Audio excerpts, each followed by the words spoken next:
1, 2.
Have time, bro.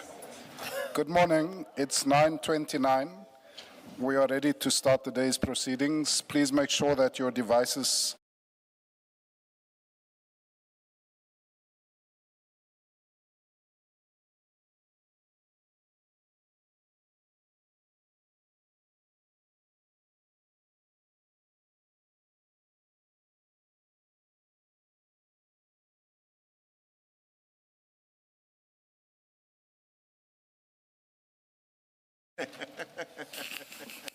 Don't do that to us, Mr. Musigini. Good morning. Good morning, Chair. Good morning, Commissioners. Yes. Yes. Good morning, Mr. Nkul. Good morning, Chair. Thank you. Yes, Mr. Musigini. Yes, Chair. Just to give an update, Chair will remember that the last evidence that was presented by Mr. Nku was on Thursday. And on Friday, there was a request to have a meeting with Mr. Nku. And the byproduct of that consultation with him is that he has produced a further statement, which he will read into the record, Chairperson. And he will explain, Chairperson, the circumstances that made him decide that he wants to do a further statement and why he wanted to come forth on the issues that we were raising with him on Thursday. Chairperson, because I've spent the bulk of Friday consulting with him, and at least in terms of this statement and assisting him, we deem it appropriate that perhaps Mr. Lee Sigels Kangube is the one who takes him through the statement so that Mr. Nku does not feel somehow undone by the questions that I might have on that statement.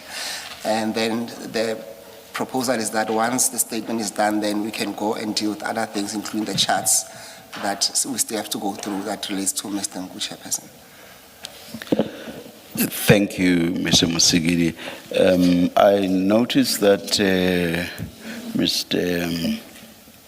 Nku's attorney, Mr. Duplessis, is not here. Has there been a formal withdrawal, or what is happening? Chair, Mr. Duplessis was present on Friday, but decided not to be part of the meeting or the consultation, so he stayed outside. And Mr. Nku can confirm that the agreement between him and Mr. Nku was that he will not be needed today, but he has not formally withdrawn. But that's the agreement between Mr. Nku and Mr. Duplessis that he can confirm. He said over the weekend they will decide if he needs him here or not, Chair. Mr. Nku, do you want to say anything about the absence of your attorney, Mr. Du Plessis? Thank you very much, Chair. There was a mutual agreement that he will not be needed today, Chair.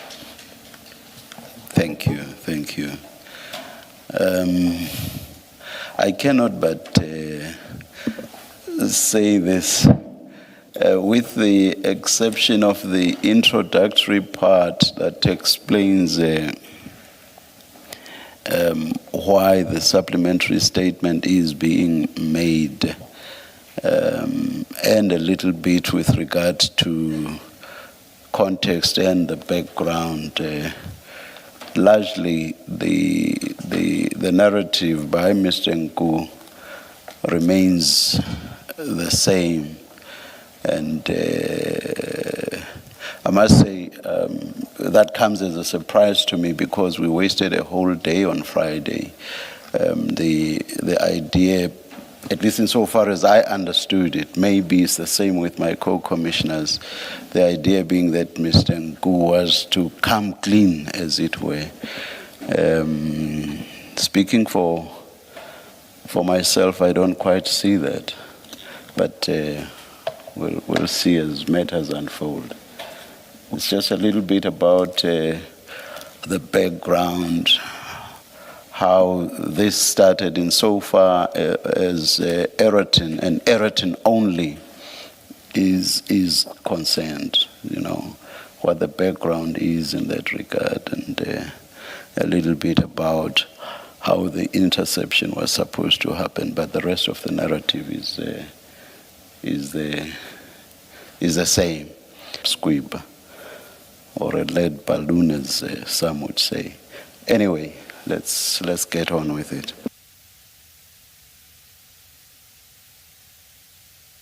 Do we have a hard copy? I think we got something from Mr. Vundla, was it? Yes, which is electronic. Yeah, and of course, before that, I had received, I don't know whether you sent it Chair, to I'm my informed that it's inserted at the back of your file. Oh. These have item numbers. What item number would it be? So the statement be 1 to 8, and then there'll be 3 annexed T and 1T and 2T and 3. That will be 9, 10, and 11. Item 6, is it? Okay.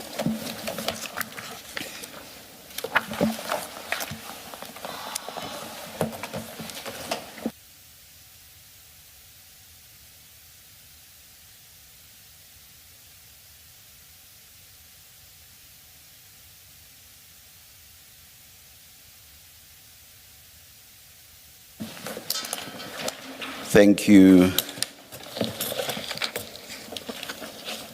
Thank you. You do have to. Yes. Apologies Perhaps for that. they should have inserted a flag or a tab, yeah. Thank you, Chair. Thank you.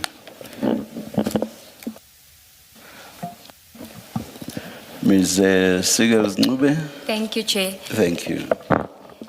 Chair, just to add to your displeasure, the statement that you have before you will be amended by Mr. Nku as he goes along. There are certain aspects of his statement that he wants either excluded or rephrased, but given the late hour within which the statement was received and his indication that he wants those amendments to be made this morning, there wasn't enough time to deal with it, and we didn't want to waste any further time. It is also for that reason that the statement won't be flighted, because it hasn't been redacted, but also there are aspects of it that he no longer wants to disclose.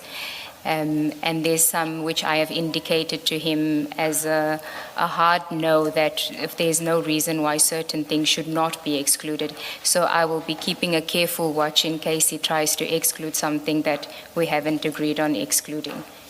Thank you, Chair. Thank you, Ms. Sigels-Ncube. Mr. Nku, can you please keep your microphones on at all time? Yes. And usually the chair says this, but you are reminded that you are still under oath. May I ask you to just Mr. Musikiri had given some indication as to why you decided to prepare this statement, but can you give us full disclosure as to why you had taken the decision to give this statement, and in so doing also to explain why certain aspects of the statement you now no longer want to deal with?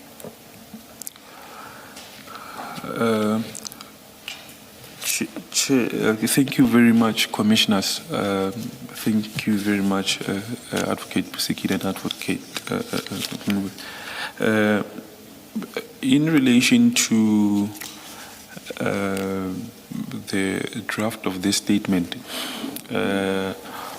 upon my testimony on Thursday, I've had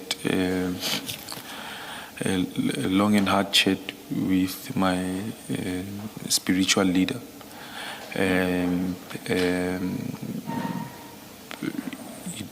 The dismay was indicated, and it became clear that regardless of what I fear, I must come to the commission and lay it bare, and then the Lord will take care of the rest. There had been reservations in what I've inserted in my previous statements, and it was mainly out of fear. So after that chat, I saw it fit and correct that I need to come to the commission and set the record as straight as I can. And it was a conscious decision that one took. That's when on Friday morning we had a consultation with Advocate Musikiri relating to the facts. Thank you very much. Okay, and then insofar as the statement is concerned, if I can ask you to go to page 7 of the statement and confirm that that is your signature.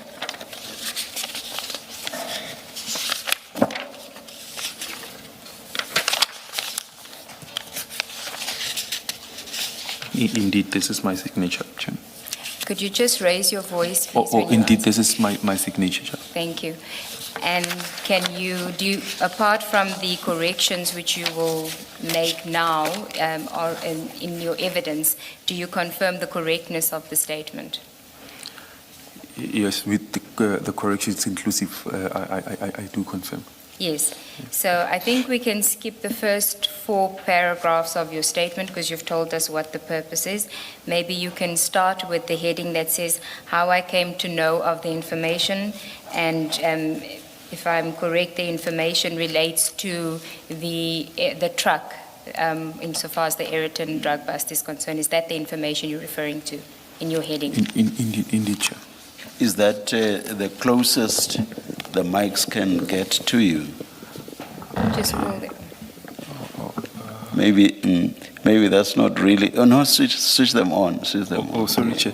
Yes. Chair. Maybe it's not even necessary to bring them closer, but just speak up, please. Or if it is at all possible, may I exchange the chair? Because I'm not comfortable. I usually sit on that chair.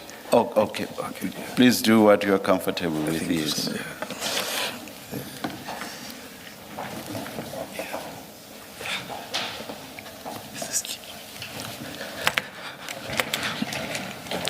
Thank you very much, Chair. Or you want to be shorter? I wanted to be shorter. Thank you very All right. much. Thank you. Okay.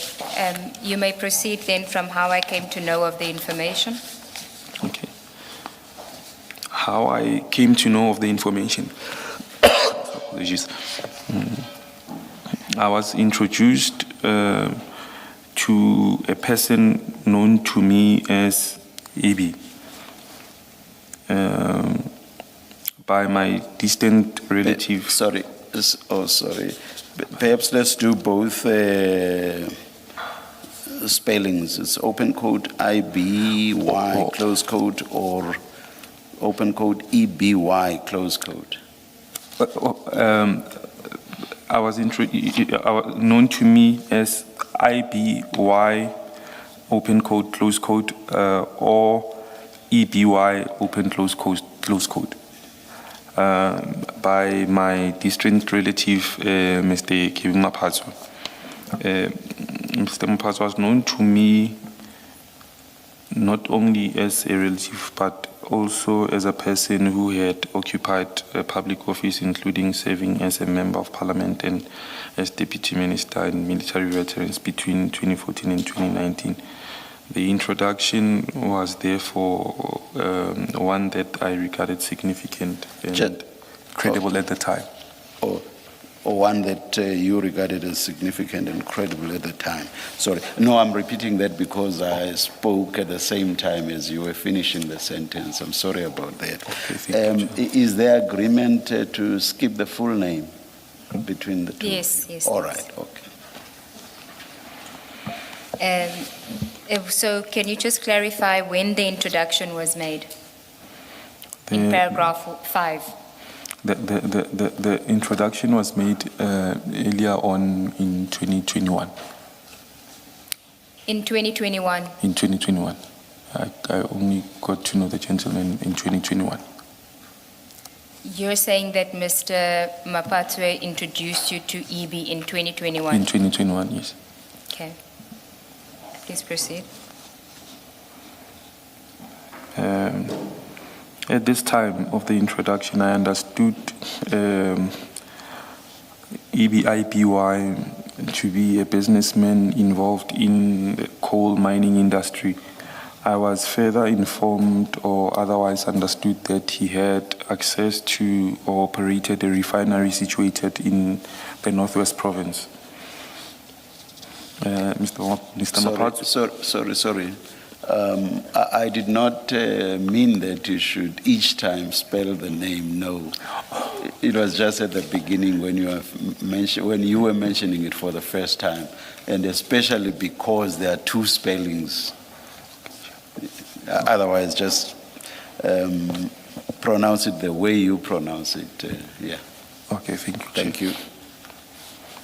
Mr. Mapatso was aware of my skill set and background, particularly my ability to follow, trace, and obtain information, as well as the fact that I had an extensive network within Transnet and broader logistics sector.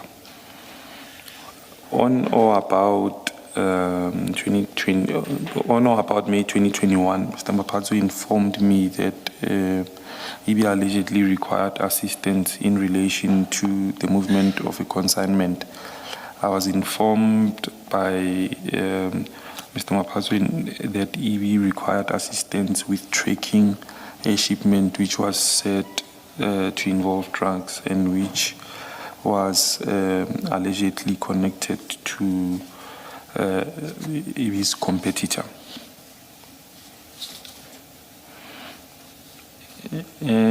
As it was explained to me, the intended objective was to use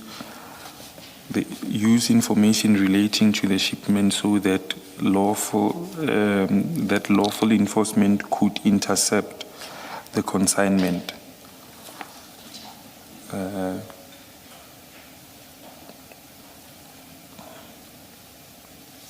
Okay. Can you just tell us what you mean by that? Everything after the consignment, intercept the consignment chair must be deleted, and Mr. Nku will explain what he means by the information relating to the shipment so that law enforcement could intercept the consignment. And here specifically, Mr. Nku, I want you to deal with whether this interception would be a lawful seizure or whether it was always known that it would be an unlawful seizure and that the drugs would be susceptible to theft by drug cartels. Sorry. Can you please read right up to where this is supposed to end? As it was, paragraph 10, as it was explained to me, the intended objective was to use information relating to the shipment so that law enforcement could intercept the consignment, full stop, and that's where it ends. So it was, we crossed that out. All Correct, of Chair. it. Yes. Okay. The agreement is then that Mr. Nku will then explain to us what he means by that law enforcement could intercept the consignment with specific reference to whether the interception was intended to be a lawful bust or whether it was always the intention that it would be an unlawful bust or that it would be compromised in such a way that it would affect or undermine the integrity of the bust. Thank you very much, Commissioners. The main objective was that the consignment must not reach its intended recipient, and a bust is significant in that that would be the only indicator to EB that was successful to do, say for instance, if the consignment was stolen without a recording of a bust, there wouldn't have been proof that the intended objective was met. And over and above that, an occurrence of a bust becomes recorded. It becomes a matter of public information. So, from a credibility point of view, it would affect the reputation of the other party. That the objective was not particularly relating to the consignment itself, but they are brought up as the schemes in terms of having access. So the past being lawful or unlawful, the most important thing was the past occurring and a past recorded. An objective would have been met.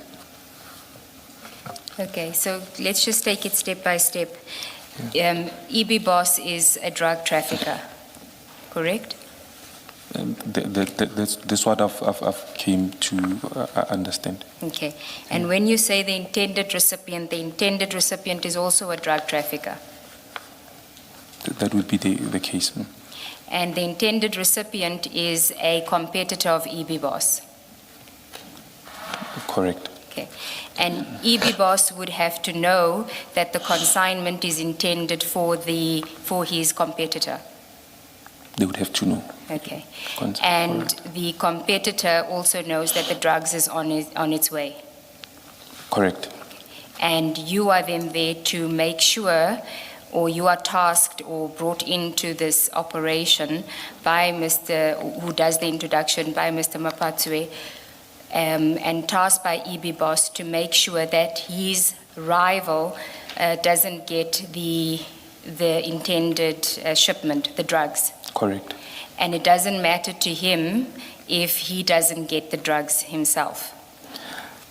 If he would have gotten them, there would have been a tearful. Because it would seem, because looking at these things pertaining to drugs and whatnot, there are markers. I think they use markers of sorts.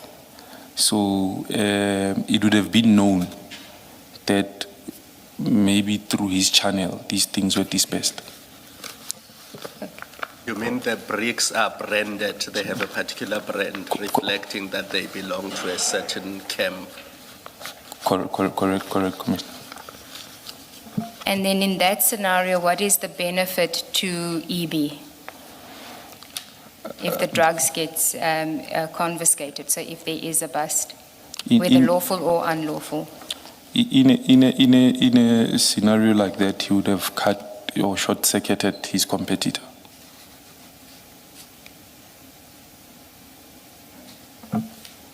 Sorry.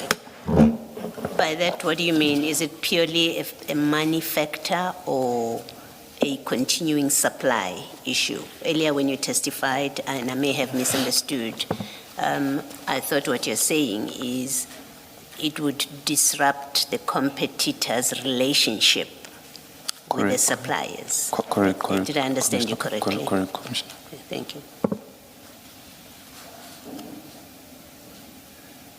And what are you saying, that when you received the information from EB, it was always the intention to involve the police to do this interception, or was there a point in time where you intended to do it on your own, and when you couldn't, you had to get assistance from the police to do a seizure?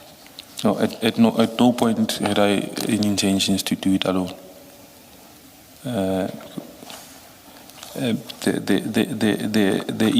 The intended outcome was for there to be a bust. Hence, earlier on, I've alluded to the fact that if there's no such, then how else would he have known that the competitor is disadvantaged? We wouldn't have found out. So the whole point was for there to be a discovery that the competitor is most, let me put it maybe in this manner, that the competitor is unreliable to the people they are dealing with. Okay, whilst we're on that topic, can we maybe then just deal with the WhatsApp exchanges relevant to this aspect of your evidence, so that we can just short-circuit it and understand your evidence in relation to what was communicated contemporaneously in the chats. And to confirm here that when we look at the TREAM chats, that Alpha is EB, correct? In the TREAM chats, the person Alpha is EB. Correct. Okay.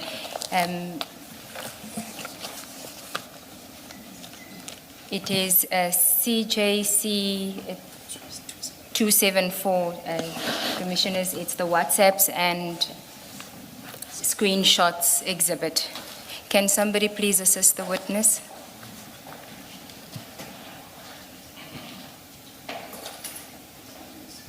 So if I could ask you to go to page 49, just so that we can get the date of this WhatsApp chat, of the TREAM chat, sorry.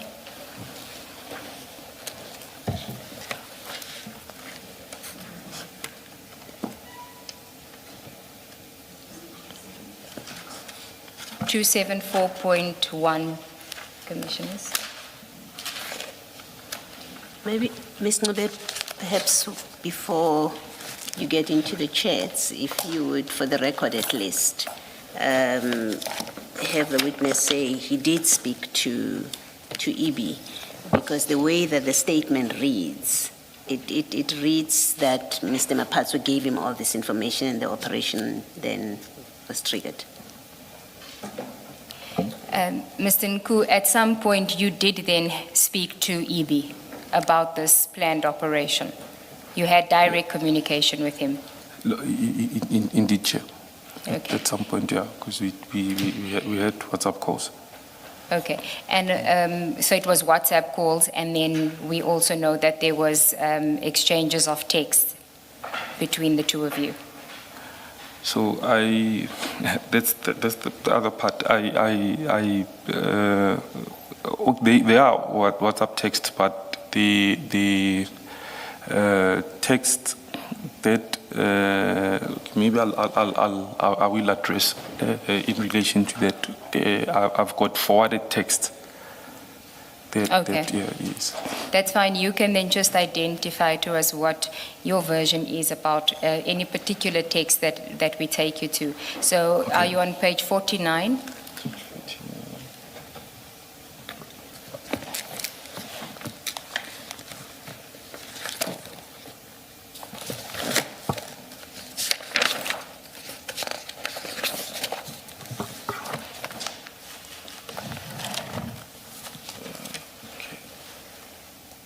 Are you there?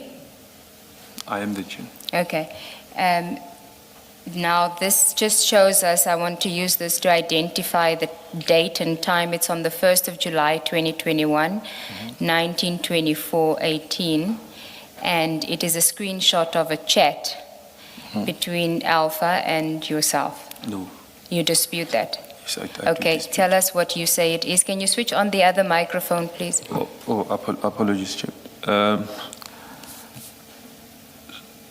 So this would be in another statement that I've clarified on the questions relating to some of the screenshots sent. So I've never had to have direct chats with this Alpha person in Threema. So I was mainly, if you go to my the device, there is another character called John Wick. So most of the screenshots I would have been forwarded from there and then dumped on my device immediately. So I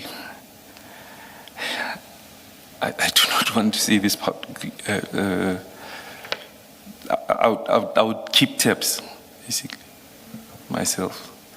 Okay, But so you're saying that that chat is not between you and No. Alpha? no, it's not. And you know who it is between? Yes, Okay. yes. And it was forwarded to you? It was forwarded to me. And it's on your device on 1 July 2021? As an image, as a screenshot, if you look at Yes. page 49. Yes. 1 July 2021, 1924-18, and it says that it's an image. And who sent it to you? It's another user on the app. Okay, so somebody else sent it to you, and the purpose of sending it to you was what? So hence I said I kept tabs, basically on. So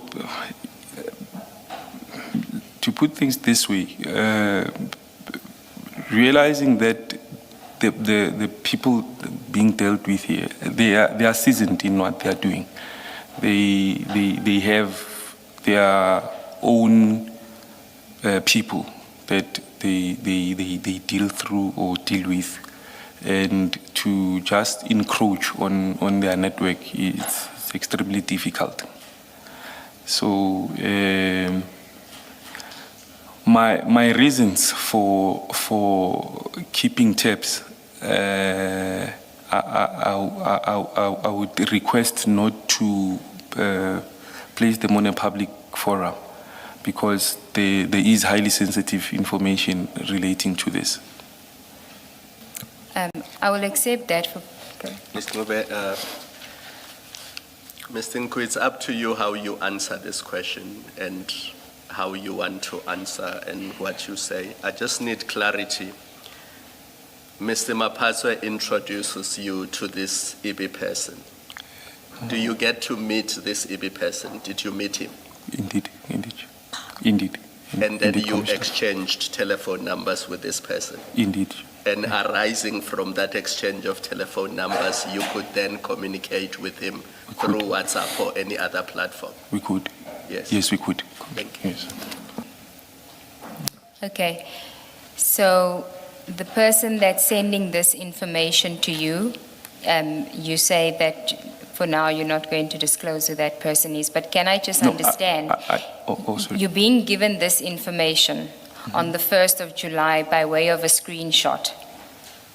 Do you see that? It's a screenshot that's on your phone that you have saved as an Just before we go on, I sense that you wanted to counter what Ms. Sigels Ncube said. There was the proposition or assertion you made just before you moved on to the second point. about the person who had sent him. Yes, can you please repeat that? I thought you wanted to Oh. counter that, yes. Okay. Please repeat that. The person who had sent this screenshot to you, are you willing to disclose that person's name? Yes, on the person termed as John Wick on the app. That is the person John Wick. on the app. Yes, Okay. that is the person who forwarded messages, most messages. And you say the people communicating are who and who? So there are most of the instances. There's another person called VJ on Let's on the app. just look at page 49. Let's just stick to page 49. Who are communicating there? So the communication would be between the person called VJ. I think they had a three-way chat. Sorry? And they had a three-way chat, I think. Okay, yeah, let's have it. Yeah, what we have here is very fine print. Can we have it up on the Can you screen? just slide to page Yes, 49? please. You say it's three-way. I think they had a three-way chat. It was because the person who sent me said the VJ was aware of the communication. No. I'm not asking you about awareness. So I'm Mr. Nku. Sorry. Page 49, somebody is communicating with Alpha. And I'm saying so because I see Alpha at the top. Yes. So who, and let's look at the first chat right at the top. I only got to know now. I assume that that's Alpha. And I'm basing that on the format in which social media chats like this usually appear. Do you agree that it should be Alpha who's saying, I only got to know now? Do you agree with that? I would agree, Chair. Yes. Yes. And then the person Alpha is communicating with then responds on the right and says, but what is that container carrying? Do you see that? Indeed, Chair. And that would be the person from whose device these communications were taken. Do you agree? No, Chair. Sorry? No, Chair. These are the screenshots themselves, because the person sent a screenshot.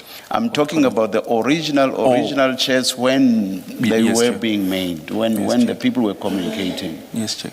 I'm not talking about who, after Oh, a yes. screenshot had been taken, sent the screenshot to whoever. That's not what I'm talking Indeed, Chair. about. So do you agree that the person responding on the right in lime color Yes. or color background is the one on whose device these chats were? As we see them, Extracted. they would obviously have been on Alpha's device as well. But as we see them here, they are on the person who's responding, the device of the person who's responding, correct? It's on the person who's Yes, responding. Yes, correct? Yes, Chair. That much I know. Yes, Chair. I don't need to be an expert to know Yes, that. Chair. Now, you are talking about a three-way communication. As I see it here, is two people communicating. It's Alpha and this person who is responding. That's how I see it. It's two people communicating. Do you disagree with that? No, I agree, Chair. Now, where does the three-way communication come in? Okay, so the person who sent me was saying they were having a three-way chat. But not on this. Definitely not on what we are seeing here. It might not be on this specific, but basically on the topic itself, they were having a three-way chat. But on this screenshot chat, sorry. I think thus far the engagement is about what we see here, Mr. Nku. Yes, Chair. So there's nothing about three-way here. It's two people, it's Alpha, and whoever it is that's responding to Alpha, correct? Correct, Chair. Just two people. Correct, Chair. All right. Do you know who this second person is? Yes. The person chatting to Alpha. Do you know? The person who sent me the screenshot, Chair. Sorry? The person who sent me the screenshot. Any problem telling us who that is? As I've alluded, Chair, to... Is it the John Wick you referred to? Yes, John Chair. Wick? Yes, Chair. All right. Now you may go back to your point unless Thank you have a follow-up. Yes. Thank you, Chair. So on the 1st of July 2021, you're being given this screenshot. It was sent to you by John Wick. Okay. Yes. And the screenshot, I'm specifically interested in the communication that starts with, please ask them, because if they loaded it on a car or anything that can be mobile from the container, it will be a bust. Boss, please tell the people that avoid any containers with metal or anything automobile. Only load goods or sugar. Anything that goes to Pier 1 or 2 is workable. Remember, there was a bust a week ago. Now we need to go offloading from trucks again. Why was this screenshot being sent to you, which was suggesting that what was going to happen with the drugs that eventually ended up in Ayrton was, if they're not going to be successful at the harbor by getting it out of the container there, they'll have to go back to offloading from trucks again?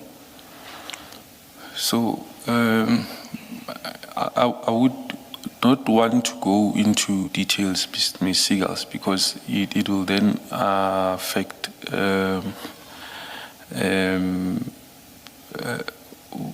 what I would not want to be made public. But the reason why I was saying this was relative to a plan by EB so they were planning a shipment basically, and there was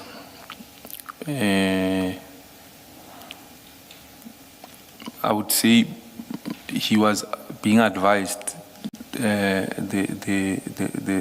of the strategy in terms of the plenary, because as I've said, each of these networks they've had their own people and how they conduct their dealings. Okay. You'll remember why I asked this, why we're here now. I had asked you the question about whether it was always the intention for there to be an interception, or were you going to try and get the drugs yourself, and then when that failed, to get the police involved so that there is a bust. And that is why I took you to page 49 on the assumption that this was communication between you and EB. You now say it was someone else who sent it to you, which is communication between EB and that person. But it relates to the same drugs that eventually ends up in Ayrton. No. You say it's not? No, it does not relate to. This is planning basically. They were planning their own, I would say, shipment. This does not relate to that's because I would have had further communications regarding that. But you had no involvement in that planning? No, so that's why I'm saying, Advocate Seagulls, that to just come and encroach in a network, it's not easy. These are people who are seasoned in what they have been doing. So for me to get to that stage where I become part of their plenary in the network, it's extremely difficult. Unless when they would reach a difficulty and request intervention, that would be a last draw thing on their end. But to become part of planning, it's difficult. But it seems from this text that you succeeded, because why would they send you a screenshot of conversation between John Wick and EB if you hadn't been successful in becoming part of their network? Because on your version, this has got nothing to do with the bus that you eventually get involved in. Mm-hmm. So Advocate Seagulls, succeeding in terms of getting an inside man is not similar to succeeding being inside yourself. So that's why I say that I would not want to publicly divulge the reasons why one had an inside man. But this relates to obviously a person that we had a common agreement as to being fed information. If this was not, I'm sorry to interrupt, Mr. Gilsnobe. If this was not about the consignment that eventually landed at Eratin, how had you've explained how you got involved in that, Mr. Mapatswe, and so on and so on. How had you gotten involved in this? How did you get involved in this? If this had nothing to do with the Eratin consignment. Sorry, Chair, I don't understand the question. How Ms. Sigels asked you if this consignment about which there was planning, you have said there were planning about the shipment of a consignment. Ms. Sigels asked you if this was the consignment that eventually landed at Eratin, and you said not. Am I correct? Yes. Yes. Now, if this was a different consignment, how did you get involved with that? You have told us how you got involved with the Eratin consignment, the introduction or introductions that were made by Mr. Mapatswe and so on and so on. Now, this one, how did you get involved? So, Chair, this is planning phase. So for which consignment? So it would seem that they were planning shipment. For which consignment? Still, a consignment still to come, because remember a different one or the Eratin consignment? No, a different one. That was still to come. Then you are not answering my question. My question is a simple one. Yes, and I've also touched on the planning and so on, so please do not repeat that. My question is, that consignment that they were planning, it appears that you were somehow involved, because there's Mr. John Wick sharing information relating to that consignment with you. So my question is, how did you get involved in that? Because this is not Eratin. You've told us about Eratin. You've told us how you got involved, the introductions and so on that were made. That you've told us about. And now, this is a different one. How did you get involved? I was getting information fed, but maybe let me clarify, Chair. Remember I said to get into the network into plenary phase, There's this word that you I think you've used it twice. What are you saying? Plenary, or what are you saying? yes, in the plenary. Are you saying planning? Planning. Or you are rolling it, as it were? I didn't quite hear you. Apologies, Chair. For one to partake in planning, networks build years to people don't just accept new people, and it can be proved that I only knew the gentleman that year in 2021. So, but the John Wick character is not someone that I knew just then. It's someone that it happened that one became aware. Oh, you are in the same realm with certain individuals. So that's why for me it was easy to get information from him. Albeit I'm not part of the planning, but to keep tabs as to their activities, it was good for me. Let me take you back to Eratin and Mr. Mapatswe and the introduction he made. You said the purpose there was for EB's competitors to be messed up, as it were, take the consignment away from them. Now, so that explains Eratin, that explains your involvement. Now, you are talking about keeping tabs on the lot about this consignment that was being planned, which you say was not Eratin. Keep tabs for what purpose? In a sense, that question still relates to my earlier question as to why you got involved and how you got involved. You are talking about keeping tabs for what purpose? And how did you get into that environment in the first place? Because sitting wherever it is you normally are, you wouldn't just know about this.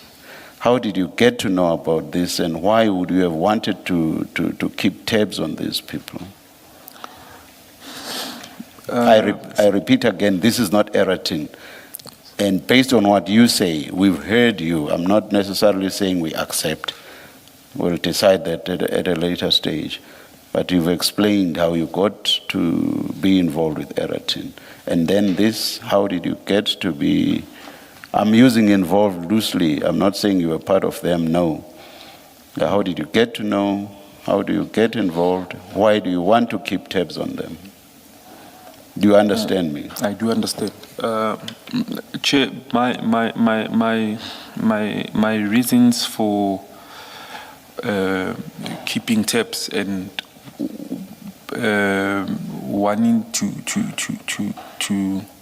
or rather being involved in a sense of getting the information pertaining to their plenary, it directly relates to the type of organization that the gentleman is from, which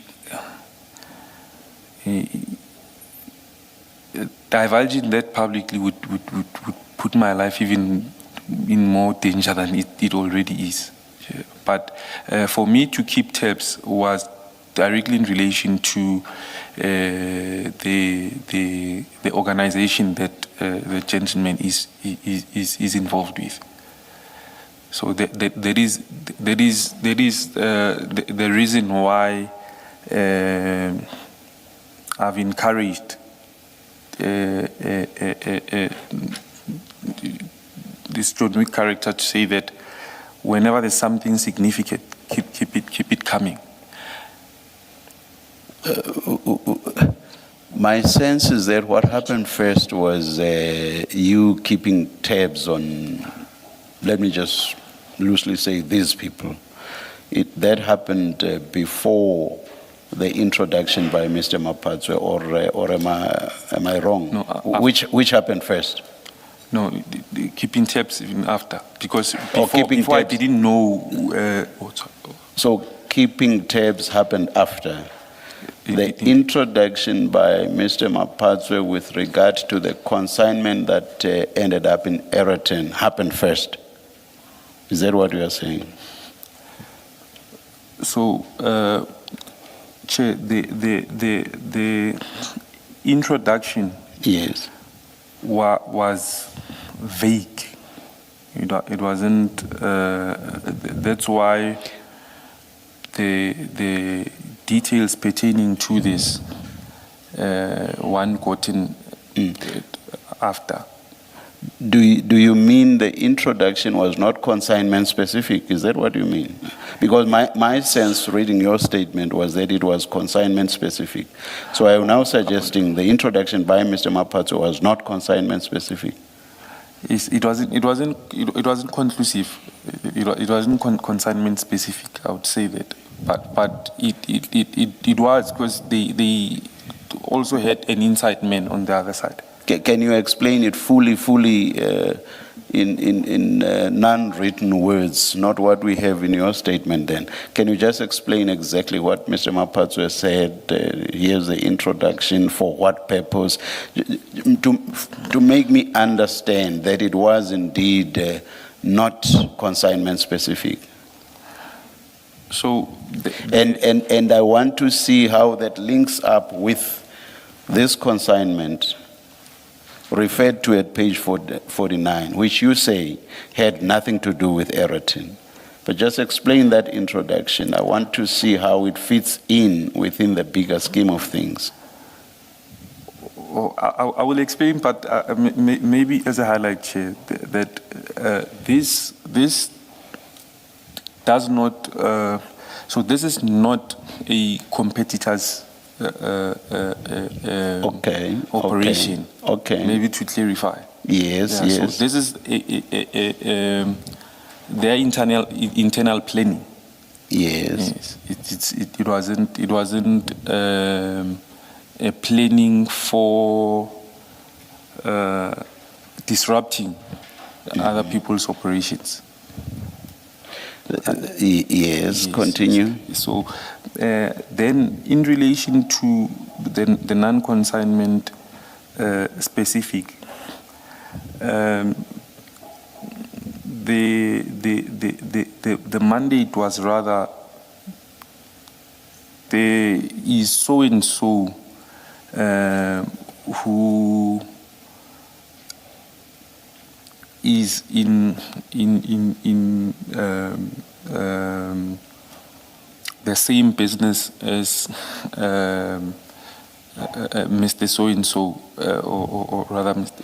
You've already said the competitor of EB. Yes, so there's the someone yes, who's a competitor of EB in selling drugs, receiving and selling drugs, or dealing and dealing. Not necessarily said in consignment business. Okay. So it wasn't an issue of having a discussion about it. They are in the consignment business. Okay, all right. So this gentleman would like their operations disrupted. So at first it was, the introduction wasn't specific. Okay. So the idea is sort of, as and when it could have, on an ongoing basis, to disrupt consignments coming to the competitor, to EB's competitor. 100%. All right, okay. Can you then just complete the answer? You now meet with EB. What does he say he wants you to do for him? Because in your paragraph 9, you say what Mr. Mapatswe told you. and then you move on to the operation itself. But in my engagement with you earlier, you agreed that you actually met with Ibi and you exchanged telephone numbers with him.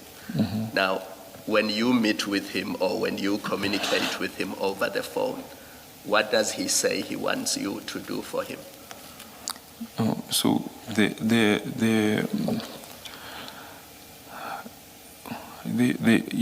I wouldn't say the instruction. The mandate was, look, there are people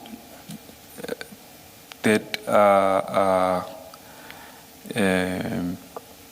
our network's competitor. I would love you to organize a past.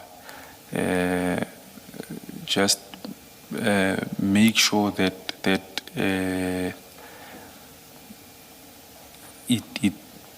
because this is likely going to be huge. Make sure that it's out there, and that network is discredited, basically.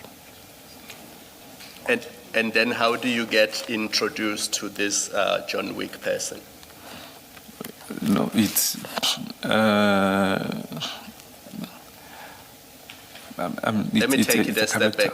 Okay. Did Ibi introduce you to John Wick, or did you know John Wick before you met I Ibi?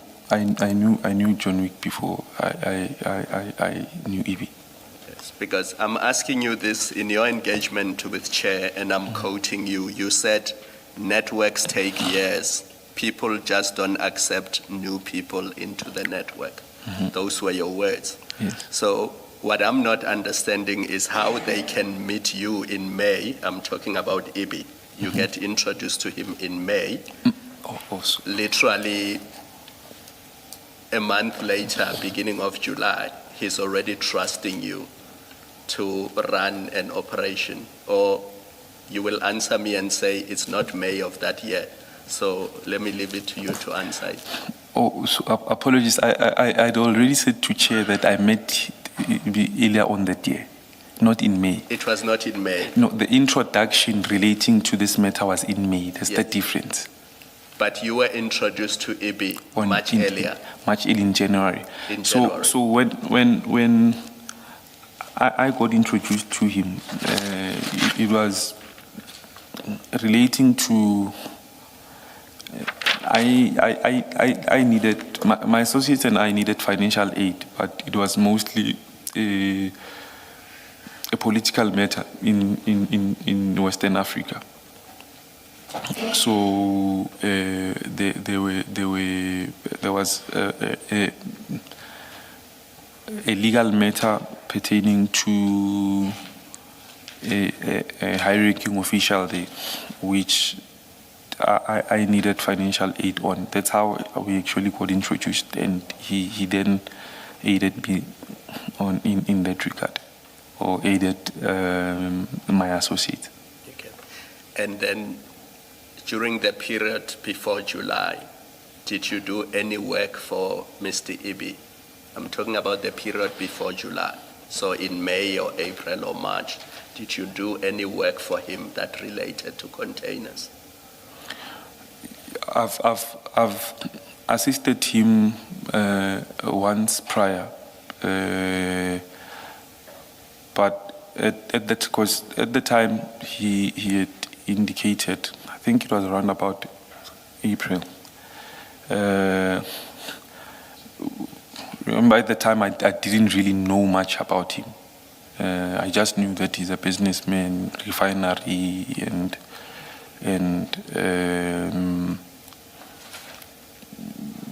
mining. So at the time he made a request that he had a friend whose company was struggling.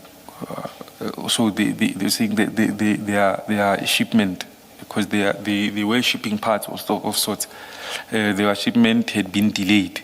It took way longer than expected. And then I made my contact, then my contact came back to me saying that, look, that container is flagged. So, but I think it had been, it's just that I no longer have those details, but it had been there for some time. So at that time, in my experience, there was nothing untoward, because usually from what I've learned from my transit contacts was that when a container is flagged, it undergoes rigorous inspection. It's not just they don't just flag it.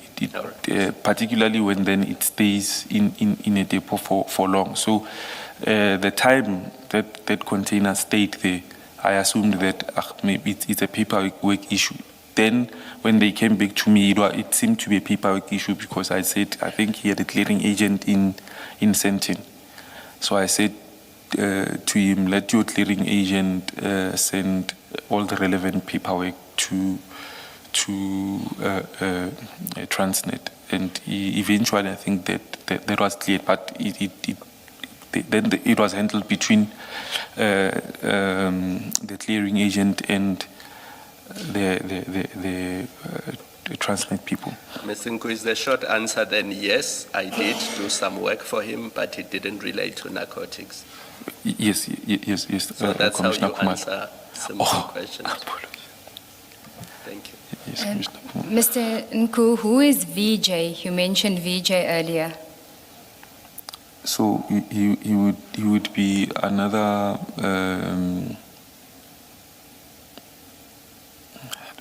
associate henchman of Mr. Ibi. Of? Of Ibi. Okay, so VJ is not the same person as John Wick.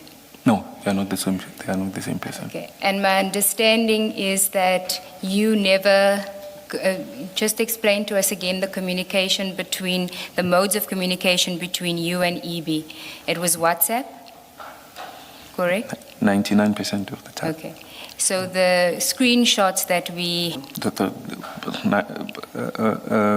I think if I can view, I'll tell you, there's probably one screenshot that would relate to, because I never had to take screenshots communicating with him.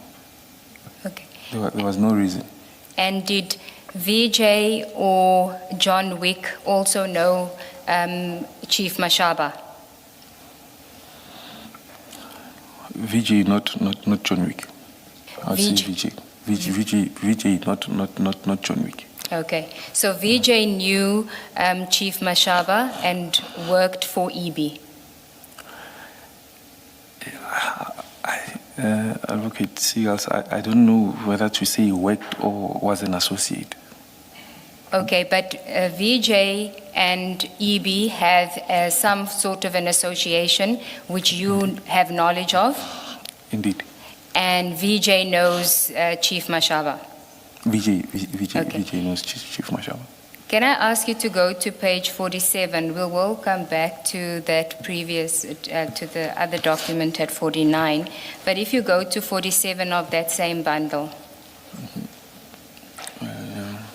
Are you on page 47?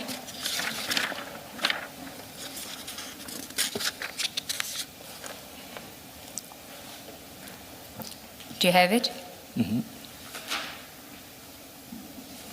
So as we understand, so this is the 29th of June 2021, and now from what you're saying, this would have been a screenshot of a conversation between EB and John Wick, which John Wick would have sent to you. Now this says, do you see the message there?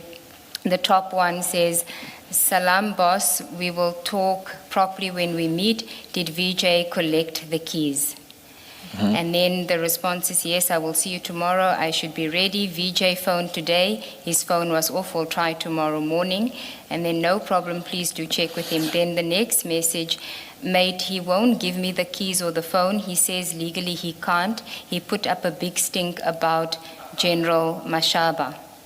And then at the last paragraph, there's mention of an X5, and then the second last message, he also said someone called up about the keys, not Mashaba, said he works with him.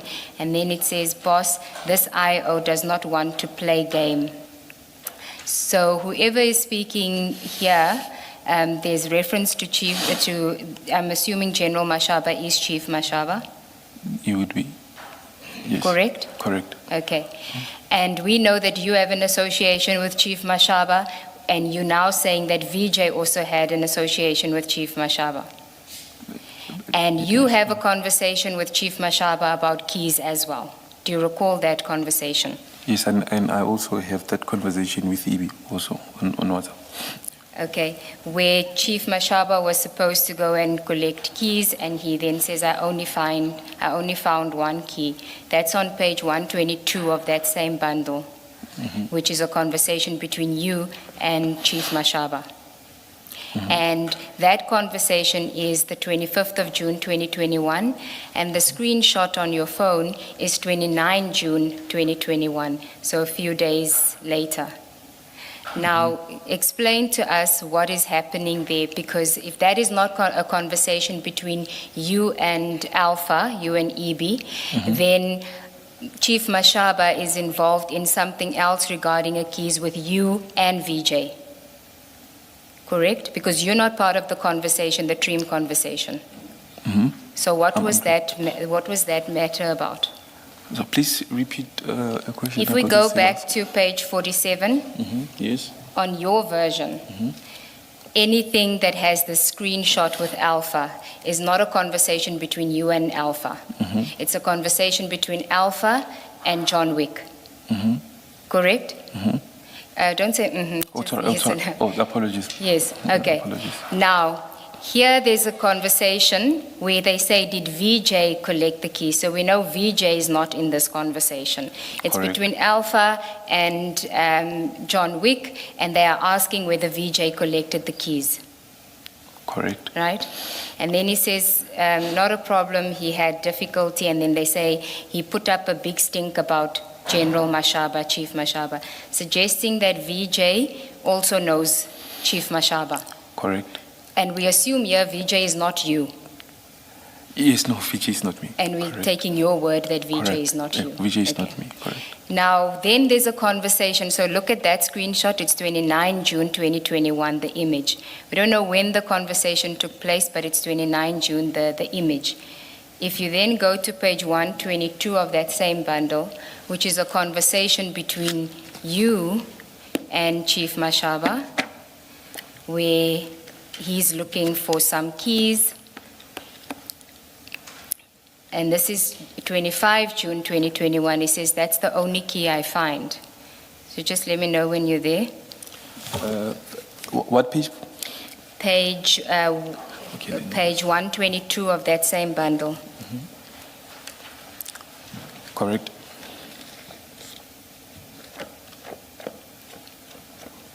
There's also conversation between the two of you about keys, Correct. and around the same time. So my question to you is, what was happening regarding these keys? Because you have a conversation with Chief Mashaba about the keys, and according to you, there's a conversation between Alpha and John Wick about keys around the same time, but we don't know the date of the conversation because you have the screenshot. So there must be another operation that you are involved in there, which you've roped Chief Mashaba in, or VJ's roped him into.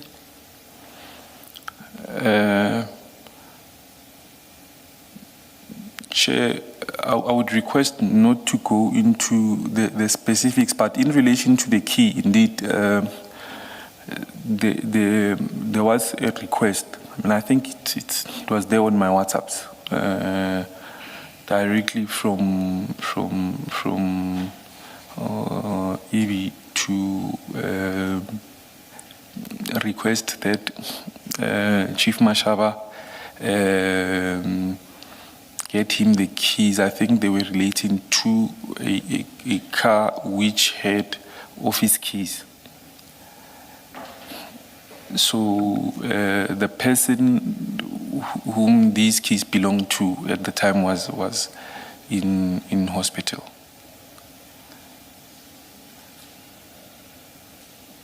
And there was the reason why there was that request, I think the keys were with an investigating officer. So, Okay. The point being that, so we know now that VJ is also involved with Chief Mashaba and doing operations with Chief Mashaba, associated with it's EB. associated. With EB. Associated. Okay.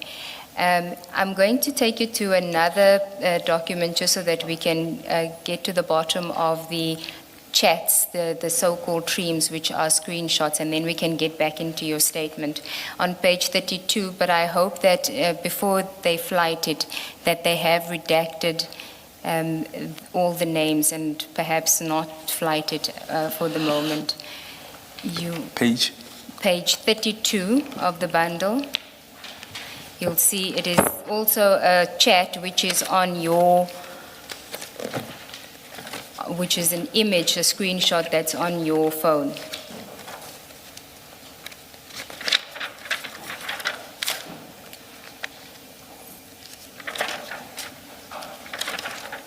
And it's 21 May 2021. Somebody will assist you. Yeah, please project this one as well. Chair, I've asked for it not to be projected until we've established that the name has been properly redacted. It's Oh, I'm small, so sorry, it I'm may sorry. not have been. Do you see that? Do you have it? Okay, let me see if I can get the bigger one. I'm not sure on what page the bigger text is, but there's a name that appears, 1, 2, 3, the third gray block, and it starts with a P, and the surname is also with a P. Do you see that? The third block where there's a response that says, so it is not going to happen today.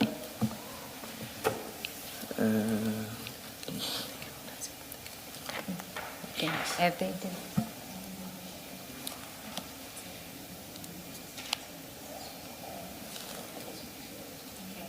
So we're going to then, May I, let me do this, if it's possible. Can you tell us who that person is? I can bring you the big, I just don't want to flight the name in case it is somebody other than you. Yes. Okay, let me. Apologies, you were saying which block? You see the third block? It says, can you get the pics of the container and seal? Then the next message, the longer you take with this, the more nervous they get. Then the next message, boss, the driver details still haven't been loaded yet. The guys are monitoring the app and the forklift guy is our guy. That message. Do you see the name of the person there? Ms. Nube, I think we've had this name Yes. mentioned publicly. Can and you it's say? associated. The witness should be able to Yes. answer. So can you say who that is? We'll flight it. Okay. Do you see it? No, I don't see it. No, That's, you see the 1, 2, 3. As Ms. Sigels Nube says, the so it is not going to happen today is responding to a message which is shown just above that text. Do you see that? And that's where the person who had written the text responded to. That's where their name appears. It's, yes, It Philip appears, Plain. it Philip appears Plain. just above the text that Alpha is responding to. Do you see that? Okay, yes, I see it. I see You it. see it? Yes, I see it. Okay. And that is you, right? Philip Plain is you. No, that is not. Is Philip Plain not you? No, that's I can write my handler. That wasn't my handle name. Okay. Sorry, I missed the answer. Did I was you? saying- no, Sorry, I sorry. can- No, let's not speak together, please. So I'm asking, I did not hear your response. Did you say that's you or not? No, that wasn't my handle name on the app. Okay. Okay, yeah. I was suggesting to you that Philip Plain is you. You're saying it's not you. Okay.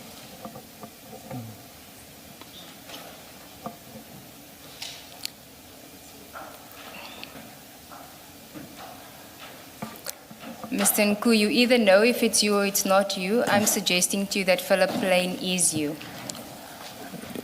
That wasn't my handle name on the app. Have you ever been referred to as Philip Plain? Personally, I've just heard ever since this commission started that I was referred to as Philip Plain.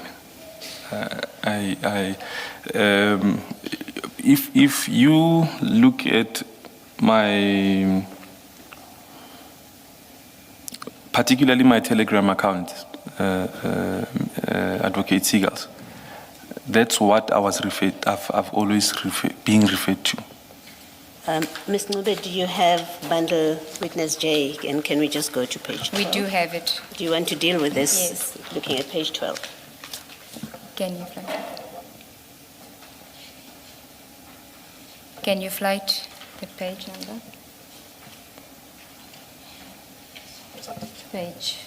Page 15. Should we start at 12, Commissioner? Do you want to Start at 12.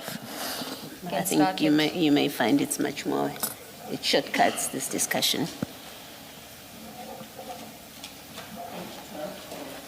Witness Presentation, J. please. Witness J.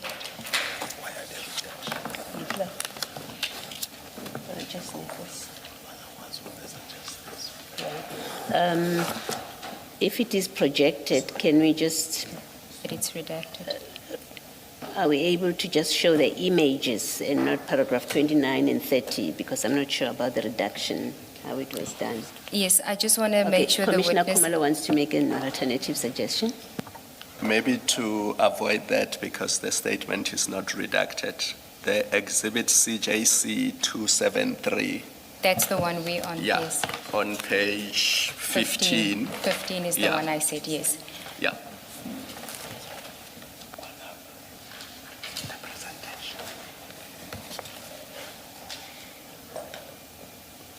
CJC 273, page 15.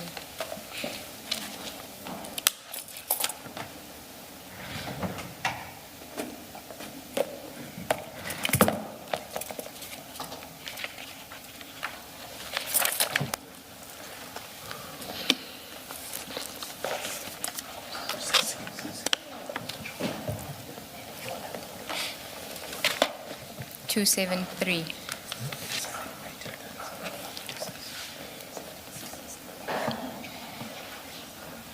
Do you have it, Mr. Nku? 27, CJC 273, page 15.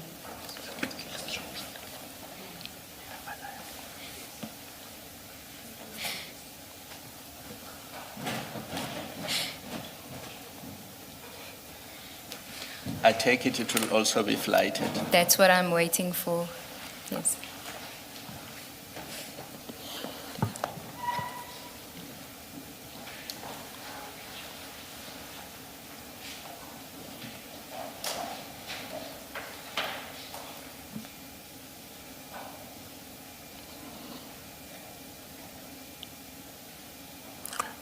Mr. Nku, you do have it now, right? I do have Yes.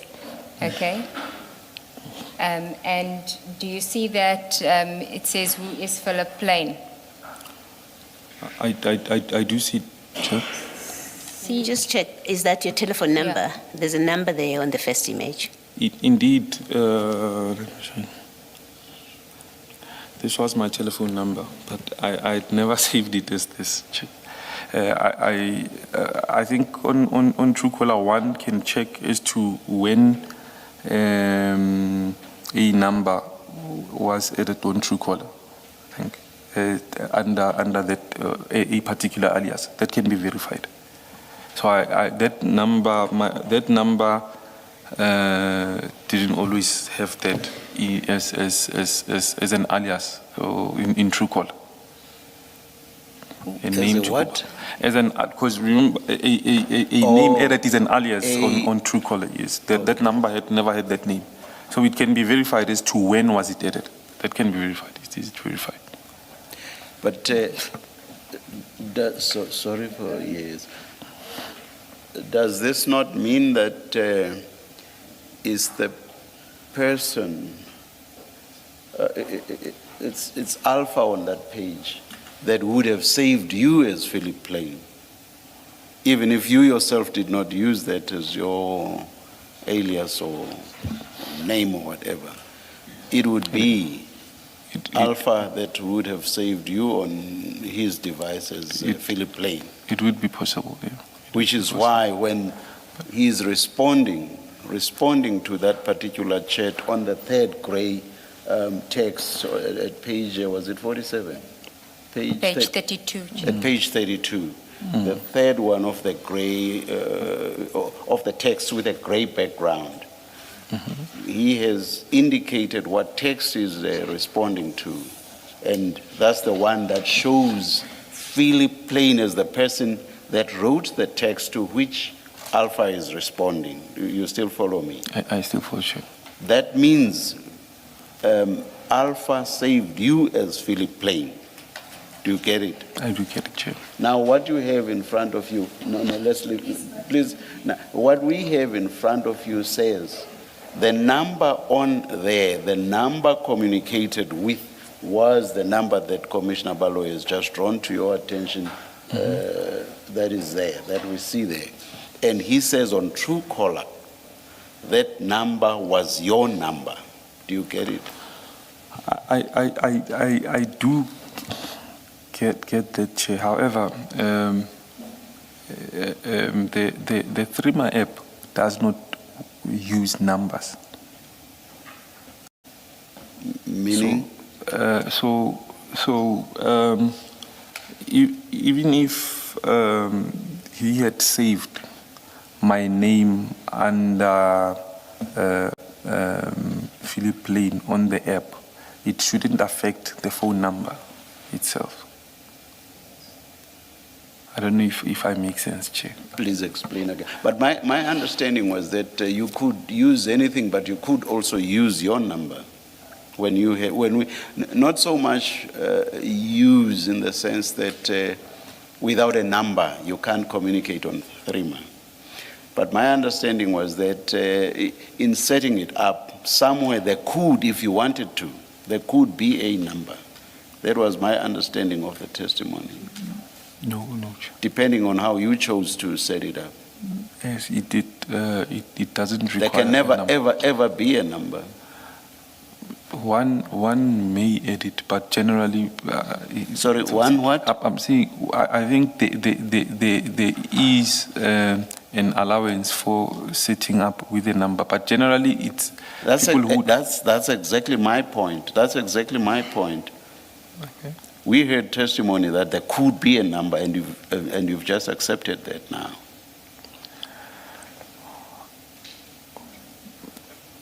If I be Chair. Yes. So there could be a number yet not attached to the main profile. So the number would be if you go into your details. It's not attached. So on the app preface, when you go into the profile or the alias, the number would not display there. But if someone is expert enough, and I believe that the person who was doing this is expert enough, would it not be possible for them, if there has been a number in setting up all of this, would it not be possible for an expert to get to the number? Unless they go into the servers, no. So if they do get to that, they could. If they go into the servers, yes. but not through a device. Looking at this, how would this person have gotten the number that Commissioner Baloyi referred to? Look at the writing at the top before you see the images. How would that person have laid their hands on the number? So this is not the app. This is Truecaller. So basically. I get that. Okay. I thought the point you are making is you are querying the very idea that they could have taken your number from Truecaller because your number is nowhere when Trima is set up. That I get. Sorry. No. Truecaller. I get the point about Truecaller. So, what you are saying? They got the number from Truecaller. Before they could get the number from Truecaller, they would have had to lay their hands on the number. Do you get what I mean? That's what I'm asking you about. You have the number, then you take the number, you plonk it on Truecaller, then Truecaller will tell you whose number it is. That I get. My question is, where would the person have gotten the number in the first place before they take it and plonk it onto Truecaller? Generally, the number would have been attached to the device itself. My dispute with the Truecaller is when, because you see, it's one thing to say that his name appears as Philip Plain in Truecaller. It's a completely different aspect to say that this name was added or attached to this number at this specific time in Truecaller. Say that, have I always been known as this in Truecaller? That's a different aspect from saying when I go into Truecaller now. No, Mr. Nku. He's not saying on Truecaller you were Philip Plain. He's saying this number. When he went to Truecaller, he established that it's Mr. Nku's number, not Philip Plain's number. It's Mr. Nku's number. That's what he's saying. Now I want to understand what it is exactly you are disputing, and that's why I don't understand. I don't follow what you are disputing. Chair, the question which I was asked was, have I always been known as Philip Plain? Or maybe I missed the question. No. You said you are. Did you not say he is not Philip? I thought you said you are not Philip Plain. Now, what Ms. Sigels Ncube is seeking to establish is that you are in fact Philip Plain. And you have now been taken to this page, which uses the number referred to on Truecaller. And this person is trying to establish who Philip Plain is and takes this number and plonks it onto Truecaller. On Truecaller, it appears as Mr. Nku's number, which then takes us back to Philip Plain. So Mr. Nku is Philip Plain. Do you get the reasoning? Yes, Chair. However, But of course, I said earlier that it is from these chats, it is Alpha who had saved you as Philip Plain. Whether or not you ever called yourself Philip Plain is neither here nor there. On these chats, it is Alpha who had saved you as Philip Plain. Now the person who has prepared this presentation is trying to get to who Philip Plain is, and he takes this number and uses Truecaller to establish who Philip Plain is, using the number. And he establishes that it is your number, it is Mr. Nku's number. Do you get it? And this has nothing to do with what you call yourself. Doesn't matter that you do not call yourself or ever call yourself Philip Plain. That doesn't matter. That's neither here nor there. Do you get the point now? May I check? Yes, please. Okay, I get the point partially, Chair. The reason why I say this is, it's one thing to say that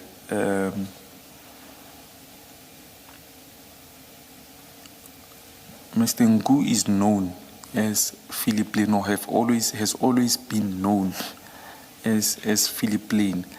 Let's leave that. Let's leave that aside. Let's leave that aside. What's your comment on the debate that I'm engaging you on now? What's your comment? Just on that. Let's leave aside the fact that, you know, how this may have been introduced, which is that Mr. Ngu has always been known as Philip. Let's forget about that. Let's talk about this number.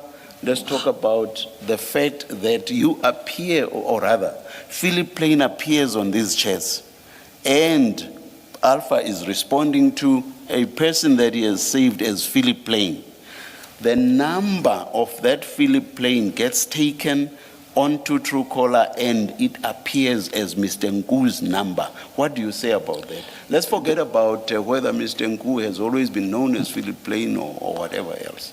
What do you say about that? So I was trying to get to that, Chair. Please just respond to my question. Let's not take it back and...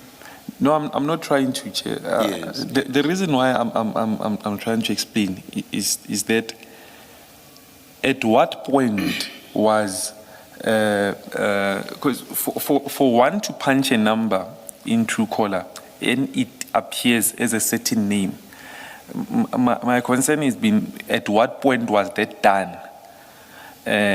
For this number to be attached. Does it matter because you have accepted that this is your number? Does that matter? It does, Chair. Why? Because if say for instance the alias or the number when punched on Truecaller, say in 2021 appeared as something else, but yet in 2025 appeared as Philip Plain. Have you, we are not talking about this number being saved under Philip Plain. I have tried to explain that ad nauseum. That's not what we are talking about. And in that regard, I have said is the person with whom, or rather, it's Alpha, not Mr. It's Alpha who saved whoever it was he was chatting with as Philip Plain. So that's where Philip Plain features.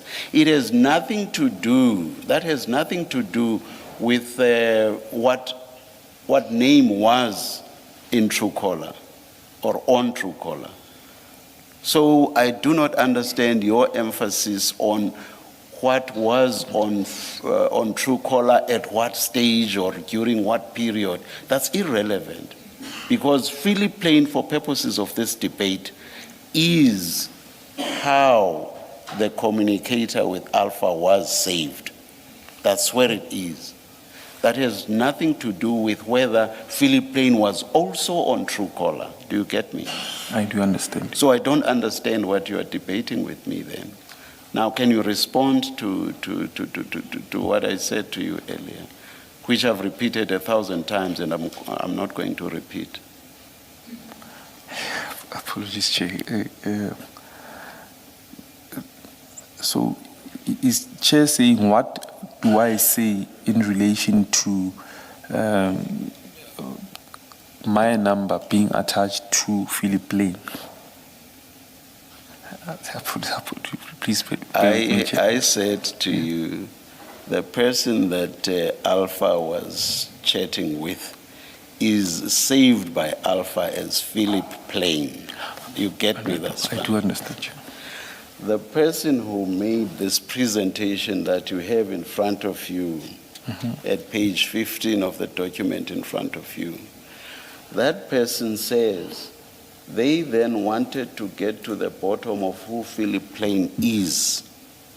They then took the number which you accept is your number on your engagement with Commissioner Baloyi. They took that number, plonged it onto Truecaller. On Truecaller, that number appeared as Mr. Ngu's number. That is Mr. what Chair. I want to understand, whether or not you accept. I concede to You the Chair. accept. Okay, yes, Chair. I just don't understand why it had to take forever and ever. Thank you. Thank you, Mr. Chair. Thank you, Chair. Just, Ms. Might Tinku, this be help the us with this. opportunity to Sorry. take the tea Is it tea adjournment? time? Just very quickly, yes or no, please. Have you ever at any stage been known as Philip Lane, whether it was for 1 day or 3 days or 10 days? No, I've You've never? Yes. I haven't been known as Philip Lane. Usually they would say TM, not And Philip Lane. nobody has ever called you Philip Lane? No. And looking at those photos, am I correct that that clothing brand that you are wearing with the letters PP, that's you in those photos? That's me, Yes, Commissioner. and that the name of the brand is Philip Lane. Indeed. So do you remember your reference to Doggy Hawks, that you were introduced to General Mashaba as Doggy? He's from the Hawks, and that's how you saved him on your phone. And in Indeed, the Chair. chats, he then appears as Doggy Hawks. Indeed. And the point Chair was making to you is the same point, that maybe when you met these people the first time you met them, you were wearing Philip Lane branding, and they decided, let me save him as Philip Lane. I mean, that is plausible. It is plausible. However, Commissioner Kumala, I don't always. Granted, they found these two pictures. I don't always wear that. No, I'm brand. sure nobody always wears the same brand every single day, but at some point you would have worn, what seems to be a, very nice clothing with the brand Philip Lane. And if somebody, their first encounter with you was when you were wearing that, it would be easy to save you as that for many reasons, to avoid having you identified as Mr. Nku. Or maybe it's just easier to save you as PP Philip Lane. It is plausible, Commissioner Kumala. I will not say that it is not plausible. It is But before plausible. we leave, do you deny that the person who's communicating here, or at least is one of the three parties communicating on page 32, that third chat, which you still have in the chat, and we see the name Philip Lane before the chat itself, do you deny that that is you? That conversation, No, sorry, I can't hear. apologies, Commissioner Kumala. I'm saying that conversation. If I could go back to that conversation, because I'm Yes, trying it's on page 32 where Ms. Ngube started with you. The thick file. I think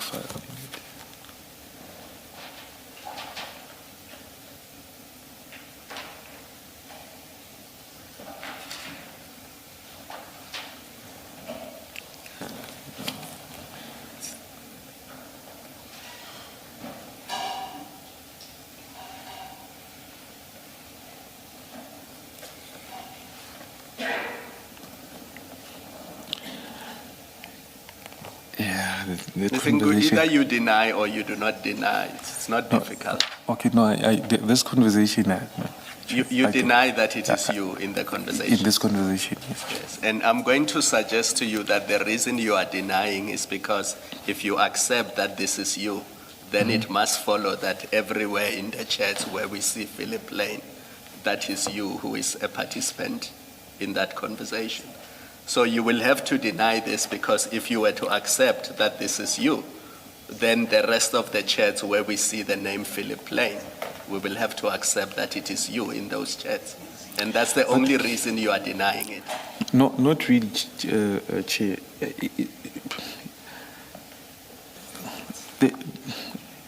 My concern is this app usually. Mr. Nku, let's do this. I want you to think carefully about your answer, remembering that you're under oath. Yes, Chair. And Ms. Ngube has warned us that she wants to have her tea. So think carefully about your answer, and when you come back, respond truthfully, please. True that. Ms. Ngube, how are we going to structure today, seeing that we have another witness and Yeah. Chair, I don't know. I don't think we're going to finish. We were optimistic to think that we would finish at T. We'd have to, and I know the other witness cannot be postponed to another day. I'm not sure, but Is it, I don't know, I'm thinking of the but we can have further engagements over tea, but yes, I Chair. was just, maybe, let's just do the whole thing over tea, yeah. Thank you, Chair. All right, let's adjourn. Oh, sorry. I think more than Ms. Seeger's Zube, I think it's Commissioner Kumalo who wants his tea now. Let's come back at 11:45. Let's Thank you, Chair. adjourn.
Mtozi, is it?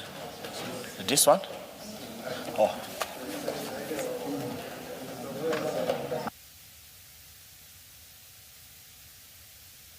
And then Mtozi, see this one? Let me call you.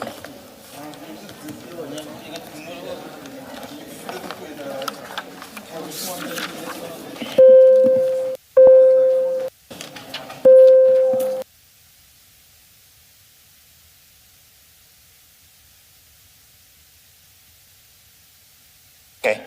Yeah, I give you this one. Ijan. Okay. And then this one. Right. And then this one.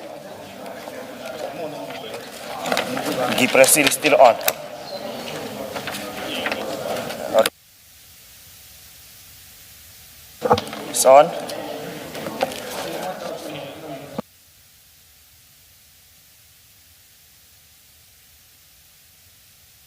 What about this one? Those is it? Okay.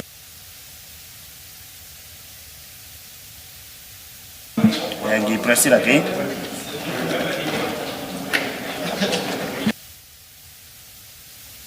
Then this one.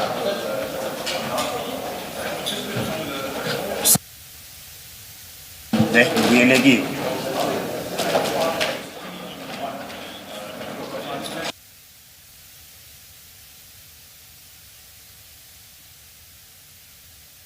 And then this one. Okay. This one.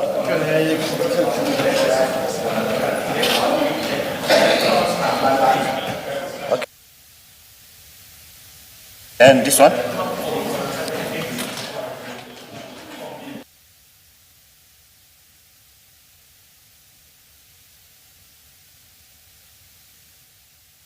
And then this one.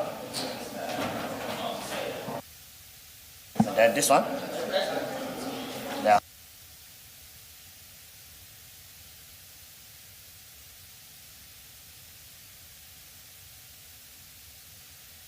This one. Okay. So, mila wenzo, chela machita or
We are ready to resume. Please make sure that your devices are on silent or off. Thank you.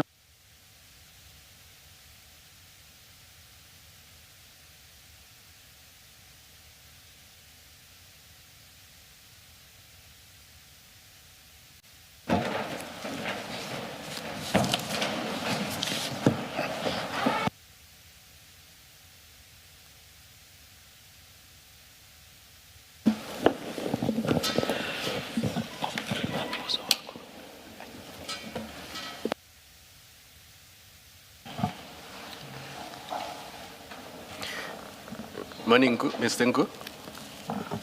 Morning, Commissioners. Yes. Do you remember in relation to the chat on page 32 of the chats, I suggested to you that the reason why you won't admit that it is you is because if you accept that this is you on this chat, then the commission must accept that everywhere in the chats where we see the name Philip Lane, that is also you. And that is the suggestion that I'm putting to you, and I want you to comment and either say you agree with me or you disagree with me. I would say I disagree just on the sense that it's not for the tune that I dispute. That's why I was trying to wrap around my mind, my mind around the text, because I usually with Evie, I usually spoke on the phone. We hardly chatted. Even before we went to this app, if one checks throughout all our engagements, it's usually on call. However, I do accept Commissioner Khumalo that it does seem that one would appear as if is disputing, would be disputing this because every other instance, the chats where the name appears. I'm trying to wrap my mind around.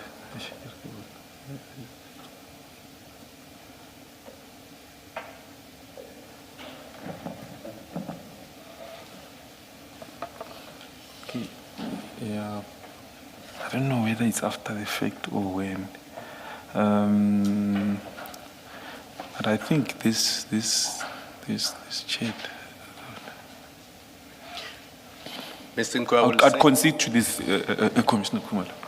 Just what are you conceding, just so that we are clear, because the transcript must reflect exactly what you are conceding. Just in your own words, what are you conceding? I concede to what Commissioner Khumalo is saying, that every other place where the name would appear, it would have to be my phone number in it, attached to it. But now, let's go back to 32. Is that you in that chat? If you look at chat 3, just below the name Philip Lane, and that person communicating there, was that you?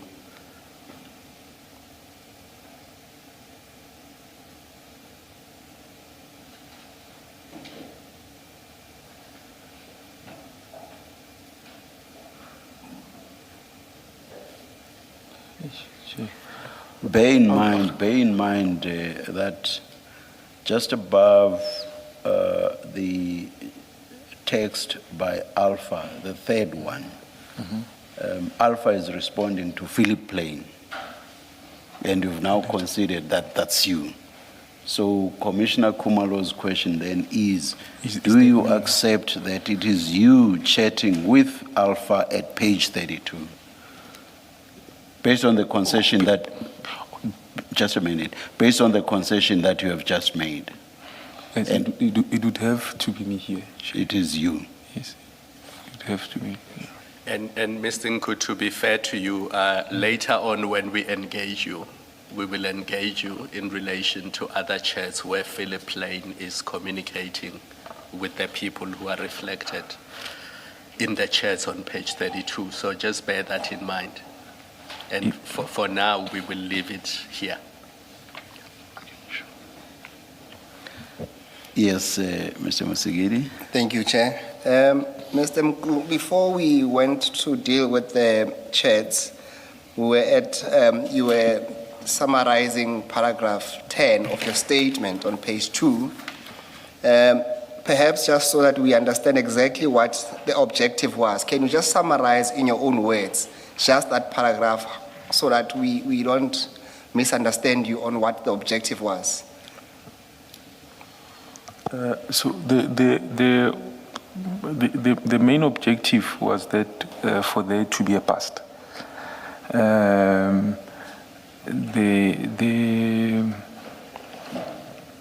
The dynamics or semantics of it were not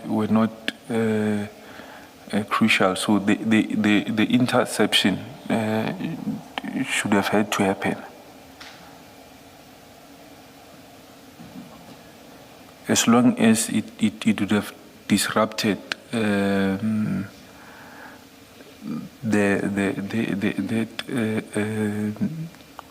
consignment reaching its intended recipient. And what would happen to the consignment itself?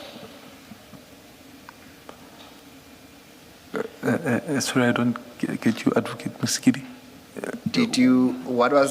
If there was any plan as to what happens to the consignment? No, so once there's a bust?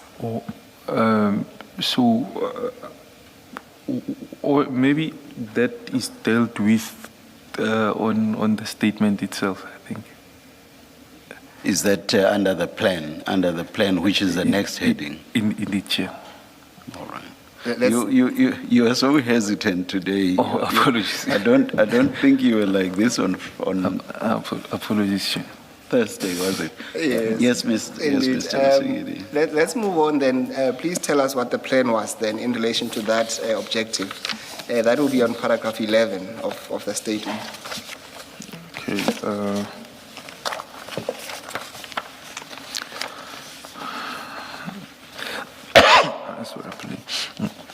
The plan. I understand and formulated it.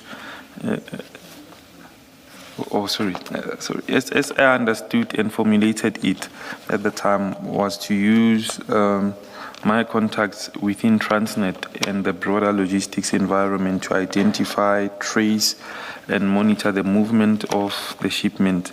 Once the relevant information had been obtained, my intention was to involve Chief Mashaba to coordinate or facilitate the operational aspects of the retrieval or interception. Before dealing with the steps that were taken, it is necessary to explain my relationship with Chief Mashaba.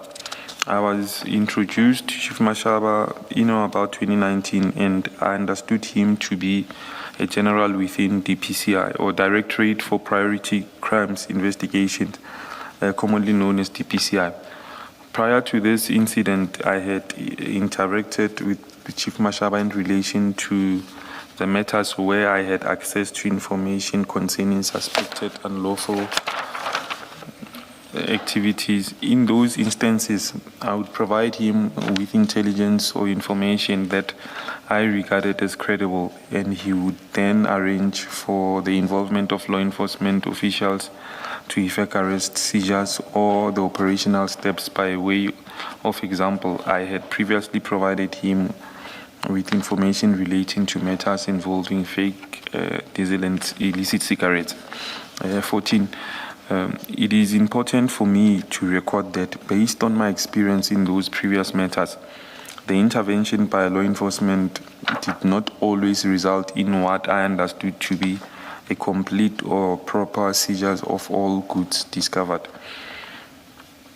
In certain instances, only a portion of the goods appeared to be formally recorded or booked into official custody.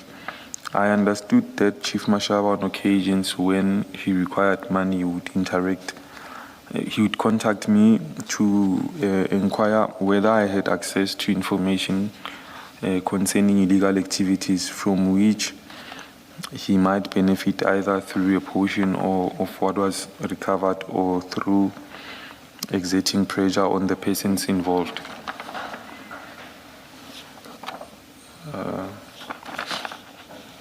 15. So I think, apologies, I think Advocate Musikiri, the question that you ask is covered on 14. All right, yes, let's continue. Okay, thank you. Safe to say, Chair, we will deal with some of the instances where he had been involved with Chief Mashaba, and we'll explore the chats as to those activities at the later stage. But for now, we'll let him go through the statement. Mr. Mku, you can continue on paragraph 15. Thank you. 15. In the present matter, I enlisted Chief Mashaba to assist with the request that had been communicated to me by Mr. Mophatso and Ibi. Before any operational steps could be taken, it was necessary for me to confirm that the existence of the shipment and establish its movement once it arrived in South Africa. For that purpose, I traveled to Durban. My intention in traveling to Durban was to approach an acquaintance of mine, Mr. Can I name the name, Chair? Sorry? Can I name these names? Please. Okay. Yes. Within Transnet, Mr. Zamokuzwayo. Sorry, Mr. Nkul, read the sentence again, because once you cut it and ask the question, it doesn't make sense anymore. So my intention? My intention in traveling to Durban was to approach an acquaintance of mine within Transnet, Mr. Zamokuzwayo, so that he could assist in retrieving the relevant tracking information relating to the shipment. 16. I departed to Durban on the 7th. Upon my arrival, I engaged. Please mention the full date. Okay, I departed for Durban on 7th July 2021. Upon my arrival, I engaged Mr. Kuzwayo and requested his assistance in obtaining the tracking information. Mr. Kuzwayo informed me that... Mr. Mku, sorry, I think when you see a full stop, and then start a new sentence. I think the way we read it now for the transcript, it won't come out well, and it might lose the message. So when you see a full stop, start a new sentence, and then we go on. Okay. Thank you. Okay. Must I start from the beginning? Or you can say, upon my arrival, I engaged. Okay. Upon my arrival, I engaged Mr. Kuzwayo and requested his assistance in obtaining the tracking information. Mr. Kuzwayo informed me that unfortunately he was blocked internally from accessing the same. The suspicion is that someone higher could have blocked that access to for other reasons. To limit a number of Transnet employees from this particular container. From my knowledge and understanding of the Transnet system, it appeared to me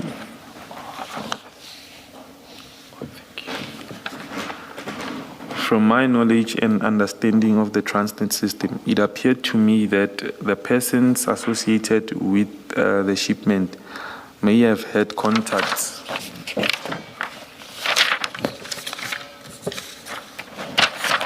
within Transnet who were monitoring the consignment and activated this limited access within Transnet. The effect of this was that other persons attempting to access the relevant information would be blocked or prevented from doing so. Mr. Mku, can you just in your own words try to explain what you mean, then what you expected from Mr. Kuzwayo, just in your own words, summarize what you wanted him to do within the Transnet system. What I would have wanted, or what would have been simpler for me, would be how do I put it, a live tracking of the truck. So to know the truck's whereabouts, because there are allowables within the system to be able to achieve that. So what I had expected is to be given the exact whereabouts, live tracking of the truck. And is it correct to understand you then that you would have ultimately wanted to follow that live tracking of the truck to Gauteng? It would have been simpler to operationalize. I think I deal with that aspect in my statement to say that, for instance, it would have been simpler to do a tip-off relating to a way bridge or have an operation planned, even if it's in Gauteng, but at least you'd have knowledge exactly where the truck is prior. In those paragraphs. Sorry. You say the system makes it possible to track the truck's travel. Is that what you said? Indeed, yeah. What system is it? It can't be the Transnet system, or is it? It is because it's remember they use handheld devices also. The truckers who go there, and that handheld device is attached to their system. Okay. I'm just thinking if instead of hiring yellow jersey, if I had my own huge articulated truck and I fetched my stuff there personally, my own consignment, why would Transnet still be interested? Why would Transnet still want to track the container once I, the owner of the consignment, have taken my consignment? Chair, usually when collections are made, they are made by, I would say, affiliated logistics companies which they form part of the service provider model within Transnet. So they are in the database. They then become part of their active directory. So even if you were an individual trucker, you'd have to be registered. I'm not just a truck. I happen to own trucks for whatever reason, or I own this one truck, and then I decide to fetch my own consignment from Transnet. Or are you saying they would not give it to me? They would only give it to the contractors that you are referring to? Registered contractors, because not everyone can do collections. Oh, there must be. So I can't say that's mine, and here's proof that I'm the consignee. No, Chair. They wouldn't give it to me. No, Chair. All right. Okay. It's unnecessary detail anyway, but I just wanted to know why Transnet's system would be able to track that truck. All right, let's leave it. Okay. Thank you. I wanted to ask you, just to summarize the kind of difficulty you say Mr. Kuzwayo encountered in trying to assist you in giving you access to this live tracking system.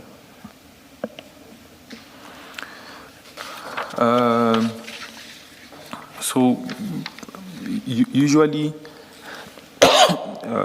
employees who have got access to various IT systems within Transnet. They would then have access to other various platforms, including the ability to track and whatnot. And someone who has access would generally be able to access any container information as and when they would need. But in instances where there would be interests around specific containers, high-ranking officials within the company would block access or would have IT administrators, people they work close with to limit or block access. So it would be as if it's a dedicated case. So I would say a soft lock of some sort, as if that container is flagged, only the file only to be opened by a case manager in that regard. So the difficulty that he incurred was gaining access to the file itself pertaining to the container in question. All right, let's continue to paragraph 18.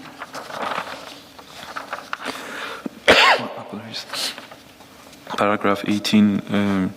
Despite the initial difficulty, Mr. Kuzayo continued his attempts to retrieve the tracking information. He eventually succeeded later on the 8th. After obtaining the information, he sent me 2 screenshots containing the tracking details.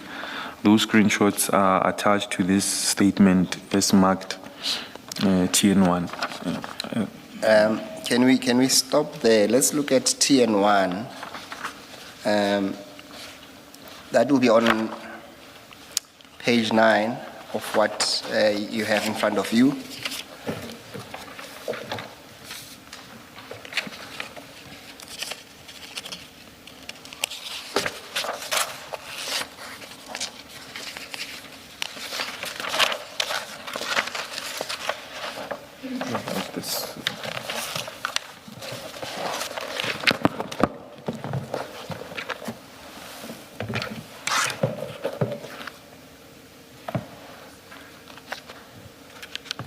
Page 9.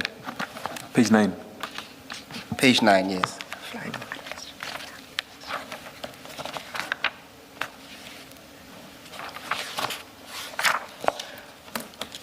The statement you were reading from, is that same file? Can someone? The same file we are reading from. You will see the TNs, there's TN1, TN2, TN3.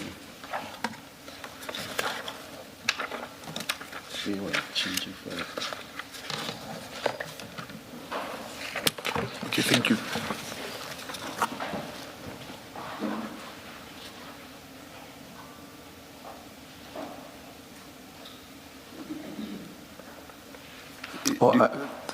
Are you there, Mr.? I am the. Can you see the picture on page 9? Indeed, I see, Chair. Yes. What is that? That would be the a screenshot of a system. Is this what Mr. Kuzoyo sent to you? Yes, I believe this was the SEP tracking details. Yes. Thank you. Thank you, Chair. Is this a screenshot of a computer / laptop or not? I would say a laptop. Laptop, yeah. And you will see there at the bottom left, it would have a logo that says Transnet. So we can then safely assume that it is a screenshot of a Transnet system with that logo. Is that correct? Indeed. Yes. For Mr. Kuzwayo to be able to give you this screenshot and what is on page 10, what information would you have given him? What did you say to him so that he knows what you're looking for?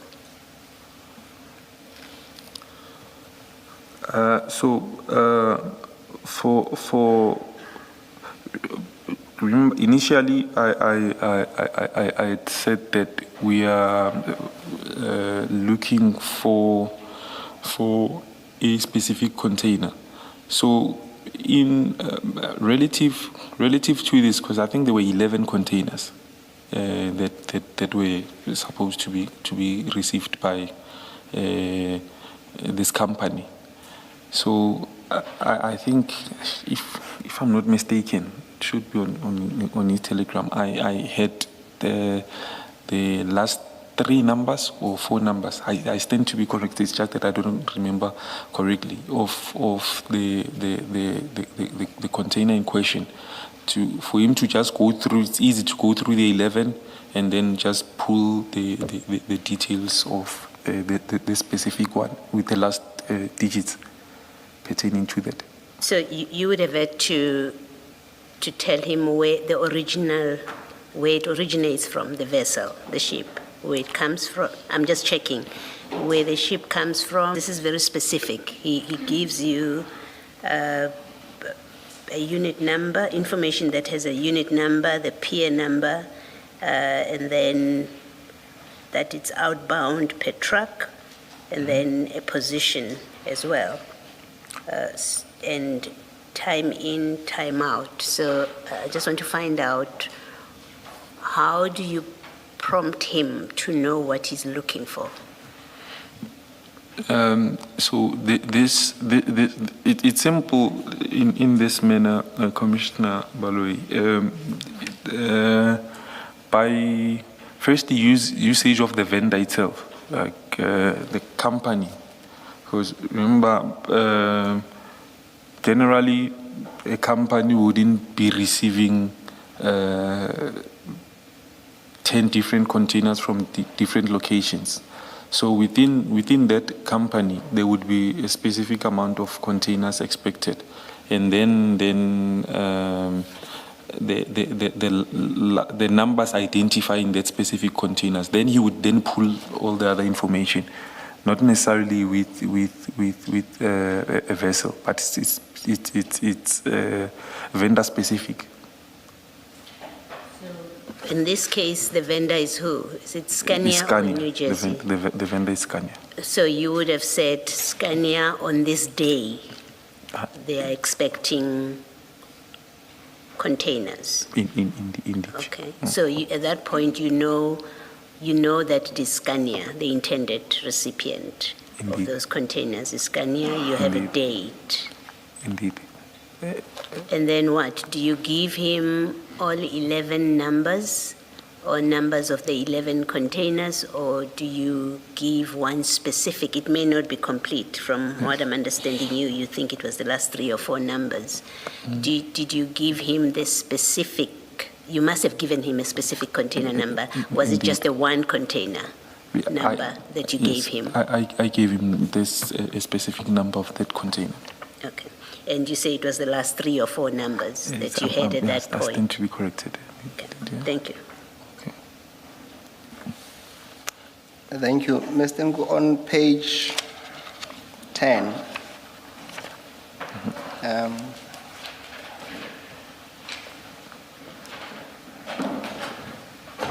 you will also confirm that that is also part of the message that you received from Mr. Kuzwayo. Indeed.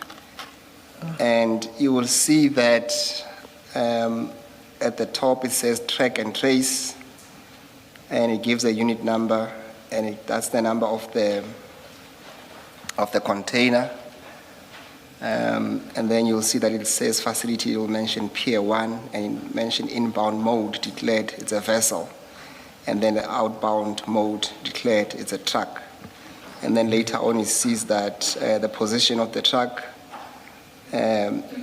given the registration. Do you see that? Indeed, indeed, I see. And then you will see that it will give time in, time out, and all the stops of the vessels.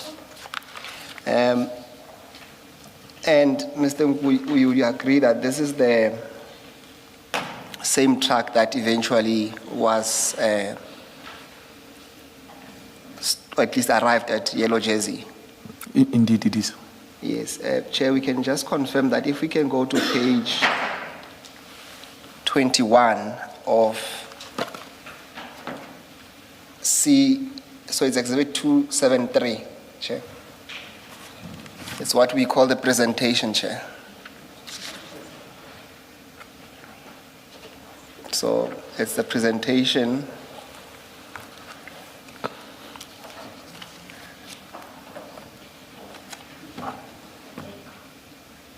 Page 21, 21. I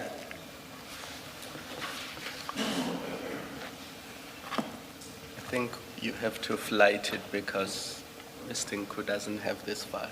Can you please flight the page 21 of CJC 273?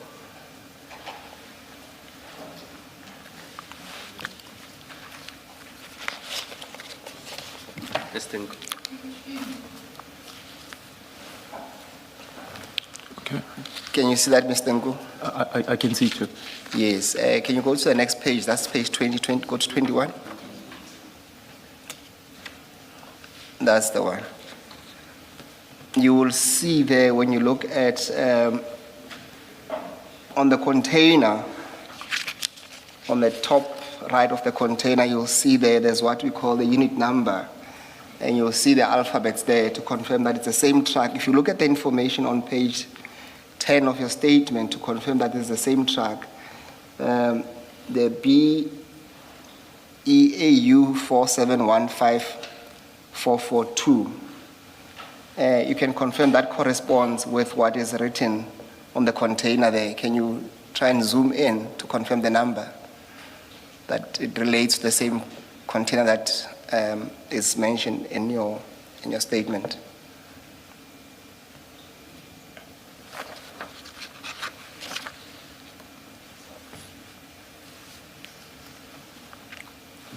Can you confirm that? Yes, I can confirm, Chair. Thank you.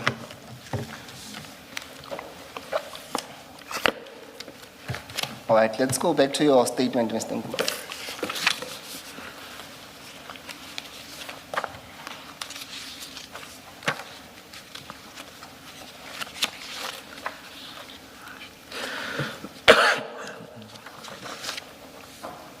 Okay. So we just dealt with 18. perhaps the last question would be then, Mr. Kuzwayo would have done all of this for you, and then in exchange, what did you do for him? Or what was the plan in exchange for that information? Okay. Oh, that was dealt with elsewhere. So I think I deal with it in the statement, Chair. Tell us now so that we can follow. We'll revisit it later, but if you have an answer now, say it without reading it. Then when we read to it, we say we've dealt with it. Part of the money that I was carrying was meant to reimburse Mr. Kuzwayo for giving access to the tracking information. At least we know that you had at least the following day 60,000 on you. Indeed. Of that amount, how much was meant to be paid to Mr. Kuzwayo? I think Sorry. At which paragraph are we now? We're wrapping up. We're still on paragraph 18 on page 4, Chair, of his statement. Just a minute. I closed when I went to TN1. 18. All right.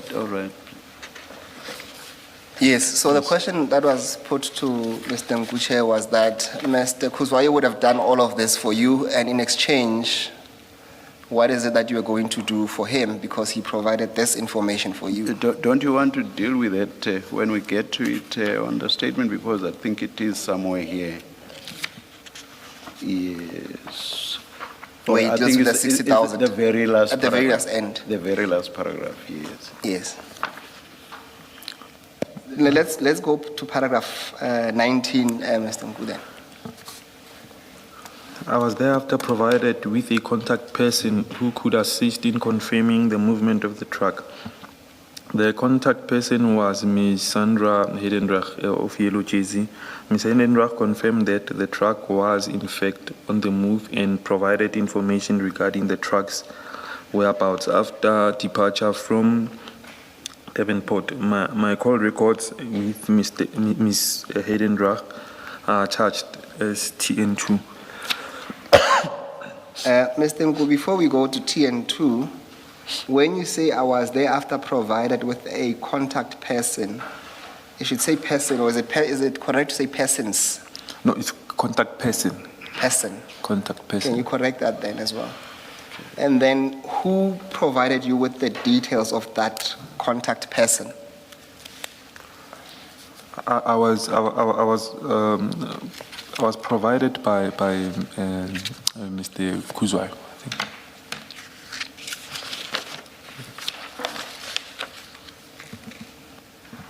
All right, thank you, Chair. We'll come back to TN2, which is the other call records, to Ms.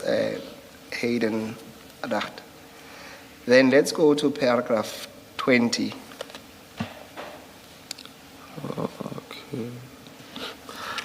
Paragraph 20. At around 1930, I received confirmation of the whereabouts of the shipment, and I made my way back to Johannesburg to locate the truck.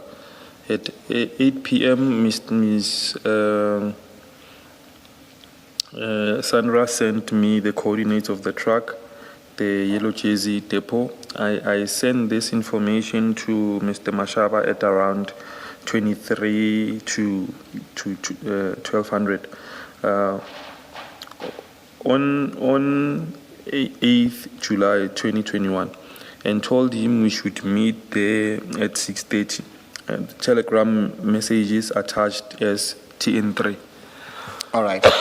I had said to you, let's deal with, because you referred to TN3, let's go to TN2 first, which is a telephone records. Those appear at page 11 of your statement. That will be the annexures to your statement.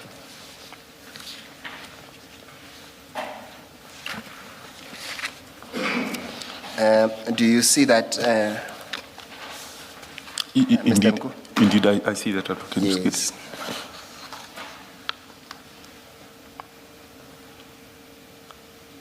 Now, there's a number there. I won't mention the number. The 06 number. Can you confirm that is your number? Or whose number is that? The 06, is it the 066, I think? Yes, on the very far left. I do confirm. Sure. I do confirm. Sorry? I do confirm. That is your number. Yes. The 066. Yes, so don't read out the whole number. Okay. Yes. I do confirm. And then if you go on, you'll see that on the other party. So if you go on towards the right, you'll see there's another block that says other party. There's a 082 number. Do you see that? Indeed, I see. Sure. Is that Sandra's number? I do not know it by head, but I would assume it is. Sure. Yes. Can you also confirm on the same row, you see there's a date there, it says 8 July 2021. Do you see that? Indeed, I see. Sure. Yes, it says start time. Indeed, I see. Yes, and then the time it's 17:16, and then it says, you will see that where it says call type, MOC, that will be an outgoing call. Do you see that? Indeed, I see. Yes. Then it will seem that at least at 17:16:54, you made a call to Sandra, and the duration of the call was for 58 seconds, if I can read it correctly. Do you see that? Indeed, I see, Chair. Yes. Can you recall what information you were discussing?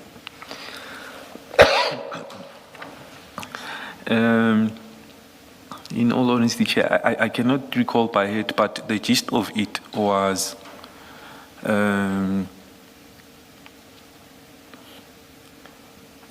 expectation to say that because I think round about that time the truck hadn't arrived, but yet it was not far off. It was already in the Gauteng area.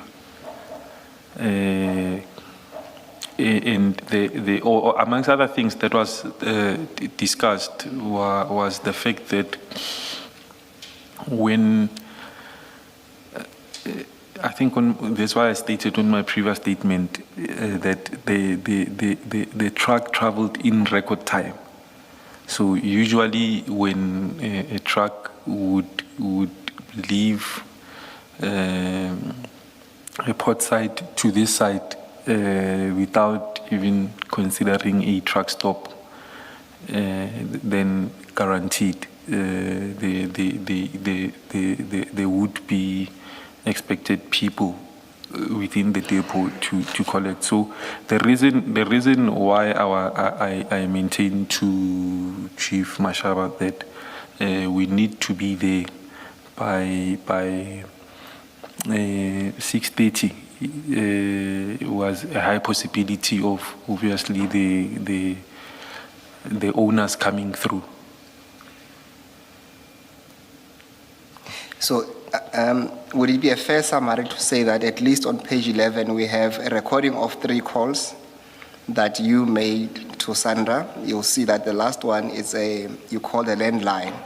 Indeed. And the nub of it was that she was sharing information about the location of the truck as it was coming towards Yellow Jersey. Is that a fair summary of that? It is a fair summary.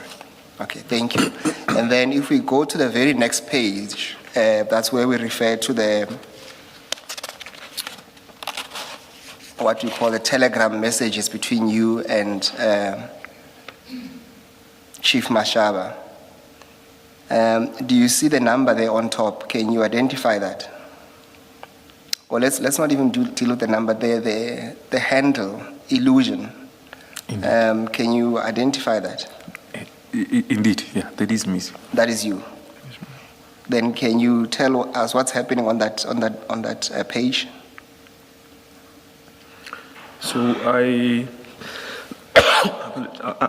had shared the coordinates to Yellow Jersey Logistics with Chief Mashaba, and at this time it was, I think it was now around about 12 a.m.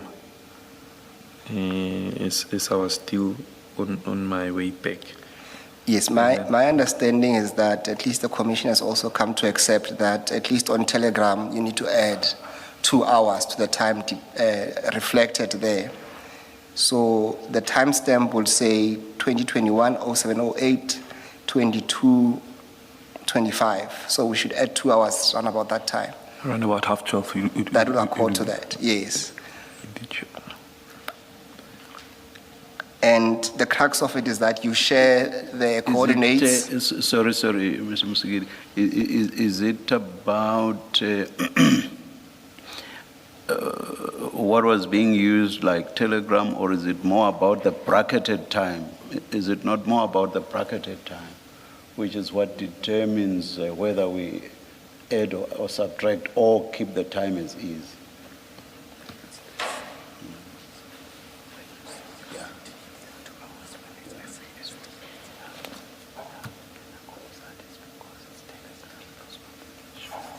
Do you get what I mean? Yes, Chair. The way I understand is the bracketed time, Chair, Yes, because it yes. says Yes, TC. Yes, Chair.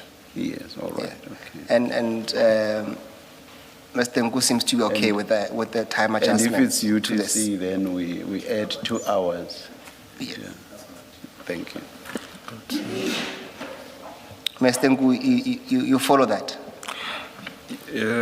Indeed, Chair, because I see this is it's using Different time zone. the universal time zone. However, you add 2 hours. It should. That's the 81, should yes. be. So it's correct to say that at least what's happening on that page is that you text or you forward a message to Chief Mashaba, sending him at least what appears to be the location or the coordinates to the yellow jersey in Roleport. And then you send a message that follows to say, we need to go there. And lastly, you mention the time where it says board, you say before 6:30.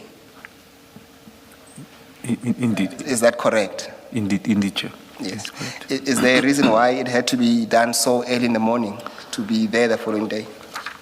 Hence, I think I'd already stated, Advocate Musikidi, that this would be, it was upon the advice that I got on the call that I made, that it might be that when you do the bust after 6:30, the owners would have been there before you. So try to be there earlier, before 6:30. All right. Thank you, Mr. Nku. Can we then go to... Before you do that, who would have said that to you? Is it Sandra? Indeed. Okay, thank you. All right, let's move then to paragraph 21, because we've dealt with 20 in terms of T and 3, where it starts at that stage. At that stage, apologies. At that stage, I expected Chief Mashaba, given the position within the DPCI, to arrange for the involvement of the appropriate law enforcement agencies and personnel to deal with the matter in a lawful and operationally proper manner. My initial expectation was, once the movement of the truck has been confirmed, the truck could be tracked and intercepted at an appropriate location, including possibly at one of the way bridges along its route. However, because the tracking information was not obtained in sufficient time to permit an interception while the truck was still en route, I formed the view that the operation would be instead have to be planned and carried out at Yellow Jersey Depot, where the truck was understood to be located.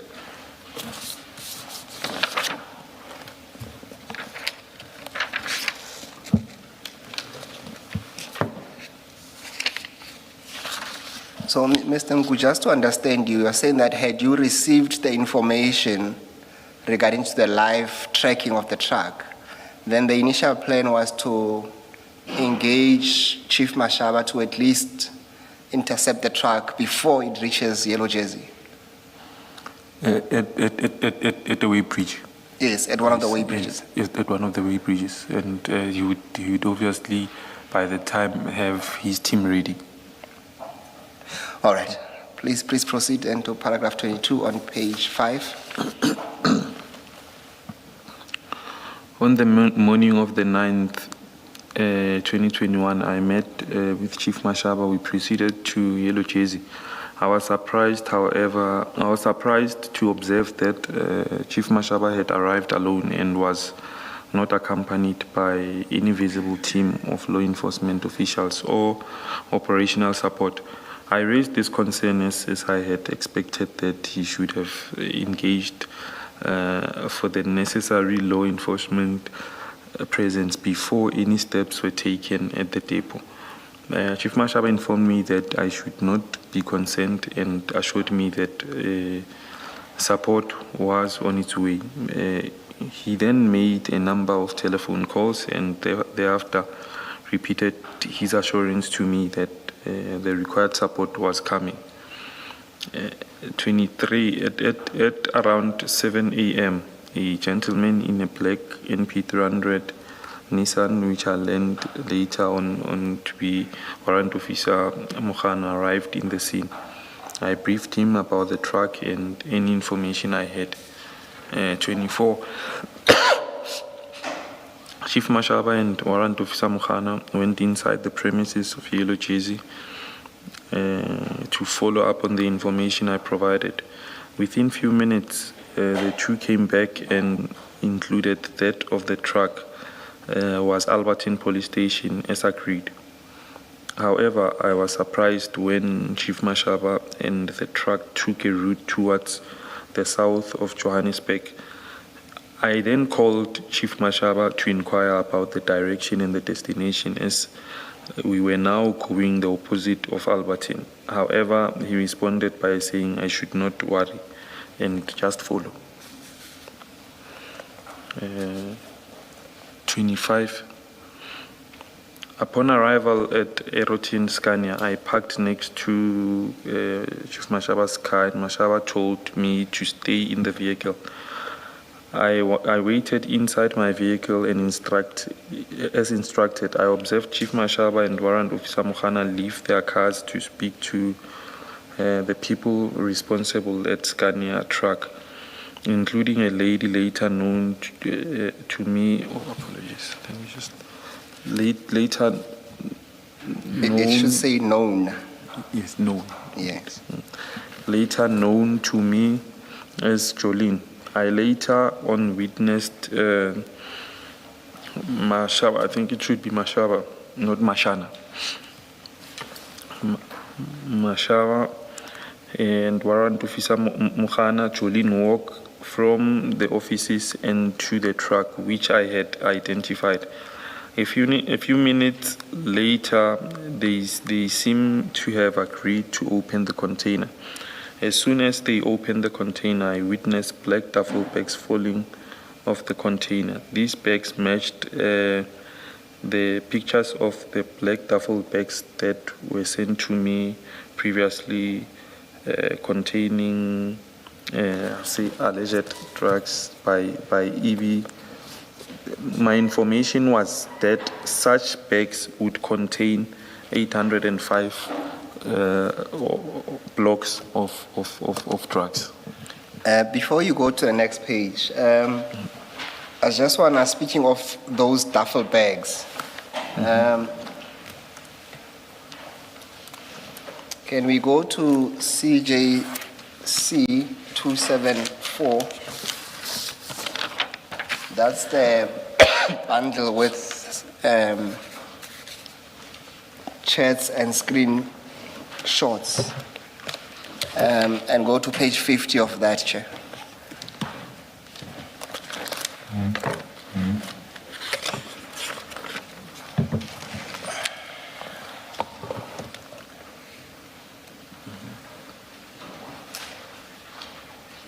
Can you fly? Sorry. Can you fly that?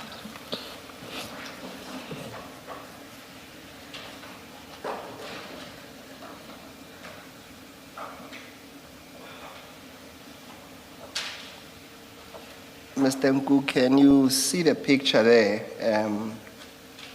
I think, is it not the picture of the bags? They were showing at the bottom. Is that what you're looking for? Yes. Thank you, Chair. Mr. Can you see those bags? I can see, Chair. And then the inside of what seems to be a container. When you look on top there seems to be a fiber-looking or some roofing of something, of some sort. I can see, Chair. Yes. Is this the picture that you received from EB of what you should expect? Yes, that these bags would be looking like that. Okay. No, I'm saying, not looking, but I'm saying this is the picture. Except that that's the picture of what you would have received. To say this is what the bags would look like. Yes, I was saying, Advocate Musikidi, that this is a picture demonstrating what the bags would look like. I Yes. don't know if I make sense. Yes, But it makes sense. Sorry, it's a picture you received from EB. Indeed, Chair. Correct. Thank you. Let's move on then. Before you do that, while you are on that page, just have a look at the graphics above the photograph. Just to confirm that on the 6th of July 2021, you received this text with these photos from EB. That's what that graphic seems to reflect.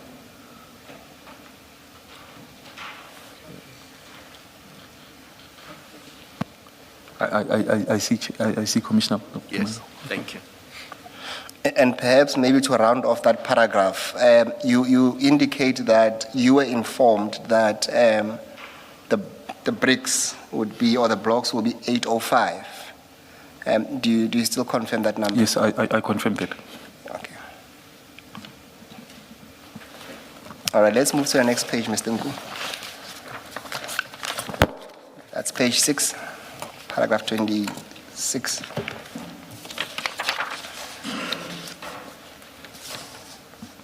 Paragraph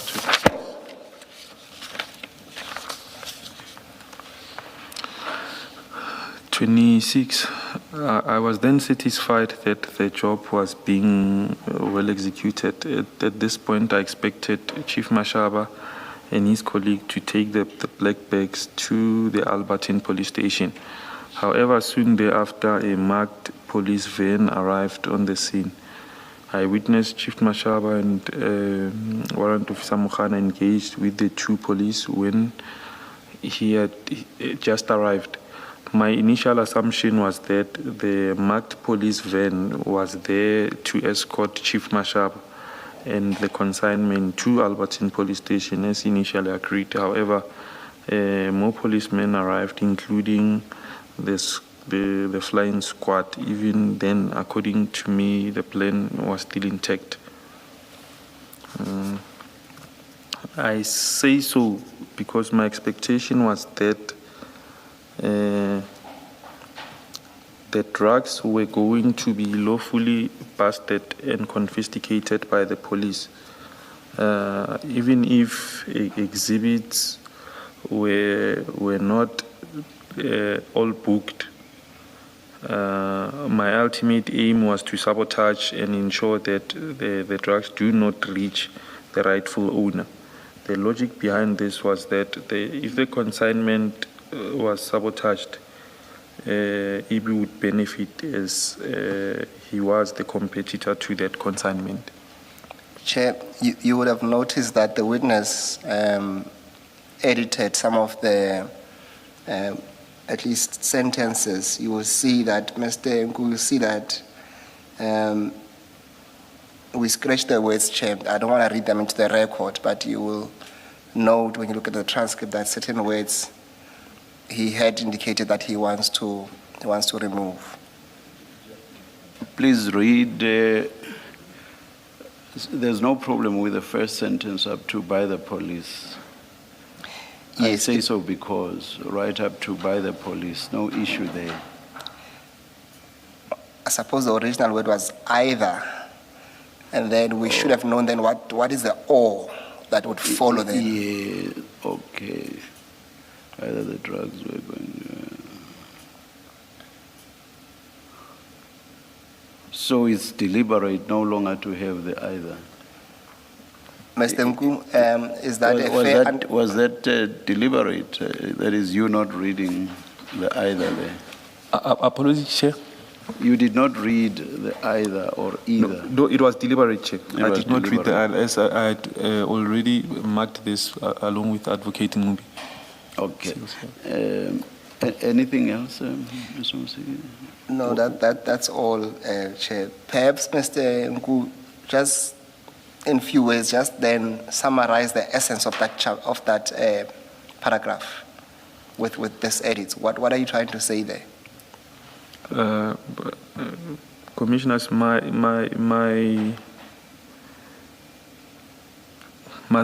mandate was that these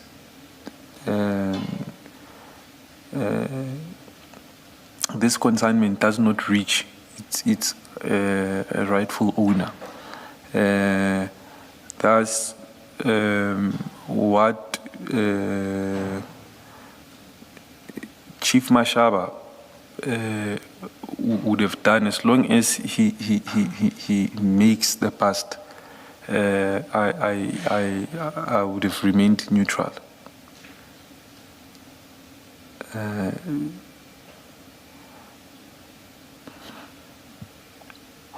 All right, let's continue at paragraph 28. Okay. Paragraph 28. As more police arrived, in particular, warrant officer records, I noticed there was tension Sorry, between. Mr. Nku, can I just Apologies. stop? Mr. Msikili, can we just be clear? What is it in paragraph 27 that we should read out? Is it just the word either?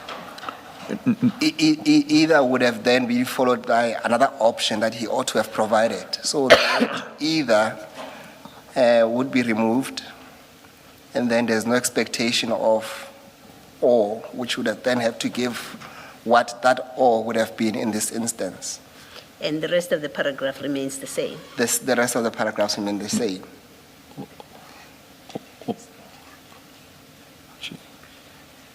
Okay. Mr. Nku, you confirm? Yeah, Mr. Nku has got his hand up, Chair. You want to clarify? Chair, I think maybe on the version that you have, say after and confiscated by the police. So we then replaced from even up until difficulty, any difficulty down there. Those were jotted out. And then we replaced after confiscated by police, even if some exhibits were not booked. Sorry, just read it the way it should be then. Yeah. Chair? So maybe from the beginning, I say so because my expectation was that the drugs were going to be lawfully busted and confiscated by the police, even if some exhibits were not booked. That's the end of the sentence. And then I continue from my ultimate aim.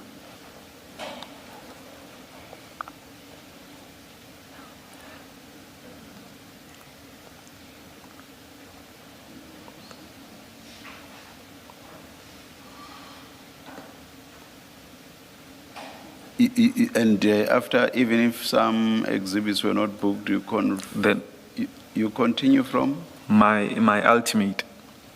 Oh. And that's all one sentence?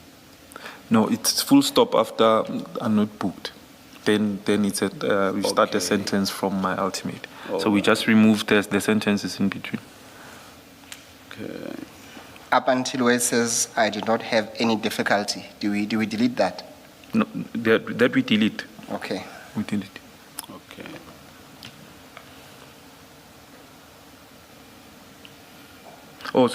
Sorry, Advocate Musikiri. I think, we made a mistake with that. Not read even, I say this because that would make sense. Indeed. Even if some exhibits were not booked, I did not have any difficulty. Indeed. And then you carry on from there. And then my you carry on. ultimate. Are you happy with that reformulation? I'm asking if that's the intent. I'm happy with that. Statement. I'm happy with Okay, that. thank you. There's no problem.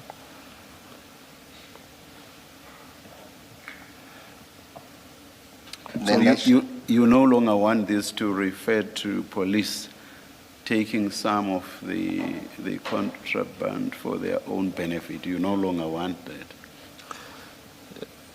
So I think the phrasing of the sentences apologies, Chair. I'm saying at that time the phrasing of the sentences because we had limited time to do the statement. So That was not intended.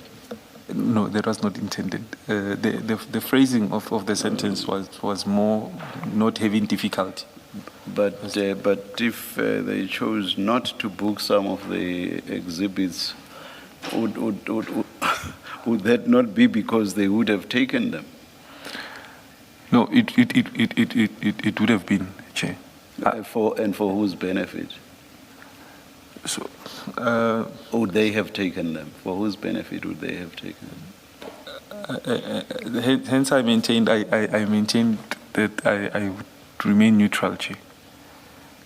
I was. Okay. I'm just trying to understand why you would not want that to be there. All right. Anyway, let's continue. Okay, thank you, Chair. All right, let's continue to paragraph 28, Mr. Nku. As more police arrived, in particular Warrant Officer Rikotso, I noticed that there was tension between different SAPS members. I was then later approached by Warrant Officer Mokoboya, who asked me what was my involvement, to which I told him that I was at the source. I then told me that General Khan was on his way. Paragraph 29. I became apprehensive on the situation. I then called Dr. Precious Mabuza, who is the daughter of the late D.D. Mabuza, Deputy President Mabuza. I told her that... Your voice is fading. Your voice. Apologies. Okay. Who is the daughter of D.D. Mabuza? I told her that I gave information to SAPS about the drug bust, but the situation was making me feel uncomfortable. She promised me that she will inform Lieutenant General Mboto from Provincial Head of Hawks, DPCI Northwest. However, my phone was shortly taken away and I did not receive that call.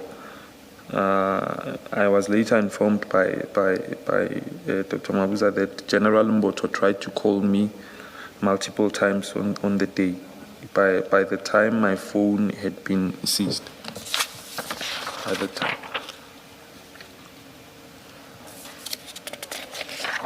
Okay. So. Can I just check only because we had this discussion with Chief Mashaba. The D.D. Mabuza that you refer to here is the now deceased Deputy President. Indeed, Chair. Okay, thank you. Indeed, Commissioner. Thank you. Okay, and this paragraph 30. So the title should be "My View with Chief Mashaba." Instead of Not my understanding. Instead of my understanding with Chief Mashaba, it should be what? My view. My view. My view. With Chief Mashaba. Indeed, Chair. What does that mean? Apologies, Chair. What does that mean, my view with Chief Mashaba?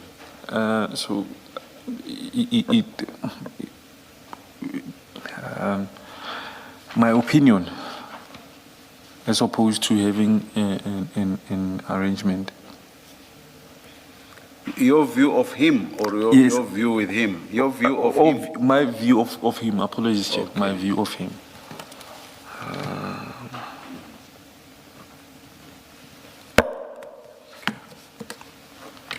And then when you started paragraph 30, it says my understanding. Should we keep that or should we also change it? It's my view. It's still your view? My view. Of. Okay. My view of.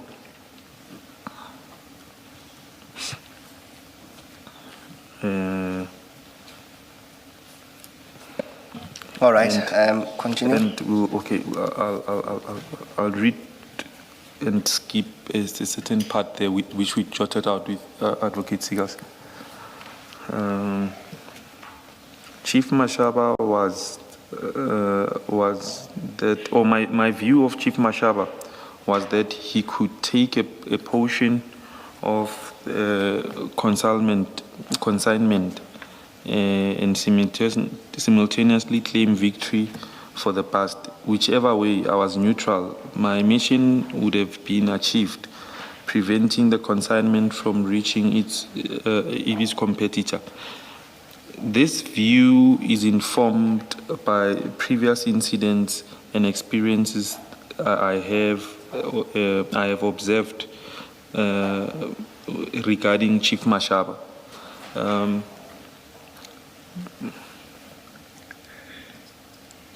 Do you have something amended there now, because it does not accord with what we have here? Indeed, Chair, apologies for that. That was amended. Please articulate it the way you have. Start from Okay. the beginning of the sentence. I would start there by saying I was neutral, as my mission would have been achieved, preventing the consignment from reaching EB's competitor. So there it's replaced by this view is informed by previous incidents and experiences I have observed regarding Chief Mashaba.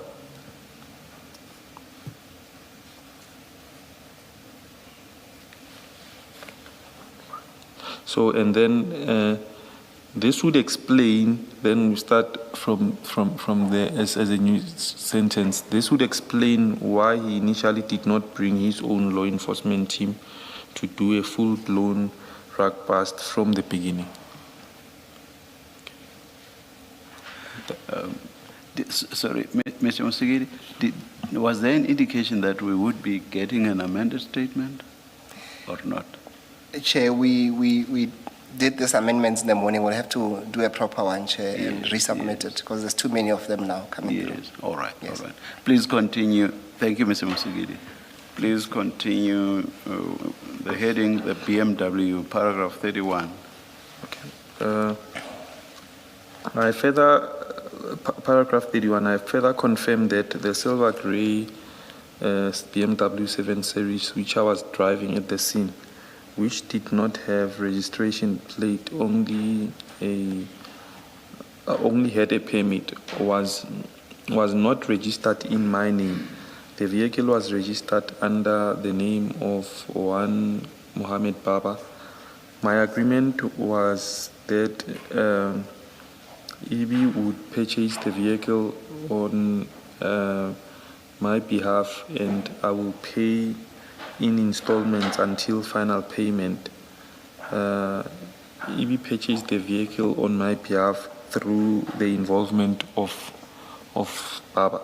Can you please explain that? What does that mean? Through the involvement of Baba, what exactly was Mohammed Baba's involvement? No, so, in fact, I think maybe I did not clarify on the sentences, on the paragraph. The arrangement was with Baba. Initially, he was to purchase the car for me, but then because he did not, he's a dealer stocker,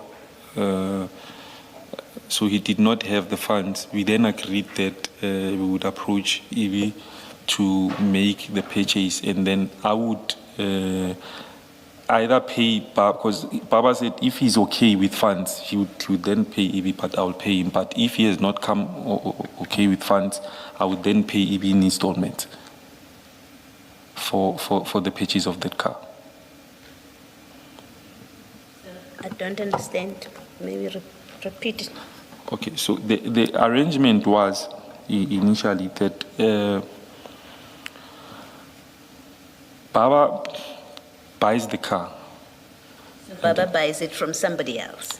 Buys it because he's a dealer stocker. The cars are cheaper for them if you buy from What manufacturer. does it mean he's a dealer stocker, sorry? So let's say it's a dealership. Okay. It's a dealership. So if he buys a car at, say, a BMW, he would buy it at a much cheaper price than an ordinary person would buy it. That's why if one looks at the book value of the car at the time, the book value was way higher than the purchase price. The purchase price became much cheaper than the actual book value of the car. So in that manner, you reserve the value of the car. And he was to buy, and obviously through the fact that he needs to make profit from there, I still needed to pay him for his part of the profit. But over and above that, pay the installment. But at the time, because he didn't have the funds, we then approached Evie to make the payment for the car, and then would reimburse him on installment basis. But my agreement with Baba was that if he comes okay, he would pay Evie, and then I'll continue, because I often refer other clients to him for vehicle purchases. So someone you knew for 5 months, 6 months, I'm talking about Mr. Ibi, was willing to buy a R1 million car for you, just like that?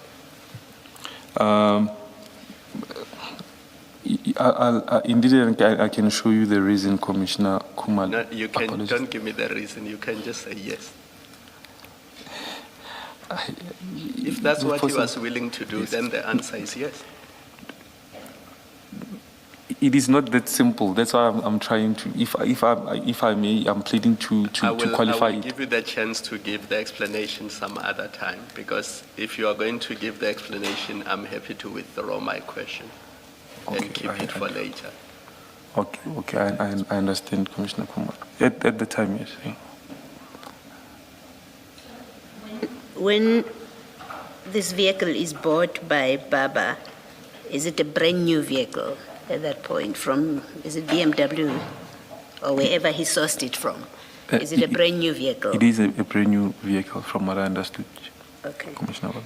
And from your, and I just want you to make sure that I understand this transaction. From your explanation, it sounds like, in fact, it is Baba who's buying the vehicle on your behalf, not EB. Not really, because the from what I understood, the engagements ultimately then ended up being between the two of them. But because I would have been the person who's supposed to reimburse one of them, I was a benefactor of the transaction, in a sense that the car ended up with me. Not benefactor, beneficiary. So the beneficiary, apologies. Huge difference. Apologies, beneficiary. I was the ultimate beneficiary. However, the dynamics of the payments were discussed between the two of them. So the payment arrangement was between the two of them, was discussed between the two of them. Indeed, Chair. So commitment was between Baba and EB, not you and Baba or you and EB. Hence, I try to explain it in this way, Commissioner Balwe, that the arrangement was initially between myself and Baba. That, okay, purchase this and then I'll sort you out. And because ultimately at times I do refer lines to him. And whatever I have to gain, you'll just take it as part of your profit. So at the time, he was overexposed with capital. So then we then concluded to approach EB to make the purchase on my behalf. But then I still maintained with Baba that if you come okay, pay this man and then me and you will sort it out. Because we have much longer history. I've known Baba for much longer than I've known him. But ultimately, they obviously had a stronger relationship than I do. I guess what I'm asking with my question is, the sale agreement for this motor vehicle was between Baba and And me. EB. Indeed. Not you and Baba, and not And you not- and EB. Not me and EB. Okay. Indeed. Thank you. I have whispered to Commissioner Kumalo, and he's happy if I give you an opportunity to explain what he raised with you, which was you had known EB for a very short period, and yet he was willing to purchase on your behalf a 7 Series BMW. Your answer to that was yes, but that is not that simple. You have an explanation. Did I understand you correctly? Indeed, Chair. Yes. Yeah. Now give us the explanation, but please don't be long. Apologies, Chair. I'm saying please give us the explanation, but please don't be long. Okay, thank you, Chair. Maybe my explanation will be coupled with what I've just told Commissioner Baloyi, relating to how the That's the how. That's the how. The issue here is more. You've known this person for only this much. Why is he willing to purchase a 7 Series BMW on your behalf? That has nothing to do with Mr. Bana not having the cash himself and so on. No, Baba, I'm very sorry. Mr. Baba not having the cash himself and so on and so on. And the fact that should Mr. Baba suddenly have the cash, he could or would possibly pay EB. That's besides the point. Point is, right at the beginning, why would EB be willing to do this when the two of you had known each other for a very short time? Chair, one of the reasons would have been, that's why the how parts were actually directed to the why part. And that is because Mr. Baba and Mr. Ibi had a much longer relationship than I do. And I and Mr. Baba had a much longer relationship with as opposed to myself and Ibi. So in that aspect,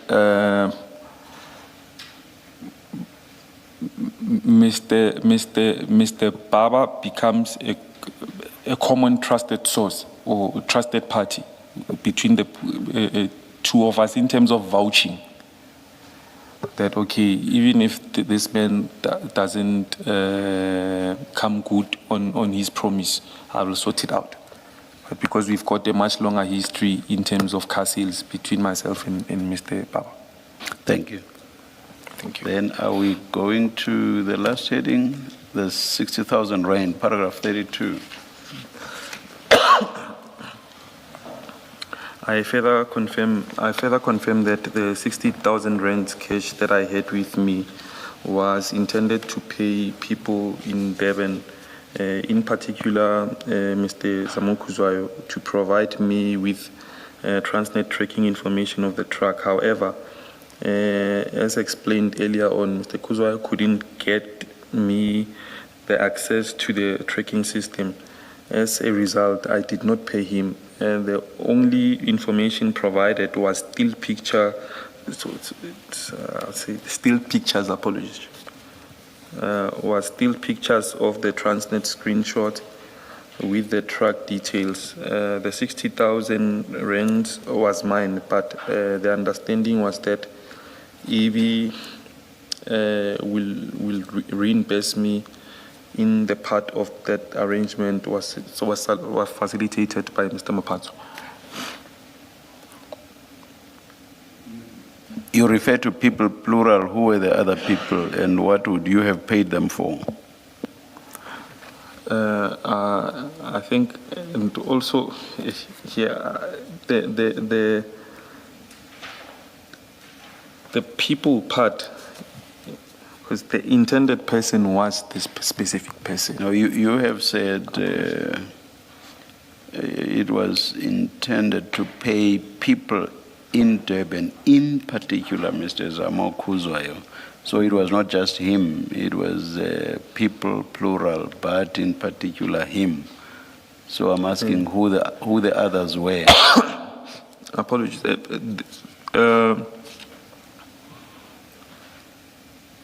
In terms of the tracking aspect of it, I would not have known if there would be a need for someone else's intervention. So he would be the main person, and he would then guide me as to if there's a need for further facilitation. Because my objective was to gain access to the tracking details. Thank you. Cheers. There's just one more question from me. If, based on your original understanding, Chief Mashaba was supposed to organize law enforcement and they were to arrive at Yellow Jersey at 6:30 in the morning, and law enforcement confiscated all these drugs, what was going to be the benefit for him to wake up at 5 in the morning to be there at 6:30 for something that SAPS or DPCI was going to take and claim credit?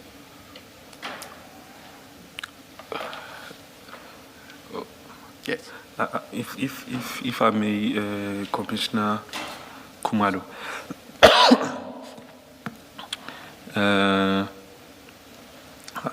I think the commissioners would have seen literally in all my statements and even in my call records. I've always maintained Chief Mashaba as DPCI, so that would be his credit according to where I was sitting, because he would have been part of the people to claim credit. Let me be more direct. Was your plan to pay him cash No. for assisting you with the bust? No, not at all. There wouldn't have been any reason, because hence I say in my experience, in my past experiences, there have been instances I've given information and then things come short.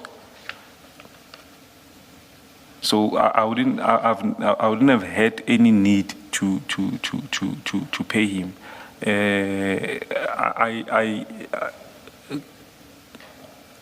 I stayed there as, hence I maintain that I was neutral. My number one objective was make sure that there's a bust. It's a recorded bust. Hence, even in my previous statement, I maintained that I did not have any need to go to Yellow Jersey Logistics. As long as there is a bust, I was comfortable. Leaving Yellow Jersey Logistics, I was of the sense that we are going to Albertine. I would have been comfortable. What they do in terms of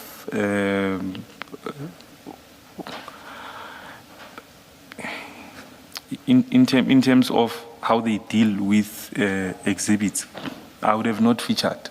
The most my objective would have been met, but there would have been a need to pay Chief Mashaba. Hence I say, because for me, him and his Hawks team or his DPCI team, along with the provincial commissioner at the time, would have been the ones to conduct this operation, as he had assured me.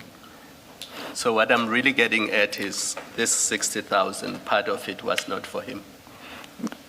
The 60,000 part, actually, I would have came back from Durban without it. I should have came back from Durban without it, under normal circumstances, because it was supposed to be spent there, not for me to come back with it. All of it? You were supposed to spend all of it? I was supposed to spend all of it.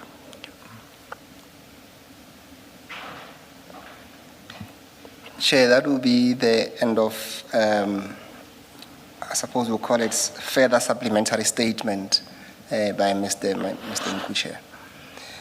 Thank you, Mr. Musagit.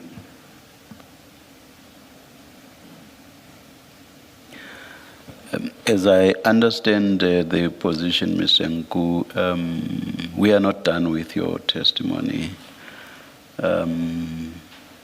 Is it correct that there are still going to be further consultations and a preparation of a statement that deals with other aspects? That is the other material that we have not touched on as yet. Certainly, Chair, there's materials that we still need to put to Mr. Nku, especially the WhatsApp chats that deals with his interactions with Mr. Mashaba and their activities. And whatever else. And whatever else that's left, Chair, that still needs to be canvassed with Mr. Nku, Chair. Yes, yes. Must we assume that you are going to start working on that as from this afternoon, possibly the whole of tomorrow? Yes, Chair, we'll use that time to finalize what then we started on Friday. Yes. Then the idea should be to resume, depending on where you are with those preparations, resume on Wednesday.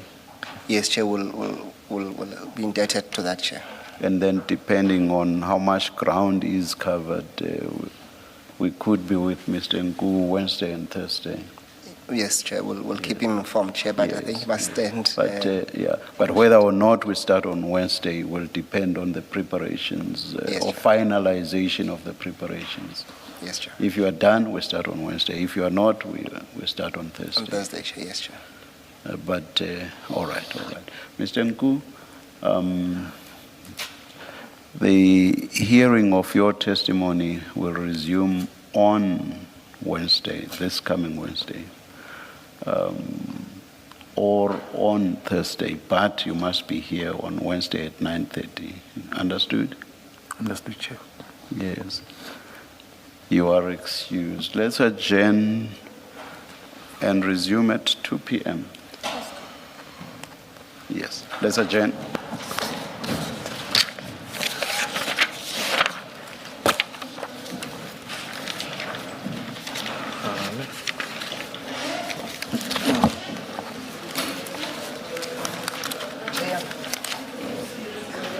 How do I resolve the problem? How do I resolve the Hmm?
Testing, testing.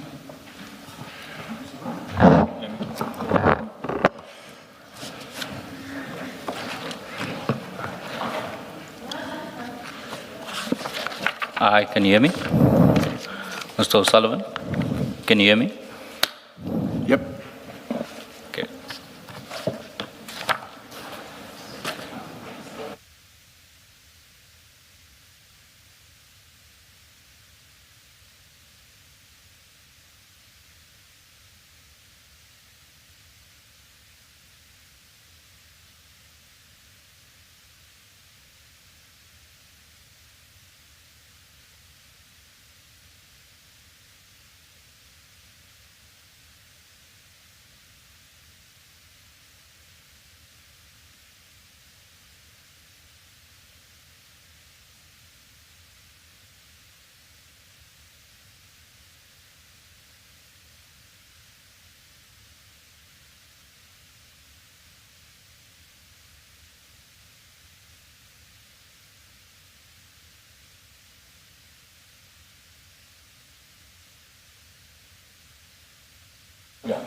Okay, I think I should be okay.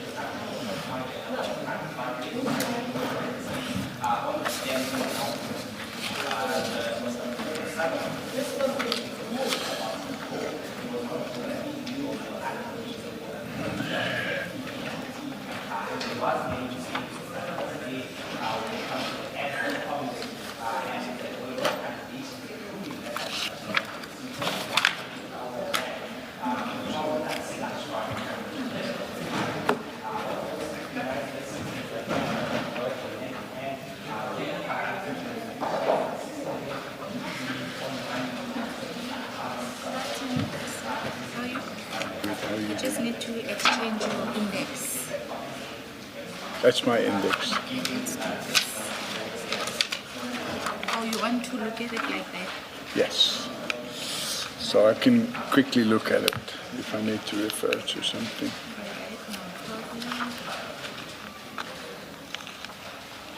No, these nails of yours. They work wonders. Okay. I don't have it. Thanks. Yeah, I get it. Yeah. Is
straight in there is Q. And then the page numbers presumably 3. You managed to get that off. Good afternoon, Ms. Sello. Good afternoon, Chair. Good afternoon, Mr. O'Sullivan. Thank you.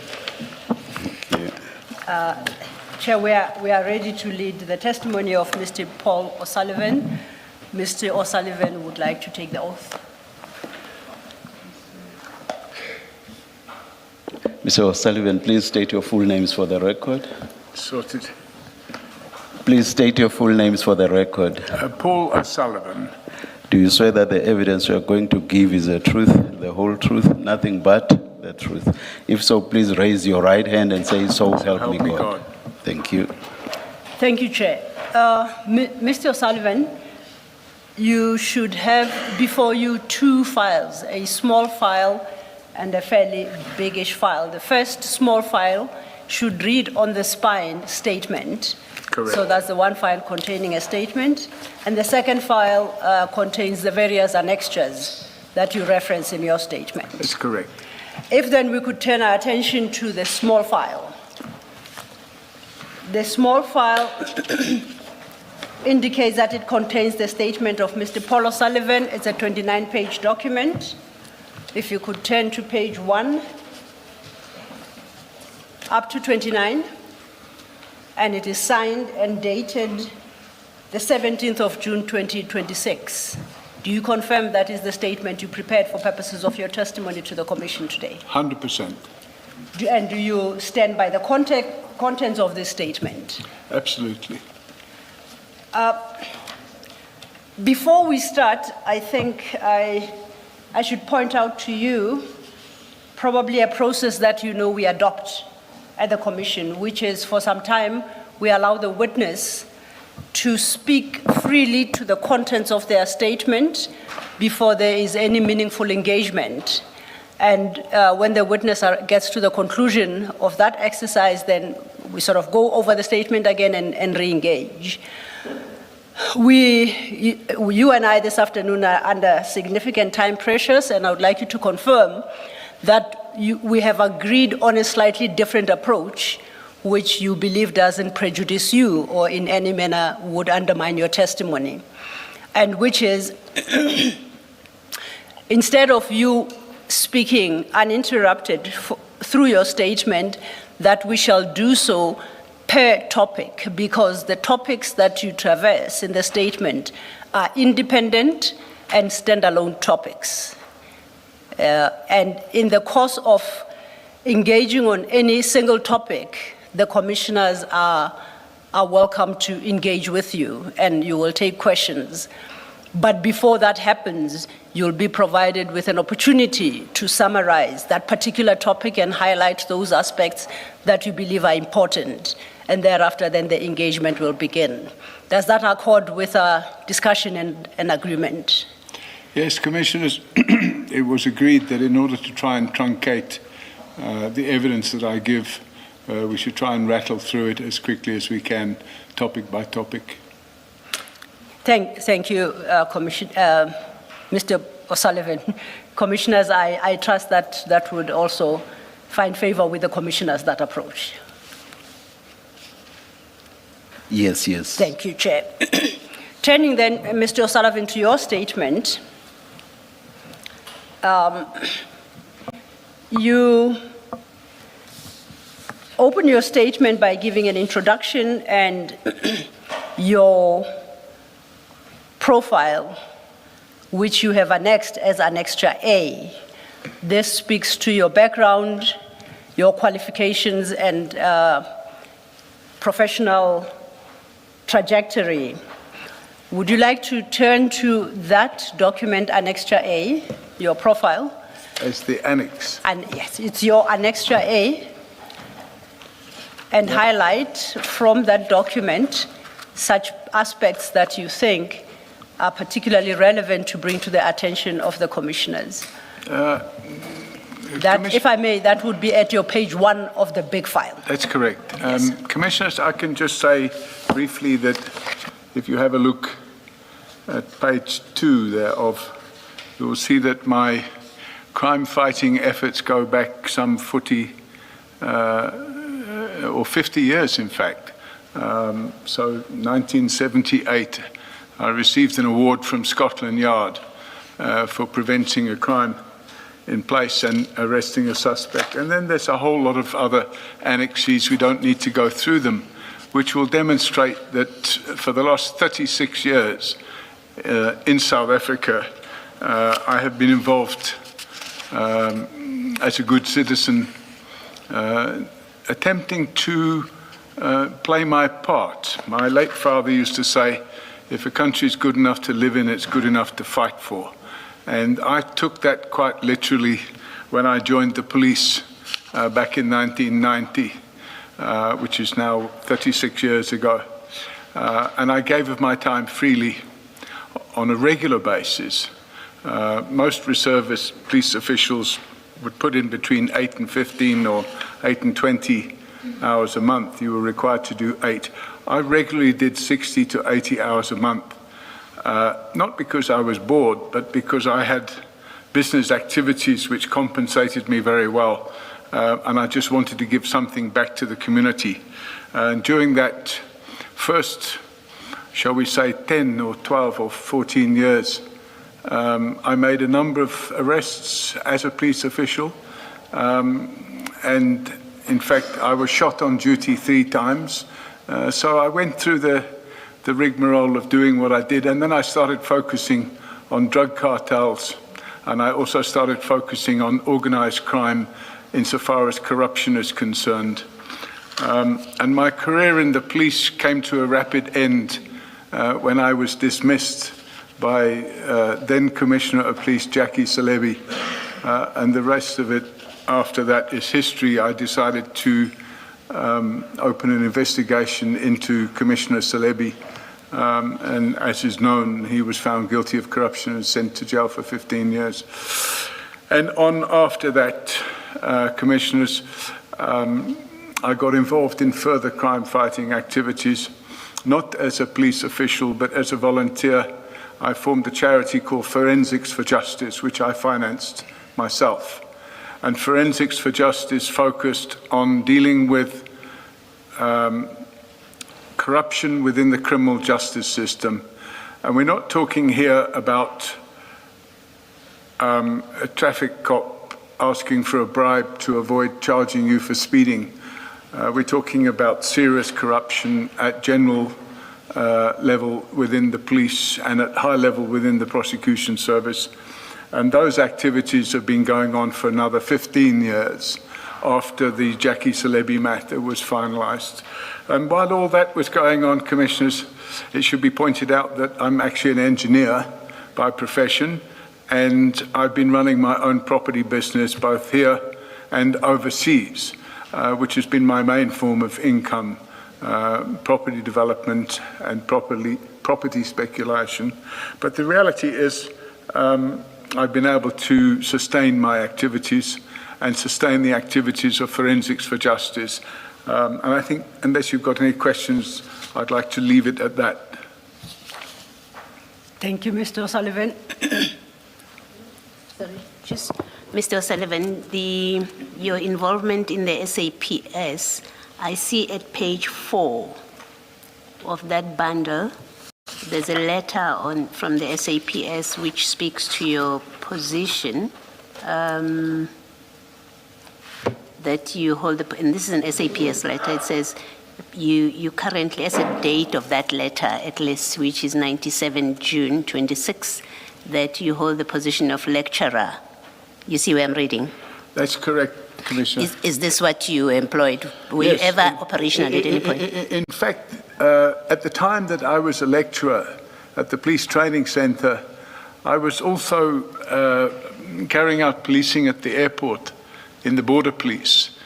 So there was a reservist unit at the airport which I helped form, which comprised of about 35 volunteer members, and I selected people that spoke different languages so that we could have some impact on the crimes that were taking place at the airport. But during the period in question here, I was the head lecturer at the Police Training Centre, and in fact, one of the other pages you will see that one of my students, in fact on the next page, page 5, one of my students was the now President of South Africa, Cyril Ramaphosa. So it gives you an idea of the sort of activity we were involved in. Thank you. Thank you, Mr. Sullivan. Thanks, Commissioner Baloyi. And before we leave your CV, at page 1, just to clarify,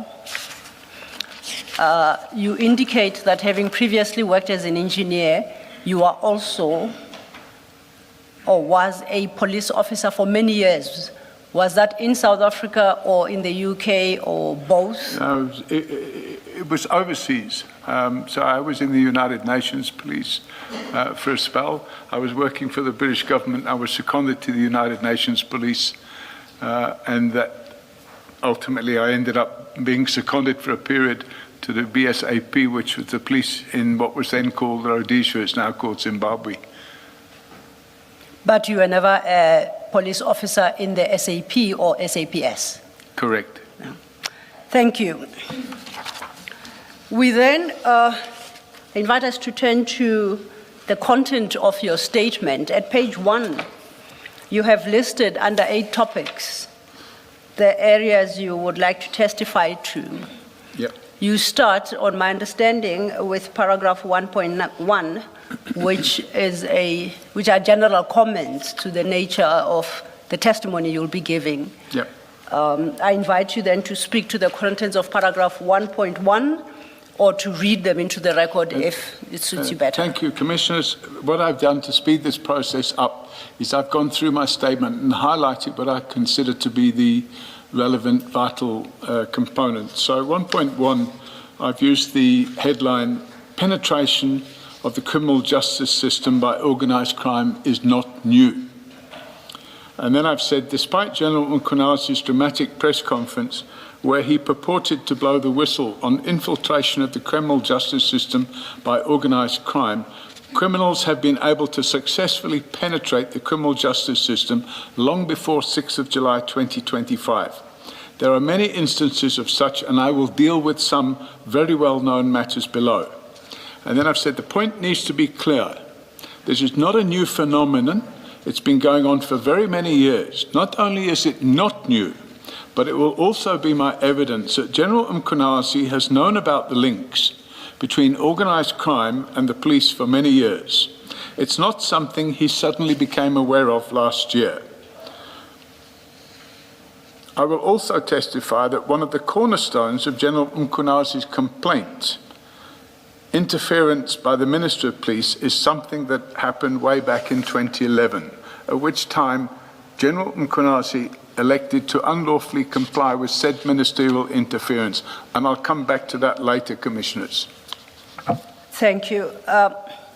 Just 2 questions for me before we move to the next topic.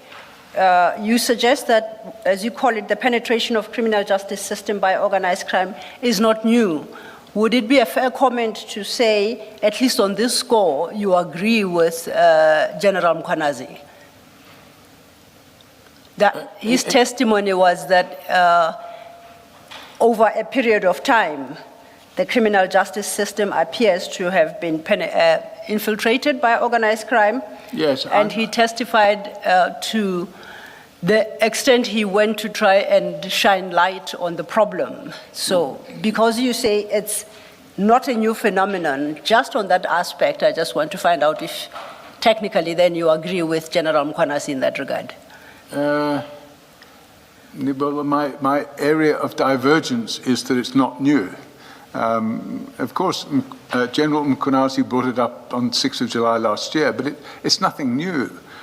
In fact, I've given an example of the 1990s, when the head of organised crime in KZN, Superintendent Piet Meyer, was sent to prison for 10 years for colluding with drug traffickers. So it's not new. It's been going on for a long, long time. What's the point of diverging? What are you seeking to establish, or what are you seeking to convey to us by diverging on this? Commissioner, if one looks at, and later we will come to it because I've had the media conference of General Mkhwanazi transcribed. If one looks at the transcript, it looks like, wow, this is something that's going on, it's just happening. But actually it's been going on for donkey's years. And to have it suddenly thrust into the public eye on the 6th of July last year, I will be later explaining that, in my opinion, that actually there's another motive for what happened last year, and we'll come to that later, Commissioner. Thank you, Chair. And in fact, the point about Senior Superintendent Piet Meyer you make at your page 3, at the top of page 3, that first paragraph, what you just alluded to. Yes, I mentioned, sorry, ma'am, I didn't catch No, it. I was saying the point about the arrest of Senior Superintendent Piet Meyer you make at the top of your page 3. I've covered that as an example, so I've gone way back. Yes. In the 90s. Yes. And then I come forward with a couple of examples in the last 20 years, serious examples, which are common cause. And my second question is in relation to the statement you make about General Mkhwanazi, and you say at the bottom of your page 1, General Mkhwanazi has known about the links between organized crime and SAPS for many years. My reading of your statement, unless I missed it, does not seem to cover the knowledge that you attribute to General Mkhwanazi in this regard. Do you deal with this aspect in your statement? His knowledge of links between organized crime and SAPS? Yes, I think what we'll come to later is not only his knowledge, but the steps he took, in my opinion, unlawful steps, to deal with one of the senior police officials that was involved in the penetration of organized crime into the criminal justice system. But I think I'll come back to that later. All right. Thank you for that. That then would bring us to your paragraph 1.2. Having then said something about Senior Superintendent Pete Meyer and the events of 1990 to make the point that the problem is historical, you then at page 3, 1.2, deal with Mr. Glenn Agliotti and Commissioner Jackie Silebi. As you are aware, I think that is that relationship and its outcome has been ventilated for a long time and quite in depth in the public domain. So with that in mind, would you like to deal with your contents of paragraph 1.2, Yes. perhaps by way of summary? Thank you. Commissioners, I'm not going to read the whole of 1.2 out because it's just, it's common cause. But I've underlined a couple of important portions. 1.2.3, I've said Mr. Agliotti made his immoral living out of importing and exporting narcotics and counterfeit cigarettes. He often moved drugs and/or counterfeit cigarettes with a police escort arranged by a certain Captain Paul Stemmet. Captain Stemmet was not even a real police officer. He had been appointed by Commissioner Silebi at Mr. Agliotti's request. He was not even on the police's payroll system and had never undergone any police training or fitting out of uniform. But the sad part about it is he had a police identity badge that was issued by Commissioner Silebi.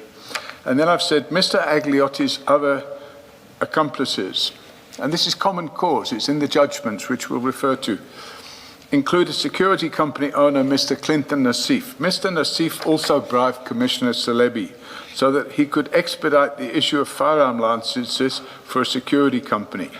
Mr. Nassif later supplied the same firearm that was used to murder Mr. Brett Kebbel in September 2005. Commissioner Silebi interfered in the investigation by allowing Mr. Kebbel's Mercedes, in which he was murdered, to be removed from Norwood Police Station by a brother-in-law of one of the murderers to a car body workshop where it was cleaned of all forensic trace evidence. And then I've attached, I refer on page 5 of my statement, I've referred to documents which are attached, which make sober reading. Annexure B1 is the first draft confession made by Mr. Agliotti to the Scorpions in his attempt to obtain indemnity in return for implicating Commissioner Silebi. Annexure B2 was the judgment of the High Court on sentencing Commissioner Silebi.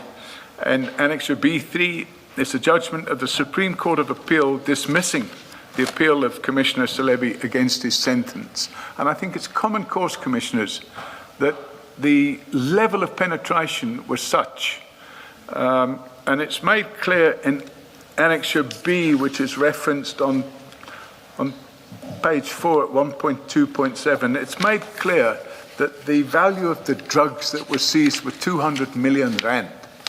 And those were seized by the what was then called the Scorpions, or the DSO, the Directorate for Special Operations. And that was based on information which I supplied to them at the time when I had infiltrated that drug cartel for the purpose of having those drugs seized. And it's documented on the Annexure B. Thank you, Commissioner. And so if one has regard to your paragraph 1.2.3 and 1.2.4, where you make the conclusions that Mr. Silebi or Commissioner Selebi maintained relations with persons such as Mr. Agliotti and Captain Paul Stemmet, who made an immoral living out of importing and exporting narcotics and counterfeit cigarettes. That's on the one. And Mr. Selebi, Commissioner Selebi rather, being bribed by one Mr. Clinton Nassif. Those facts you do not know, you don't have personal knowledge of, you derive from the documents that you listed, your paragraph 1.2.10. A reading of those documents will lead to the same conclusion. In fact, I do have personal knowledge, but I've used the documents to prove that personal knowledge. In fact, the morning after Brett Kebble was murdered, which I still, very distinct in my head, he was murdered on the 15th of September, 2005. And on the morning of the 16th of September 2005, I met with a source at the McDonald's at Bruma who gave me the information about the gun that was used to kill Mr. Kebble. So all that information is not hearsay, but it happens to be contained in the court judgments. So it actually confirms my personal knowledge. But for purposes of your testimony to the Commission today, you rely on these documents specifically? That is correct. Thank you. Is there any other comment you'd like to make regarding the relationship between Commissioner Selebi and Mr. Agliotti before we turn to your paragraph 1.3, where you deal with another relationship?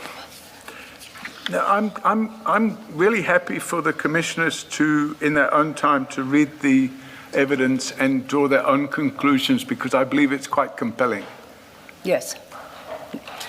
Then if we stay with your paragraph 5, your page 5 rather, at paragraph 1.3, you have a subtopic, Radovan Krecher, General Mabasa, and Colonel Stein. Now, at page 6, you give quite an extensive background to this particular topic. It's at page 7, you then deal directly with the relationship between Mr. Krecher and General Mabasa on the one hand.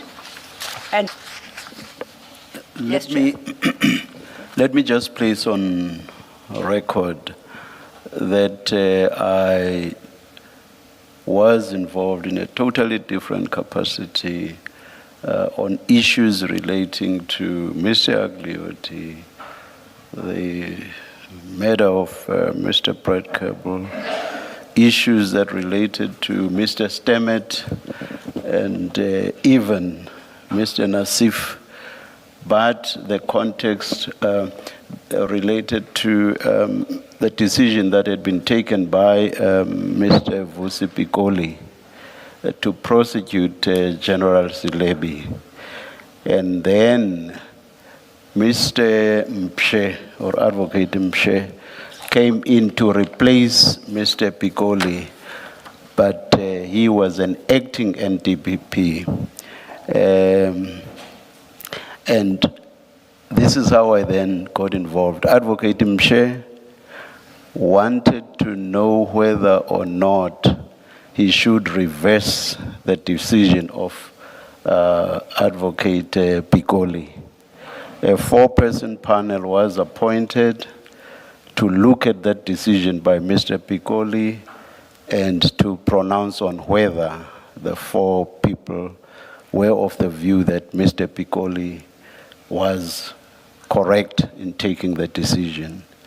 I chaired that 4-person panel, and our decision was that Mr. Pikoli's decision was correct. I thought I should just place it on record that I had that involvement on some of the issues or some of the facts that you are touching on. Thank you, Chair. Understood. Thank you. In fact, thank you, Commissioner, for that. I was fully aware of all that, so I'm grateful that you still have that memory at the time. And in some ways, it's rather unfortunate or coincidental that we are sitting here today in the college named after the then Justice Minister, who took, in my opinion, an unlawful step together with the then President in suspending Vusi Pikoli, because I understood that suspension, in fact, was aimed at preventing the arrest and charging of Commissioner Celebi. However, that's my opinion. But obviously, I was very happy when in January of 2008, that four-man committee issued the... It was a four-person, we actually had a woman. There you go. I used the word man as in human. So I was very happy with the outcome of it because I had actually left the country because there was a threat against my life for raising all those issues. So I had temporarily exited myself from the country for my own safety. So that was how tight things were in those days. Thank you. Thank you, Chair. Thank you, Mr. O'Sullivan. But as I understand, your testimony today doesn't relate to that part of things that the Chair highlights. He's just placing it on record. You are dealing with the criminal charges and trials that subsequently took place. And I think if you want to get the crux of what I'm saying, it is that the Agliotti syndicate, which was a drug cartel and counterfeit cigarette cartel, they had well and truly infiltrated the criminal justice system and were utilizing, at the highest level in the criminal justice system, their contacts to enable them to continue with their criminal activities undetected. Thank you. If you are ready, then we're ready to turn to the next set of relationships, and this time it's between Rodovan Krecher and General Mabasa on the one hand, and Colonel Steyn on the other. Yes.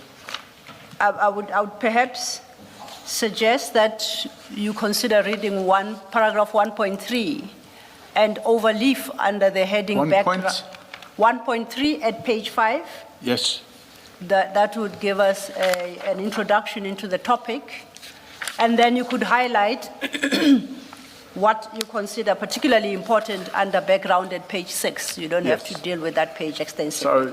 So for that purpose, I'll just read out 1.3. And I say that in this section, I will first give background information on Mr. Krecher. Then I will deal with senior police officials who I identified were on Radovan Krecher's payroll. I refer to the case of Krecher for 3 reasons. First, it is another obvious example showing that the issue of criminals infiltrating the police, ostensibly prompting the press conference of General Mkhonazi, is nothing new.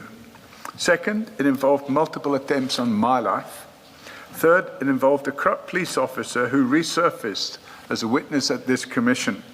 Now, when I refer to him as a corrupt police officer, that is my opinion, because he hasn't been convicted of that, but I'll explain why I refer to him as a corrupt police officer. And then, if I may move forward, I've given some background information on page 6. It's not my intention to read through that. It's there, it's on the record. Yes. In respect of page 7, I talk about Mr. Krecher and General Mabasa. So that is the first relationship with Mr. Krecher. Exactly. And what I talk about there, and what I've written there, that's my sworn statement. I can say it much quicker than what's written there. Yes, please. What happened was, I was investigating Radovan Krecher for a myriad of crimes, lots of crimes. And by the way, I was doing this as a public interest matter. You will notice from my CV that I received awards in 2000 and 2001 from the Canadian government and the Australian government for activities that I used to expose and deal with human trafficking in South Africa, not in other parts of the world. But I got those award commendations from the Australian and Canadian governments because they recognized the work that I was doing. And I had identified Radovan Krecher as being heavily involved with a gentleman from a chain of strip clubs known as Teasers.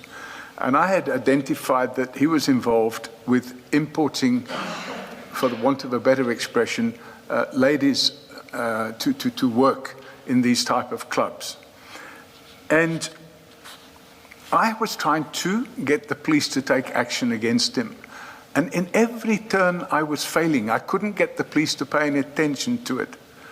And I had written to Anwar Ramat, who at the time was the head of DPCI, and I sent him a very detailed breakdown of what I believed Radovan Krejcir was up to. And then all of a sudden I got a call out of the blue one day from the crime intelligence head in Gauteng, which was Major General Joey Mabasa.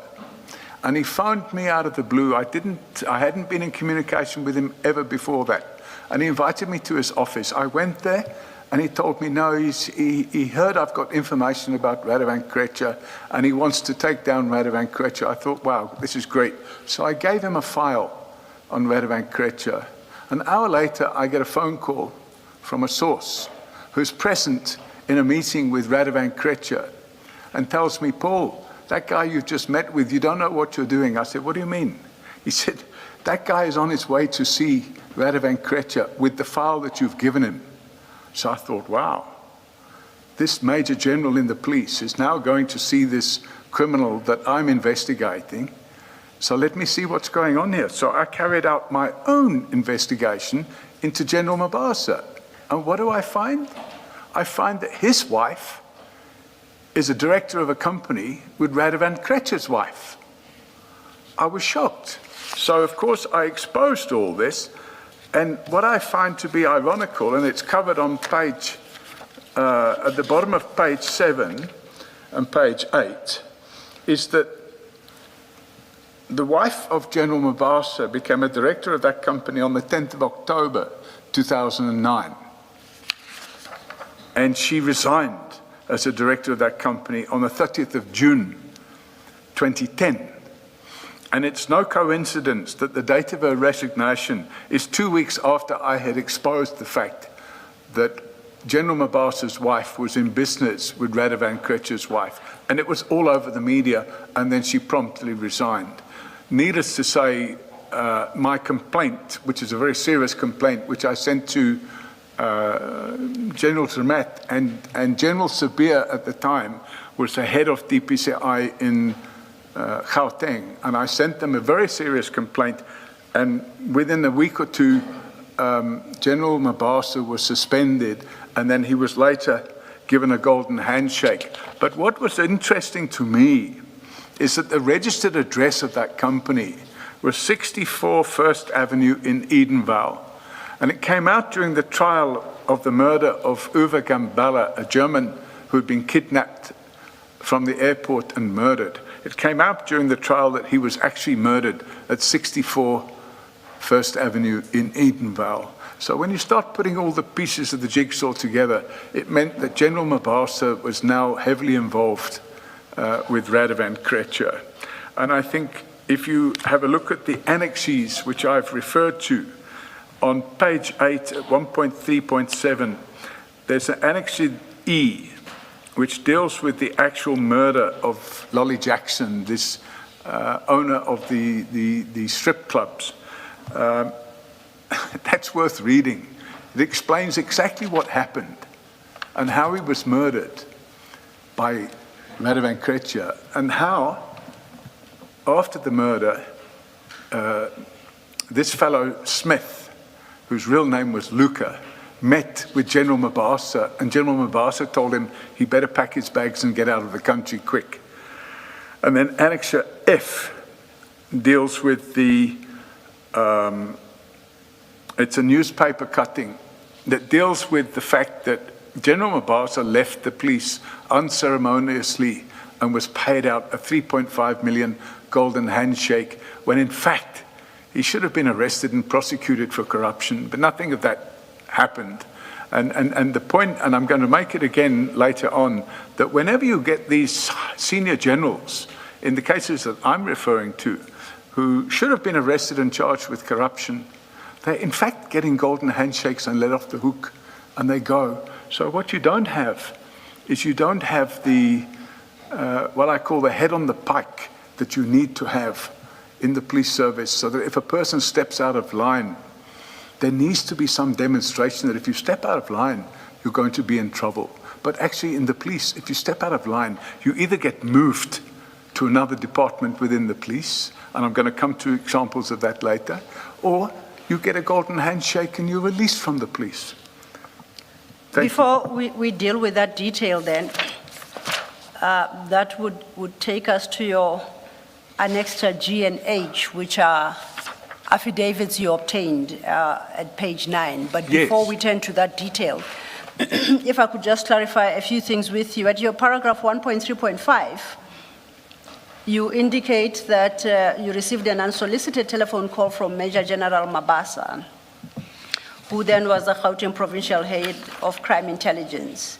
You had a meeting with him, and then you testified that you, after he had engaged you on the investigations you were doing on Mr. Krecher, you gave him your file on your investigations. Correct. My question is, did you give him the original file? Did you retain a copy for yourself? Are you able to share with the commission the contents of that file as you gave it to Obviously, General I Mabasa? can share it with the Commission. I don't have it with me right now, but it was effectively, in fact, I didn't give them the whole file because some aspects of the work I was doing I hadn't completed.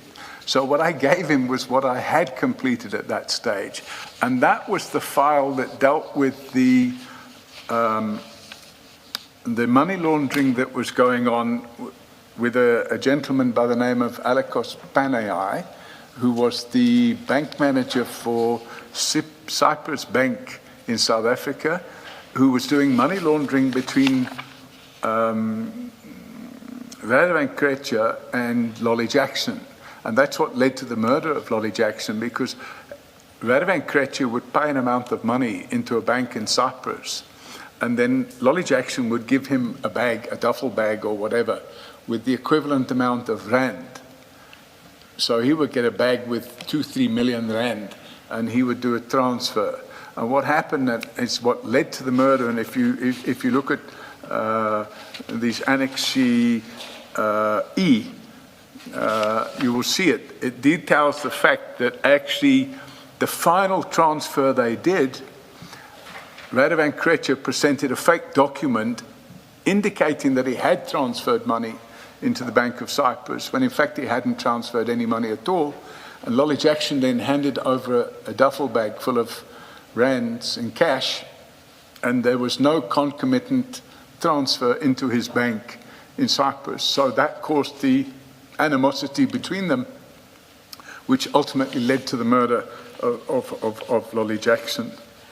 Now, that is what you were investigating at the time. That's exactly, and that's what I handed over to General Mabasa. Mabasa. Because I'd interviewed this bank manager, and I'd taken a very detailed sworn statement from him, and I supplied that to General Mabasa.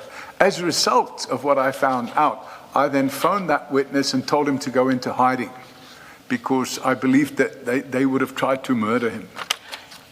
Now, at your paragraph 1.3.6, Maybe before you do 1.3.6, Yes. Mr. O'Sullivan, you in 1.3.5, you said that you received this call from Mr. Mabasa unsolicited after you had given, I think you said, General Dramat. In your statement, you say General Shadrach Sibia. Is that a correction? Is it Sibia or Dramat? I think it was both of them.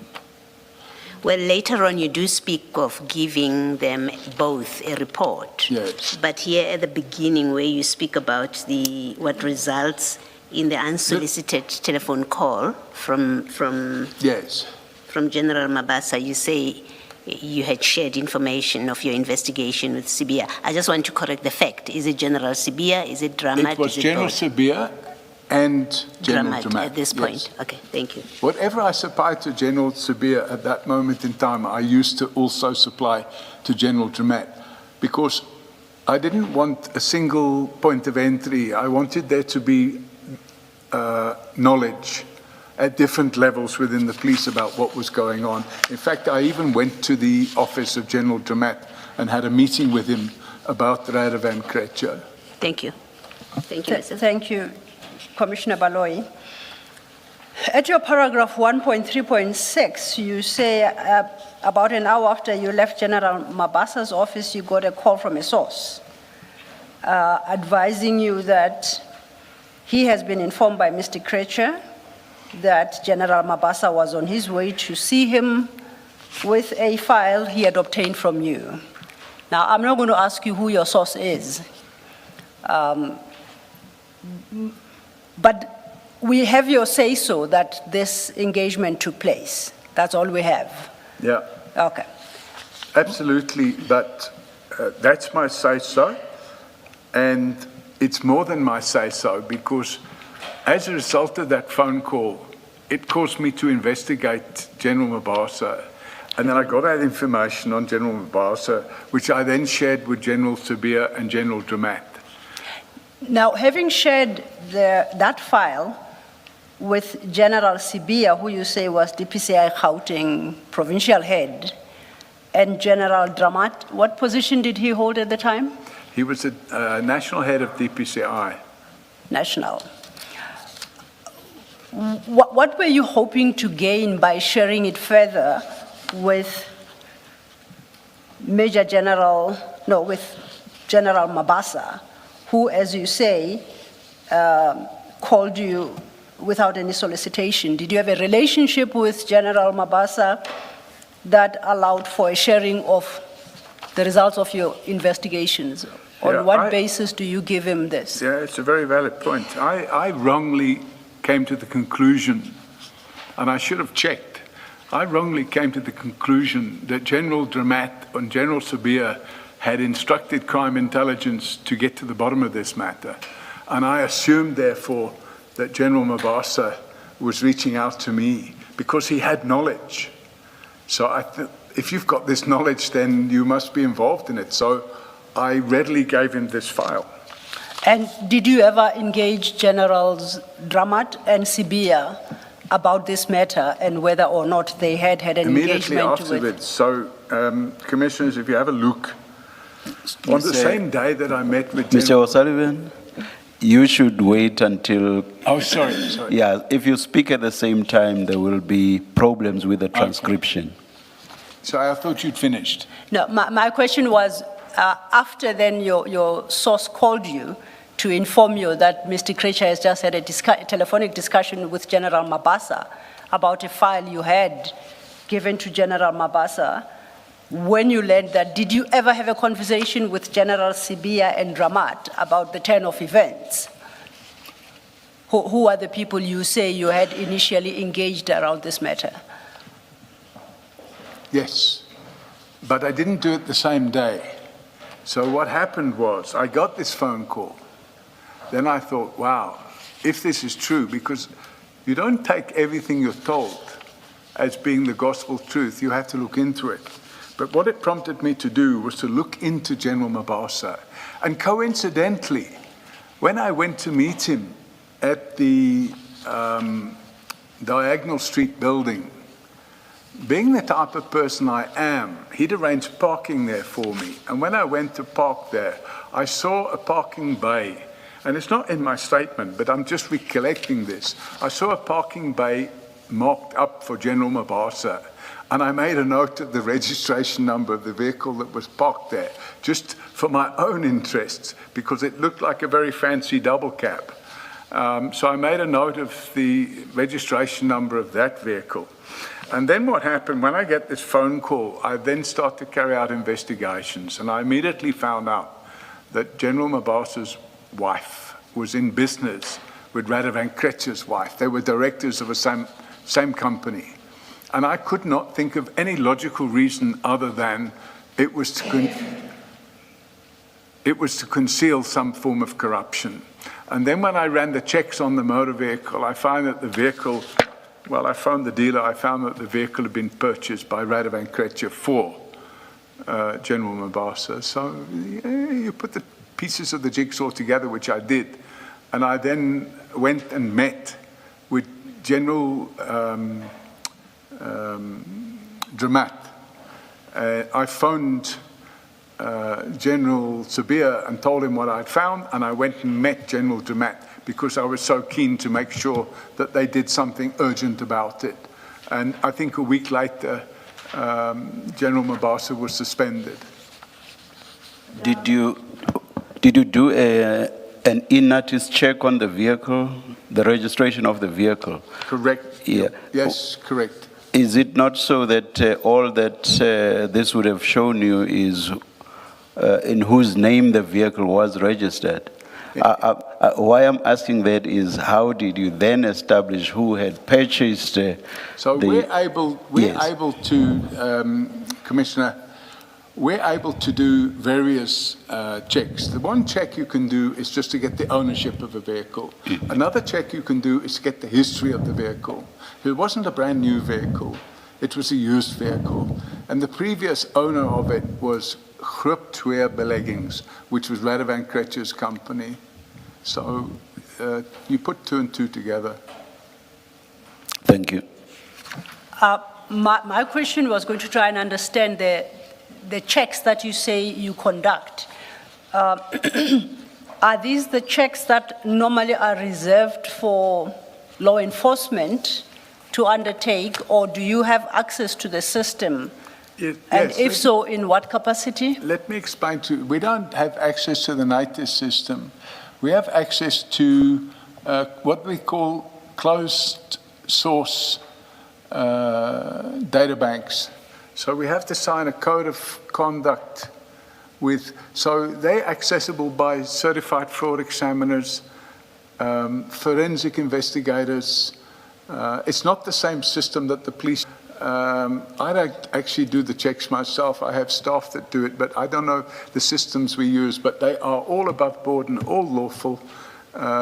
We have to sign a code of conduct so that we're not, shall we say, becoming information peddlers where people can't come and pay us for information. And we have to stipulate that the investigation is being done for a particular purpose. So it's fraud. So if you're investigating fraud or corruption, you have access to these databases, and it's all above board.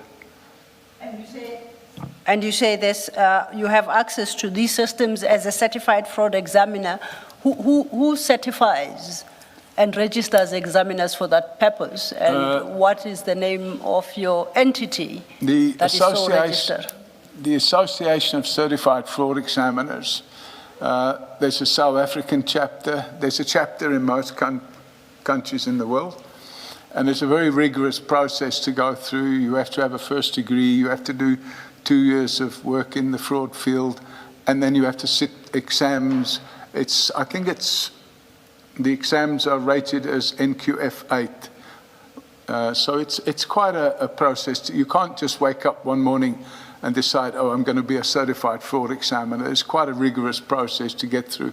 And by the way, when you enter into these code of conduct contracts with the Information Bureau, they carry out checks on you to make sure that you don't have criminal record and stuff like that. So it's quite a tight system. It's used by lawyers, it's used by certified fraud examiners, and it's used by chartered accountants that are working in the forensic accounting field. And it's necessary, by the way, because unfortunately the level of fraud and white-collar crime in South Africa, the police just don't have the ability to cope with the level of investigations required. And perhaps just to conclude on that point, is there a particular regulator that regulates the activities of these fraud examiners? Is there? Yes. What is that? What's it's the authority? Association of Certified Fraud Examiners. It's not a state regulator, is that? That's not a state regulator, no. I was asking from the perspective of state and law enforcement. It's is the there same any like chartered regulator? accountants. There's no state regulator. It's the same like, well, I suppose with attorneys you've got the LPC, Yes. but it is very well regulated, trust me. And they have, if you look into it, for example, the Association of Certified Fraud Examiners, they have different committees. They have a disciplinary committee. So if a certified fraud examiner has been misbehaving, he can be struck off. You know, so it's fairly well regulated. Okay.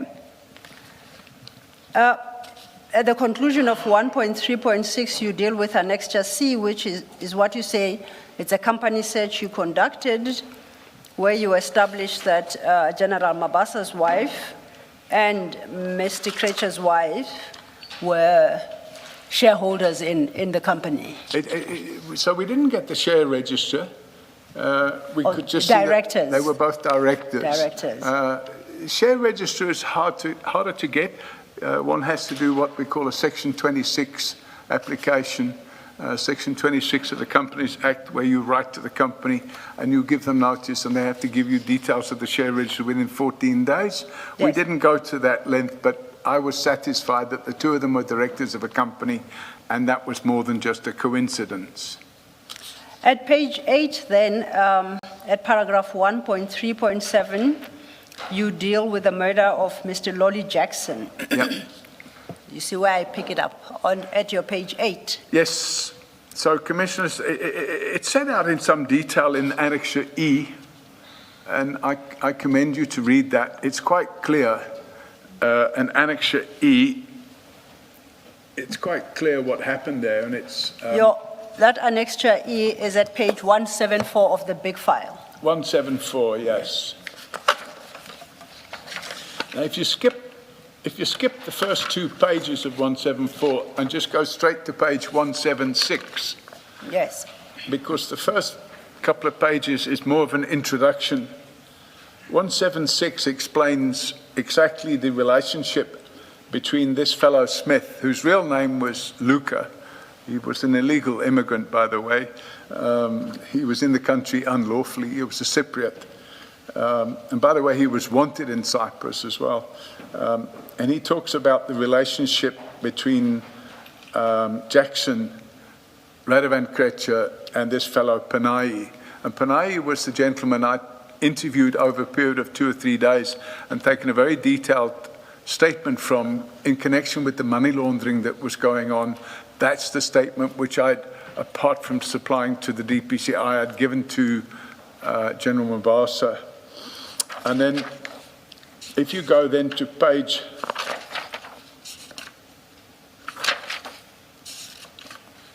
186? 180, and you look at paragraph 45, 44, or 43, Kreća arrived after some 5 or 6 minutes later and was also offered a drink. Within moments, Jackson had begun to shout at Kreća and to wave the copy of the SWIFT transfer. This was a forged SWIFT transfer. And Jackson swore at Radovan Kreća. I'm not going to swear here, but it shows what he said. Kreća lunged forward to grab the SWIFT transfer from Jackson, who held it out of reach. At this point, Kreća pulled out a firearm and shot Jackson once. Jackson fell into the back of the sofa, positioned directly behind him. Jackson looked shocked and began to plead and beg for his life. Kreća crossed the floor towards him, standing over him, and kicked him in the side of his chest and said the following words to him. Quote, "You want to know who I am? I will show you who I am, you effing cockroach." Kreća then proceeded to fire many shots into Jackson. I don't remember how many, but there were several shots. Jackson appeared to be dead and lay in a pool of blood. I was horrified and frightened. And then he carries on a bit more and a bit more. And then he talks about paragraph 59 on page 182. I got back into the car and drove away, exiting through the booms at the entrance to our suburb, and then called General Mabasa from my phone, telling him what I had just witnessed, Kreća killing Jackson, and to ask for his help. He asked me who was present at the time of Jackson's murder, and I told him that Kreća and Cyril were there. The Cyril referred to, Commissioners, is Cyril Beaker. He also passed away a couple of weeks after this, so he was shot and killed a couple of weeks after this. He asked me where I was. I told him I was driving Jackson's Jeep. He suggested I meet him at Bedford Center and I should speak to Kreća as soon as possible. Mabasa knew of the problems between Kreća and Jackson, having already been approached by Jackson to intervene and assist in facilitating a meeting with Kreća. So here you have General Mabasa getting involved in a dispute between two shady characters, the one being Radovan Kreća and the other being Lolly Jackson. I too had spoken with Mabasa about the need for a meeting to be arranged. I didn't drive immediately to, this is page 183, I didn't drive immediately to Bedford Center but drove around for a while. Radovan was calling me on the phone. I didn't take his calls at first. Later, I called him as advised by Mabasa. He asked me to meet him at Yanni Lucas Engine Garage near to Linksfield. We met there. When we got there he got there before me and I met him behind the garage. He wanted me to calm down, but I was extremely angry with him for what he had just done and didn't want to listen to his stories. He asked me why I'd driven off and left the house. He said that I was supposed to have helped him put the body in the car and then dump it. I drove off and headed for the Harbour Cafe in order to meet with Mabasa. Upon my arrival, I saw several people, including Cyril Beaker, who was sitting with Hein Mitrovic in the smoking area. I asked him whether Mabasa was there. And it goes on. And then eventually, if you go on to page 184, Kretcher arrived at 10 p.m. This was at the Nickel Hotel in Bedford View, and told me I had no choice but to leave the country. As he put it, Lolly was murdered in your house. You were there when it happened. You are up and there's nothing you can do about it. He reminded me that I was due to appear in court the following day. So, to cut a long story short, this guy packed his bags. He got taken over the border into Mozambique, and indirectly flights ended up in Cyprus. Yes. If we could just stay with that affidavit, and you have covered it quite extensively. If we go back to your paragraph 1.3.7, where you introduce the murder of Mr. Jackson, yes, you continue. Yes. General Mabasa was later at that crime scene as part of a conspiracy to cover the fact that Mr. Kretcher himself had murdered Jackson in the presence of Mr. George Luca, aka George Smith. You see where I'm reading? Yep. And you then reference Annexure E, which is this affidavit we're looking at. Correct. My reading of Annexure E is slightly different. If we start at paragraph 42, which is the arrival of Mr. Smith. Yes. And then inviting Mr. Jackson into a living room. Yes, if I can explain that. Yes. It's very easy to explain. When I say General Mabasa later dishonestly claimed that Mr. Smith had called him to confess, that wasn't... No, you are ahead of me. I made the statement prior to that. Yes, but it wasn't pertaining to that statement.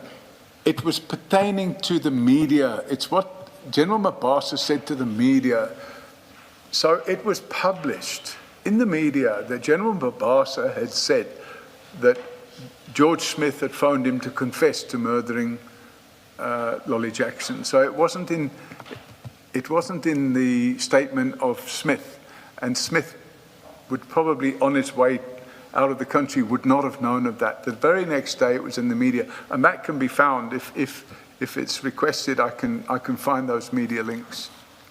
Just to make sure we're not talking at cross purposes, I was more interested in the statement you make that General Mabasa later arrived at the crime scene as part of the conspiracy to cover the fact that Mr. Kretcher himself had murdered Jackson. Yes. And that fact is not in here because the narrative by Mr. Smith places Mr. Mabasa nowhere near the house where Mr. Jackson was supposedly murdered. Correct. There are other statements from other people that place General Mabasa outside the crime scene while the crime scene was being investigated by the police. And I haven't attached those statements, but if I'm requested to do so, I will obtain those statements and supply them. I just wanted to be clear that it's not Annexure E, because my reading of Annexure E doesn't lead me to that conclusion. Okay. Smith wouldn't have been aware of that. Yes. You continue at paragraph 138, where you say you later established evidence of a corrupt relationship between General Mabasa and Mr. Kretcher, and you reference this Toyota Hilux double cab. Is that the vehicle you say you found parked in General Mabasa's bay when you went to meet him in center Johannesburg? Or is that a different vehicle now? Pardon? It's the same vehicle that was parked in his parking bay. Yes. Diagonal House or Diagonal Street. It was the old stock exchange building. Okay. And then I think you did touch on your Annexure F, which is the article. It's just that, a media article. The media article from page 186 that speaks to the settlement It to refers General Mabasa. You've made the point. The headline there is 3.5 million for dodgy cop. And then at 139, then it's basically... If I can. Absolutely. And it's not mentioned in my statement, but it's just reading this again reminded me of something. It's quite important. The 3.5 million for the dodgy cop, that payment was authorized by General Mdluli. So that's quite important to remember because we'll be coming to General Mdluli later. And what was his position at the time? General Mdluli, what was his position at the time? Pardon me? What was General Mdluli's position at the time? He was the Divisional Commissioner of Crime Intelligence. So what happened was, during the Celebi investigation, General Mdluli was the Provincial Commissioner of Crime Intelligence, and the Divisional Commissioner was Lieutenant General Malangi Mpejo. And Malangi Mpejo was arrested by the Scorpions for interfering in the Jackie Celebi investigation. And while he was on suspension, he resigned and left. And then General Mdluli was promoted to Lieutenant General and became the Divisional Commissioner, and General Mabasa became the Provincial Commissioner. Thank you. A different question. This Smith affidavit, it was prepared for what purpose? Is it for the police or for you, your investigations? If you look at the Smith affidavit, Commissioners, you will see it's a standard pattern Section 204 affidavit. So it's not the only affidavit that was made by Smith. There were other affidavits. So it was for the prosecution or for the police? So if you have a look at the affidavit itself, it says Affidavit of George Smith number 5. There were a total of 5 affidavits. Now, at the time these affidavits were made, because of the level of organized crime that Smith knew about, which didn't just deal with General Mabasa, it was decided by the DPCI to compartmentalize his affidavits, not have it all in one big affidavit. So this was the affidavit that relates particularly to the murder of Lolly Jackson. So there are other affidavits, which I've not put here because they don't really take the matter any further. But if the commissioners wish to see them, I do. I have them all. Thank you, Mr. Sullivan. Thank you, Commissioner. And we're still at Annexure F, unless it's a case of perhaps this being in another document. Annexure F doesn't indicate that 3.5 million golden handshake for General Mabasa was approved by General Mdluli. That's not in that particular annexure. No, I didn't. Okay. I didn't put it in my statement, and it's not mentioned in here. But at the time, I remember from your recollection. That payment was authorized by General Mdluli. Yes. Then at page 9, you introduced 2 affidavits, Annexure G and H. Yes. Sorry. Annexure G and H, Yes. your 2 annexures. If I understood you correctly, these 2 documents now deal with attempts to murder you. So we have sort of moved away from what you call a corrupt relationship between General Mabasa and Krecha. These 2. In fact, they are mixed because Okay. what I'm going to say here, Commissioners, if you look at page 8 at the bottom, 1.3.9, Yes. I say there, in summary, I find it apposite to state that Mr. Krecha, because of his corrupt friends in the police, considered himself above the law and therefore free to engage in any criminal activity he chose, including, not limited to, murder. I should record that Krecha has now been sent to prison for 35 years and is still to be tried in respect of multiple attempts to murder me. He's been arrested and charged for, even though he's in prison, he's been arrested and charged for conspiracy to murder me, along with 7 others, which includes police officials, by the way.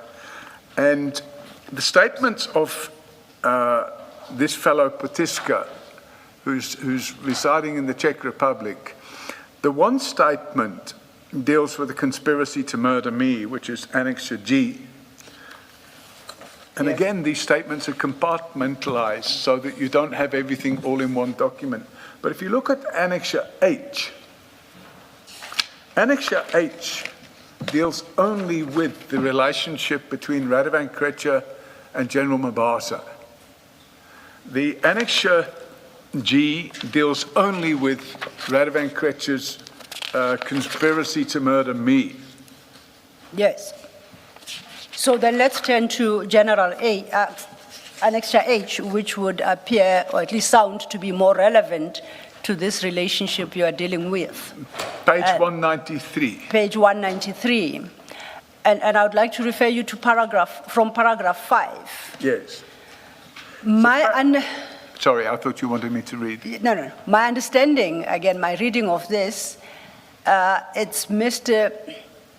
Poteska commenting about the relationship between General Mabasa and Mr. Krecha. It must be over a 2-year period, because at paragraph 2, he says, I was during the period of September 2010 until 2012, 02, 03, living in South Africa. So it can only be specifically for that period. And from paragraph 5, he then details the nature of this relationship. And as I understand it, it's about picking up General Mabasa from a small shell garage near Eastgate, delivering him to where Mr. Krecha was, and basically where General Mabasa would collect 5,000 to 10,000. And further down at 7, he speaks about his own personal experience where he had to hand over some money to Mr. Mabasa. Yes. At 8, he then introduces a different concept, and he says these guys from the police started helping Krecha smuggle cigarettes from Zimbabwe into South Africa. Thereafter, Krecha used them for drug trafficking too. But there is no substantiation for that allegation. Now, this affidavit would seem in large part to be about payment of some monies, 5,000 to 10,000, by Mr. Krecha to General Mabasa. Would I be correct to say that's about the sum total of it? That's correct, Commissioners. I want to mention, if I can briefly, that there's 2 statements here from this fellow Potiska. Both statements, up until paragraph 4, are identical. Believe it or not, there were 5 such statements again, dealing with different issues. Yes. So these are the 2 statements which were considered relevant for this commission, but if they require to see the other statements, they are available. But the reality is that this person was interviewed. I was present when he was interviewed. Also present was Brigadier Geninda and Deputy Director of Prosecutions Lawrence Gaber. And the interview took place in Prague. And I arranged the interviews because they couldn't get access to this person. He didn't want to talk to the police or the prosecution authority without somebody being present that he trusted. And I had reached out to this person and convinced him to give evidence. So those statements were taken. I was present, but they interviewed him, and the statements were taken in their presence. And this woman, Eva, whatever her name was, I can't say it, Motiskova, she commissioned the statements because she's a sworn translator, because the individual in question doesn't speak English very well. So these statements, you're saying they were actually taken by, I missed the rank of Jininda. Brigadier Brigadier, Gininda, was he the investigating officer in this? yes, he was the lead investigator of the Radovan Krejcir matters. So they would be found in the docket? Absolutely. Okay. All right. Noted. To the extent that it's necessary, we may seek to obtain the remainder of the statements. You then, at page 9, introduce a slightly different topic at paragraph 1.3.10. You're now dealing with the relationship of Mr. Krejcir. Yes, I'm there. Mr. Krejcir and Colonel Steyn. You can Yes. deal with the contents of that subtopic. Can I talk to it? Yes, please proceed. Okay, thank you. I didn't want to interrupt. No.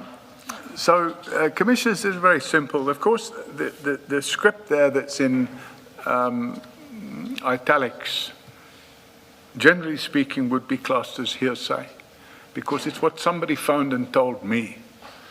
And then, having received that hearsay, I became acutely aware of the fact that Radovan Krejcir was now in possession of my cellular phone records, to the extent that he was looking at the people I was talking to on the phone.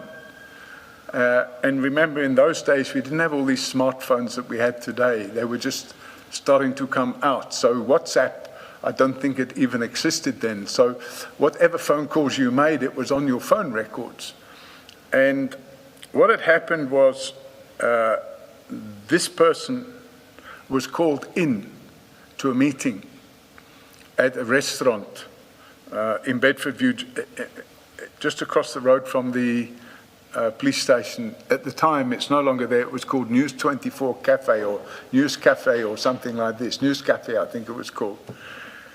And this fellow phoned me and he explained to me exactly what went on. And he said that he was called in, he sat there. There's Radovan Krejcir and all these, wherever Radovan Krejcir went, he had these heavy persons, you know, stocky fellows. And sitting next to Radovan Krejcir, according to him, was Colonel Sambo, who was the station commander at Bedfordview Police Station, in uniform. And Radovan Krejcir is alleged to have said to him, listen, on such and such a date you phoned O'Sullivan 25 times, what's going on? And he was very quick on his feet and he explained that he was trying to sell me a car.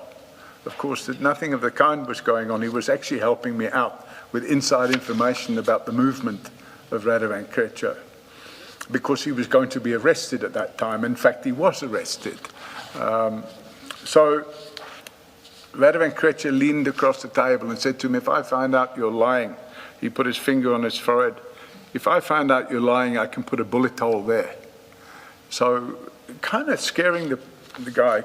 And he made the comment to me that Colonel Sambo just sat there quietly while all this was going on.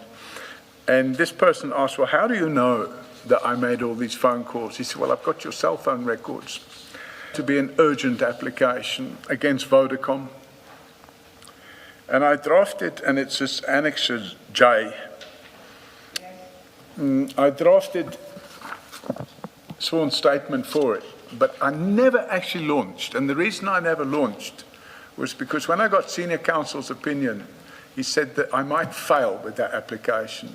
So I decided to keep my powder dry. But then what happened? About 2 years later, I got a tip-off from a person who was working at the organized crime office at Germiston, which is the same office which Colonel Steyn was the commander of. He was in charge of that organized crime office. And he told me that he needed an urgent meeting with him. I went and met with him. And he told me in no uncertain terms that Colonel Steyn was arranging to have my telephone number dropped in to 205 applications that were being drawn up as part of the normal work in progress that the organized crime unit in Germiston was doing. And then that prompted me to write, by the way, before that, I'd written to Vodacom, and if I can refer the commissioners to Annexure F, page 206. Page 206. Now, you have to look at page 207 and 208. Because what we have here is a trail of emails, and they go in sequential order, with the most recent being the top page. But if you go back to page 209, it's an email that I've received from Vodacom. And if I can read it into the record, Commissioners, it's dated 13th of June 2011. And this is after I found out about my cellular phone records being in the possession of Radovan Krejcir. I've contacted a chap by the name of Bradley Smith at Vodacom, and he's written to me. He said, "Good afternoon, Paul. Thank you for your mail. As discussed, we have received Section 205s for information relating to your call data related information." I'm just reading what, there's some typos here, but I'm just reading it the way it is, Commissioners. And Vodacom is obligated to disclose this information if we receive a Section 205 to do so. Unfortunately, as mentioned, this is a matter that you will need to take up with the police and the Justice Department collectively. As to the authentication of the 205 and the content thereof, in doing so, I can advise you that there were 3 applications made. And then he gives the case numbers. Primrose case 709/3/2011, kidnapping, assault and theft. Then there's Tukosa case 268/04/2011, armed robbery. And the third one is Tukosa case 31/06/2011, murder. So the inference is that my cellular phone records were needed because of these investigations into a murder and an armed robbery in Tukosa, and a kidnapping, assault and theft that took place in Primrose. So what I did when I got this information was I sent an email to General Sabia, who at the time was the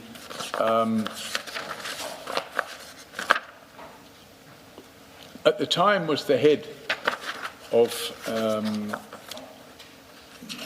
what do you call it? Was it the DPCI. DPCI in Gauteng? Yeah. I'm trying to look for that email.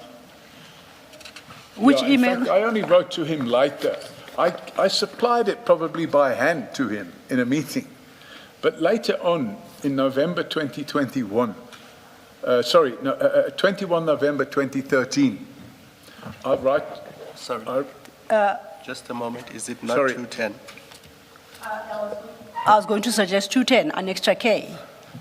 That's the Page 210. Email, yes. Yes, sorry. From you to General Sibia, dated 21st November 2013. Yes. And I explain there that, and I say, by the, bless you, this is dated 21st of November. And I say, as you will see, in my email, I say, as you will see. But I was referring to what I knew would happen the next day when I said that. And I'll explain why in a moment. I said, as you will see, Colonel Francois Steyn admitted to a Mail and Guardian journalist today, in the presence of my attorney, Gary Massahan, that he had made a significant loan, that he had been made a significant loan by Radovan Krejcir's company, Groep Twee Beleggings. The money was used to pay off a registered bond on his property. Now, just why would a senior cop borrow money from an unregistered loan shark? To tracks, he said that Cyril Beaker made the loan via this company and he did not know that it was a Krejcir company. Anyway, with the death of Cyril Beaker and the fact that Krejcir is a suspect therein, because Radovan Krejcir was a suspect in the murder of Cyril Beaker, it is simply inconceivable that Steyn thought he could get away with this. I believe that having now admitted to receiving a very substantial loan, he has committed a very serious offence in terms of Act 12 of 2004, and I request a very urgent investigation with a suspension from duties in the meantime. I hope you can deal with this matter quickly, thereby placating the public who are starting to feel Kretcher can get away with anything he likes. And I finish off by saying the fact that yet another senior cop has put my life at risk by supplying my private information to gangsters is something that also needs to be addressed, and I reserve my rights in that regard. And copied to that email is an email that I had sent to the lawyers of Radovan Kretcher. And At page 211? That's page 211. I don't propose to read the whole thing out, but I do say, halfway down the page, I can now prove that Steyn supplied Kretcher with my cellular phone records, thereby further putting my life at risk. Back in 2012, and that's a typo, it should have been 2011, I just thought it was Steyn. Now I know it was Steyn. I've written to the Hawks requesting that Steyn be suspended and stand trial along with Kretcher for their disgraceful conduct. And if we now refer to Annexure L, which is page 213, this is a Mail and Guardian article which came out the day after I sent this email. And the reason it came out the day after I sent the email was because I had spoken to the journalists. When you get into a position where you believe these criminals are working with dirty cops to have you murdered, your best line of defense is to involve the media. And I had spoken to the journalists and they ran this story. And the headline, as you can say, is Kretcher's 400,000 Rand loan to top cop. And it explains in some detail about the loan and the excuse which Steyn had given to the journalists. But the reality is he admitted that there was a loan. Now, only when I saw Colonel Steyn giving evidence at this commission, I nearly fell off my chair because I thought he'd been suspended and dismissed back in 2013. And now I suddenly saw him sitting at this commission. I thought, wow. And now he's talking about drug trafficking. He was working, he was on the payroll of a drug trafficker, in my opinion, back in 2011 because he received this money from Radovan Kretcher. So now, suddenly, a complete turnaround. So I thought it was necessary to include mention of this, commissioners. Now, that's really all I have to say about that. Let's just quickly deal with paragraphs 1.3.12 and following. There are two issues here. Sorry, just give me the paragraph number again. 1.3.12 at your page 10. 1.3.12. Yes. Yes. Now, right through to 1.3.15. As I understand, there are two distinct issues here.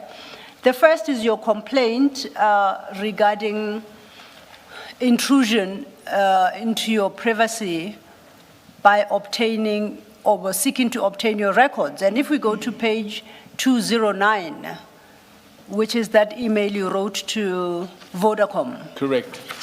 No, which is what the email Vodacom wrote to you. Vodacom lists the 3 cases on the basis of which the Section 205 was obtained. Correct. I suppose inter alia in respect of your records. Correct. Why do you then say, no, let me ask differently. Have you ever seen the application for that 205 and supporting documentation to know the relevance of your number to any of the 3 cases? So this is the difficulty.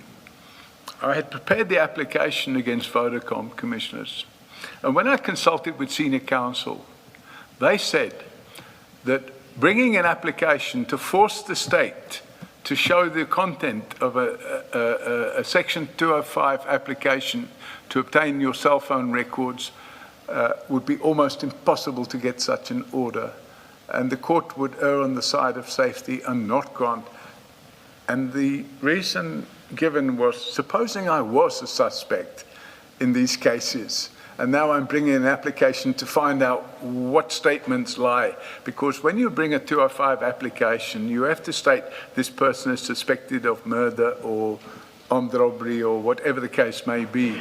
So without having seen those 205s, it's just guesswork. But the reality is, I wasn't kidnapping people in Tokoza or murdering people or robbing people in Tokoza in that period. And if you look at the period in question, it's 1 month, 1 month, 1 month. So for 3 months, they were able to get my cellular phone records, and it fits straight in with the period that Radovan Krejcir was arrested and there were raids on his house in Bedford View, and he was arrested.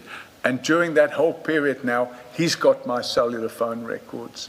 So you can just put 2 and 2 together. I appreciate your challenges, but I'm sure you'll also appreciate my challenges this end, that it has to also, in the absence of the 205 applications, it also has to be guesswork that Colonel Steyn unlawfully dropped your number in these 205 applications, because we do not know how your telephone number is said to be associated with any of the 3 cases. Yes, if I didn't receive this phone call from Warrant Officer Steenkamp, he unfortunately passed away during COVID.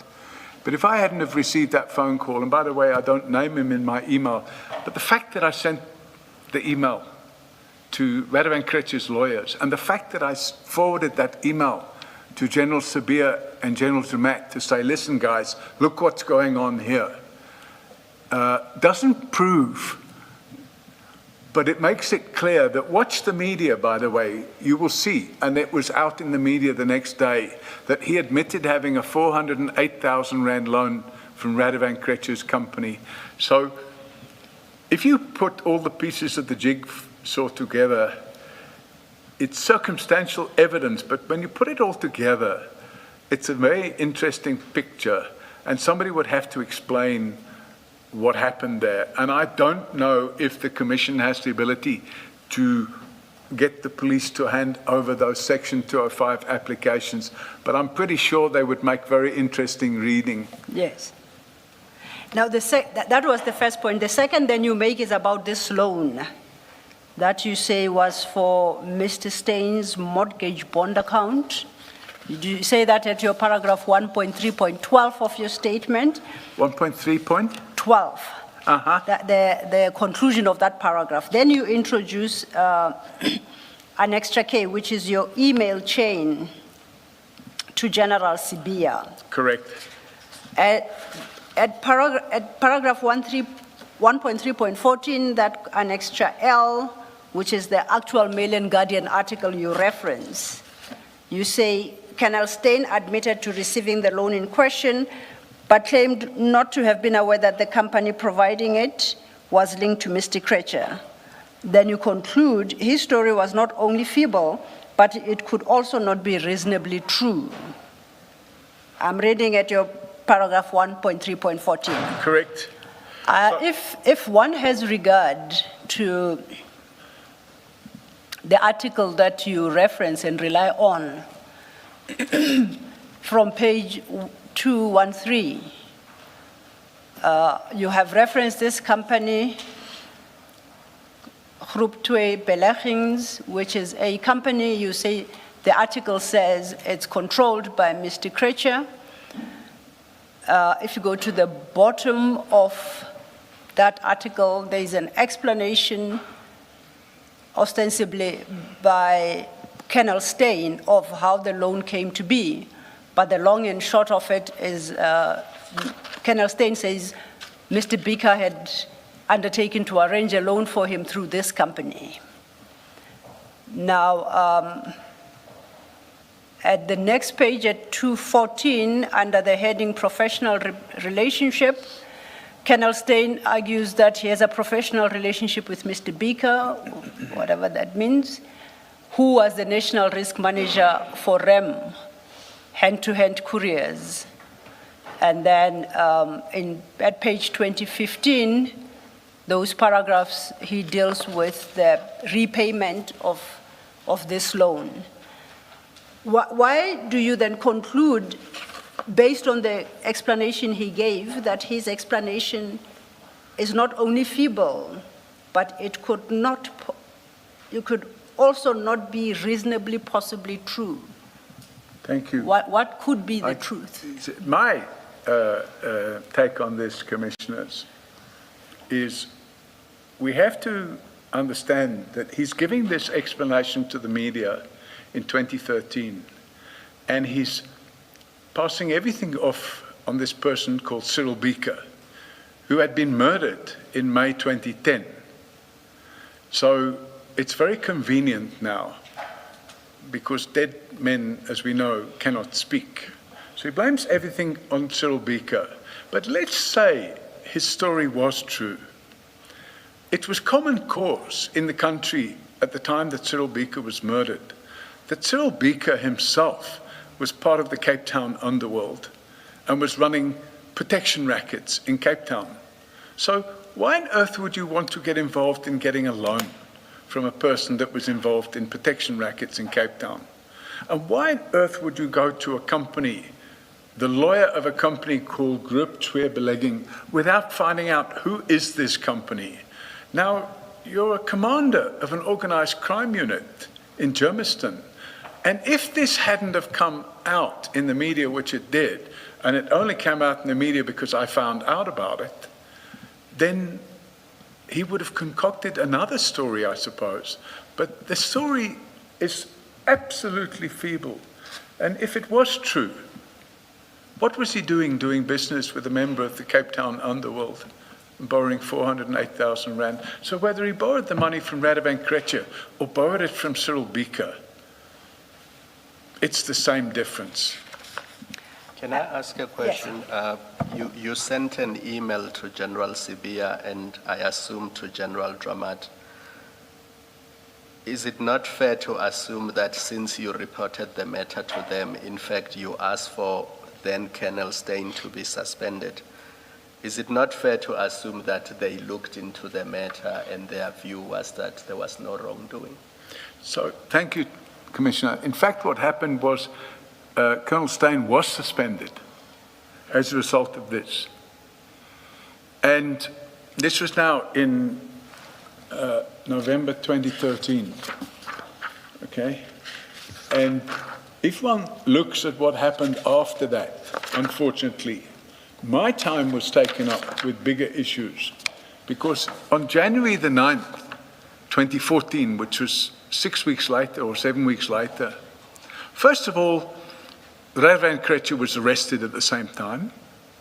So we had Radovan Krejcir arrested, we had Colonel Steyn suspended, and then on the 9th of January in 2014, 7 people were arrested just down the road from my house, planning to murder me. So they were planning to take me out. Now, that took my eye off this ball completely. I was more interested in focusing on other issues than a allegedly corrupt police official at Germiston organized crime. However, a few months after this, I was informed that he'd actually left the police. And I therefore decided not to take the matter any further. Because where do you stop? I'm a one-man band. I've got 1 or 2 staff working for me, but all this type of work I'm doing on my own. And I had much bigger fish to fry. So I wish I had pursued it further, but I didn't. So it is what it is. Thank you, Commissioner Khumalo. Then my question, I think it's close to what Commissioner Khumalo is placed before you. At 1.3.15, 1.3.15, 15, at page 10. Yes. You then, having expressed yourself in the terms that you have, you say Colonel Steyn inexplicably managed to avoid being charged criminally or even disciplined by SAPS in relation to this misconduct. My question is, what is the misconduct that you complain of specifically here? Is Well, it receiving that loan? Is that what you consider to be the misconduct? If one looks at Section 3 of Act 12 of 2004, it describes in some detail what gratification is. And gratification is also classed as a quote-unquote loan. So I was satisfied that this was a breach of Act 12 of 2004. However, given the serious volume of work on my plate at the time, I neglected to pursue it any further. But the reality is, if I hadn't have seen him testify, and somebody sent me a picture, by the way, they said, look, the guy that you thought had been dismissed, he's not dismissed, he's still working in the police, he's just moved to the West Rand from the East Rand. I was shocked. The first thing I did was pick up the phone and phone Advocate Chaskuson. I said, listen, that witness you just had on your stand, you need to know about him. And I sent him the necessary documentation. And that's why I thought it would be best to include this in my evidence, Commissioners. I'm sorry. But I just felt, wow, in that moment in time in my life, he presented me with a lot of problems.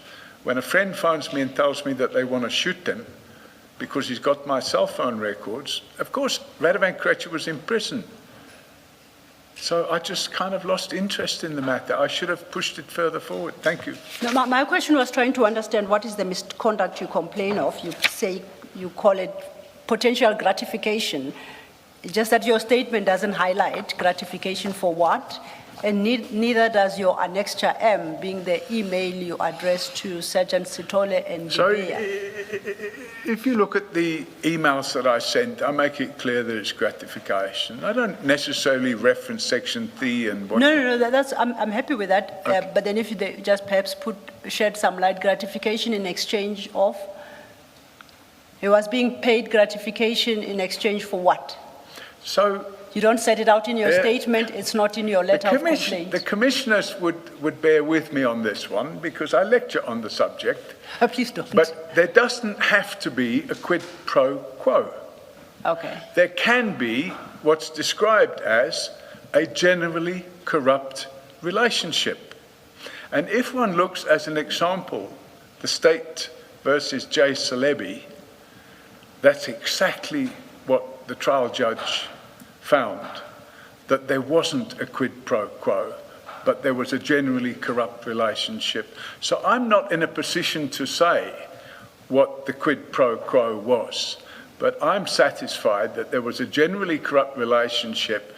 I don't believe that he was paid 400,000 Rand for my cell phone records. I think that was just part of the generally corrupt relationship. That's my understanding. Would it not be a generally corrupt relationship in the sense that there isn't what you get now is not necessarily for something specific. You may get something here, something there, something there, all of those being a gratification. You from your side may also do something there, something there, something there, which is not necessarily related to something that you specifically received for what you are doing. So it's general in that sense. When the corruptor thinks of giving you something, they give it to you. Correct. But they expect that at one point or another, you will also do something. So there isn't any correlation between what you get and what you do. Yes. You do as and when you feel, let me do something here. And you are given something, not necessarily in relation to something that you are doing now or are to do now or shortly thereafter. But you get it on the understanding that at some point you may have to do something. So it's generally... I 100% agree Yes. with you, Commissioner. Yes. But I thought you were saying there doesn't necessarily have to be gratification. So, Commissioner, what I'm saying is, if there's a generally corrupt relationship, you can't pinpoint directly exactly what was done for the 400,000 Rand. I remember a few years ago doing an investigation in respect of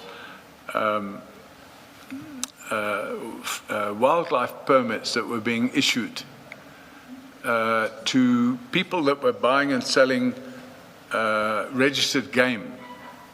And the person, I'm not going to mention his name, the person that was issuing the wildlife permits would drag his feet in issuing the permits. It would take a long time to issue the permits. And then one day, the game farmer would phone him and say, listen, I've rounded up these wildebeest, I need to move them, I need the permit urgently. And he said, no, man, I can't come because I'm at the bank, I'm trying to get a loan.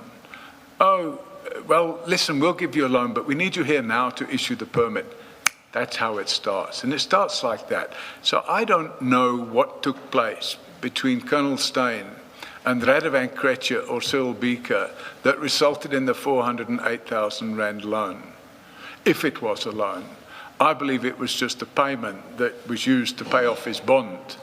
And as a result of that payment, he would have provided who knows what services. Thank you, Chair. Can I just check this? Mr. O'Sullivan, about this topic, you have at page 210 that letter that you sent. Sorry, which page? 210. 210.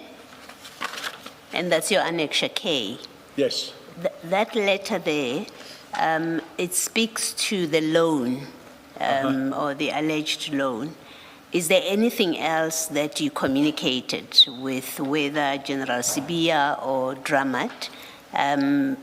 So what I've done... Other than yes, this Commissioner, what I've done, when I've sent this email, it's a email, if you have a look at the top of the email, underneath who it's sent to, it says subject, FW, your client Radovan Krejcir. FW means it's forwarded.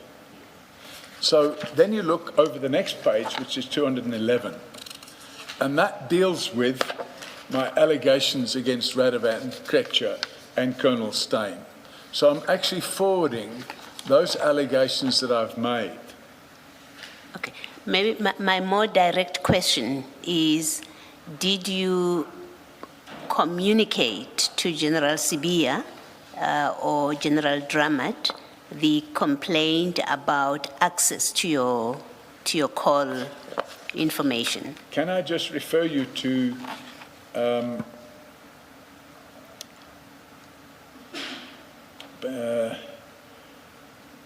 page 211?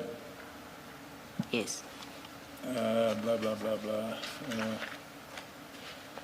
This is the letter. Fourth paragraph. This is the letter to the attorneys. I can now prove that Steyn supplied Krejcir with my cellular phone records, thereby further putting my life at risk. So that's the message I'm trying to get through. And that's what I'm trying to share with General Sibia and General Dramat. Can you please read that from the beginning? At the tail end, you spoke at the same time with Commissioner Baloyi. Can you read that? Yeah. Sorry, Commissioner. So in the email, which I've sent to Radovan Krejcir's lawyers, and it's a very tongue-in-cheek, I'm demanding 5 million rand. You know, the purpose of that email is to let Radovan Krejcir know, by the way, at this stage, he's been arrested. He was arrested, I think, the day before this email was sent. It was all happening around the same time. And I thought he would get out of jail on bail, but he never got bail. So I've sent this, and I said, I'm giving notice of my intention to sue your client. Of course, I didn't sue him. But I explain in detail, I can now prove that Steyn supplied Krejcir with my cellular phone records, and I talk about Radovan Krejcir having corrupted Steyn.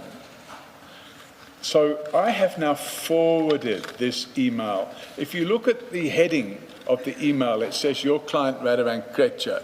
If you look at the heading of the mail, the subject line to General Sibia and General Dramat, it's forwarded your client Radovan Krejcir. So it's including that. The two are meant to be read together. And that's the point I'm trying to make, that here you have a policeman who's a colonel in the police, and look at what he's up to. That was the point I'm trying to make. Thank you, Commissioners. Thank you.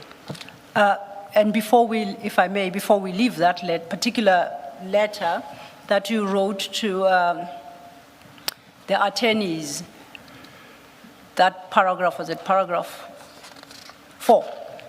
You read into the record, I can now prove that Stein supplied creature with my cellular phone records, thereby further putting my life at risk. Did you ever provide General Sibia and or Dramat with the evidence that you say you have, that you know, that can prove that Stein supplied creature with your cellular phone records? No, Commissioners, I didn't. Okay. So what I'm doing here is I'm bluffing Radovan Krejcir's lawyers. I'm making them think I can prove it. Okay. Because I want them to think I've got the evidence. But the reality is I didn't have the evidence. All I had was a phone call and the emails that I had from Vodacom saying these were the 3 case numbers. Yes. So I wanted to, it was a case of joining the dots. The evidence would have only been obtained if I could get those Section 205 applications. Understood. I'm with you. Thank you. If we then turn to page 11, you start a new topic.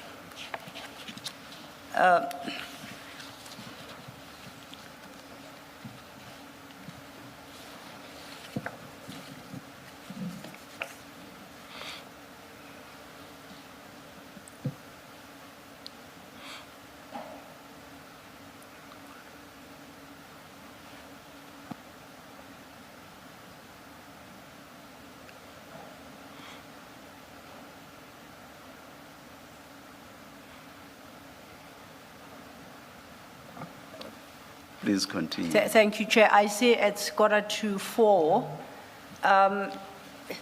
There are only, besides the topic we're about to open, 2 other topics for Mr. O'Sullivan to deal with, and I think it's possible to complete today. If that is the decision that we set beyond 4 to complete his testimony, may I then call for a comfort break perhaps now, but whatever time the Chair decides. Then when we resume, we take his statement to the end.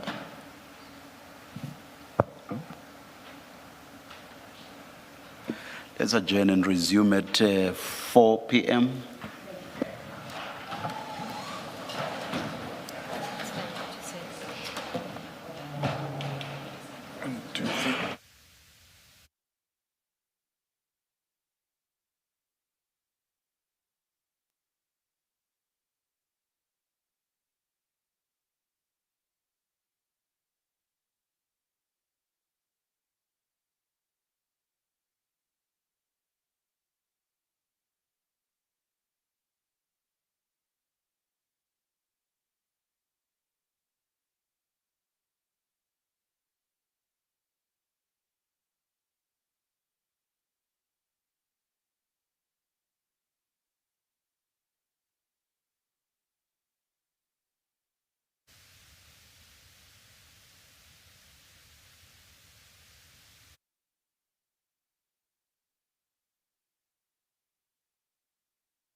It is 15:59. Please make sure that your devices are off. We are ready to resume. Thank you.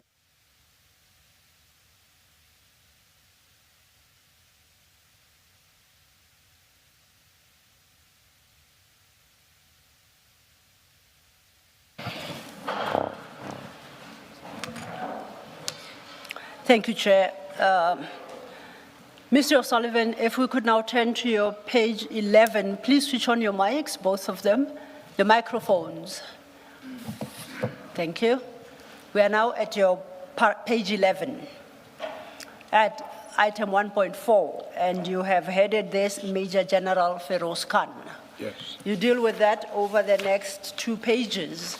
So if you could highlight for the commissioners the key aspects of this subtopic.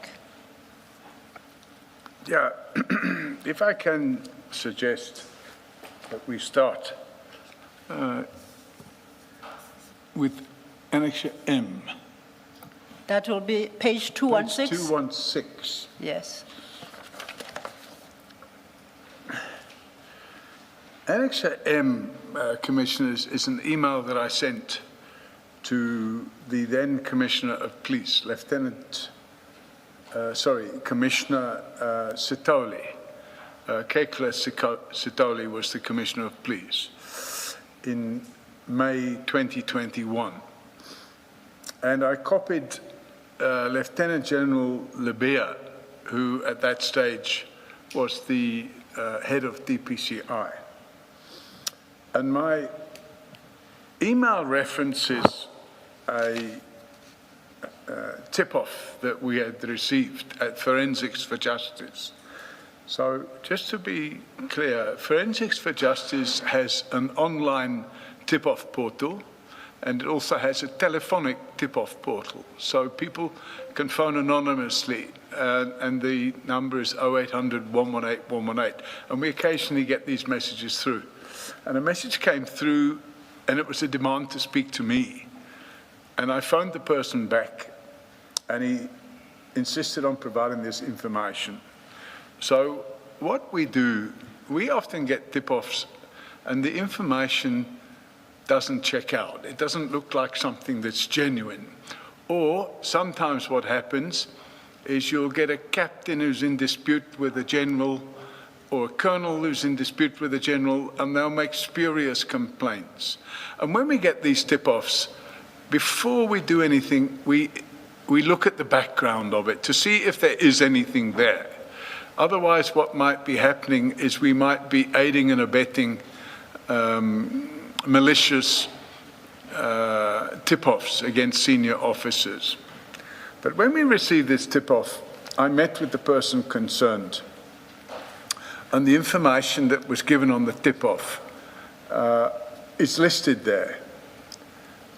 And I'll just read it out quickly on page 216. 1, is involved in facilitating drug trafficking with Nassif Modak of the Western Cape. Well, we know that Nassif Modak of the Western Cape is now in prison. 2, is involved in chop shops and the selling of the products thereof. And now chop shop is a colloquial term meaning places where you dismantle stolen cars into component parts and sell the component parts. He's involved in money laundering for criminals in the underworld.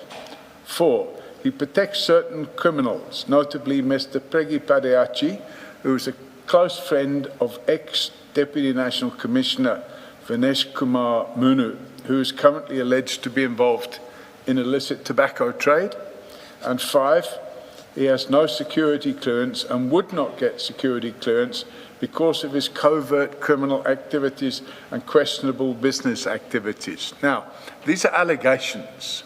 They're not factually sound, but they're allegations. Now, when we got the allegations, we carry out some background checks, as I've mentioned.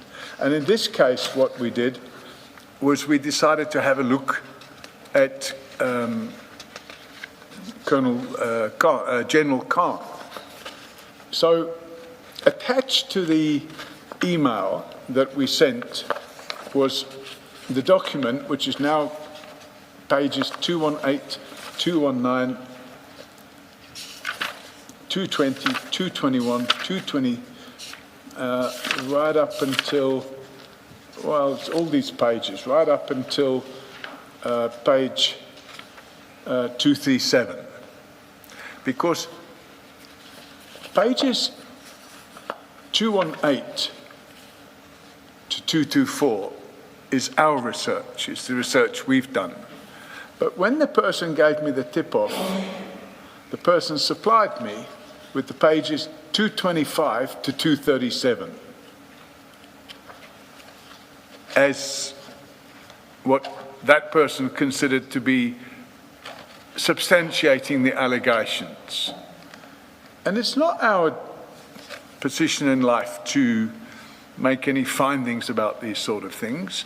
So when we get these type of allegations, what we do is we raise it. And the only place to raise such an important matter as this is with the National Commissioner. So we attach all these documents. As I've mentioned, Commissioners, pages 218 to 224 is our own research. And from our own research, we were able to see that at that moment in time, remember we're going back to 2021, General Khan was an active director of 10 companies. Now, when we look at some of those companies, which we obviously did some background checks on, we were able to establish that some of the companies were involved in the spare parts business of motor vehicles. And you can see a couple of them there. One is called Spares Oasis. We were able to trace a premises where spare parts for motor cars are being sold from. Another one is called Magic Motor Spares. So when you look at all this, and by the way, there's a PTY called Spares Oasis, and there's also a CC called Spares Oasis. So we take all this information, and then we look at the lifestyle of the individual concerned. And the lifestyle audit that we did gave the indication that this was not a person living on a Major General's salary. It was a lifestyle of a person in a much more affluent position. So all we did was simply supply the information and then say, there you are, that's it. We leave you to get on with it. And it's not our job then to go knocking on the door and saying, hey, what have you done about this? What have you done about that? Because our function is just to supply the information. And that's what we did. And that's made clear in my statement on page 11. And in my email, I think I've said, we find it should be impossible for a full-time Major General in the police to be moonlighting as a director of 10 businesses, and at least 2 of those businesses indicate a trade in spare car parts, an activity diametrically opposed to the work of crime intelligence, given the high levels of vehicle crime in Gauteng. So we're just making the point. That's it. And we left it at that. Okay. You then, firstly, did you ever receive a response to your complaint? No.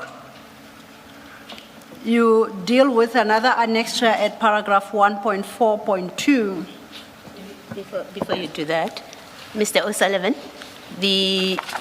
I'm looking at your page 218 in that big bundle. Page 218, yes. Yes, you've got that list of properties there. I just want to understand, well, it starts at 218 and it goes to 219. So you've got a list of properties and then you've got dates. So if we start at 218, the first property has got a purchase date, right? Yes. And then you go to 219. So what 218 shows 2 properties, and on 219, so when you're doing the search, if you click with your mouse where it says title deed number, it generates the pattern that you see. The reported in 219. So Okay. it's giving you an explanation of where that property is and what the purchase price was and whether there's a bond and the transfer document number and so on. So that's the information that you would gain from that. And then, Yes. of course, you're able to get the address. And as you see, the one is based in Houghton Estate. Yes. And Let me ask you my question. It's about the dates that I wanted to ask. What is the relationship between the dates in the first box with the heading properties and then the dates in the box with the heading addresses? There's a different... Oh, yes. You So see what happens is every time any individual applies for credit or opens an account or anything of that nature where somebody does a credit check, when a person does a credit check on an individual, they list the data that that person supplies when he does a credit check. So you would quite often end up with a situation where here, for example, where it says addresses, that date would relate to when that person supplied that address to either a credit provider or an account provider. Okay. Thank you. Thank you, Commissioner Baloy. At paragraph 1.4.2, still at your page 11, you introduce an annexure N. Yep. Can you deal with the contents of your paragraph 1.4.2 and perhaps in so doing, place into context how you obtain that annexure N and under what circumstances? Yes. Yes, Thank please. you, Commissioner. So when I was preparing my evidence for the Commission, during that process, I had to engage in, I suppose, a toing and froing process with Advocate Chaskelson, where I would be drafting certain things. And I said to him, oh, by the way, you know, this is what happened insofar as Major General Khan is concerned. And he said, did you ever see a letter from Ian Levitt, attorneys, complaining about you? And I said, no, I've never seen such a letter. He said, well, would you be interested to know there is such a letter? And Advocate Chaskelson forwarded this letter to me, and I was quite gobsmacked to see it. Because here I am making a complaint by way of a tip-off, and the information that we've supplied with that tip-off. And I supplied that complaint in, let me have a look at the date. 24th of May, 2021. 24th of May. So I supplied that tip-off on the 24th of May. And here we are 30 days later, or 31 days later, a month later, on the 24th of June, with this complaint coming through from Ian Levitt addressed to General Sitoli. And it's coincidental that my email is addressed to General Sitoli. Now, General Sitoli never came back to me about my complaint. And your annexure N starts at 238. That is then the letter that you say was written, addressed to the National Commissioner Yes. by General Khan's attorneys. Yes, and I've analysed this letter, and my problem with it, apart from complaining about me highlighting alleged unethical conduct on his part, the lawyer doesn't address any of the allegations whatsoever. No once does he say my client has done nothing wrong. The whole thing is about complaining about Paul O'Sullivan. Yes. And at page 239, the same document overleaf, this letter advises the National Commissioner that a meeting subsequently took place between their client, I take it Mr. Khan, and yourself. Yes. Can you deal with the contents of that first paragraph? Yes. That suggests that a solution was reached. So, thank you. Commissioners, you have to read paragraphs 4 and 5 together because they belong together. Yes. In paragraph 4, he makes the statement that he came to see me on the 15th of June, 2021.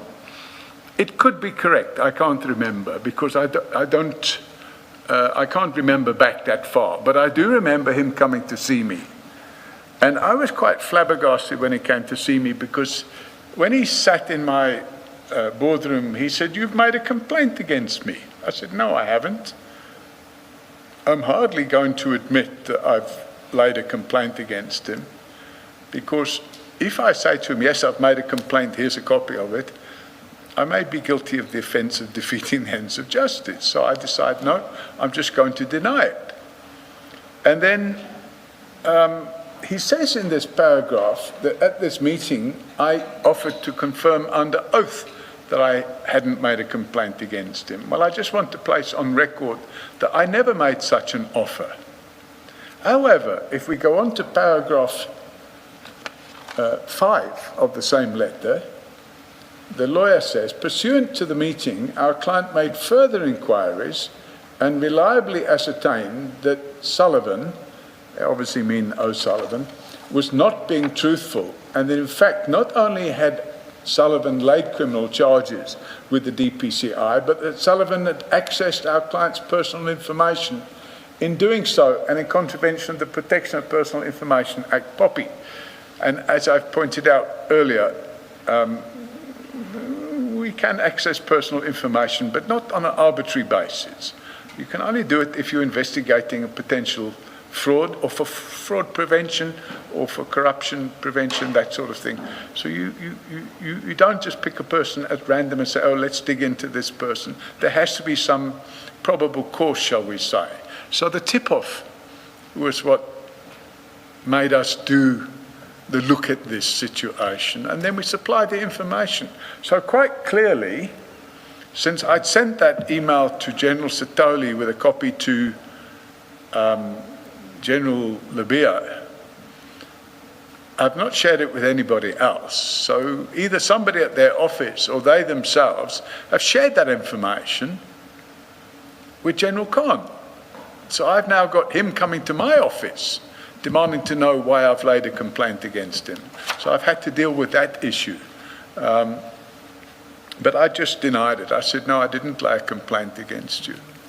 Did you ever pursue either General Lebea or General Sitole regarding your complaint to establish what had become of it? So as I mentioned earlier to the commissioners, if I had to pursue every single tip-off that comes through our office to the nth degree, in other words, to keep knocking on the door, well, we're eventually going to become a nuisance to somebody. We receive the information, we validate it, and we pass it on. We package it and we pass it on. That's all we do. It's not our job to investigate it. So we just look at it, pass it on, and then we believe it's up to the police. And in this case, it was up to either General Sitoli or General Labia to look into it. But as I've said in my statement, I didn't hear from them again. So I'm assuming they didn't look into it. In your statement, page 12, paragraph 1.4.4, you then introduce Annexure P, which would be your correspondence with General Masemula of 31st July 2023. Yes. And I understand from that communication that you shared the same Annexure M that you had originally written to General Sitole. Yes. With General Masemula. You deal with those issues at your paragraph 1.4.4. Yes. So what happened there, Commissioners, on the 30th of July, 2023, which is now 2 years after I've laid this formal complaint with General Sitoli. By this stage, the Commissioner of Police is now General Masemola. So on the 30th of July, I look at News 24, and there's this scandalous article, which is attached as Annexure O. That's at page 241. 241, where it refers to top cop attending EFF gala, a shameful, offensive slap in the face of South Africans. and it talks about General Khan, and it talks about the fact that his ticket for General Khan at this EFF gala dinner had been paid for by, shall we say, associates of General Khan, who were allegedly involved in the illicit tobacco trade. So I see this, and I think, wow, this is not good. It's 2 years since I've sent a formal complaint through to General Sitoli and General Libya. Now, I decide I'm not going to engage with General Libya again because I've already engaged with him and he's done nothing. So I write to the new, or then relatively new, Commissioner of Police, which is General Masemola. Yes. On the 31st of July, which is the day after I've read this article. And I say, dear General Masemola, it's most disheartening to read in the media about how rotten crime intelligence is. Police management know about this man, Feroz Khan, but what is going to be done about it? And by the way, when I send this email, I attach to it, so I'm forwarding the original email that I've sent 2 years earlier. And I said, it will take someone explaining to understand how this man can jet around the country in a jet owned by a tobacco smuggling kingpin, Syed.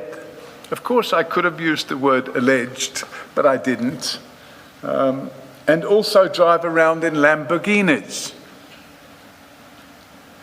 I said, does it need for him to be caught with a smoking gun for the management to get rid of him? And when I talk about management commissioners, I'm talking about management of the police.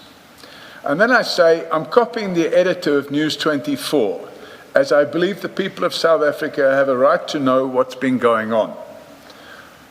And then I say, I finish the email up with, although General Sitoli did not bother to respond to my mail in May 2021, perhaps you will be able to do so.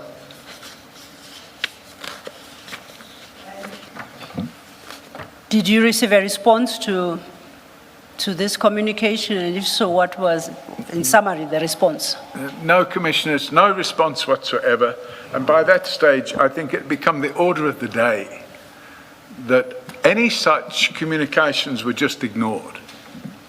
So that didn't stop me from making the communications, because later on, when we have a commission of inquiry like this, I can show, but hang on a minute, this is not the first time these things have cropped out of the woodwork. Here we've got the evidence that I've been continually supplying information and evidence, and nothing has been done about it. And that's why you're going to find later in my affidavit, I make it clear that actually police management does not take action against senior police officials unless they have an agenda or motive for doing so. And that is part of the problem that we have with the police service today. You don't say in your statement, but besides the newspaper articles and the reports you filed following whatever investigations you did around General Khan's companies, was there any evidence that you provided to either General Masemola, General Libya, or General Sitole that constitutes evidence to support the allegations you make in your previous communication to them of May 2021? Or is it what you have shared with the Commission now that you made available to these generals? I was not able to supply any prima facie evidence. If I had prima facie evidence, Commissioners, apart from notifying the management of the police, I would have opened a criminal docket.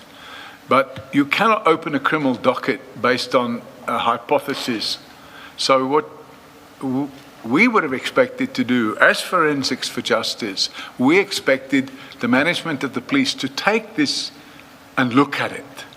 Yes. but unfortunately nothing was done. Noted. Is there anything else on that subtopic you would like to highlight, because you start a new one at your page 13? No, I think we've covered that in sufficient detail. Okay. Then if we turn to page 13 at paragraph 1.5, you now introduce a different topic. You headed the erstwhile Acting Commissioner, Lieutenant General Pahlane. You deal quite extensively with this matter. If you could briefly then address yourself to it. Yes. And as you do so, because at your paragraph 1.5.3, you introduce the DPCI judge report, which is your annexure Q. If you could just highlight the relevance of those findings in that report to the terms of reference of the Commission. Thank you. So, what I'm trying to get across here, Commissioners, is that if you have an entity such as Forensics for Justice, which at the end of the day, it's a not-for-profit organization or charity, whatever you want to call it, the reality is that we are not out there to conduct ourselves in a malicious manner. We're out there to help bring accountability specifically in the criminal justice system. So the purpose of this section of my evidence is to show that if you step out and expose corruption within the criminal justice system, you actually become a target yourself. And that's exactly what happened here. And if I can place on record that in respect of General Pahlane, that between 2015 and 2017, I carried out extensive investigations and lodged various criminal complaints against General Pahlane with IPID. I supplied copies of my criminal complaint to then Deputy President of South Africa, now President Cyril Ramaphosa. As a result of the complaints I made against General Pahlane, I was singled out for unlawful action by corrupt police officials at the instance of both General Pahlane and other senior officers. The crimes against me included multiple arrests, multiple raids on my home and offices, kidnapping, torture, unlawful imprisonment, and multiple attempts at murder by proxy. And I can go into a lot of detail on that, but to save time, I'm not going to. But we had a situation where the attempts to murder me were being instigated by senior police officials. I was unlawfully arrested and detained over 2 years later for using my Irish passport. The reason I used my Irish passport was because at the time Radovan Krejcir wasn't in jail, but he had cops on his payroll and they were waiting for me to come back into South Africa so they could arrange for me to be murdered. So what I did was I slipped in on my Irish passport instead of my South African passport. And 2 years later, I get arrested for that because that's all they could find to arrest me on. And they detained me for 4 days. We talk about General Pahlane. The evidence will show that he's currently on trial, on various trials, and the sum total of the corrupt contracts exceeds 500 million rand. Now, those trials are ongoing. So, in 2016, as a result of all this unlawful conduct against myself, which was coming from DPCI, and by that stage, I'm saying DPCI was captured and the National Prosecuting Authority was captured. As a result of this unlawful conduct, I laid a formal complaint with the judge for they call him the DPCI judge. It was a retired judge. And I laid a formal complaint comprising 3 lever arch files. And that complaint was laid in 2016, towards the end of 2016. On The 6th of October 2022, the judge released this. Sorry. I think paragraph 1.5.3, the last line, an amendment should be made there. It says you laid your complaint in July 2026. Thank you. It should be 2016. Thank you. That's a typo for which I apologize. So, in fact, I laid the complaint in July 2016, and it comprised of 3 lever arch files with all the evidence. And then I left the DPCI judge to get on with it.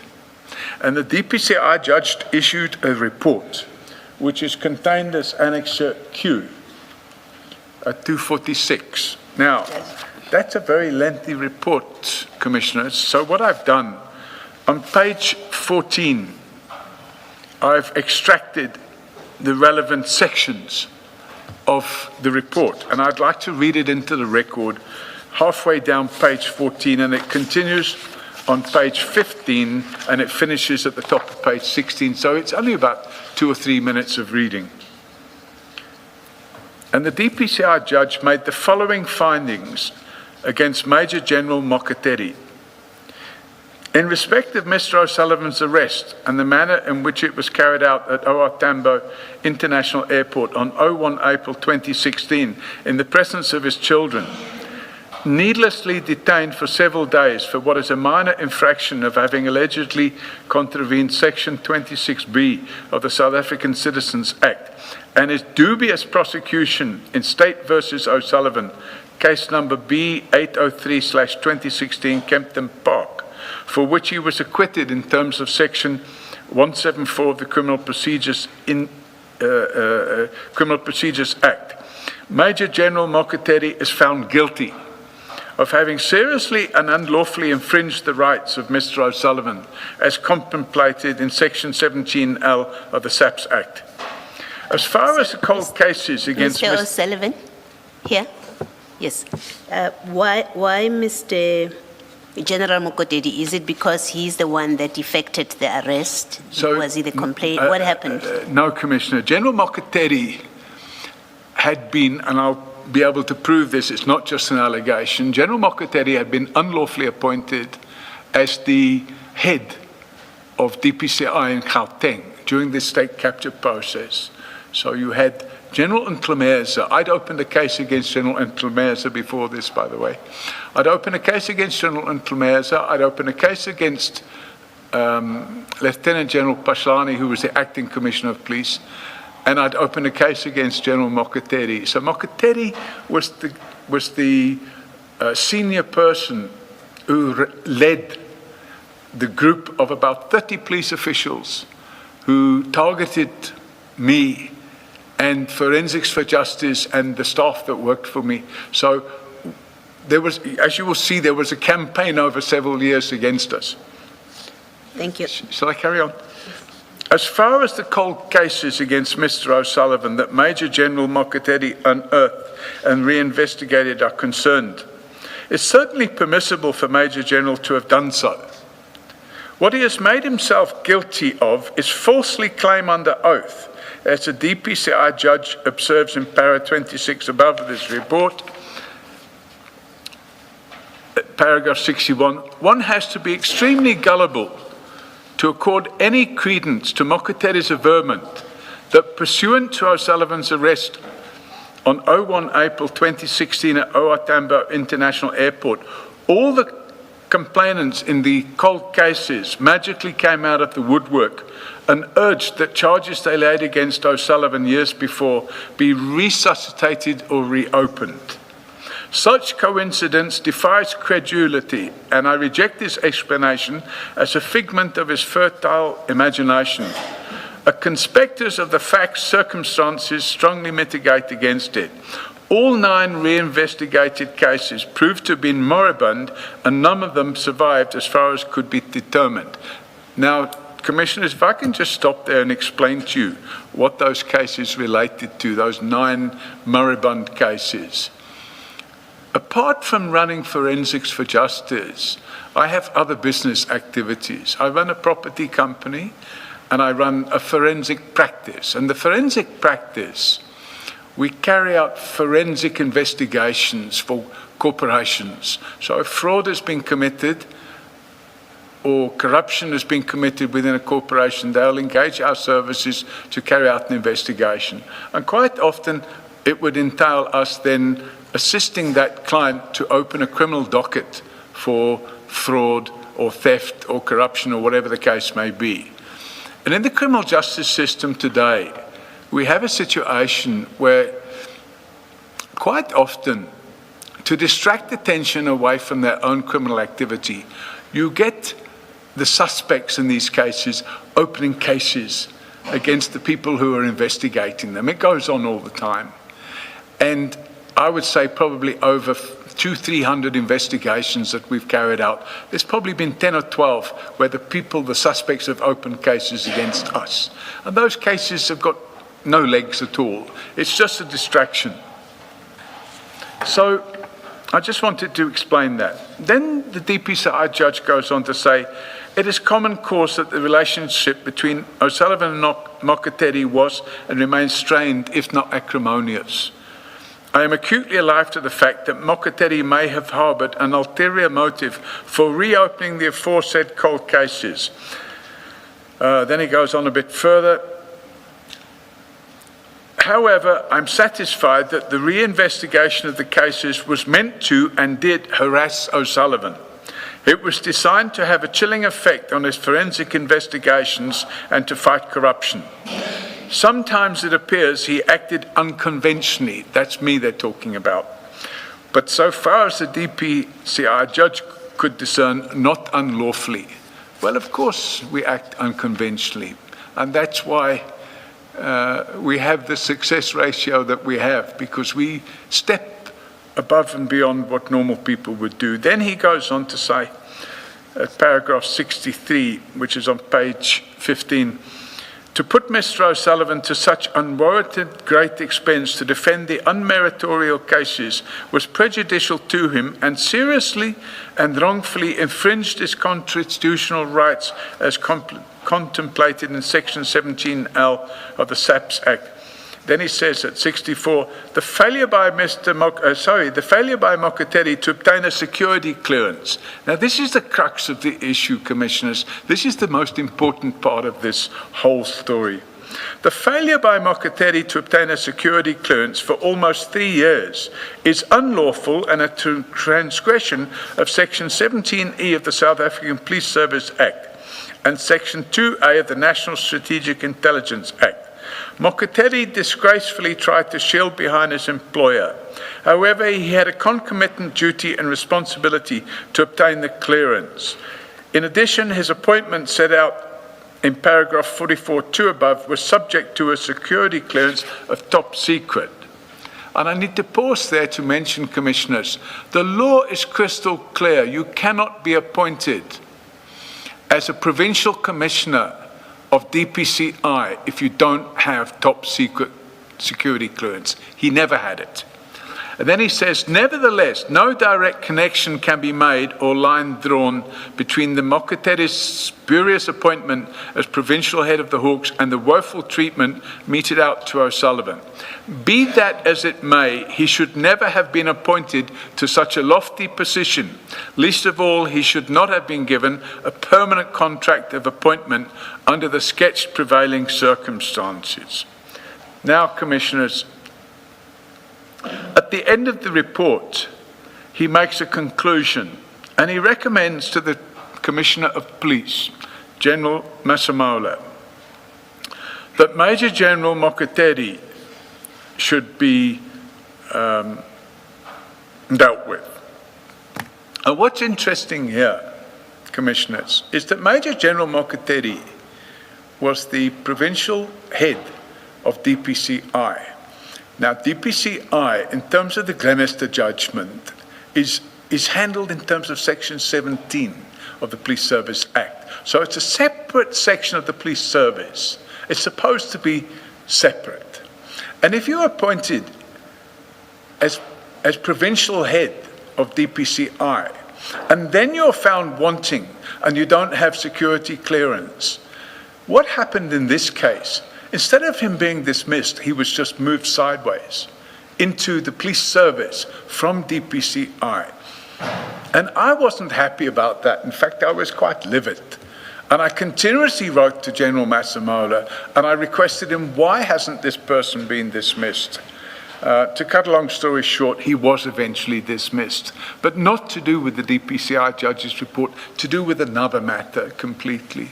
So I just wanted to record those facts, that General Masemola did not lift a finger to deal with the DPCI judge report, which report was issued in 2022. And General Mokoteri only finally left the service towards the end of 2024, which means he sat on the payroll, the taxpayers' payroll, for a further 2 years, twiddling his thumbs. He wasn't working. Mr. Sullivan, just a small issue.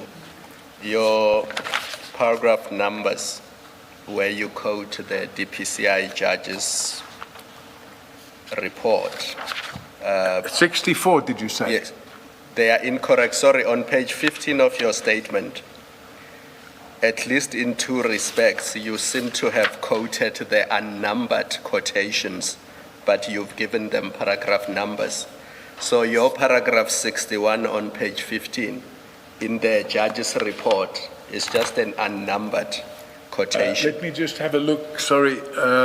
If you go to page 319 of the annexures, it's just two paragraphs that we need to correct. I'm just going to have a quick look here. 64, yeah. So it would appear to me, if I can beg for your forgiveness, so what's happened is I've created this on Word, and I've typed it in, and sometimes Word changes the paragraph numbers without your permission. And I think that's what's happened here. So for the purpose of correctness, we probably need to say... So this is what we will do. Let me assist you. What you have numbered paragraph 61 on page 15 is an unnumbered paragraph in the judge's report. It's just a quotation of the earlier evidence on paragraph 26. Yep. So that 61 must go out. Yep. Which means what you have as 62 becomes will 61. then be 61. Yep, 63 And then becomes 62. What you have as 63, that's another quotation, so we will have to correct that. And then what you have as 64, which says the failure, will be 63 according to the report you see on page 320. Yep. Yes, and then what you have as 65 will then be 64, the paragraph that starts with nevertheless. I have it.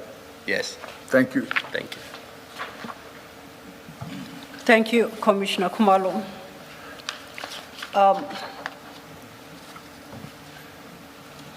My sense is that you have covered everything you have set out in your statement regarding General Patlane, your complaint regarding General Patlane and the DPCI judge report. Is there anything else that you conclude by saying, notwithstanding the referral of that report to General Masemola, General Masemola failed to take action? Yep. If I understood the report correctly, the action General Masemola was invited to take was against Major General Prince Mukotedi and not against General Patlane, was it? If you look at your summary at page 16. Your page number, sorry? Your summary at page 16, paragraph 1.5.6, you quote the conclusion reached by the judge. Fanny Masemola.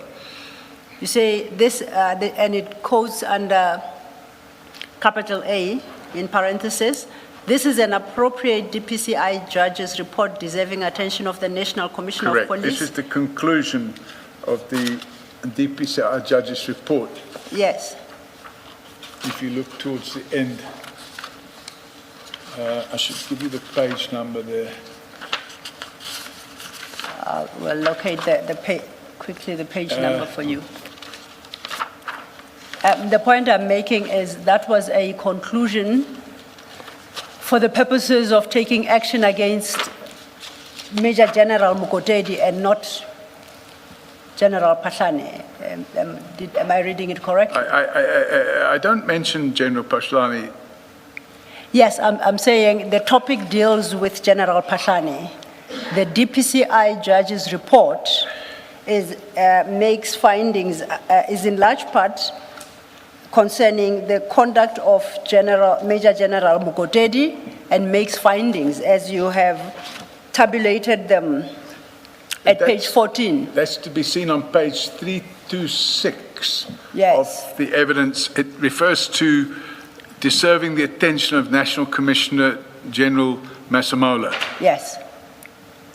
And I'm saying that what deserves General Masemola's attention is what you have set out at page 14 in the boxes. The following findings against Major General Mukotedi are made. It's Correct. those findings that are brought to the attention of General Masemola, and General Masemola is called upon to take appropriate steps. Which is what should have happened. Yes, and the only point I sought to make was that this is not about General Pashlani. No, it's nothing to do with General Pashlani. I fully get that clarity. The only thing it's to do about General Pashlani is that all of this conduct happened against me. Yes. Because I opened a criminal complaint against General Pashlani. So everything that's listed here happened against me and others that were connected to me. But the driving force, according to the DPCI judge report, was General Mokotedi, who was acting on the instructions of both General Mklemeza. It doesn't say that in the report, but we know it for a fact. General Mklemeza and General Pashlani. Okay, understood. I just wanted to make that clarity. Yeah. And do you know, are you aware of any steps then that General Masemola took against General Mkotedi? None at all. And at your paragraph 1.5.8, you confirm that General Masemola, as you say, quote unquote, did not lift a finger to implement the recommendations of the DPCI judge. So, sorry, I didn't hear. 1.5.7, I've said, the relevance of the conclusion in the DPCI judge's report mentioned above is not lost on me and should not be lost on the Commission. General Mokotedi was never, from the date of his unlawful appointment, lawfully in his post, because he never had top secret clearance or secret clearance. Instead of dismissing him, General Lebeya unlawfully agreed with General Masemola that it could simply be moved from DPCI to SAPS. So that's moving the problem instead of removing the problem. He was moved to the division known as Inspectorate, which functions or is supposed to function as the internal standards monitoring the police. It can be likened to hiring mice to guard the cheese, because here you have a situation where General Mokotedi has now been moved out of DPCI, where he can't be because he doesn't have top secret clearance, plus the DPCI judge has said he must be dealt with, and he's moved into the police. They have nowhere else to put him, so they've put him in the Inspectorate. Now, the Inspectorate is quite commonly known as the departure lounge in the police. If they haven't got work for a senior person, they stick them in the Inspectorate. And that's often where these generals end up before they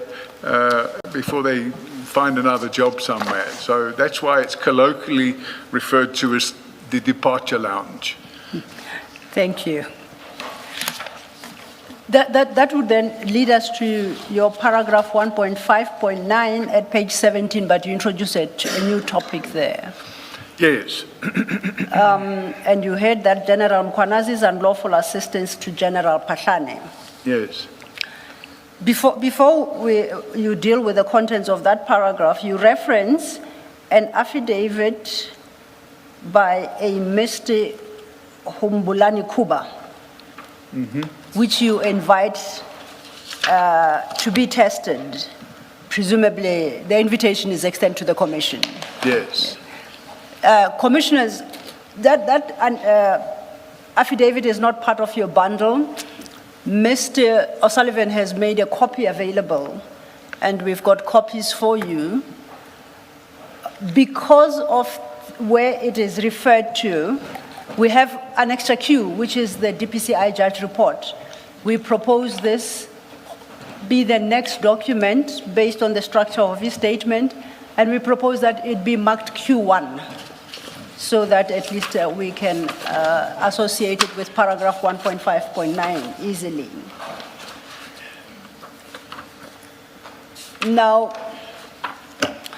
Mr. O'Sullivan will talk to this affidavit, but the commissioners will notice that the first document is a 2-page affidavit dated the 16th of January 2026, and that affidavit seeks to introduce an earlier affidavit dated October 2020, according to the narrative, but the copies you have are undated. And it is stated that this particular October 2020 affidavit was prepared for the purposes of the Zondo Commission, but it would appear to have not been either finalized and filed, or the challenges that Mr. O'Sullivan has had is to locate a signed and filed copy of the annexure to this affidavit. So that's the context of these documents. Technically, there are 2 affidavits, the latest one now of 2026, and the 2 that are attached. The difference between the 2, as I understand it, is that the one has got track changes, the second doesn't. It's a clean copy, but it's one and the same document. I hope that will assist in navigating this new annexure. Yes. Then, Mr. O'Sullivan, you start at, you may deal with your 1.5.9. You state that you are informed, I don't know by who, that you do not need to go into the details of the unlawful prosecutable conduct of General Mkwanazi pertaining to General Pashani, relating to the offenses I believe were committed in 2017 and 2018. It is in our engagement regarding the allegations you make there that you introduce Mr. Kumba's affidavit, which we now have marked Q1. Yes. So you may deal with the issues that you highlight there. Thank you. So, Commissioners, to get the drift on this, to get an understanding of what took place here, we have to remember that I opened the case against General Pashlani, a criminal complaint. I opened that complaint in February 2016. And in that complaint, I alleged very serious corruption on the part of General Pashlani, and my docket set out chapter and verse. Remember what I said earlier, if I get a tip-off and there's no evidence, we just supply the information. In this case, it was more than a tip-off. I had evidence. And I took all that evidence and I packaged it and I opened a formal docket with IPED. But unfortunately, by that stage, IPED was captured. It was during that state capture period. And IPED was captured by virtue of the fact that 2 crime intelligence officials have been appointed to work in IPED, and they were allegedly controlling all of the investigations that IPED did. And then you had a situation where I opened my case with IPED in February 2016, and the complaint I laid was, a copy of it was supplied to General Pashlani instead of the matter being investigated. And that led to the attacks against myself and my staff. So, but what happened while all that was going on was there was a matter in the Supreme Court of Appeal, in fact, no, sorry, it was the Constitutional Court. And that was a matter of Robert McBride versus the Minister of Police. And the Constitutional Court ruled that the suspension by the Minister of Police and Robert McBride was given his job back, which meant at in November 2016, 10 months after I've opened this case against General Pashlani, the case suddenly came alive again. So I sat down with the people from IPID and I explained to them exactly what had gone on and the fact that for 10 months there'd been no investigation whatsoever other than supplying General Pashlani with a copy of the docket. So then what happened was IPID formed a small task team. And my understanding is that the task team was headed up by this gentleman, Hambulani Innocent Kuba. And he is currently the Limpopo director of IPID. At the time, I believe he was also the Limpopo director of IPID, but he was brought to Pretoria because they wanted somebody from outside the province to case manage my complaint against General Pashlani.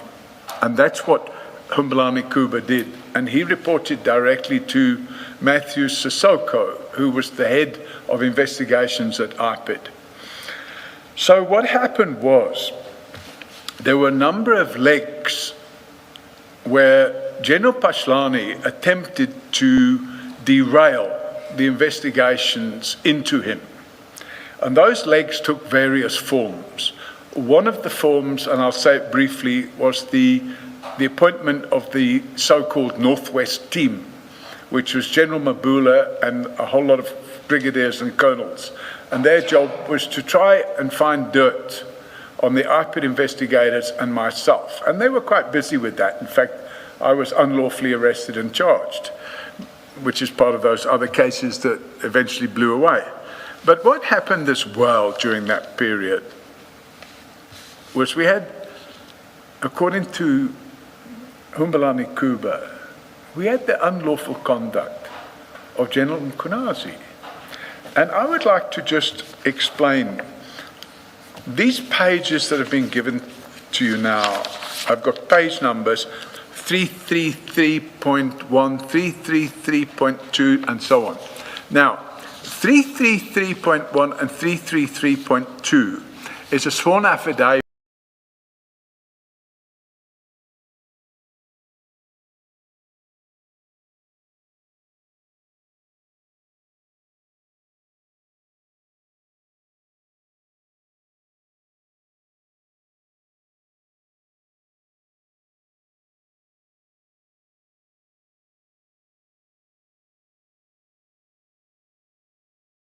saying that, look here, I can't find the original affidavit that I submitted in 2020 to the Zondo Commission. However, what I have been able to locate are the emails from the Zondo Commission giving me my draft affidavit. And I want to say that when I attach this affidavit, everything in there is true.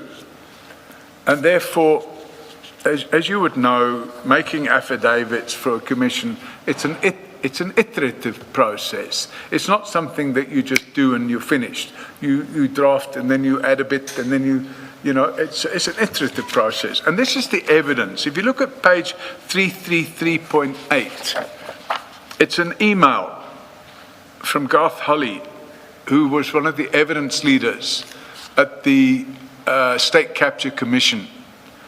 And he's saying, "Hi, Innocent, please consider the attached statement that I drafted based on our consultation. We need to get as much corroboration as possible. I've raised a few issues on the papers. Please get back to me." This is what Mr. Kuba has been able to find. We've been in touch with Garth Holly.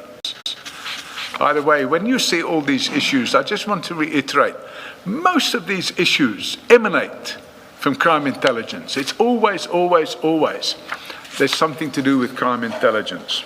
He stated that he blah, blah, blah, he wanted to meet with me. He provided me, on page 333.4, if we look at paragraph 10, I remained in the lobby, so he's now at a hotel somewhere in Pretoria. I remained in the lobby while we waited for the anonymous witness. So Mr. Kuba thought he was going to be meeting a witness. He was in telephonic discussion with the witness. In one of his discussions with this person, I recall him explaining that we are already seated here waiting for you. Nemeth and Shala and I had drinks, juice, while we waited for the anonymous witness. After one of his calls, this is now paragraph 11 on page 333.5, after one of his calls, Nemeth and Shala said to me that we could go now. We took the lift and went up to one of the floors. I do not recall which floor it was. When we got out of the lift, I saw Lieutenant General Mkonazi. I immediately recognized him. I had interviewed him in the rendition matter.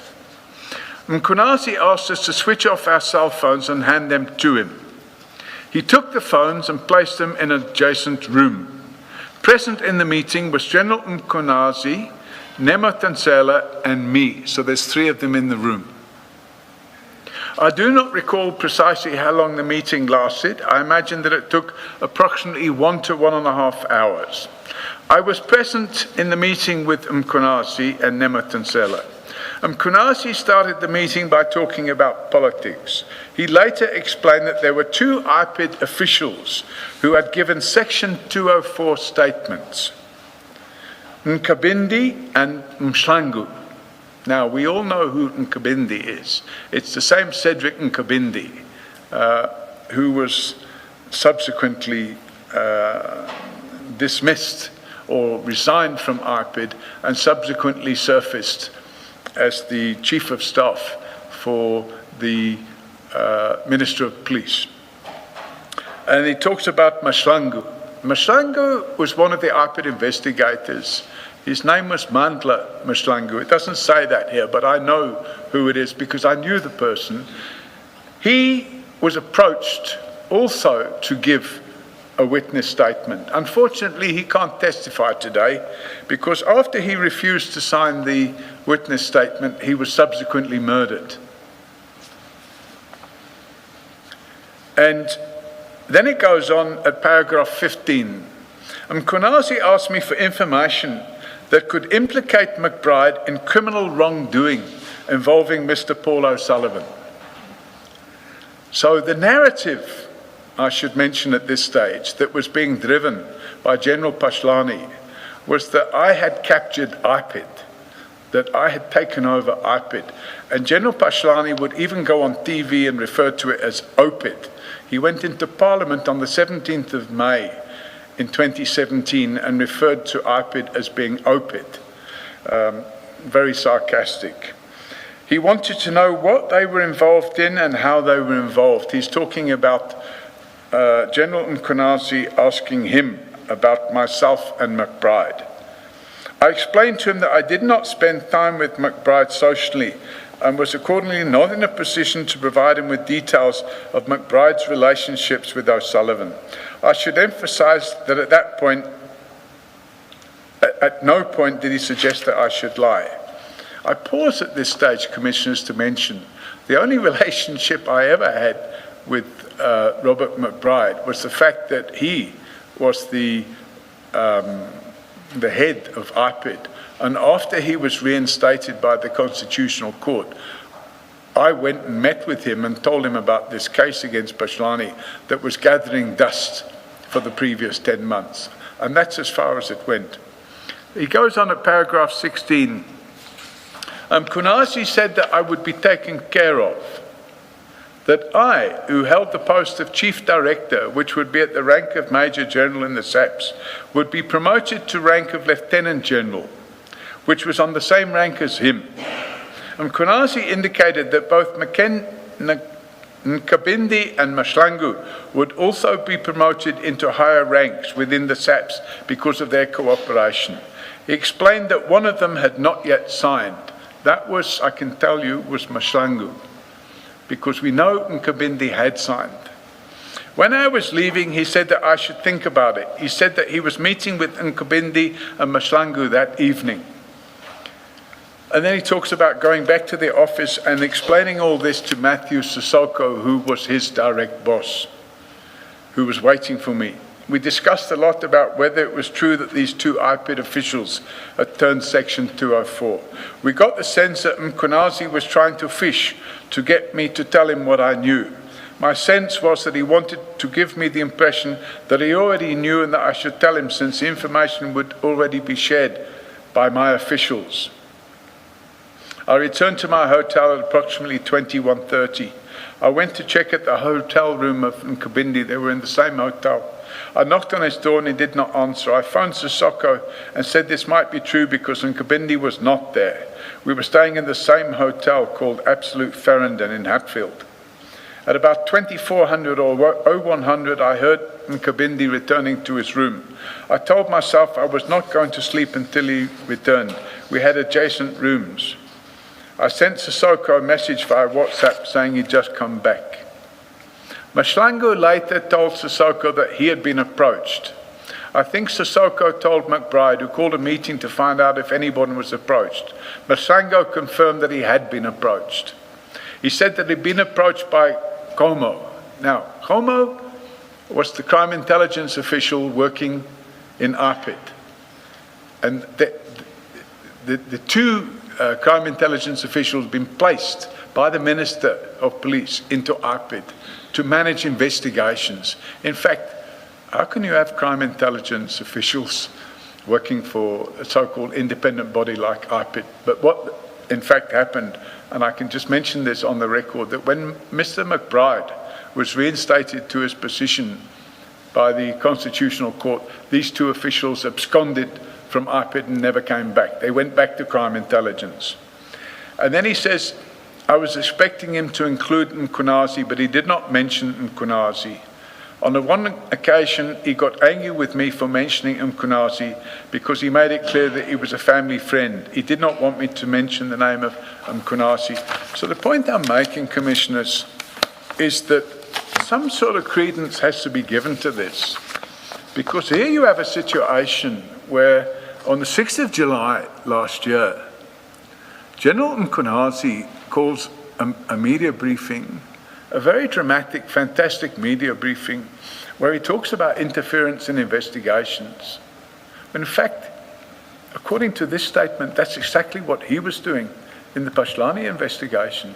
He was interfering with ARPID and trying to get ARPID members to leave ARPID and give them some dirt on Robert McBride and allegedly against me as well. Mr. Sullivan, where do we see in this affidavit that the overture or the approach by General Mkhwana is related to the Pahlane case? Where do we see that in this affidavit? So you cannot see that in that statement. You would have to be involved on the ground at the time, as I was, to know what was going on. And all of this was going on at the same time as the Pashlani investigation. And in my opinion, my humble opinion, the only way you're going to get to the bottom of this is either to get a detailed sworn statement from Mr. Kuba or get him to come and testify. I cannot believe it can take long for him to cover these aspects. It may be so. It may be so that it won't take long, but one note, I'm noting, for example, that Mr. Kuba did this two-page affidavit, the first 2 pages. Yep. On the 16th of January 2026, the commission was sitting. I don't know for what purpose he prepared this My affidavit. understanding, Commissioner, is that it was for the ad hoc committee of Parliament. Yes. The point I'm making is that as recent as January 2026, where he prepares an affidavit, he doesn't say anything about General Mkhwanazi approaching him to interfere as a measure to interfere in the Pahlane investigation. In fact, at paragraph 18, he says, our sense was that he was trying to fish to get me to tell him what I knew. He doesn't say about what, but he has opportunity in January to say more on this earlier affidavits, and in particular, that he felt, even if it's just I felt, he was speaking to me, or he wanted me to interfere, or he was interfering in the Pahlane investigation. He doesn't say that. So my question really is, if we rely on these 2 affidavits, well, including the recent one, so all 3, 2 drafts, and this latest affidavit, there isn't anything in it that speaks to the very specific topic you're speaking to, which you say this is evidence of interference. So, And unless I misunderstand your evidence, I thought what you're saying is this is evidence of interference. these documents themselves would not amount to evidence on their own of the interference. They would have to be read together with the High Court cases that took place at the time, where IPID launched urgent application to stop police interference in their investigation into Pashlani. And they were successful in that they got an order that the police must not do a counter-investigation. Now, I was on the ground at this moment in time, so I knew what was going on. So I knew that this related to Mandla Mashlangu, by the way, Cedric Nkabindi. If you look at this, Commissioner, you will see that he does mention that Mkhwanazi was fishing to see what he could find out about Robert McBride and Paul O'Sullivan. And my only involvement with Robert McBride at that moment in time was the Pashlani investigation. I had no other involvement. That was it, short and sweet. So it's hard to draw that conclusion, I agree with you, but I do believe it's warranted, if possible, to either get the gentleman in or have one of the investigators take a more detailed sworn statement from him. Isn't the problem with that proposal that let me start. I can understand when you say you were on the ground, and because you were on the ground, you are able to draw connections between this approach to IPID and what you knew was happening on the ground, including that the General Pahlane matter was taking life. So I can see, I'm prepared to accommodate that in your connection of the dots. That's the picture it creates. The difficulty, at least for me, is we have a statement here we have that unsigned affidavit where Mr. Kuba makes no reference to the Pahlane matter. And that is compounded by that as recently as January 2026, he gets to prepare another affidavit that attaches the unsigned one, and he doesn't speak to... No, exactly. He doesn't make that allegation. No, I fully agree with you. If I was involved in the preparation of this statement in January 2026, I would have crossed the T's and dotted the I's and made it crystal clear what it was involved in. Yes. We know for a fact that Cedric Nkabindi left IPID, tried to join the police as a brigadier, and I wrote to General Sitoli at the time, and I said I would bring a court application if he's appointed in the police. So we know that was the status with Cedric Nkabindi. At the end of the day, this is crying out for further, shall we say, investigation. I understand that on its own, it's not a smoking gun, but I do believe there is a smoking gun to be had here. Thank you. Thank you, Commissioner. I have a similar question. Looking at the same affidavit, starting from paragraph 10, what you've basically read into the record. So what page are we on? I'm in Annexure Q1, Kuba's affidavit that we have just tendered. I'm at page 333.4. And I say it's only at paragraph 10 that Mr. Kuba deals with the engagement with General Mkhwanazi and following. Yep. Now, my reading of that is that what Mr. Mkhwanazi wanted is what's reflected in paragraph 15. Mkhwanazi asked me for information that could implicate McBride in criminal wrongdoing involving Mr. Paul O'Sullivan. And if I read the document correctly, that's what seems to be the gist of the engagement between the two.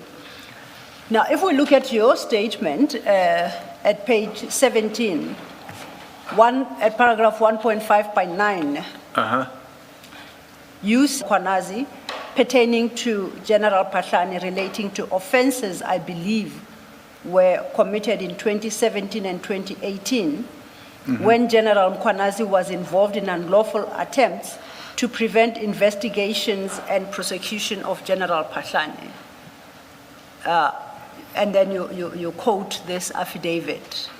Similarly, this affidavit doesn't help us understand the unlawful prosecutable conduct you reference, unless you suggest that General Mkwanazi inquiring from Mr. Kuba whether he has information that could implicate McBride in criminal wrongdoing involving Mr. Paul O'Sullivan is the unlawful prosecutable conduct. Is that? No, so that's why I've suggested, Commissioner, in my paragraph 1.5.9, Yes. I said I will not therefore canvass the matter. Safe to say that I feel very strongly that the evidence of Mr. Humbulani Kuba in this regard should be tested. In other words, it needs to be tested, because that's the only way you're really going to get to the bottom of the matter. I know what it is, but my knowledge is not evidence. It's just what I know. And I accept that it's not evidence. I understand what you say. So you are inviting the commission to test and, to the extent necessary, perhaps engage with Mr. Kuba so that we can determine the unlawful prosecutable conduct of General Mkwanazi and his involvement in unlawful attempts to prevent investigations and prosecution of General Pahlani. That's correct. Okay, I fully understand. That then brings us to the end of that particular subtopic. And if we could then go to paragraph 1.6 at page 17. Sorry, you have said you know this or you know about this, but your knowledge all on its own or by itself will not assist. What exactly do you mean when you say you know? Because, Commissioner, at the time, way back then, when all this was going on, the multiple attempts at trying to derail the investigation by IPID against Pahlani was going into the public domain and making these comments that Paul O'Sullivan was taking over IPID, which of course were false comments, absolutely false. Now you have this situation going on, and you have this parallel conduct in relation to Cedric and Kabindi. Let's just park Cedric and Kabindi to one side, because at the time this took place, Cedric and Kabindi, he went across to the other side. He left IPID and he went into the Pahlani camp. And he was recruited into the Pahlani camp by General Mkwanazi. And he provided a sworn statement in a High Court case where General Pahlani launched an application to try and have the charges against him thrown out of court. And he failed. The court ruled against him. Now, that was Cedric and Kabindi that was making that sworn statement for General Pahlani. But he didn't say, by the way, I was recruited by General Mkwanazi. But if you read this, Humbulani Kuba says that General Mkwanazi tells him, listen, we've already got Cedric and Kabindi on board, and we've already got Mandla Mashlangu on board, but he said one of them hasn't signed. Well, at the time, we found out that it was Mandla Mashlangu who hadn't signed, and he refused to sign. Unfortunately, he was murdered because of it.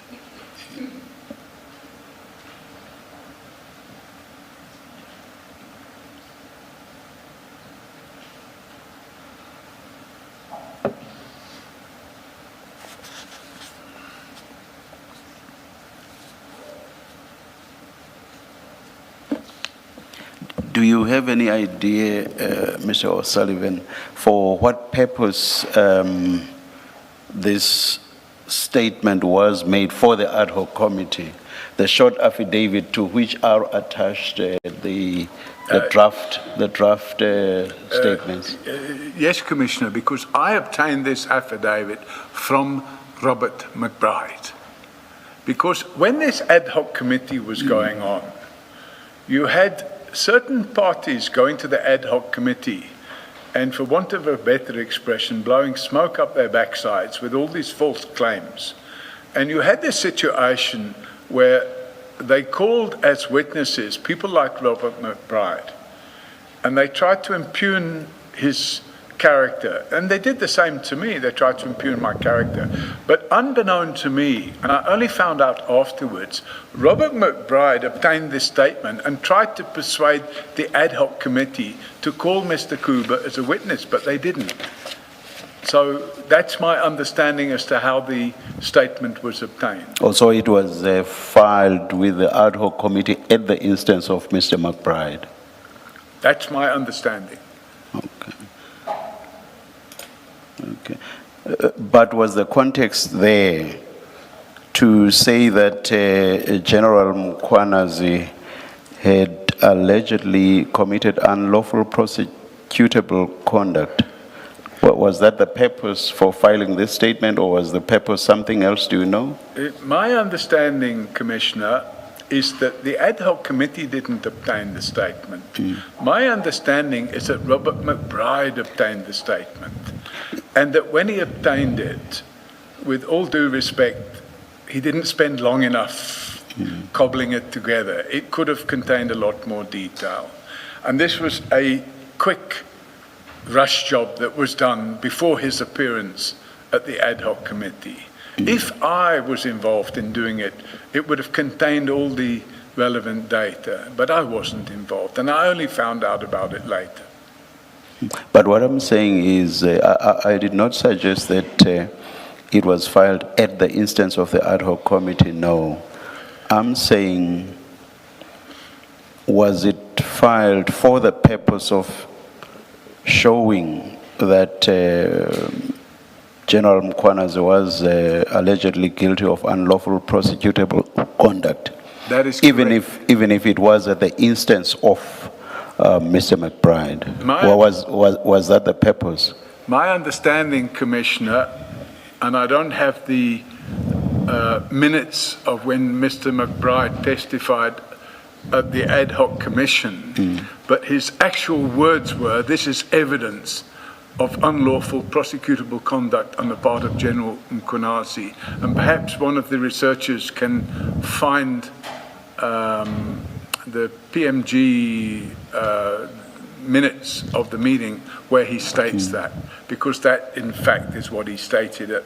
And when I heard it I didn't listen to him giving his evidence. I heard it later and somebody pointed it out to me, and I said, can I get a copy of that statement? And that's what I got. That's what I said. And would this have been prosecutable conduct relating to General Pahlane or yes? That's what Robert McBride insinuated. Wanted to, okay. All right, which I think, or rather in respect of which the statement does not seem to assist.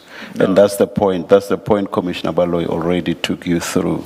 I agree with the Commissioner. Yes, okay, all right. Yeah. Thank you. Thank you, Chair. As I indicated, Mr. O'Sullivan, we're now at your page 17, and we start with the next subtopic, 1.6, General Mkhwanazi, Mr. Kistia, and the Louis Vuitton bags.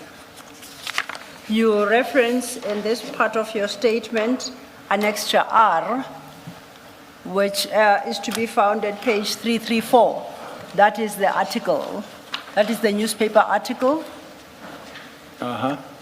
And just to confirm on this topic, this is all you rely on, this is all the evidence you have about these supposed gifts by Mr. Kistia.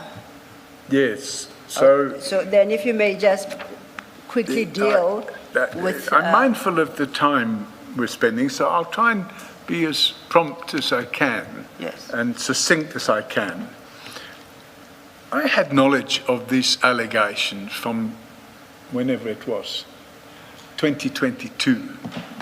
And I didn't do anything about it because it's just a media article. But what happened was, after the July 2025 media conference of General Mkunazi, I started putting bits and pieces together. And one of the things I did was I instructed my attorneys in November 2026 to issue a subpoena to IDAC. And I've evidenced the subpoena as S1 and S2. S1 being the subpoena and S2 being the reply from IDAC. But the important thing for me is if you look at page 18, the reply to the subpoena sought to obtain evidence of these so-called Louis Vuitton bags. And the reply I got from IDAC to my lawyers was, quote unquote, "These are criminal matters that remain active, and IDAC cannot share any of the information and or documentation requested in paragraphs 1 to 4 of the subpoena." That's all the evidence I have. So it's not a smoking gun. You've got a newspaper article, an attempt by me to validate the newspaper article by issuing a subpoena, and IDAC's response saying, "This is a live investigation. I'm not giving you an answer to your subpoena." And commissioners, I'm saying, surely that gives the impression that there is something here. There's something going on with these Louis Vuitton bags. Mr. Sullivan, can I ask you this question? In paragraph 1.6.2, you say this gentleman is alleged to have gifted. Do you know who makes these allegations? Do you know who the source of the allegations? Say again, I didn't catch you. Paragraph 1.6.2 on page 17 of your statement. Yep. The name of the gentleman is mentioned there. And Mr. you say, Kistia. yes, he's alleged to have gifted expensive It's what's bags. in the article. So you're relying on the article? I'm relying on the article, and that's why I'm saying this is from the article. Mr. Kistia is alleged to have gifted these Louis Vuitton bags. But you don't know who makes the allegations. You don't know who the source is. Commissioner, if you look at the article, it doesn't give a name. No, I'm In asking fact, you, Mr. O'Sullivan, forget about the article. I'm asking you sitting here today. Do you know who makes the allegations, or who is the source that makes the allegations? My understanding, and I've put it here in my statement, is that it was Brigadier Ras, a female brigadier who went on the journey with them. And that's on page 18. Where he references annexures S1 and S2, Commissioner. Yeah. So my understanding is that Brigadier Ras was also given a Louis Vuitton bag, but when she returned to South Africa, she handed it in because she said she didn't want it, because she knew that Inbanat and Kistia either was going to be charged, or she knew that there was a corrupted relationship. Inbanat and Kistia is currently on trial with General Pashlani for corruption, involving vast sums of money, millions and millions. I just wanted to make sure that you are not attributing to her things she did not say. Yeah. Sorry? Did she say that, or is that what you assume she said? I received information that she was on that trip, and she handed the bag in. I've never spoken to her. Okay. Okay? Sorry, Mr. O'Sullivan.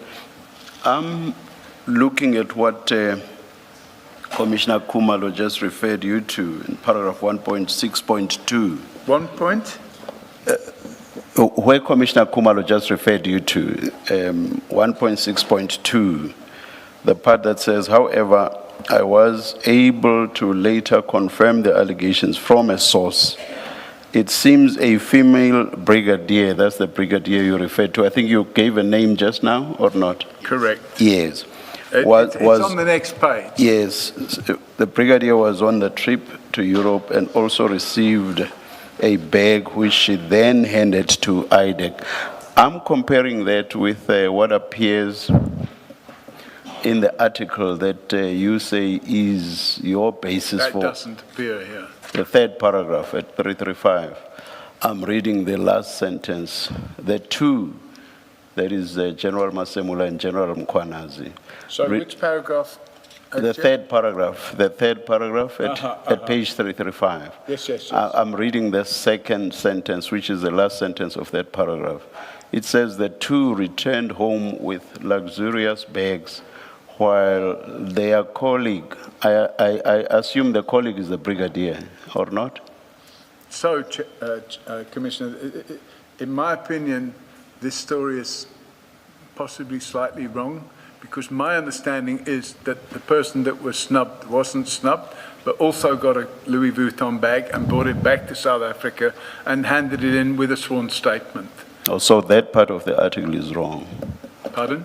So that part of the article is wrong. Yes. Oh, all right. I just wanted to check that because you That's basically... my understanding, Yeah. Commissioner. Yeah. Can I just clarify from your response, the question and response by Commissioner Kumalo, and your reference to that Brigadier Ras, your statement as it reads does not say she reported General Masemula and Mkwanazi. It Is says that- on paragraph 1.6.2, Commissioner, it says, however, I was able to later confirm the allegations from a source. Yes. It seems a female brigadier was on the trip to Europe and also received the bag, which she then handed to IDAC. Yes, but that doesn't say she reported the two generals that they received a bag. Yeah, I could have said together with a sworn statement, but my understanding is there was also a sworn statement. Is your evidence that the brigadier submitted a sworn statement in which she states? My understanding, so... Yeah, let me finish for the record. Yeah. I do need to finish. My question is, and I just seek to clarify what you are saying.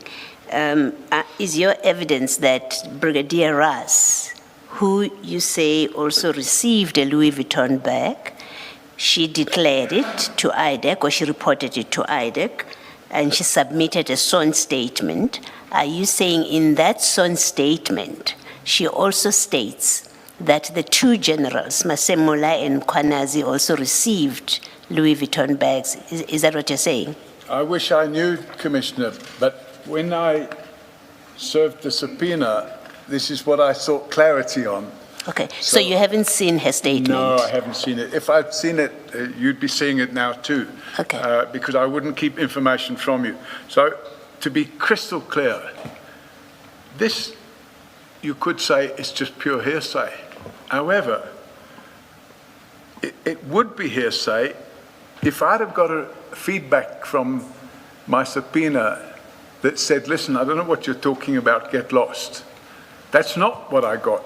Yes. What I got back was, these are criminal matters that remain active, and IDAC cannot share any of the information or documentation requested in paragraphs 1 to 4 of the subpoena. And Yes. that tells me there's something going on here. And what I also noticed, and I mentioned it in my statement, is that nowhere in the evidence that he gave, either at the ad hoc committee or at this committee, General Mkwanazi specifically state, by the way, for the record, I've never received a Louis Vuitton bag. Instead, he makes throwaway comments such as, at least my wife now knows what a Louis Vuitton bag is valued at. Okay, I haven't seen his evidence in the ad hoc committee. He will come back. He will come back to us and he'll speak to that. I just needed to clarify what I thought I had understood your evidence to be. Thank you. And your source about the brigadier, was that a SAPS source or not? I'm not asking for a name. Yes, it was a SAP source. Thank you. Thank you, Commissioners. Mr. O'Sullivan, if we go to, you make the point at paragraph 1.6.3 regarding IDEC's response to your subpoena. Correct. And you suggest that their response and the manner in which it's couched, as you quote there, is what gives either credence to an allegation that there's something, what did you say? They smoke. Yes. I think, yeah. But I accept that. I would like us to look at your annexure R. And that is the article at page 334. At page 334, the last paragraph on that page, the article reads, and I quote, "In a case that resembles that of former top cop Jackie Silebi over a decade ago, Masemola and another former National Commissioner Mkwanazi were last week slapped with subpoenas by the investigating Directorate ID to explain why they failed to declare Louis Vuitton handbags they received from controversial Durban businessman and sub-supplier in Banatan Kistia. Apologize if I mispronounced that. So that's what the article claims, that they were served with subpoenas. So would you accept, if the article is correct in that regard, IDEC's response would also be correct in saying that these are criminal matters that remain active in IDEC, if IDEC had issued a subpoena Thank you. conducting an investigation? If you look at page 338 Yes, of my evidence bundle, yes. it's that page of the subpoena. It's listing 4 items. 1, all ID/IDAC communications and/or subpoenas sent or served on Lieutenant General Mkhonasi and/or General Fani Masemola, asking them to. So this subpoena is based on that article. It's asking for this clarity. It's asking for any response received from IDAC. It's asking for a photograph certified as a photo of the Louis Vuitton bag currently in the evidence locker or evidence room of ID/IDAC. And finally, a certified copy of the sworn statement provided to ID/IDAC by the brigadier that attended on the overseas trip with General Mkhonasi and General Fani Masemola, in which she explains the receipt of the Louis Vuitton bag mentioned in 3 above. So the response tends to confirm inadvertently those issues. But I'm not taking issue with that. I accept, and I say if we accept the correctness of the article, that IDEC issued subpoenas in respect of these bags. It would appear to be right? the case. Yes, and if we accept that that is potentially the case, then the response by IDEC has got to be appropriate, that these are part of ongoing investigations, and they are not in a position to share Correct. the requested information with you. Correct, which is why I decided to raise it at the Commission. And IDEC's response doesn't imply that the investigations have established as a fact. It simply mentions that the investigations are ongoing. Correct. Okay, thank you. And you have testified to the fact that General Mkhwanazi's response is what you believe further lends credence to the claim, where you quote him as saying, "At least my wife now knows what a Louis Vuitton bag is valued at." Mm-hmm. And that's the sum total on which, that's all you can The put point I forward was at this making, point, yeah. Commissioners, is that nowhere could I see him saying, by the way, for the record, I never received any Louis Vuitton bag. Instead, he gives this throwaway comment, "At least my wife now knows what a Louis Vuitton bag is worth." Is there anything else on that subtopic that you would like us to? Nothing at all. Okay, then staying still at page 18, that leads us to the next subtopic at 1.7, General Mkhwanazi, political pressure, and Lieutenant General Mdluli. Now, this is quite an involved subtopic.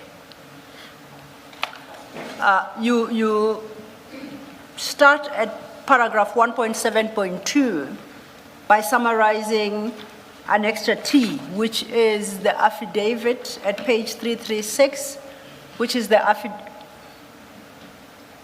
I think my numbering is, no, not 336. I'll find the correct page for you. 345. 345, page Yeah. 345, thank you. Now you summarize this affidavit in detail over the next couple of pages. Over the next 4 pages. Over the next 4 pages, and you contrast that with the papers from the Freedom Under Law application Yes. that was launched Yes. to review and overturn General Mdluli's reinstatement following his suspension, correct? Yes. Can we try and summarize what the key issues arising from these two Yes. And if I- substantive documents are? My summary, Just a moment, Sorry. can I ask that because you're going to summarize that we amend paragraph 1.7.2.11? So Instead on of page 22, 21, that yes. 15 May should be 2012 and not 2021. 1.7.2.11 on page 21. yes, Are you there? yes, I'm there, yeah. That 15 May date should be 2012, not 2021. Yes. Correct. Well Thank spotted. you, Commissioner. Thank you. Thank you. You may proceed, Mr. O'Sullivan. Okay, thank you. First, I should thank the Commissioner. You know, this was typed very late at night.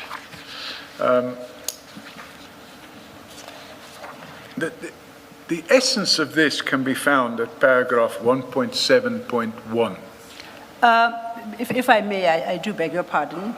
Pardon? I do beg your pardon for interrupting. Just to point out that your Annexure T, that affidavit, General Mkhwanazi has already submitted before the Commission when he testified in September.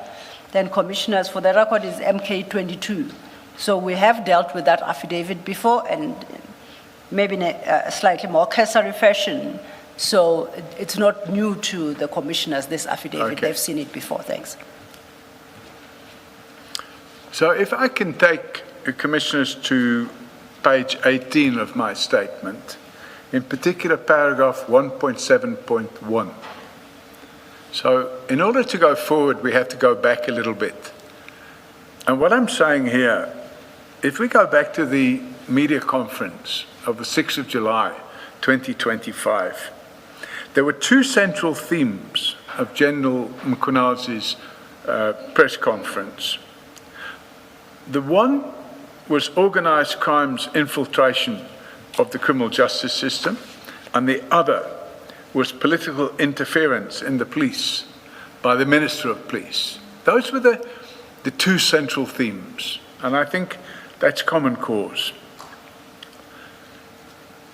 I've dealt with, in some detail, the examples of infiltration of the underworld into the police and the effect that has had on the police. And I've said it wasn't new. And I'm making the point here by saying, nor was political interference in the SAPS new. The irony of the latter fact is that during his period as acting National Commissioner in 2012, General Mkhwanazi himself turned a blind eye to unlawful political interference relating to the then Divisional Commissioner of Crime Intelligence, Lieutenant General Richard Mdluli. In fact, General Mkhwanazi not only turned a blind eye, but he also acquiesced to patently unlawful instructions, then later helped to cover it up. And that may be considered a very serious allegation. But the evidence I will present will actually bear out this allegation, Commissioners. And first of all, we start with this paragraph 1.7.2, which rambles on. And what it is, it's an analysis of Annexure T. And Annexure T is the self-same affidavit presented by General Mkhwanazi to the State Capture Commission, and it's dated 29th of September 2020. Now, in that affidavit, he makes certain averments under oath. And what I've tried to do here is to capture those averments. In other words, to coin a phrase, explain what it is he was saying under oath.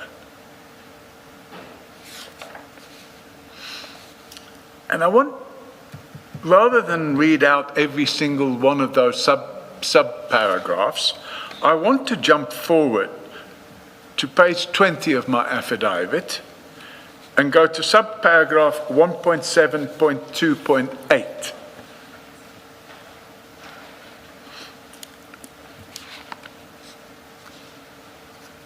And the last 4 lines of that sub-paragraph states, quote, "Finally, under pressure from the Minister of Police at a meeting to which he called the Inspector General and General Mkhonazi, the Inspector General," this would be the Inspector General of Intelligence Commissioners, "the Inspector General reinstated the opinion and recommendation. I cannot think of a more blatant demonstration of unlawful executive overreach." It's me saying that. And then I go on to 1.7.2.9. At the meeting with Minister Mtetwa, and this is based on his affidavit, at the meeting with Minister Mtetwa and the Inspector General of Intelligence, the Minister instructed General Mkhonazi to uplift the suspension of General Mdluli. General Mkhonazi later claims to have informed Minister Mtetwa at the meeting that his instruction was illegal. Nevertheless, he acquiesced.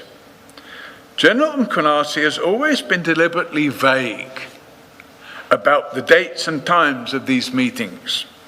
Given the importance of same, there can be no legitimate reason for this vagueness. And then we continue on page 21. 1.7.2.10. Following the meeting with the Minister of Police and the unlawful reinstatement of the Inspector General's opinion, bearing in mind, according to his version of events, the Inspector General of Intelligence was like a straw in the wind, flip-flopping, 1 minute saying this and the next minute saying that, and then going back to the original. It says here, General Mkhonazi uplifted the suspension of General Mdluli on the 27th of March 2012, and he returned to work, where he was also handed the additional responsibility of protecting the President and ministers. So this whole division in the police, called the Security Division of the Police, which is the VIP protection units, was now suddenly handed over to the head, the divisional head of crime intelligence, which is Richard Mdluli. And then, on the 15th of May 2012, thank you, Commissioner, for pointing out the 1 and 2 being the wrong way round, after the Freedom Under Law application was launched, new disciplinary proceedings were instituted against General Mdluli, and on the 25th of May 2012, General Mkhonazi recanted his earlier decision and suspended General Mdluli again. Public pressure was building. At the start of June, General Mkhonazi met with President Zuma and appears to have been pressurized to withdraw the new disciplinary proceedings against General Mdluli and his suspension. This is based on his version of events. At the meeting, it was agreed that General Mkhonazi would not continue as acting National Commissioner beyond the few remaining weeks that were required to appoint a new National Commissioner, General Piega, with zero policing experience, who, well, that's just my throwaway, was duly appointed on the 12th of June. So now suddenly, General Mkhonazi, who's been the acting Commissioner of Police since the prior year in September, is now suddenly no longer the acting Commissioner of Police. And then I go on to page 22 at 1.7.3. I say, on its own terms, the narrative of General Mkhonazi shows that he readily succumbed to political pressure and implemented the illegal instruction of the minister to uplift the suspension of General Mdluli, whilst all material times knowing that this instruction was illegal. How do we know, commissioners, that at all material times he knew the instruction was illegal? Because he says so under oath in 2020. But here's the best part. When he enacted this unlawful instruction in 2012, he was invited to Parliament, and on the 19th of April, he was asked at Parliament why he had uplifted the suspension of General Mdluli and put him back to work. And his answer was short and sweet. He said, "I acted according to higher authority." And when he was asked what the higher authority was, he declined to say. On the 15th of May, when the freedom of under law application was launched, there were two sections to it, a Part A for urgent relief and a Part B, which was a confirmatory of the urgent relief.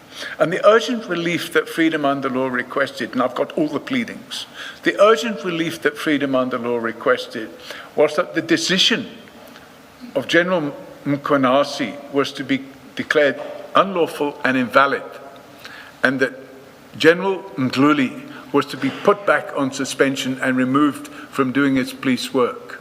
Now, that Part A application was launched on the 15th of June. It was an urgent application. General Mkhonazi supplied the answering affidavit. And in the answering affidavit, he doesn't deny that he was acting on a higher authority. In fact, he keeps quiet about it. He keeps quiet about it for 8 years and only comes out with it in 2020. So from 2012 to 2020, nobody in the country knew that he had acted on the unlawful instruction of the then Minister of Police, Nathi Mthethwa. And that is the point I'm making here. So then I say at 1.7.4 on page 22, when regard is had to the facts of the freedom under law application, General Mkhonazi's collusion with the illegal interference of the minister and the president is even more stark. The chronology of the freedom under law matter is the following, and I set out the chronology. And at 1.7.5, I say the following. There are two noticeable aspects of General Mkhonazi's conduct in relation to the freedom under law litigation that show he assisted to cover up the executive interference in the SAPs, which he knew to be unlawful. 1.7.5.2. First, in the face of the founding affidavit from Freedom Under Law that specifically alleged executive interference in an attempt to pressurize him to withdraw the disciplinary action against General Mdluli and his suspension, General Mkhonazi did not admit the relevant facts. Instead, he deposed to an affidavit which did not respond to the allegations, but nevertheless opposed, on spurious grounds, the urgent interdict sought to prevent General Mdluli from executing police functions. And this is found at page, the evidence here, Commissioners, I refer to paragraph 49 of the Supreme Court of Appeal judgment, and paragraph 211 of the High Court judgment. Now, if you go to page 437 of the evidence bundle, you will see that I have highlighted a number of paragraphs because it's quite a lengthy judgment. But if you look at page 437 at paragraph 211, this is now the full application. So what you had was a Part A and a Part B. And the Part A was heard by Justice Makgoba, J, expressed and it says here, in paragraph 14 of the judgment in the Part A proceedings, Makhoba J expressed concern about the allegations of political interference in the disciplinary process and noted that Mkhwanazi had not disputed them in his answering affidavit. Now, if you go back to page, or go forward to page 469, which is in the Supreme Court of Appeal, page 469, at paragraph 49. This is now the Supreme Court of Appeal judgment. At paragraph 49, Commissioners, it states, as a factual basis for the challenge of these decisions, Freedom Under Law relied in its founding affidavit on a statement by the then acting Commissioner, Lieutenant General Mkhwanazi, in Parliament that he was instructed by authorities, quote unquote, beyond him to withdraw disciplinary charges and reinstate Mdluli in his office. Freedom Under Law added that in doing so, Mkhwanazi had failed to make an independent decision, which rendered his actions reviewable. Though Mkhwanazi filed an answering affidavit in the interim interdict proceedings in Part A of the Notice of Motion, he did not deal with these allegations. So you had this situation where General Mkhwanazi is facing litigation based on his conduct to unlawfully act on the instructions of the Minister of Police. And what's the relevance of all this, you may ask? Well, his complaint on the 6th of July last year had two legs to it. One was criminal interference or penetration of the police, and the second leg was the executive overreach, the ministerial interference in the management of the police, which is exactly what happened in 2012, and he was a party to it, and not only was he a party to it, he helped cover it up for the better part of 8 years. And only in 2020 does he come out with it. Yes. Mr. O'Sullivan, I'm just trying to understand the import of your evidence. Are you saying, because of what you describe as his past conduct, are you saying he should not have spoken up in July, he should not have complained about political interference? Commissioner, what I'm saying is, you can't change history. He did what he did. Yes. But what he didn't do when it came to this commission, he didn't take the commission into his confidence and say, by the way, although I'm speaking out about it now, I just want to inform you that 14 years ago, I was engaged in just the same activity. So is the criticism, I'm trying to understand, as I say, the import. What are we to do with this evidence that you obviously consider to be important to mention? Are you saying because according to you, he was complicit, and at this point I'm not dealing with whether or not what you're saying he did previously is correct. I'm asking if you're criticizing, as I understand, and please correct me, if you're I understand you to be criticizing him for, on the 6th of July, mentioning or complaining about overreach, political overreach or political interference. I understand you to be criticizing him for that. And I'm trying to understand, are you saying, with that criticism, are you saying he should not have spoken as he did about this aspect of things? This second, you say there are two legs to it. Well, it's hard to come to a informed answer there, other than to say that was I not to produce this evidence here now, this commission would be completely unaware of the fact that the conduct he's now complaining of was exactly the conduct that he was involved in some years back. And if you're going to be a whistleblower, as he claims to be, you should be a whistleblower with clean hands. Yeah, exactly my confusion.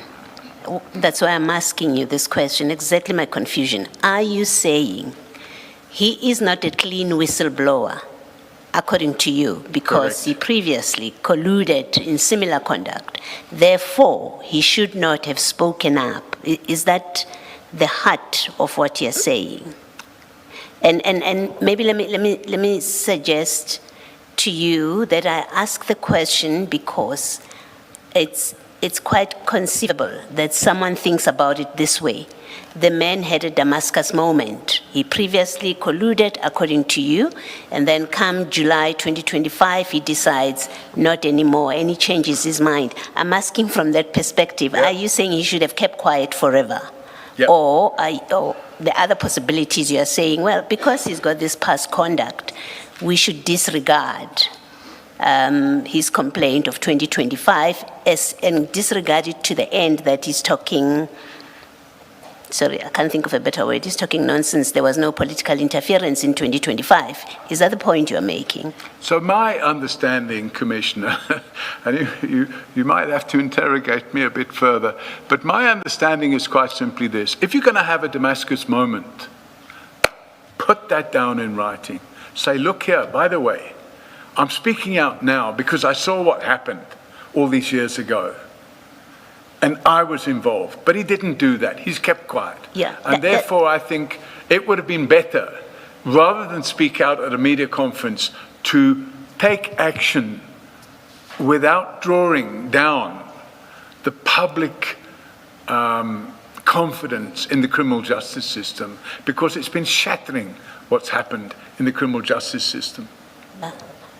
Okay, I guess I've asked my question and you've answered the part, and you've read out where the judge says in his answering affidavit. Sorry, ma'am, if I can just ask the paragraph number? Looking at page 437.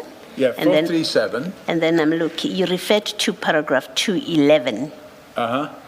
And you read there where the judge says, Mkhwanazi had not disputed, maybe let me start at the beginning. It says, in paragraph 14 of his judgment, Mkhoba J, well, I think this is the SCA judgment, in fact, you're referring to. Mkhoba J expressed concern about the allegations of political interference in the disciplinary process and noted that Mkhwanazi had not disputed them in his answering affidavit. What are you saying there about the conduct of General Mkhwanazi? What I'm saying here, Commissioner, is it's not me saying it, it's the High Court. And it's a scathing judgment against, this is what's referred to as the Murphy judgment. And it's a scathing judgment against the police. Yes. And against, in particular, General Pieka and General Mkhwanazi, against both of them. And this judgment hasn't seen the light of day for probably 10 years or more. Yes. I'm asking the simple question because, you know, another construction, and I think in our practice that is accepted, is if you do not answer to a specific allegation, you have admitted it. So when I read 211, I would have concluded, until you spoke, I would have concluded, well, it means he didn't dispute it. He didn't dispute that there was political interference.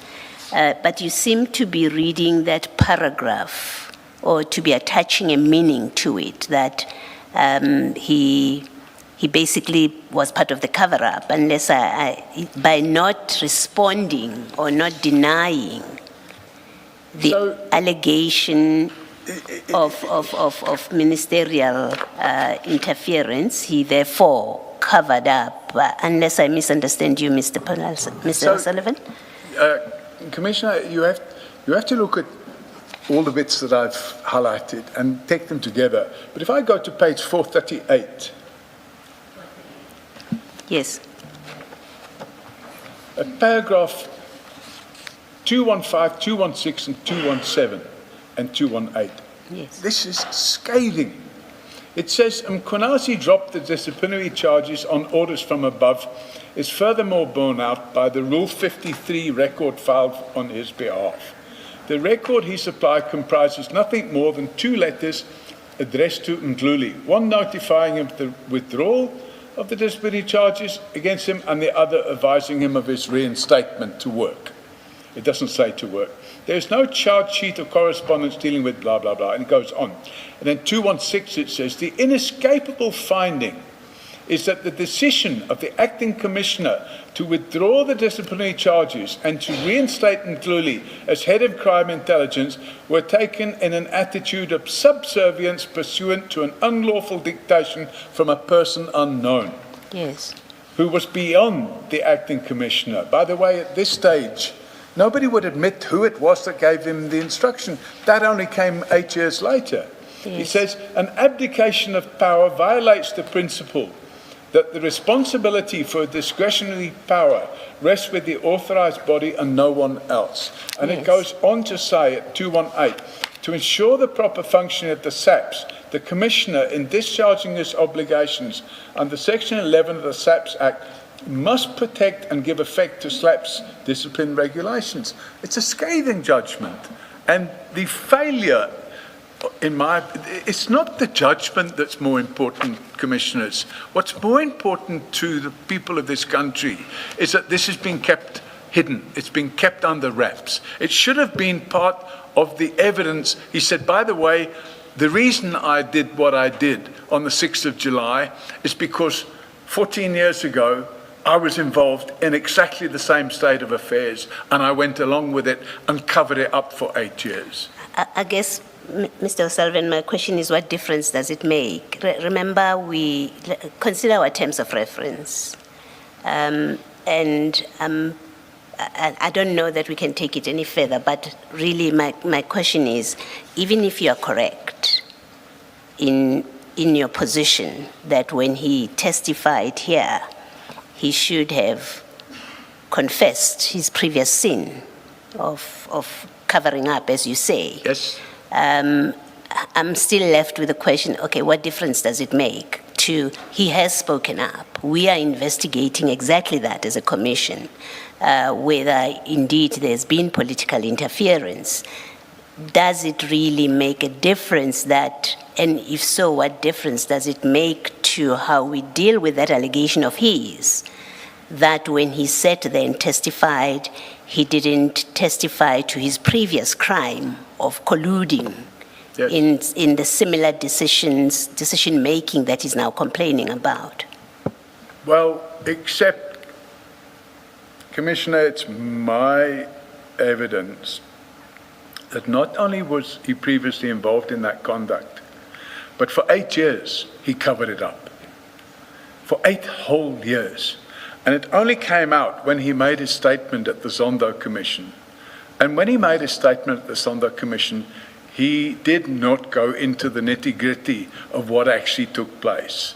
He gave a version of events, and I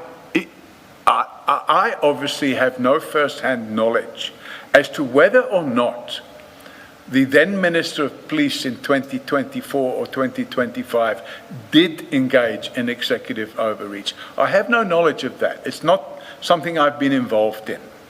But if a person is going to become a whistleblower, surely that whistleblower is going to say, by the way, the reason I'm whistleblowing is because I was involved in this conduct 14 years ago and I saw the effect of it. Thank you. Thank you.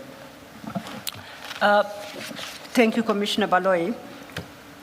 If I understand your summaries of both General Mkwanazi's affidavit before the Zondo Commission and the Freedom Under Law application, that application was brought in 2 parts, the interim relief in Part A and the main relief, the review in Part B. General Mkwanazi deposed to the affidavit in Part A, and I think you make the point in your statement that by the time Part B came around, General Pierre was deposing to that affidavit. So when you charge General Mkwanazi of failure to disclose, that he would be required to do in Part B, when by then he had already been transferred or to another department and General Pierre had taken his position. Do So- I understand you correctly? Then I would point the commissioners at page 25, paragraph 1.7.9 Yes. and 1.7.10, which I Yes. would like to read out. Okay. This is my testimony. Accordingly, even after he was fully aware of the contents of General Pieka's affidavits in the freedom under law proceedings, General Mkhwanazi continued to cover up the illegal instruction he'd been given by Minister Ntetwa and the political interference of both Minister Ntetwa and President Zuma in decisions that he ought to have been able to take, free of any political interference. He could have, at that time, and indeed should have, approached the court with the truth. He failed to do so. He only finally came partly clean when he was interviewed by the investigators at the State Capture Commission, led by Justice Sondo. Even then, his version was a cover-up of the truth, and he fobbed them off by blaming others. Given General Mkhwanazi's own collusion in an illegal process of political interference designed to keep General Mdluli in charge of the Division of Crime Intelligence and its regularly stolen secret funds, it is difficult to take seriously his complaints of political interference that he made in his infamous speech on the 6th of July 2025. In fact, General Mkhwanazi's own unlawful conduct in 2011/12 make the current complaint he has made pale into insignificance while still sharing commonalities. For example, in 2011-12, General Mkhwanazi's conduct was intended to unlawfully protect Crime Intelligence Divisional Head, much the same as his conduct in 2025 is intended to protect the Crime Intelligence Divisional Head and those under him. If I just take a step back to your paragraph 1.7.9, just to clarify something. Sorry, just catch that paragraph. Page 25, paragraph 1.7.9. You state, and this is in response to the point I had raised with you, that the answering affidavit in the review application was deposed to by General Pieka, who had assumed that position by then. Correct. You state that even after he, General Mkhwanazi, was fully aware of the contents of General Pieka's affidavits in the full proceedings, General Mkhwanazi continued to cover up the illegal instruction he had been given by Minister Mtetwa. Correct. Now, what form did this cover-up take? On what basis do you say he continued? Firstly, he covered up, and secondly, that he continued to cover up. Thank you. Maintaining silence. Because what happened, Commissioners, while that period between Richard Mdluli being suspended and then having a suspension uplifted and then having a suspension reinstated and the court case is going on, during that period, the whole thing was argued out in court. And when it was argued out in court, it was all over the media. And the Supreme Court of Appeal go into some detail about how General Pieka misled the High Court. And General Mkhwanazi kept quiet. He had a duty. He could not ignore that duty. And that duty was to step forward and say, well, hang on a minute. Actually, General Pieka's version of events is not true. Was he a party to this application? I'm saying he was. And the reason I say he was is contained within Annexure W. And Annexure W. Annexure W. Page 475, that's where it starts. Yes. If you have a look at page 14 of Annexure W, which is page, just bear with me a second.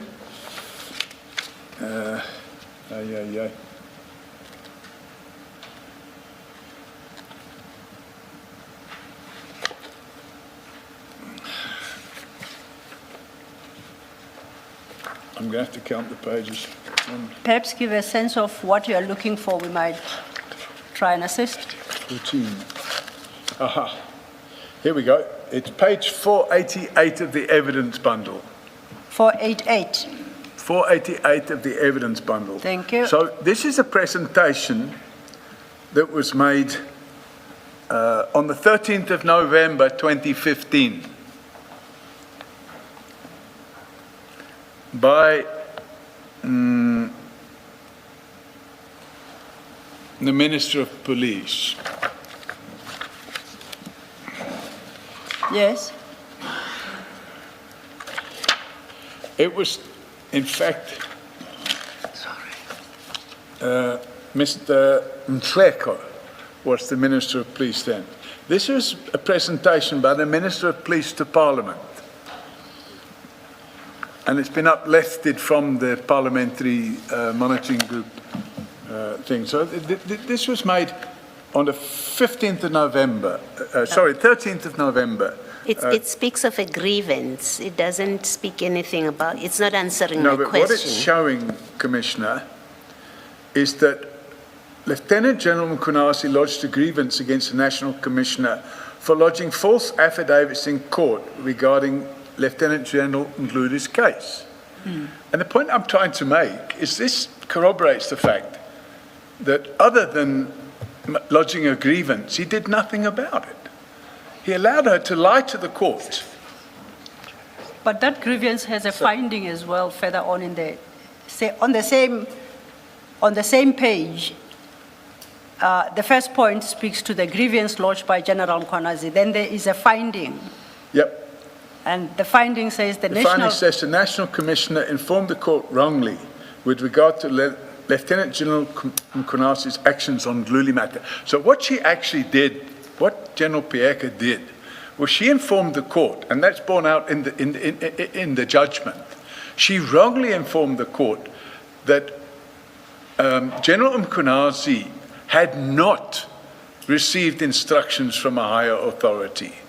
She said that was a misunderstanding, and I'm going to supply a confirmatory affidavit from General Mkhwanazi. It was never supplied. There was no, and even when it went to the Supreme Court of Appeal, they still couldn't supply a confirmatory affidavit. So the whole thing was hushed up. And what I'm saying, commissioners, is if there was going to be any transparency here, it should have been a sworn affidavit by General Mkhwanazi informing the court and opening a docket against General Pieka for lying to the court, which in effect, apart from being perjury, is the offence of defeating the ends of justice. And no such event ever took place.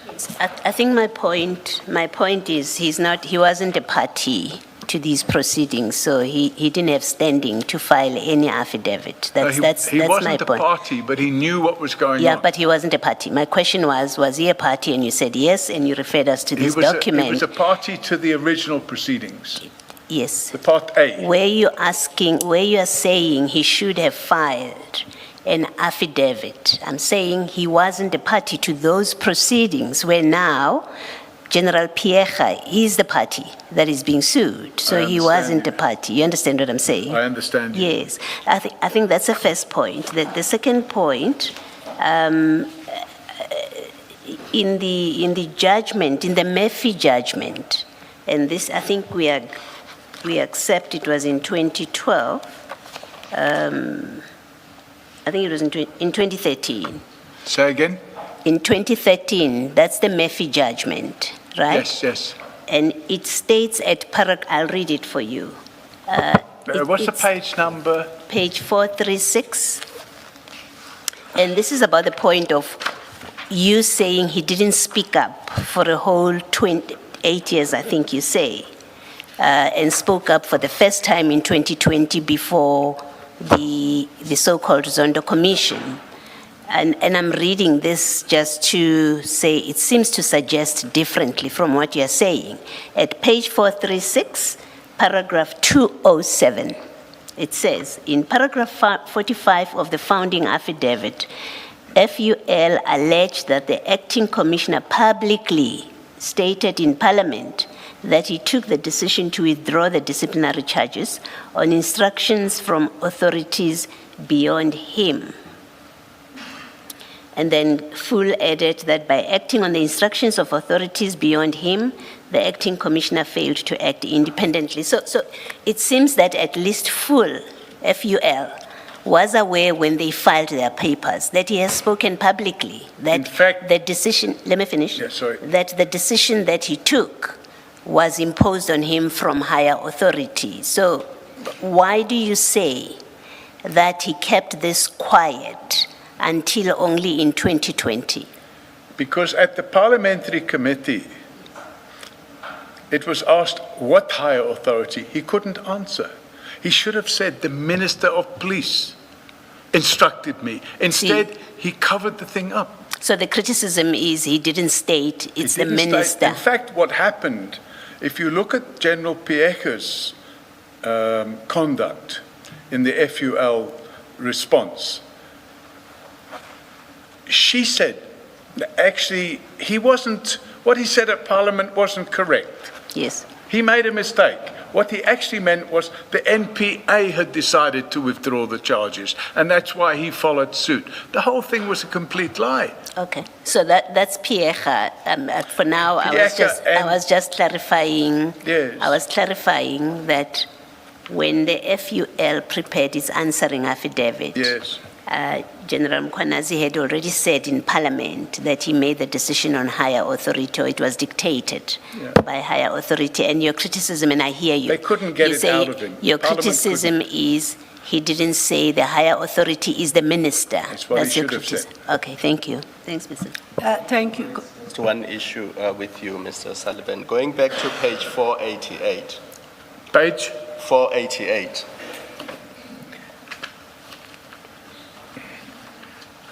Remember, throughout this section of your affidavit, the point you sought to make was that General Mkhwanazi has kept quiet for 8 years about the political interference that took place when he was acting national commissioner. Doesn't that paragraph in 1, the bullet point that sets out the grievance that he lodged in 2015, undermine that argument? Because it shows that as far back as 2015, he spoke about the fact that General Pieka misled the court in relation to the Mdluli matter. And then it ties up with what Commissioner Baloyi says, that even prior to that, he had said in Parliament that there was interference. Although he did not say who interfered, but at the very least, he did say there was interference. I hear you, Commissioner. So you cannot then, in those circumstances, say for 8 years he did not say anything, because what this presentation at least shows is that when he became aware that General Pieka may have misled the court, he lodged a grievance against her on the very Mdluli matter, so on the subject of the very issue that we are discussing. The detail may not have been there, and because you were not part of the presentation, maybe you would have expected more detail, but it's not correct to say there was complete silence for 8 years. That's the point I'm trying to make with you. That at the very least, there was something, not the detail that you expected. There was something, Commissioner, but there wasn't transparency. What there was a complaint against Pieka for not telling the truth. But there wasn't, by the way, she wasn't truthful. What she should have said was bang, bang, bang. Yeah. He didn't do that. But he goes a step further up. and he says he was not even consulted when the affidavits were prepared. The point being that if he was consulted, he would have stated the true facts. Well, except for the fact that when he made the first affidavit in the Part A, he kept quiet about the matter. If you look at the pleadings on the FUL matter, on the freedom under law matter, they make it crystal clear that their pleadings, their application is based on the statement he made in Parliament on the 19th of April, where he stated to Parliament, when they said to him, why have you put this man back to job? Why have you lifted the charges against him. He said, I've acted on the basis of a higher authority. And they asked who? He refused to tell them. He couldn't tell them. So I'm saying he covered it up all the way along. And what that cover up comprised of, yes, you can say that this complaint, which was a grievance, there should have been a sworn affidavit stating the chapter and verse. It only came out in 2020. And please listen to this very carefully. What he stated to the Zondo Commission in 2020 was not chapter and verse. What he should have done was given a blow-by-blow, where the meetings took place, when they took place, the dates and times and everything. He didn't. The thing was kept vague. And I'm saying it was deliberately kept vague. But in the affidavit before the Zondo Commission, he does mention the days of the meetings. If you go to 376,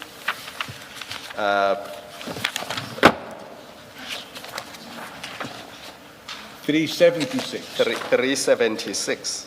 Yep. And that's the affidavit before the Zondo Commission. Correct. You will see that he mentions the meetings, he mentions the Are you dates. paragraph number, sorry? The dates of the letters. Yes, that's referring to dates of letters. Yes. But the information that's missing, Commissioner, is the dates of the meeting in respect of the police minister. That meeting date has been kept vague. There's no date there. Yes. But we know that it is March because the letters are the March letters. So when he refers to the IG opinion that was first issued and then was later withdrawn, so he's referring to the March date, and that much is clear from paragraph 48 on page paragraph 48 on page 356, that we are in the March period because we know that the meeting with President Zuma happens in June.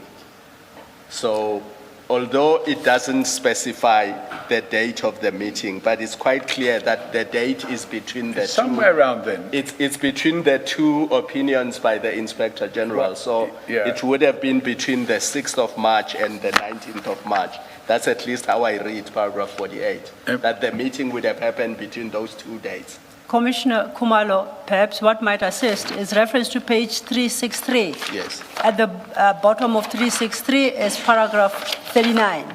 That gives a date on 23rd April 2012, Lieutenant Drummond authored a further letter. This is in the sequence when he's narrating sequence of events. Sorry, page? It's paragraph 39. Sorry, what page number? Sorry, I was looking at the wrong version of the document, but it's paragraph 39. 372. If you go then from 372, paragraph 39, that's where he introduces the date, the letter by Lieutenant General Dramat of 23rd April 2012. And then at 40, he quotes that letter. And then at paragraph 42 under heading H, interference by Minister of Police. It says, a few days after my conversation with Advocate Khadebe, I chaired this meeting at the police headquarters, and he continues. So if one were to follow his timelines, it would give you a good sense of when the meeting, although admittedly it's not dated, took place. Would you have a challenge, a difficulty with that? Commissioners, the only difficulty I have with that is that if it's such an important meeting, why don't we have a date for the meeting and a time for the meeting that says, on this day at this time, the following meeting took place? I'm just saying that's the way I see it. Okay. It could well be that he's happy with keeping it vague. I'm not happy with keeping it vague. That's why I was saying your issue is not so much that he did not disclose what happened. Your issue is that he did not give the full detail, including the date. Yeah. When he disclosed it on the 2020 affidavit, in the 8 years preceding that, he had an opportunity to come out and say, by the way, on this date, at this time, I had a meeting with the Minister of Police, who unlawfully instructed me.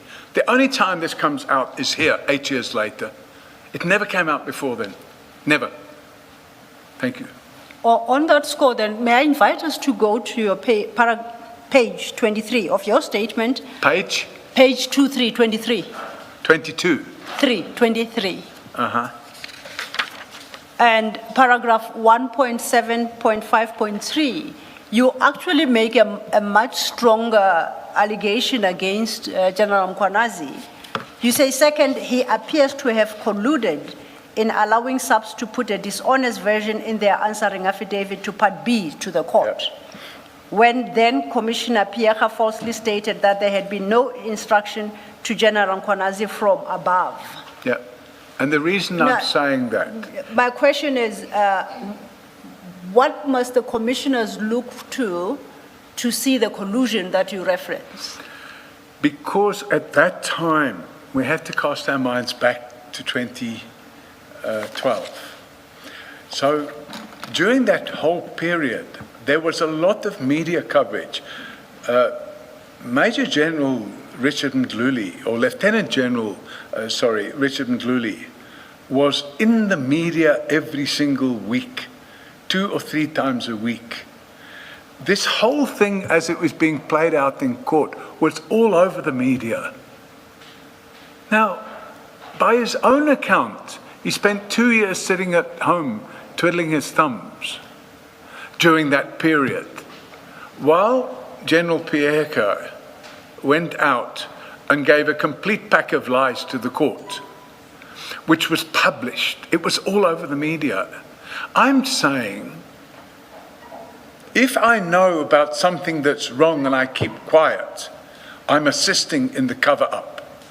And that's the point I'm trying to make. And if you go through the documentation, if you go through the judgments, and you look at the timeline, there's absolutely nothing between his first statement in May 2012 and the Murphy judgment, still nothing.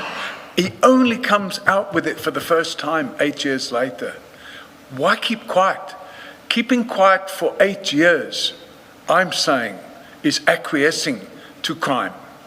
I think, Mr. O'Sullivan, it's one thing to say, by keeping quiet, he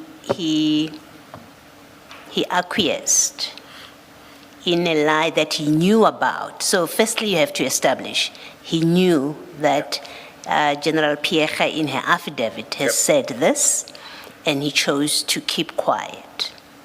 So you have to establish that fact first. And I don't know that you have said enough in your testimony that indicates he knew, as a matter of fact, not what you say, he was at home for 2 years, it was playing out in the media, he should have been aware of it. It seems to me that you would first have to establish that he knew, as a matter of fact, indisputable fact, that this was said in the affidavit, and knowing that he made the decision to keep quiet. That's one thing.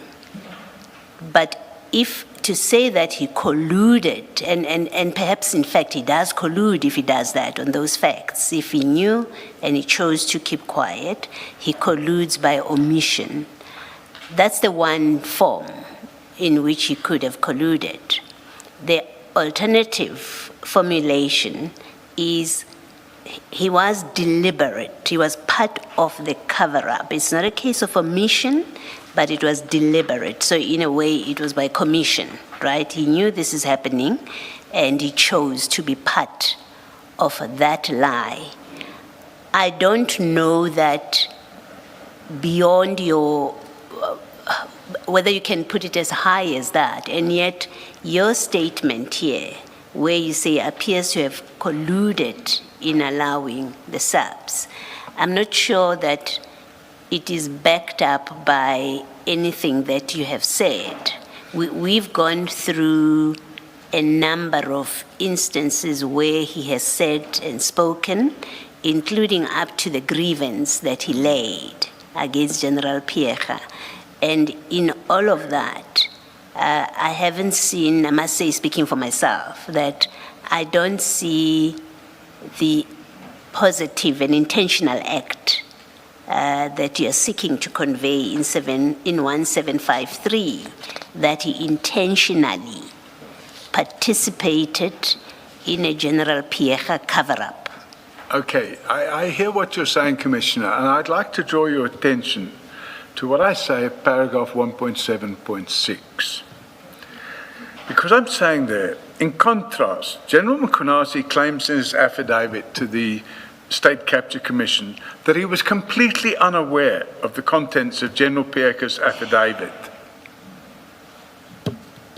I'm saying I find that claim in that affidavit unconvincing.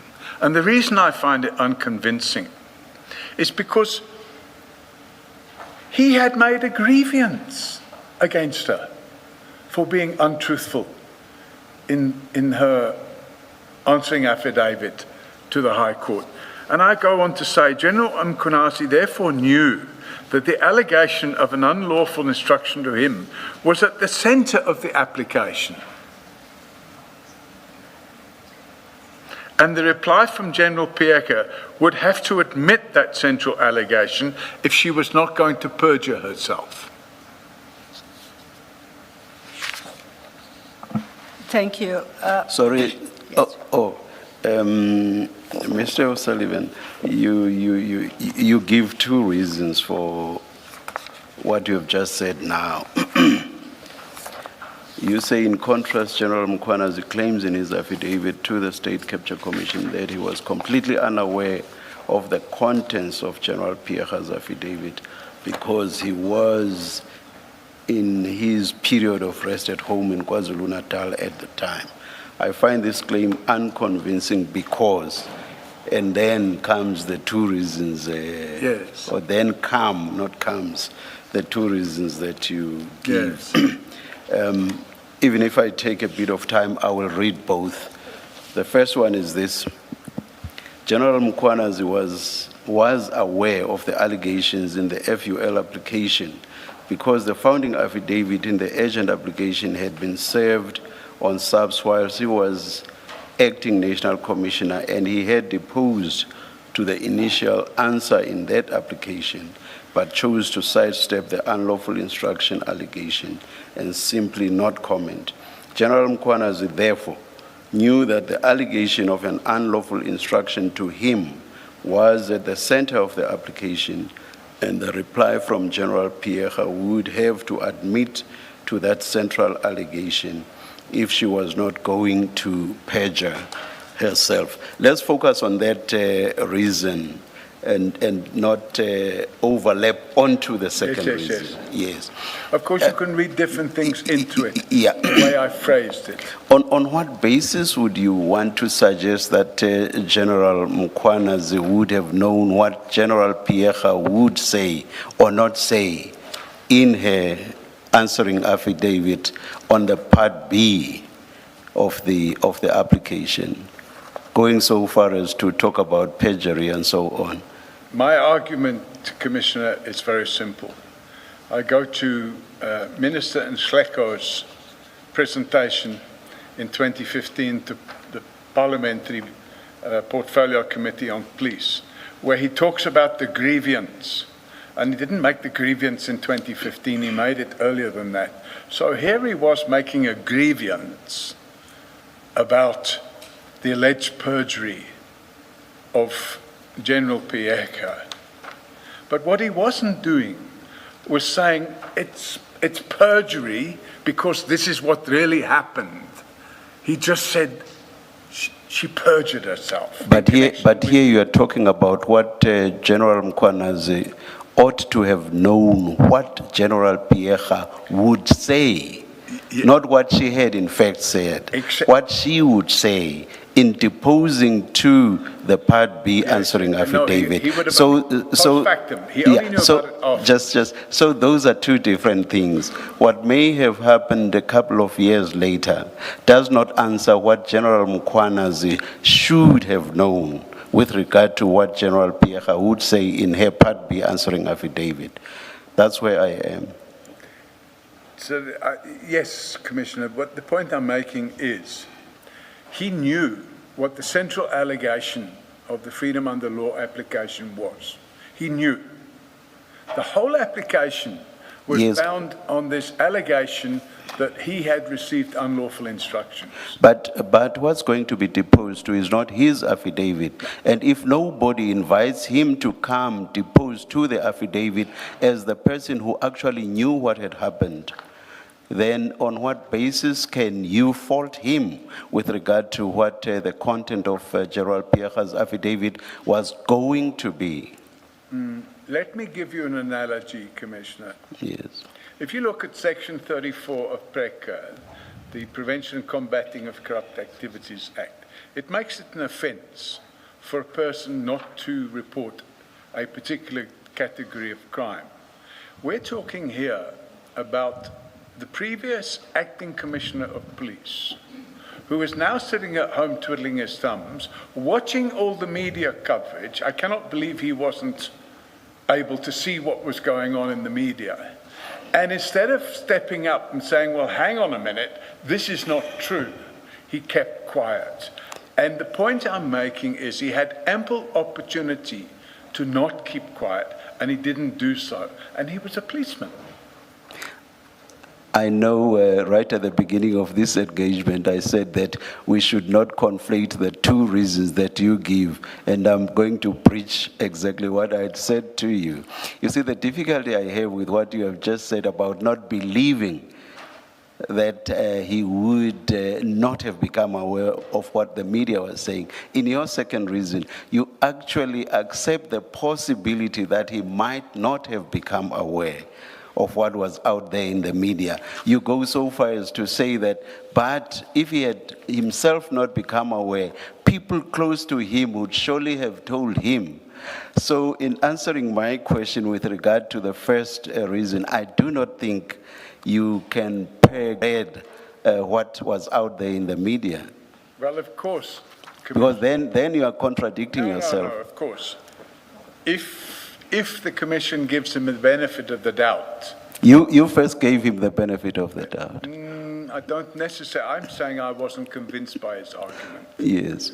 Okay? And the reason I wasn't convinced of his 2020 affidavit was because in 2015, he was moaning and grievance about Commissioner Pierre lying under oath against him, about him, that he didn't say this, and therefore, you know, he was never offered a confirmatory statement. At the end of the day, Commissioner, what it boils down to, from me as an evidence giver, is it's I suppose, 80% gut feeling. But if you look at the reality of it, there's no evidence between 2012, when he had an opportunity to come clean, when he made the first answering affidavit to the Part A. He had an opportunity to come clean and tell the truth. He kept quiet. And the first time we hear about it was at the State Capture Commission, and that comes out in his affidavit.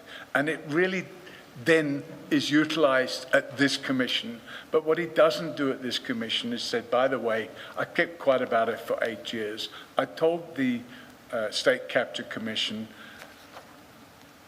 I just think it should have been a lot more transparent. If we are talking about a junior policeman, I can understand, but we are talking about a person who was the acting commissioner of police. He was in charge of running the police service, and he was the man, nobody else, him. He was the one that unlawfully put Richard Ndluli back to work, forcing civil society to bring urgent applications to get Richard Ndluli back out from his office. And I'm going to paint in my closing argument, or whatever you want to call it, the reality between that and what went on at the 6th of July media conference, because there are similarities here. Yeah. Those are related issues I will immediately accept. But you are dealing with something specific here, which is about why, and you keep repeating the words, he was sitting at home twiddling his fingers. I will not go so far as to say he was twiddling his fingers, but you repeatedly refer to the fact that he was sitting at home. And your point is more that he had all the time to basically anticipate whatever it is General Pierre would say about this, lest she perjure herself. That's the substance of the question. Not, I accept the other issues that you've just referred to in response to my question are related, but they are not really what you are addressing in 1.7.6.2. So that is, my point is, this is somebody who is sitting at home under the circumstances that we all know, based on the testimony or the material before us. Now, on what basis must he insert himself and say, I'm lifting my hand, here I am, just in case the current incumbent, General Pierre, might perjure herself, I'm offering myself. Why should he have done that? Shouldn't those who were preparing the answer, the Part B answering affidavit, have been the ones who approach him specifically and say, you are the person best placed to answer this, therefore, please tell us what you know so that we file your affidavit as a confirmatory affidavit to what General Pierre is going to be saying? Well, it's a tricky one, Commissioner. The reality of the situation is that during that period of time, President Zuma was running the country, or running the government, and we have all these things going on. And I cannot say beyond reasonable doubt that he colluded. But what I can say is he would have known that in order for her answering affidavit to be truthful, she would have had to say that which he refused to say, which is that he got an instruction, according to his version of events later, from the Commissioner, from the Minister of Police to reappoint General Mdluli. And let's give him the benefit of the doubt and say he wasn't listening to what's going on in the media. Let's just say that he was blind to all these things that were going on. But somehow he was able to make a complaint, a grievance. If I was in his shoes, I would have been beating a path to the door to say, hang on a minute, let's tell the truth here. But he couldn't. And the reason he couldn't was because it was still too short a period after the event where he had acted unlawfully by carrying out the instructions of the Minister of Police. But 8 years later, you know, time has passed, and water has gone under the bridge. Now we can put it out there. I believe he should have put it out there a lot sooner. Let's move on to the second reason, 1.7.6.3. I don't think we have much to say there because I already touched on it when we were dealing with the first one. But the point I will make in this regard is that doesn't your second reason become attenuated in the sense that you yourself already accept the possibility that he might not have seen, that is General Mkhwanazi, he might not have seen what was out there in the media? Well, that possibility, you can say, exists there. But then I counter it by saying, even if he wasn't aware of the news coverage, it's inconceivable that none of his close colleagues in the police would have drawn General Pierre's denial to his attention. And the reality is, he became aware of it somehow because he laid a grievance. That's speculation of the highest order. We are talking as at the time. I'm engaging you as at the time. That's speculation of the highest order. Yeah. It's hard to say. Yes. The time machine, I guess, would be needed. Yes. Thank you. Thank you. Thank you, Chair.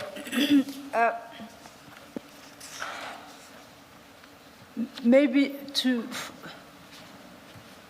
for my understanding, can we go to page 384? 384 of the bundle, and that we are still in General Mkhwanazi's affidavit to the Commission, to the State Capture Commission. 384. 384. Yep. And he starts at paragraph 67, that on those dates, 17, 18, 19 of April 2012, they appeared before the Portfolio Committee. I'm interested in what's set out in paragraph 69, where he says, having presented, he concluded with the remarks, other powers decided on convictions, not just the SAPs. Here I was referring to where matters were taken out of control of the police. Is it that quotation that you say means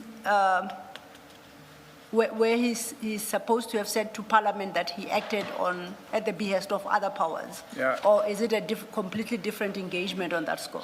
My understanding, Commissioners, is that there he's talking about the criminal charges, not the disciplinary charges. So the criminal charges were not in his domain. They're in the domain of the NPA. And as we know, that was being mismanaged by advocates Mwebi and Jiba. So I opened, by the way, a criminal complaint against them for the mismanagement of that whole mess. So you have this situation where the National Prosecuting Authority under advocates, by the way, at that stage, Advocate Jiba was the acting NDPP. And then Advocate Mwebi, Lawrence Mwebi, was the head, the national head of commercial crime at the NPA.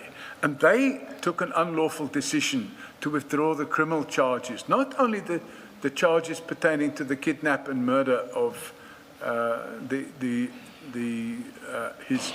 his wife's ex-boyfriend or whatever the case may be, but also the alleged fraud and corruption charges. They took those decisions unlawfully, and I believe that's what he's talking about here. And that's the clarity I was seeking, whether what he states at paragraph 69. So you are saying when he says he stated to Parliament that other powers decided on convictions, not just the subs. Yeah. He was referring to the criminal case.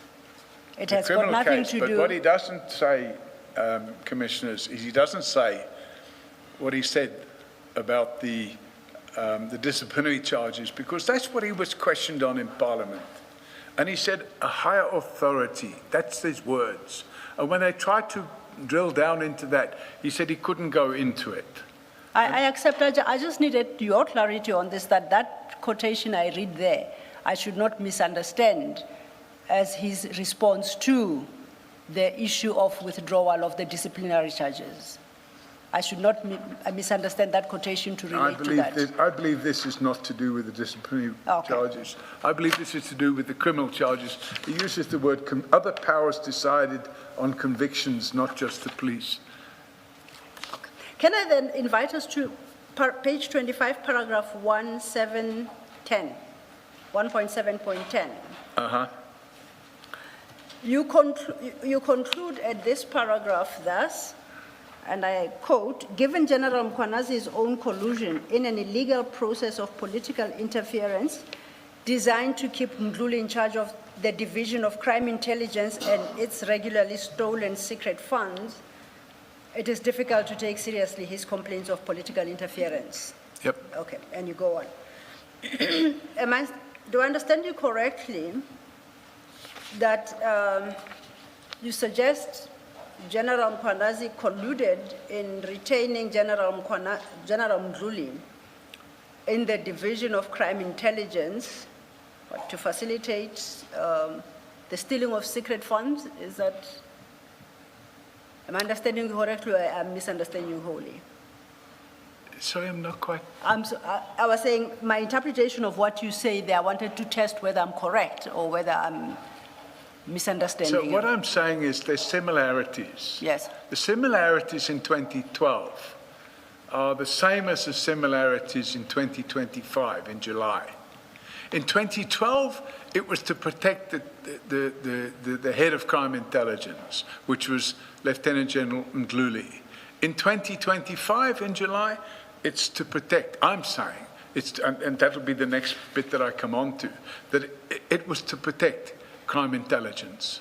Oh, so those are the similarities. So a protection of General Mdluli,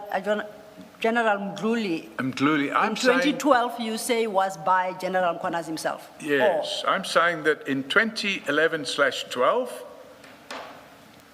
he was protecting one general in crime intelligence. And in 2025, he's protecting 5 generals in crime intelligence. Okay. Now, you have tendered this affidavit, so I'm sure you are familiar to some extent with it. From paragraph 9 of that affidavit, General Mkhwanazi makes the distinction or seeks to. Sorry, what page? Paragraph 9, I'll tell you the exact page now. 349, under the heading the Mdluli matter. So this is one of the annexes. Yeah, your annexures, yes. We are still with the 349. Page 349. 349, yes. Yep, got it. And at paragraph 8, he makes the point that when he was appointed, General Mdluli was the Divisional Commissioner of Crime Intelligence. Yep. At 9, he points out that by then he had, as he joined as an acting National Commissioner, General Mdluli had already been on suspension, having been suspended on 29th April 2021. Correct. And that suspension related to the alleged murder case. Uh-huh. And at 350, he continues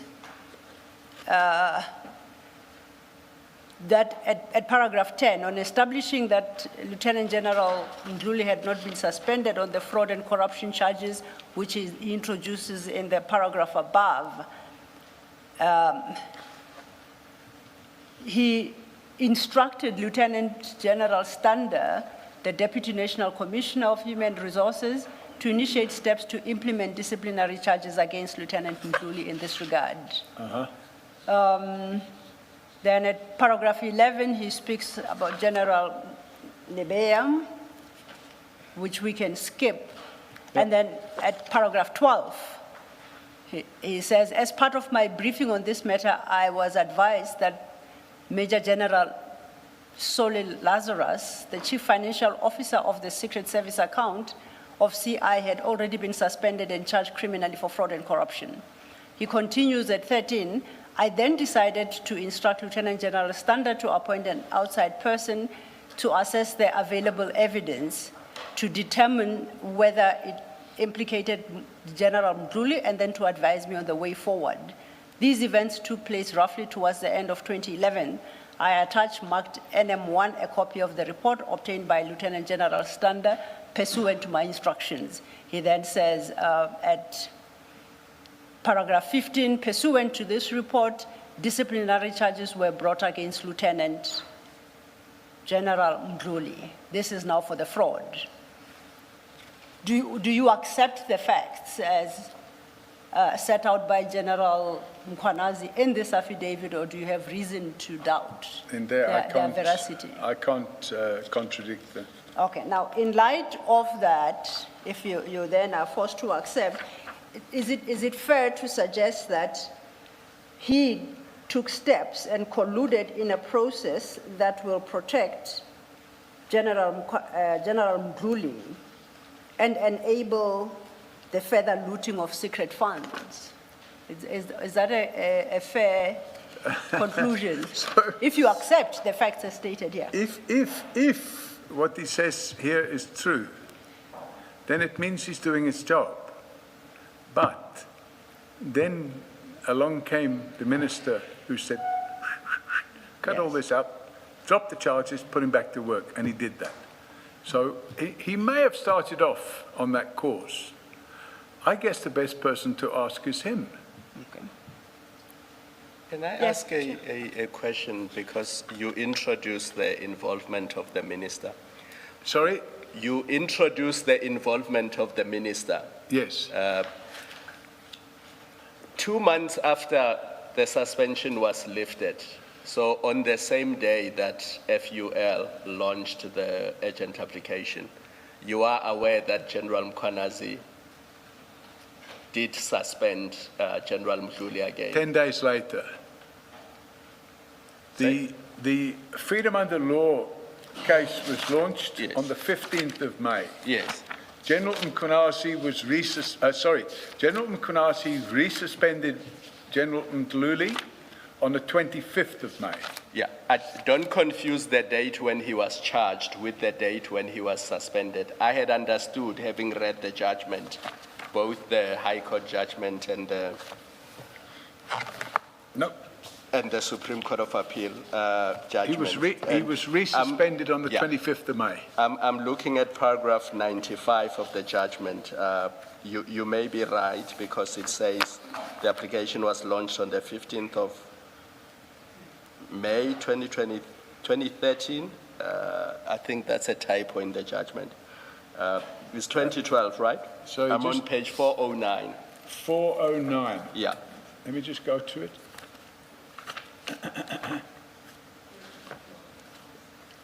409? Yep. I think this may be a typo in the judgment. That should be 2012, right? The wording of the paragraph would suggest so. Yeah. Which paragraph, sorry? Paragraph 95. 95. Yes. Uh-huh. You may be correct. So I think there's a typo there with the date. But your point is that he only resuspended him after the urgent application was launched. After the Freedom Under Law application was launched, he realized, there's trouble coming. Yeah. But contemporaneous with the launching of the Freedom Under Law application, Advocate Chauke was the Director of Public Prosecutions in Johannesburg, and he had given instructions for an inquest into the murder of, or the death of Oupa Ramaggobi. So what happened was, during that inquest, in the week after the Freedom Under Law application was launched, and while General Mkhonasi was having to deal with his answering affidavit, revelations were coming out at the inquest about the conduct and the kidnapping and the beating up of Oupa Ramaggobi, allegedly by, in fact, he was convicted by it later. Mr. O'Sullivan, I want to stick to the theme of the question by Advocate Sillo. So my question in essence is, what do you make then of the fact that during the May period he did suspend General Mdluli again, and in fact he was charged? Well, he didn't really have much of a choice because he's got this application landed on his desk on the 15th of May. Yes. So 10 days later, while he's doing his affidavit to respond to this application, this urgent application, he resuspends him. And I'm saying he was in a corner. He had no choice. He had to do it. All right. But Mr. O'Sullivan, I think you are aware in this affidavit here, you've got where he describes. Where he describes the steps that he took, and that includes engagement with the Inspector General, and the Inspector General at some point instructing that he should lift the suspension and have Mr. Mdluli come back to work, and he didn't agree with that. So you're aware of the steps that he took. Yep. But for that he acted on ultimately he acts because the minister is now involved in the matter. You surely couldn't fairly disregard everything else that he has done and say, because he followed the minister's instruction and put it as high as that was action he acted to protect Mdluli, who for purpose of plundering the secret fund. You can't. I mean, there's a logic in it. There's a disconnect in that you seem to, in fact, not you seem to, you do as a matter, as you testify there, you disregard all the efforts that he took to discipline General Mdluli. You disregard that, and then you say, well, he followed the minister's instruction ultimately. The minister instructed him, and by following the minister's instruction, he therefore was in fact protecting Mdluli to enable him to continue to plunder the secret fund. I don't understand that logic or that reasoning, because it seems to be quite selective. From where I'm sitting, you seem to be selective in refusing to acknowledge the steps that he took, but also to acknowledge that, in fact, when he did withdraw the uplift, rather, the suspension, it was at the instruction of the minister. You can criticize him for following the minister, just like the court did, right? That he's got the discretion, he's got the power. He should have insisted to exercise his power. Well, he didn't. He followed the minister's instruction. How that translate so easily, in your view, to it being a deliberate decision on his part to protect crime intelligence general for purpose of plundering the secret fund, and then you say in exactly the same way that is done in 2025. I'm battling to see the connect that you seek to make in what seems to be disconnected. I don't consider that I've disconnected. If I look at it, what happened at the time? He's only given his version of events 8 years later. Nowhere at the time does he explain all these events. He waits 8 years.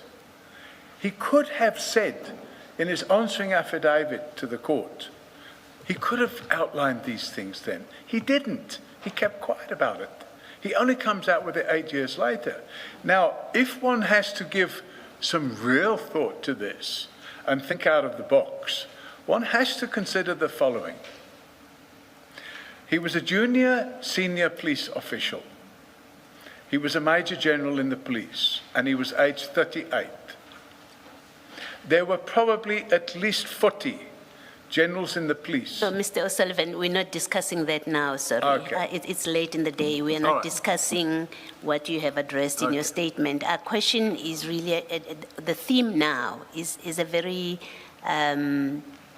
it's a direct theme. It doesn't require you to speak about his promotion that you obviously were not happy about. It is simply this, that unless you say everything that he says I did, or the steps that he took to discipline, to suspend, unless you say all of that is a lie, right? And I didn't understand you to be saying all of that which he says he did is a lie. Unless you're saying that it's a lie, I don't see how you can fairly say today, knowing what you know. Remember when you draft this affidavit for the commission, you know this history, what he alleges he has done. Knowing all of that, and then you in June, as we sit here, you say, well, that he did not say it's the minister that instructed him, that he did not contradict General Pierre in an affidavit in court. Those two things are evidence that he in fact was colluding. He made the decision to collude to keep General Mdluli in place so that he can continue to plunder the secret fund in the same way that he's doing in 2025. I don't see how you get there. It seems forced to say, well, that's what he was doing in 2015 or whatever year it is. And then you say, well, it repeats, in fact, in 25. I hear what you're it saying, seems to be Commissioner, forced. and my point is quite simple. Yes. That if the content of his affidavit in 2020 had been included in the content of his affidavit in 2012, I would absolutely agree with you. But it wasn't. The whole thing was kept quiet for 8 years. And I believe it could have been put out into the open 8 years earlier. And who knows what effect it would have had on the police. It might have changed the future. Thank you. I think we've traversed this already, but we did clarify that the freedom under law application was brought in two parts. The part A was an urgent interdict. Is my recollection correct? Correct. That is the part A. Part A, the order was granted Yes, I'm aware. Yeah. My issue is General Mkwanazi deposed to an affidavit in regard to the relief sought in Part A. So it's not the main application. The main application is in Part B. The review application, Yeah, right? I agree 100%. The main application was Part B. Yes, so if we agree on that score, are you suggesting that all these facts that he has set out in the affidavit deposed to before the State Capture Commission, he should have set them out in his answering affidavit to the Part A relief? Because the central theme of Freedom Under Law's application was his alleged receipt of instructions from a higher authority. And on that, he kept quiet. So I'm saying that would have been and by the way, he didn't have to go into all the detail he's gone into with the Sondo Commission, but what he could have done was take those crisp elements and say, listen here, this is what happened. It wasn't just me, it was the OIG and it was the minister, and then put it on the table. But no, the whole thing was hushed up for 8 years. Just then, I guess as a final point on this, page 367, we're still in the affidavit, paragraph 24. He states in that paragraph that during this period, of course, this is after a whole long narrative about what was happening and the IGI's report and what steps he took. So then he says, during this period, I met with Lieutenant General Mdluli. I informed him that I had written to the IGI and had received a response from her regarding the disciplinary matter against him, but was awaiting her response regarding the criminal case against him. I gave the same advice to Minister Mtetwa. At paragraph 25, he notes, I disagreed with the IGI's view that Lieutenant General Mdluli should return to work. She had not yet read the criminal case docket or expressed an opinion thereon, and I felt that she ought first to do so before he could be reinstated. I telephoned Advocate Khadebe to inform her that I would not be lifting General Mdluli's suspension until she has perused the criminal case docket, as this might influence her initial decision regarding the disciplinary matter against him. I was also aware that Advocate J. Govender from IGI was an experienced advocate and a former prosecutor, so I had faith that she would assist the IGI in making an informed decision on the status of the criminal case. Now, I was just concluding this conversation we're having, that these are some of the steps he states he took to resist the upliftment of General Mdluli's suspension. Yep. Now, my question is, do you take issue with the veracity of what he claims here? The only issue I take with this is what I said earlier. This belonged in his answering affidavit. Okay. He should have taken the court into his confidence and explained to the court exactly what went on and then it would have resolved not only Part A, but there would have been no need for a Part B, because actually Part B was fought hammer, tooth and nail by the police, and it was fought out in the Supreme Court of Appeal. So there would have been no need for all of that if he'd have taken the court into his confidence in May 2012. Noted. Thank you. Advocate Sidlo, Mr. O'Sullivan, I understand your criticism, and if one reads the SCA judgment, it appears to be the same criticism that one finds at page 470. 470 of the annexures or exhibits.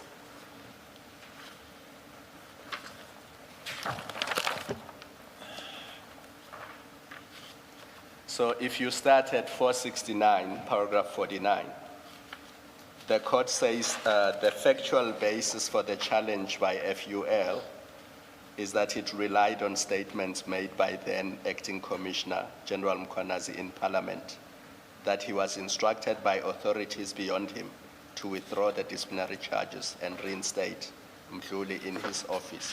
And then FUL added that in doing so, Mkwanazi had failed to make an independent decision which rendered his actions reviewable. So that was the point about the review. Yep. And then the court says, this is now SCA, though Mkhwanazi filed an answering affidavit in the interim interdict proceedings in Part A of the notice of motion, he did not deal with these allegations. Exactly so this the is point. your point. Yeah, exactly And then the point. what the court then concludes, we can ignore the rest of that because it relates to General Pierre. In paragraph 50, the second last sentence, the court says, let's start at the fifth line where the court says, I do not believe this finding can be faulted. Moreover, after all is said and done, neither Mkhwanazi nor Pierre gave any reasons for the impugned decision. And then the inevitable conclusion is that the decisions were either dictated to by Mkhwanazi or were taken for no reason at all. Yep. And so the court has made a decision that in the absence of an explanation, we can conclude that they were dictated to by somebody Yes, else. and Commissioner, if I can say, what they've done in the Supreme Court of Appeal is they've stuck the evidence of Pieka because she stated under oath that this is actually what really happened. And to prove it, I'm going to come with a confirmatory affidavit from General Mkhwanazi. And since there was no confirmatory affidavits, they struck that evidence. They said that's immaterial. Therefore, they go back to game one, which was the answering affidavit submitted by General Mkhwanazi, where he just didn't deal with the issue. So the point I'm making is because we were not getting anywhere, and I had understood that your criticism, you were taking it from the judgment. Although you added your own flavor to it, I must point that out, that you Yes. added your own flavor to it. But the substance of what the SCA found is that because he did not answer the specific allegations Yep. made by FUL, Yep. the inevitable conclusion is that he was dictated to Correct. by those Correct. above him. Yep. And we leave it there. And I think when General Mkhwanazi comes here the second time, we may then give him the opportunity to respond to Yep. your criticism of his conduct. And that's the best way of dealing with it. I agree. Thank you, Commissioner Kumalo. You conclude then at paragraph 1.7.10 at page 25 by stating, for example, in 2011-2012, General Mkhwanazi's conduct was intended to unlawfully protect Crime Intelligence Divisional Head, much the same as his conduct in 2025 is intended to protect the Criminal Intelligence Divisional Head and those under him. That then leads you to your next topic at page 26, at paragraph 1.8, and I think we should make a correction there. It reads July 2026 media conference. It should be 2025. The heading, Yes, we correct the- 1.8.2. at 1.8, the main heading, it reads July 2026 media conference. That should read July 2025. Yes, yes, thank you. Then you say, in this part of your statement, you are more or less posing a question to the commissioners. Correct. And you are not testifying or advancing any factual basis Yeah. or suggesting that the media conference was intended to protect criminals. That's not your suggestion. I'm not. You are posing a question? It's not a statement, it's Yes. a question. Okay. And what I'm asking the commissioners to do is to have an open mind and ask yourselves the question, was that media conference a smokescreen? That's what I'm asking you to do. And in order to guide your thinking on that, I've given my own ideas here. And my ideas are quite simple. I've made it clear that for years and years and years, the epicenter of crime in the police service is the Crime Intelligence Division. It's the epicenter. Everything that goes wrong in the police, it's the Crime Intelligence Division.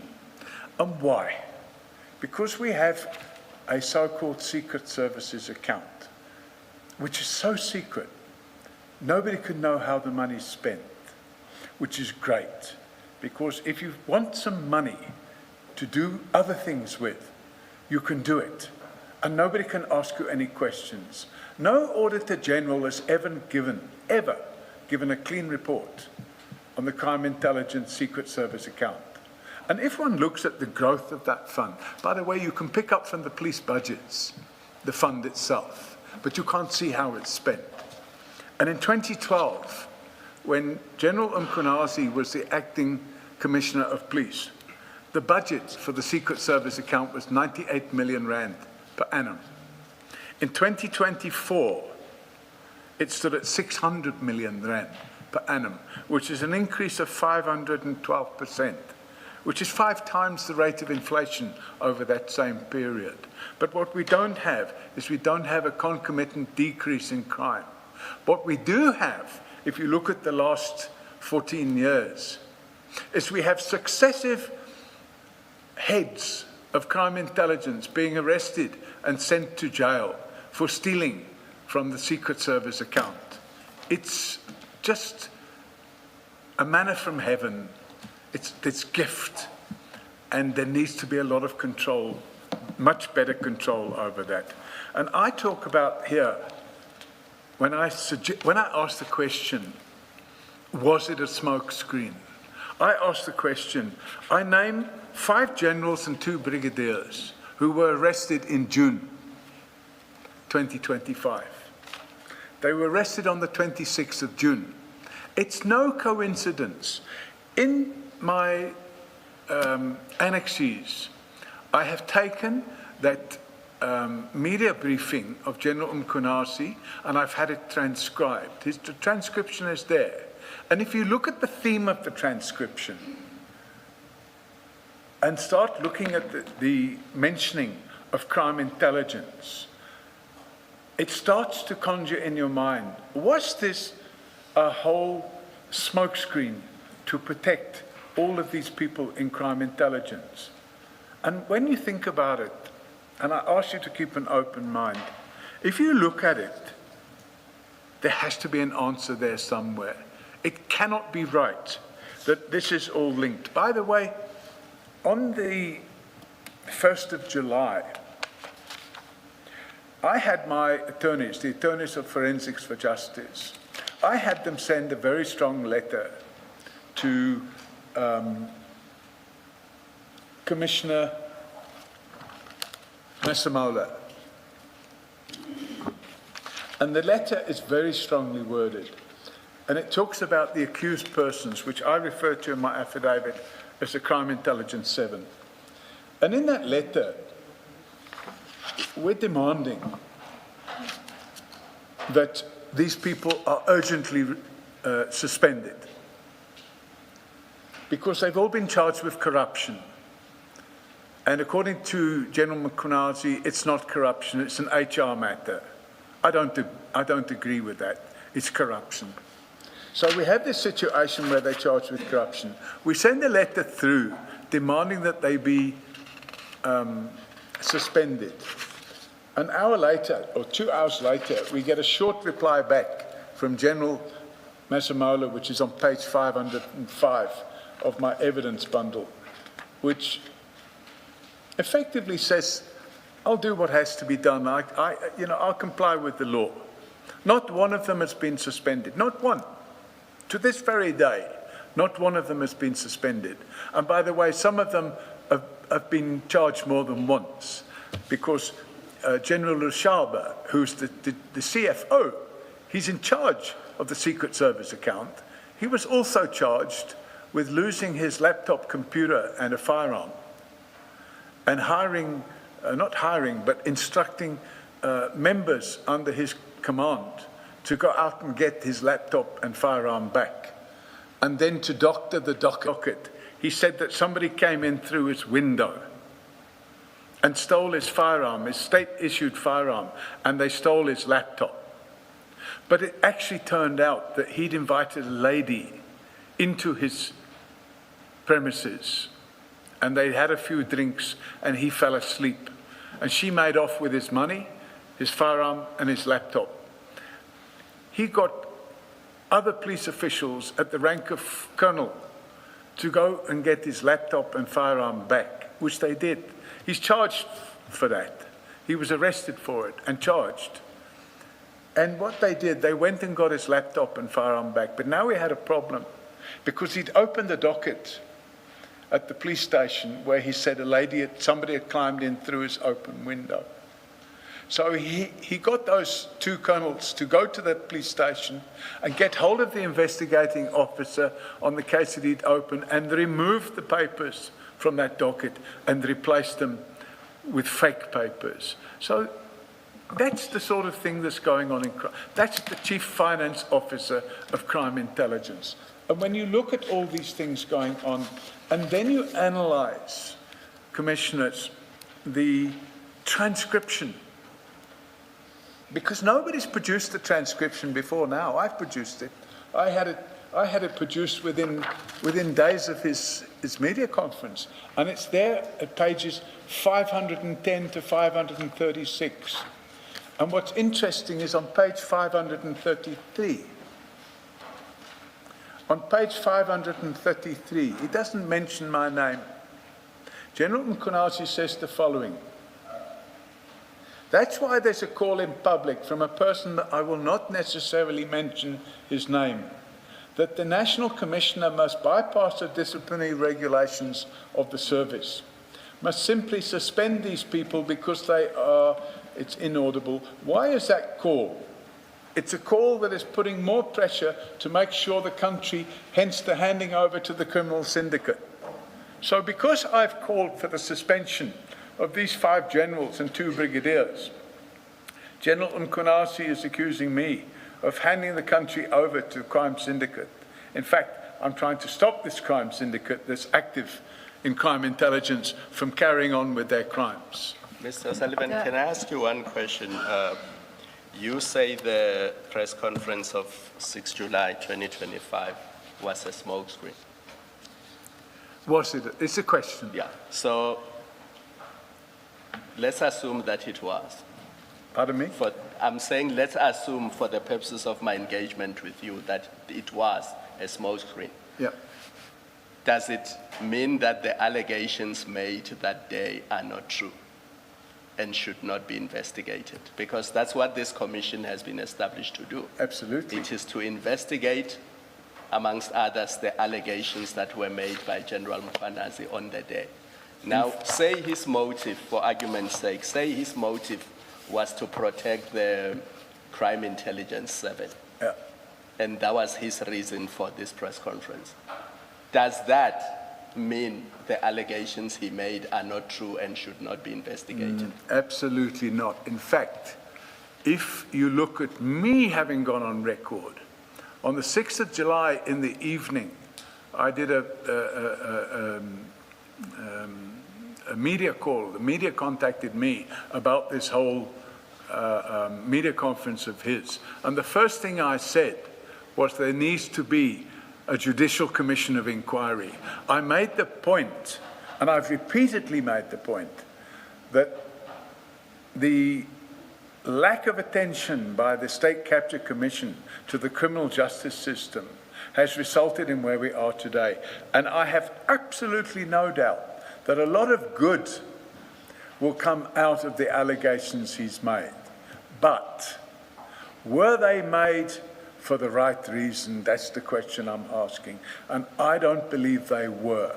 And if you look at the transcript, it starts to come out what actually the purpose of that media conference was. And I don't believe it was just about Minister Mchunu and these various parties, what's his name, Kat Malala, and all these other people. I don't believe it was about that. And the reason I've given in my briefing here today is that I start off by saying, this isn't the first time that we've had criminals penetrating the criminal justice system. It's been going on for years and years. Even during apartheid, it was still going on. So this is not new. But if any good comes out of it, fabulous. But what I'm saying is we need to keep an open mind as to the motive. And that's all I'm requesting. Is the motive a question that's within our remit, though? Is the motive, sorry? Is it a question that's within our remit? Must we answer that question? If one Is- looks it at does- your, it if does- you- if does- you look at your, So does that question fall within our terms of yes, reference? if you look at your terms of reference, Yes. it doesn't go there. However, if you apply, as your colleague did earlier, this novus actus interveniens, what if he didn't call that media conference? Would we be sitting here today? The answer is no. So a sequence of events has taken place, and all I'm saying is not everything is what it's been painted out to be. And I've requested the commissioners to keep an open mind. I keep an open mind on these issues. Of course, I would like to persuade you this way or that way, but the reality is I would never like to persuade you of something that's not right. We should keep an open mind on matters that fall within our terms of reference. Exactly. So that's why I'm engaging you on whether this is something that falls within the terms then of you're left with reference. the question. You, especially bear in mind that you have said a lot of good has come out of this process, and probably most of it does indeed fall within our terms of reference. So the issue is, all of that, or all of those issues, because we are yet to submit a final report, all of the issues that have arisen are issues that we must keep an open mind on, except those perhaps that are clear and on which everybody has already said something. That is, even those that are implicated. No, of course. Perhaps on those we may make, or rather have sort of final views on such matters, but otherwise we keep an open mind. But that relates to matters that fall within our terms of reference. So you keep saying, you're asking us to keep an open mind. If what you are raising, insofar as the motive is concerned, does not fall within the terms of reference, the issue of us keeping an open mind does not arise at all. No. If you accept that the question of the motive does not fall within our terms of reference, but I'm engaging you on whether it does, and I think you've accepted that it does not. It's chicken and egg, isn't it? Because if the motive was to create a smoke screen, then it possibly does fall within your terms of reference, because you need to know what was that smoke screen all about. And then you start asking other questions. So I prefer myself to be the bringer of information, not the decider of facts. But I brought the information to this commission because I've spent the last 36 years of my life trying to make this a better country to live in for all people in South Africa. And that's why when I saw what was going on, I thought, I need to throw my 10 cents into the mixture as well, especially since I've been named by the protagonist. When General Mkhonasi got up and blamed me, I had nothing to do with this Cat Matlala and these drug cartels and all the rest of it. I had no knowledge of what was going on until I heard about it in the media. But for him to name me, why was he naming me? And I can tell you the reason why. Because I didn't write, I got my attorneys to write a letter to General Masemola and demand that these 5 generals and 2 brigadiers be suspended. That's why I was named. I would understand the smoke screen point better if it does not go beyond saying. This was a smoke screen that was calculated to shield these generals from criminality that they are otherwise involved in. So we don't really get into, was it indeed a smoke screen? That's not before us. I understand. That's And not before us. I agree with you. I agree with you that your terms of reference do not ask you to consider whether it was a smoke screen. Yeah. So the criminality itself would then have to be something that does indeed fall within our terms of reference. The criminality shielded by the smoke screen. Your comment? I suppose the acid test will come in time when we see what happens, because we do know. Yes. Alleged criminality, of course, at Yes, this alleged stage. criminality. Yes, We do know, for example, that last week or the week before, there were allegedly other warrants of arrest for two of the same generals, two of the same 5 generals apparently are going to be arrested again. I have no knowledge of that, only what I've seen in the media. Hopefully tomorrow will be a peaceful day, and then whatever has to happen will happen. But I do believe that it will all unravel. It normally does. You know, if one looks at the late Commissioner Jackie Salebi, really good, because we're seeing generals in the police being exposed for criminality. And that's fantastic. But it doesn't mean the person that's exposing them hasn't been involved in any hanky-panky either. Thank you, thank you. Thank you, Chair. Just to clarify 2 things. From your paragraph 1.8.2, you deal with this... Sorry, page number? 26 of your statement.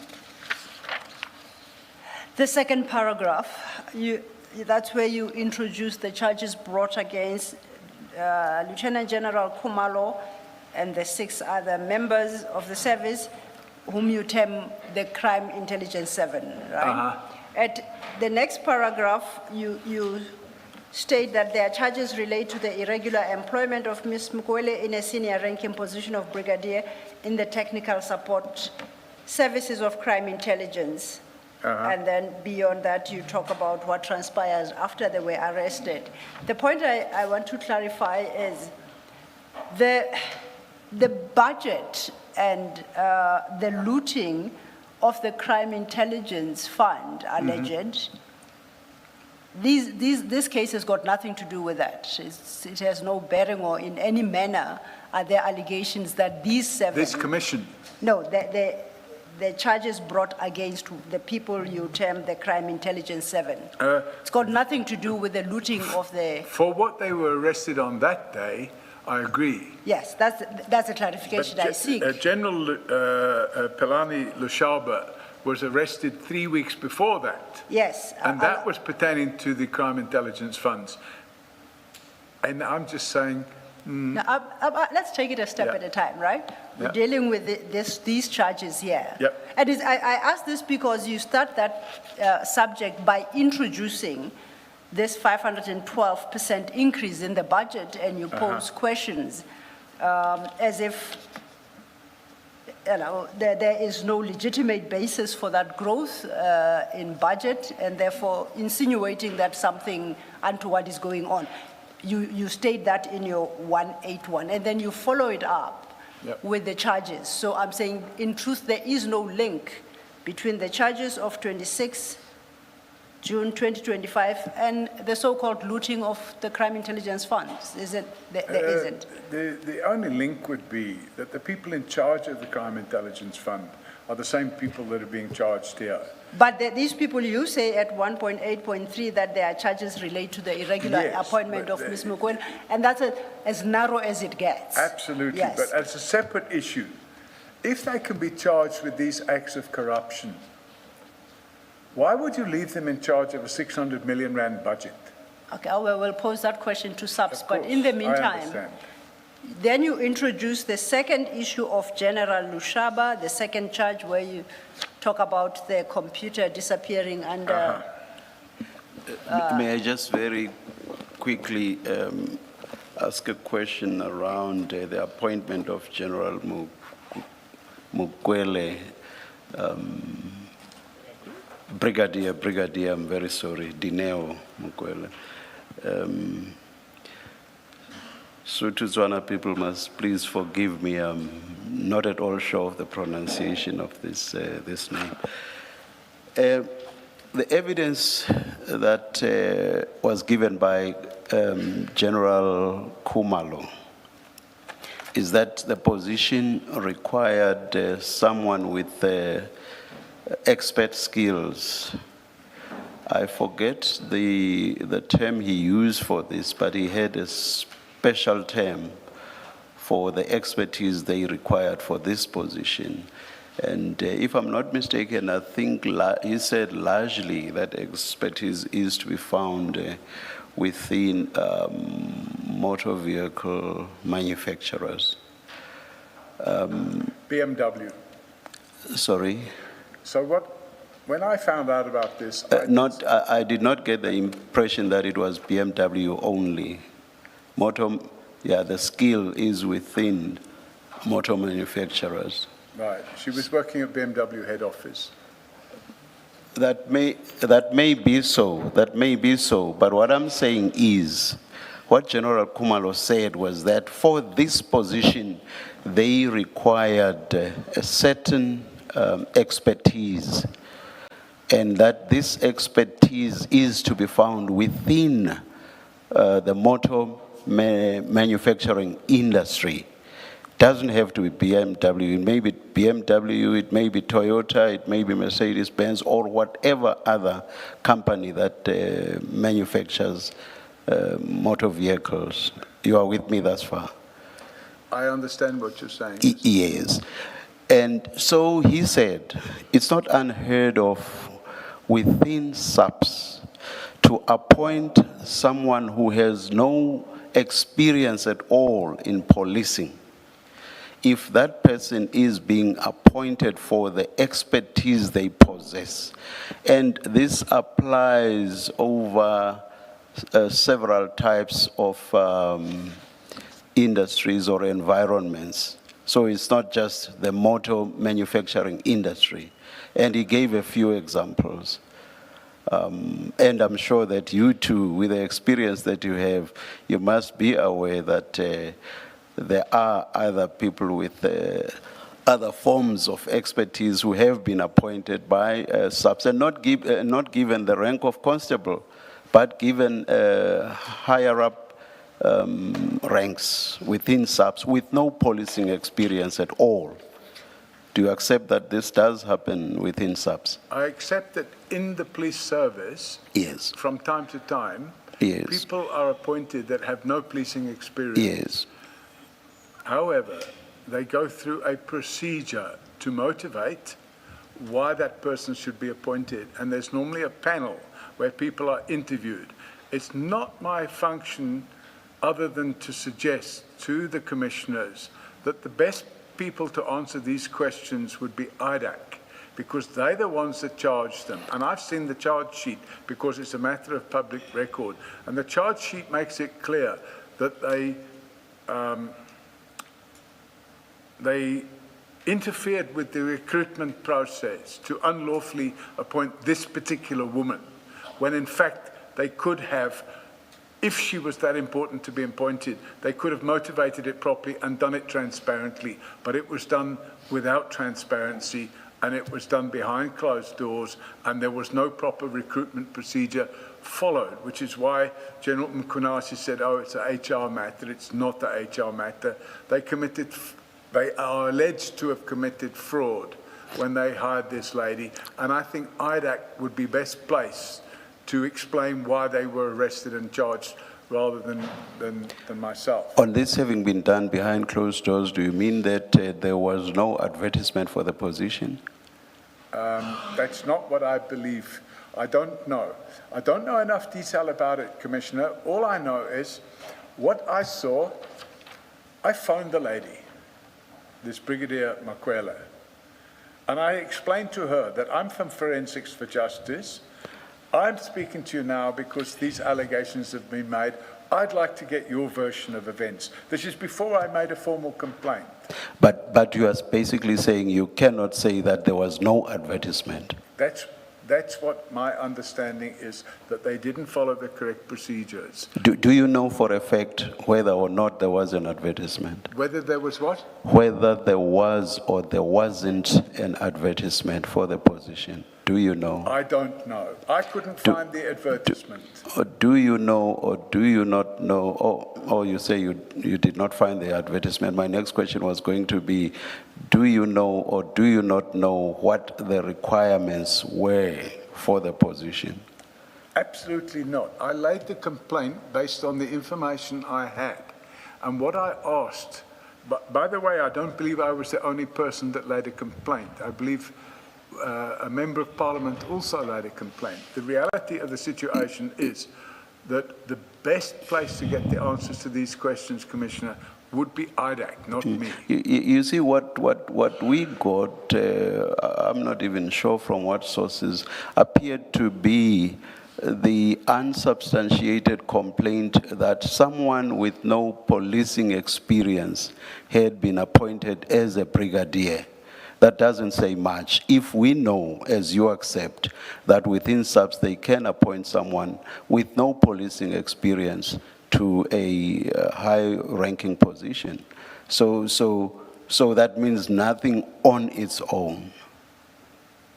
So, Commissioner, I didn't base my complaint on the fact that this person had no policing experience. My complaint was based on the information that I received. And when I checked it out, Which was what? What was this information? The information I received was that she was parachuted in, which is an expression meaning bypass all the procedures, appoint her at any costs. That's the information that I received. And that's the report I made. Do you have any difficulties telling us who or how you received this information? Pardon me? Do you have any problems telling us how and from whom you received this information? So, as I mentioned earlier, Forensics for Justice have a hotline, and we have a web report where you can make a report on the internet without leaving your name, who you are, and you can phone and leave a message on the toll-free number. Yes. In this particular matter, it came through on the toll-free number by a person in crime intelligence. You know, I looked into it. I phoned the lady in question to see if she would give me a reasonable explanation. I do believe I may even have the messages that I sent to her. No, just give us the substance of... Okay, so my phone call was, we've received this complaint, I'd like to hear your version of events. She said, no, I can't talk to you, must speak to head office. I said, who at head office? And she put the phone down. That's not the conduct of a person that's got nothing to hide. So then I obviously ran background checks on this person. I spoke to BMW Motors, and I was able to establish what she was doing there, and that comprised the report which I gave to the OIG, the Office for Inspection. Because it's crime intelligence, the place you make the complaint is the OIG. And if they don't do anything about it, you might take it further. But I subsequently heard from the OIG, because I had meetings with them, and they told me that they'd referred the matter to IDAC. Thank you. And if I may just follow up on this question the chair asked, in response to a question the chair had posed to you, you stated that you inquired from BMW what position she held at BMW. She's an admin clerk.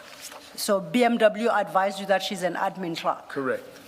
And not that she held the qualification that the chair earlier referenced, they never told you about that? And when I asked her about her qualification, she didn't want to discuss it with me, so I couldn't really go any further. Well, I'm sure it's not very surprising because you are a third party wanting to know about her personal affairs, so she's not duty-bound exactly to account to you, is she? But when I explained it to her, Commissioners, I didn't say, by the way, I want to know about your personal affairs.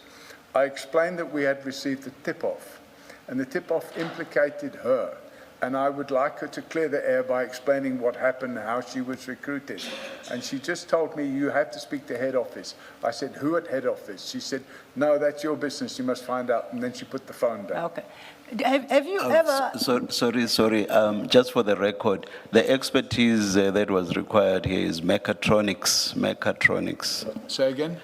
I'm saying the expertise that was required for this position is something called mechatronics. Just for the record, I'm not asking for a response. May be the case. And I do believe that the best place to get the answer here would be the prosecutor that charged them. Yes. And lastly, you are not on record as having suggested that she was a tea lady at BMW. That has been bandied about in public. You are not the source of that claim? Absolutely not. Okay. I was able to ascertain that you, at that time, I'm going back now over a year and a half. At that stage, she was 29 years old. Yes. So definitely not a teenager. No. Tea lady. Oh, I thought you said teenager. No. Then I'll repose my question then. No. Because I say it is bandied about. Let me explain myself. I definitely made no mention of her being a tea lady. Okay. But what you have in this country, well, you have in every country, is you have this thing called social media. They appointed a tea lady as a brigadier, but definitely I'm not the source of such activity. And that's what I sought to establish. Commissioner? Yes, but Mr. O'Sullivan, I ask only because you say you're one of the people, one of two people, I think, who laid a complaint. Now, in respect of Brigadier Mukwele, what was your complaint about her in particular? I'm not asking about the other. My complaint was that she had been recruited without going through proper recruitment procedures. The informant that came to us told us that this person had been recruited to a position which other people had applied for and were competent to do, but they had bypassed the procedures. And, I mean, it being a criminal complaint, you consider It wasn't that... a criminal... My complaint wasn't a criminal complaint. Oh, I see. It was a complaint to the OIGI that, and by the way, it sat with other aspects of a broader complaint involving properties that were being purchased and other issues, yes. Which I haven't brought to this commission because, it wasn't part of your terms of reference. You have answered me. I was interested in understanding what firstly, I thought your complaint against her in particular was that she committed a criminal offense, and I wanted to know if that is so. You never. All right, that's fine. Thank you. Can you just clear up, sorry, Advocate Sillo, maybe you may resolve a mystery. Was it you by any chance who slipped the dossier, the investigation dossier, under a certain member of Parliament's door? Which dossier? You said you conducted the investigation and then you sent a complaint to the Inspector General. Let me be truthful. Yes. I'm not in the business of jumping on a plane and flying to Cape Town to slide a dossier under anybody's door. The information, I've still got the emails on my email system where I report to the OIGI. I don't send any dossiers to, and I know who you're talking about. I don't do that. So he did not get it from you? Absolutely did not get any dossier from me. Thank you. Thank you, Commissioner Khumalo. If I may move then to page 28 of your statement. At paragraph 1.8.9. Sorry, Ms. Silo, maybe before you do that. Absolutely. Mr. Sullivan, in your paragraph 1.8.5, you refer us to the two letters. That's your attorney's letter to General Masemula and his response. And your further response to him is quite scathing. and I think you've spoken to that. Looking at his response to your attorneys. No. No, I'm saying I am looking at. Say again? I'm looking at his response to your attorneys, Yes, which you find at page 505. correct. And which obviously displeased you, and you are, in page 506, you speak quite very strongly against that letter. Yes, Now, the last paragraph would have been in his response at 505, would be what offended you. And I just want to ask, what is wrong? What do you consider to be wrong with this response? which paragraph? The last paragraph in 505, General Masemula's response to you, to your attorneys. What was the purpose of the trip? What? Page 505, are you there with me? Oh, 505. Yes. Sorry.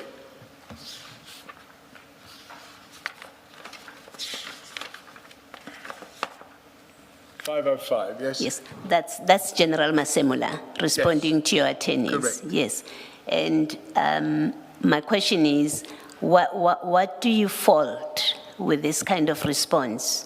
I mean, I look at the last paragraph of that letter, and it is standard letter. And no, let me finish.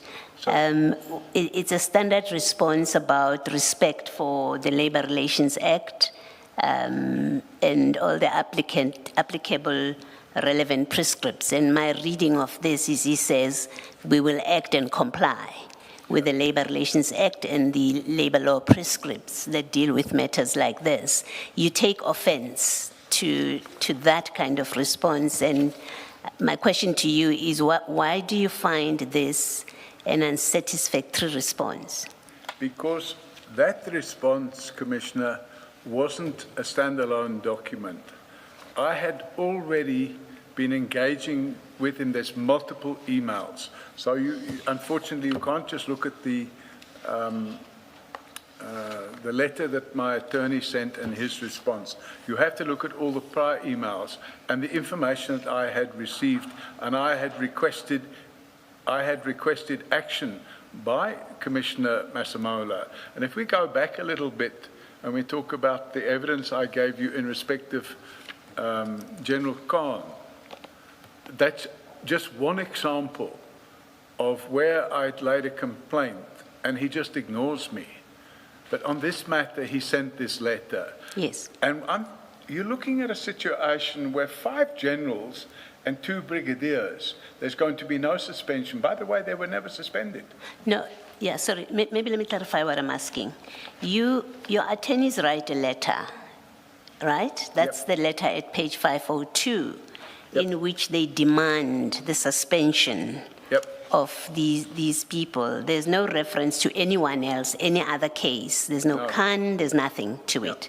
There's just these people, the generals and the 2 brigadiers. And then they demand in the letter that these people must be suspended, otherwise you'll bring an urgent application to court. He responds to you, and he says, the National Commissioner is aware of his constitutional duties in terms of the SAPS Act, as well as the SA disciplinary regulations. It must be emphasized that this matter is receiving the necessary attention it deserves, and it's a matter that involves the relationship between employer and employee in line with the Labor Relations Act, as well as all the other relevant prescripts. That's what he says. You respond, and you're displeased by it, and you call it a response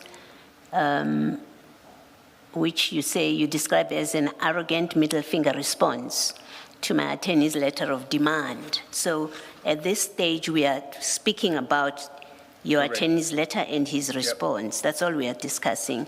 And my question is, what do you find wrong and offensive in the manner in which he has responded, which I've just read to you now?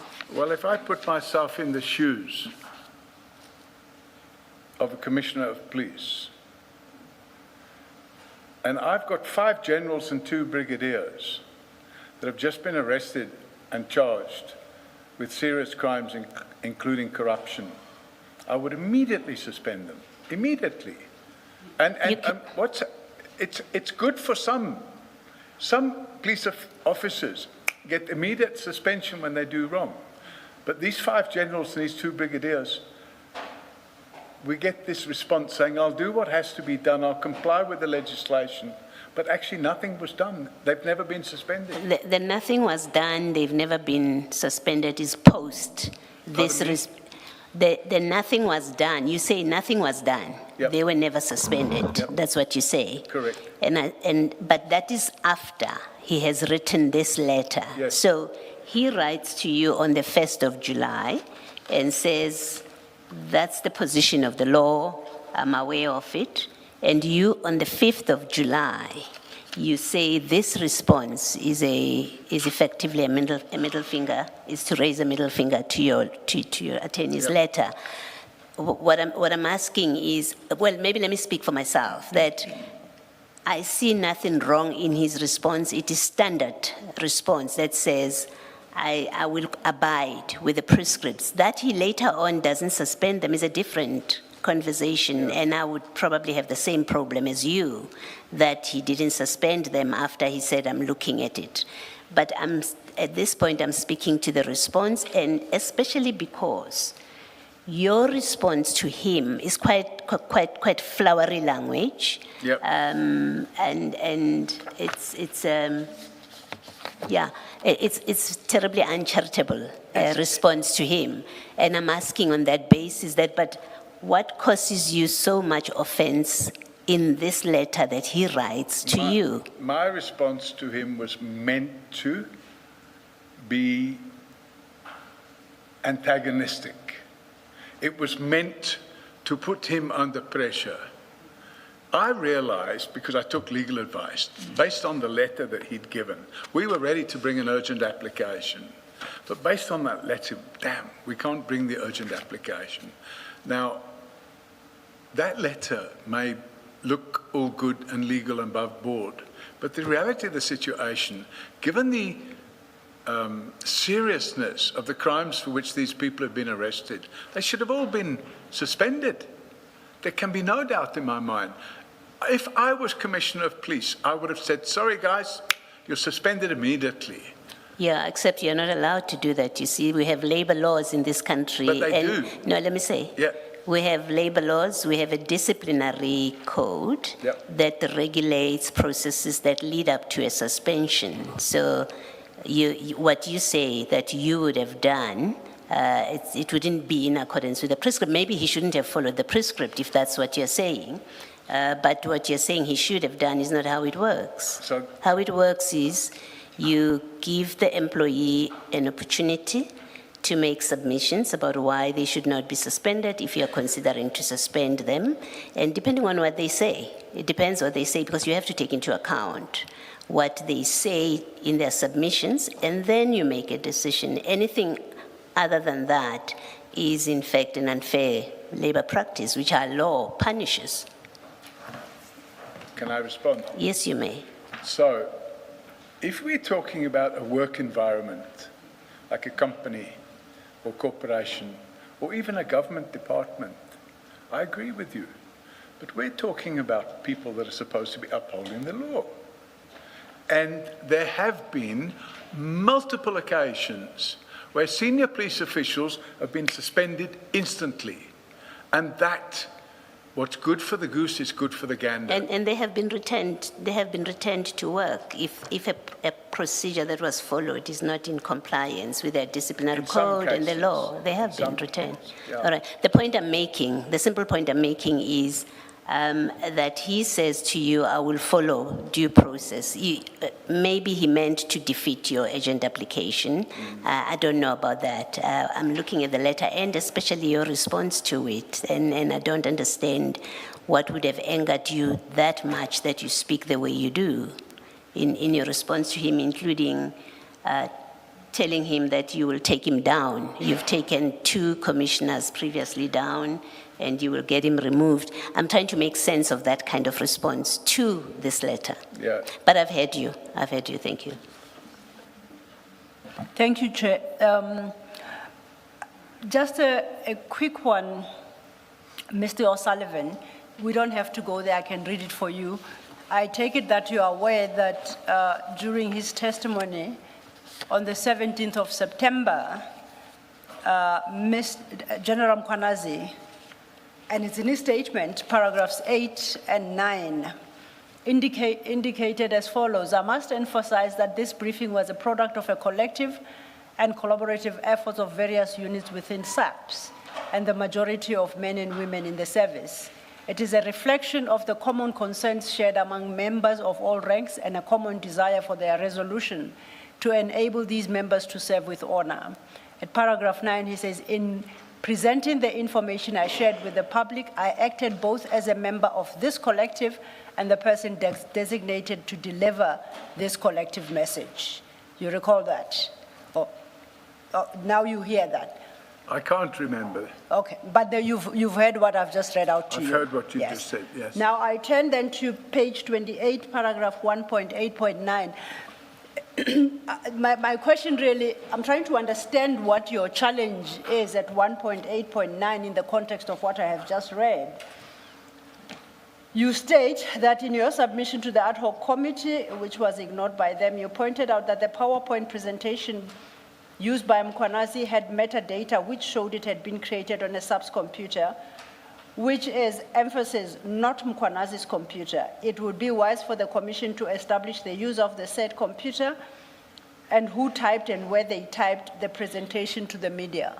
Why must we concern ourselves with that exercise?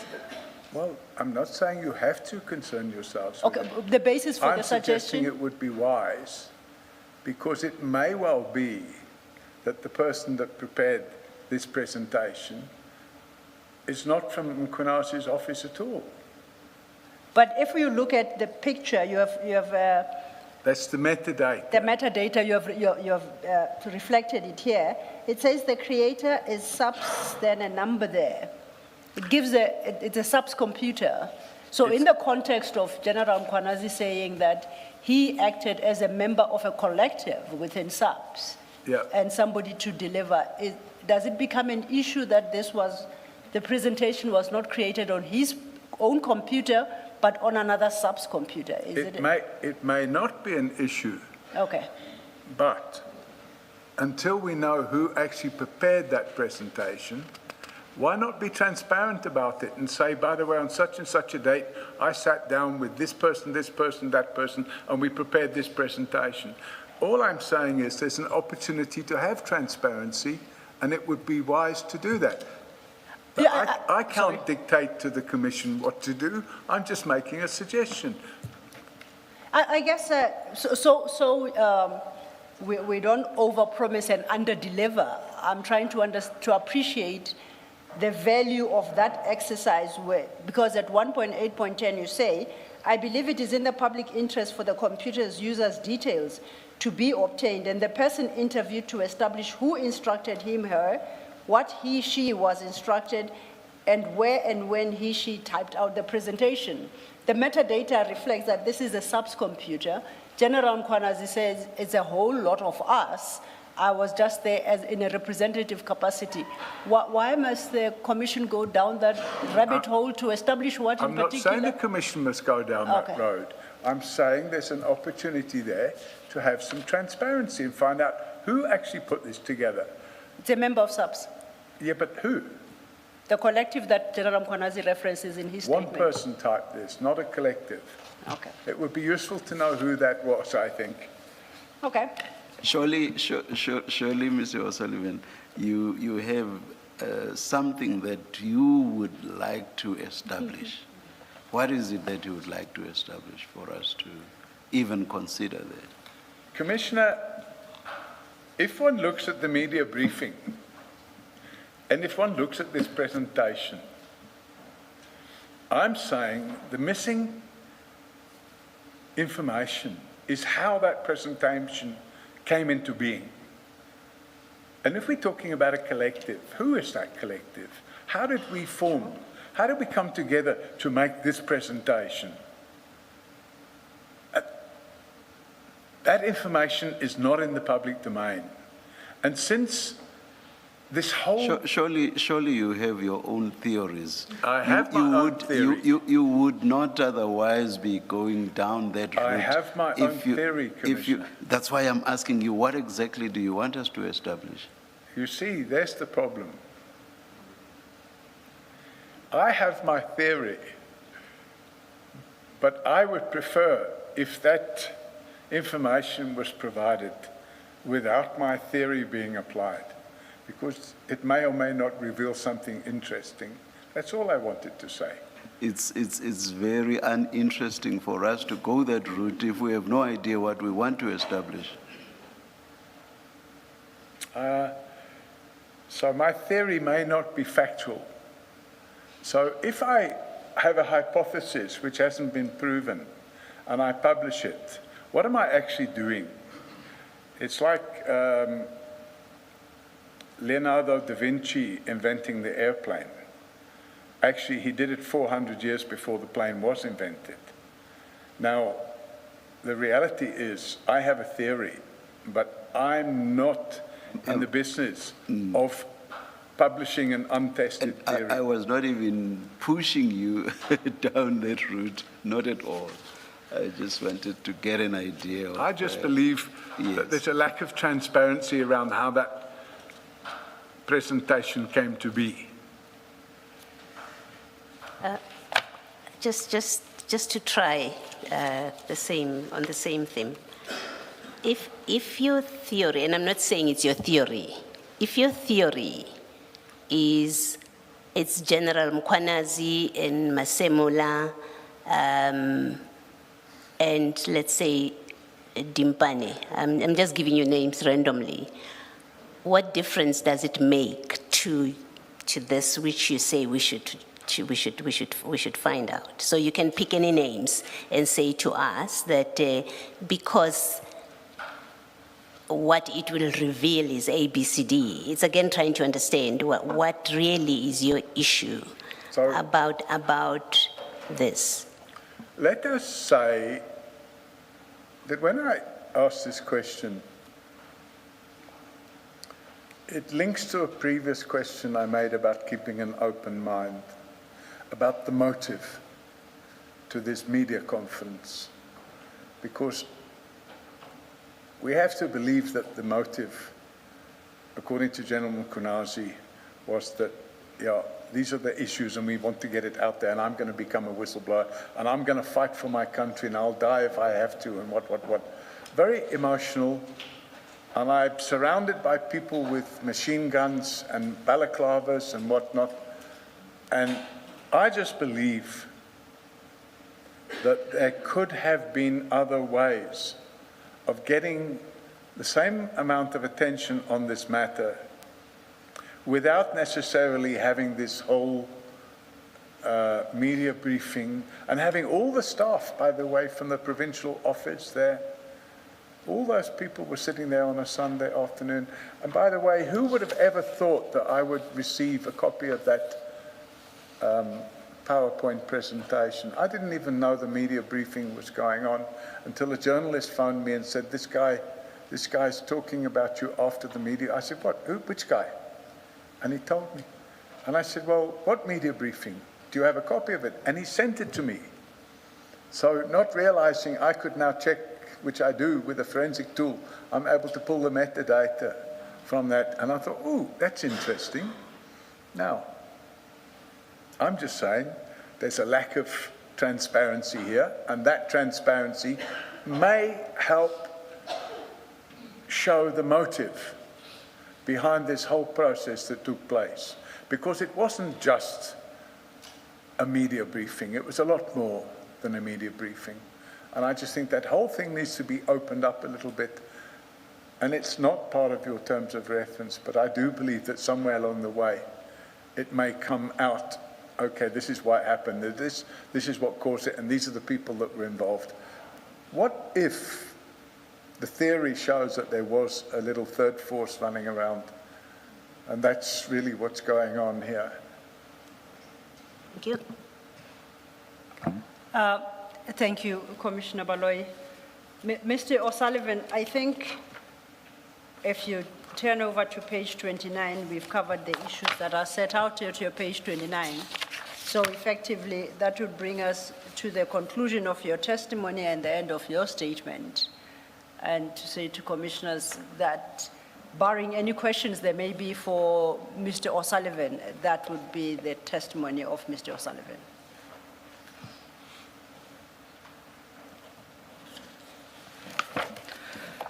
Mr. O'Sullivan, thank you very much for your testimony, and thank you for enduring the very long day. It's a pleasure. You are excused. Thank you. Thank you. 9:30 tomorrow? 9:30 tomorrow, Chair. Thank Let's you. adjourn and resume at 9:30 tomorrow.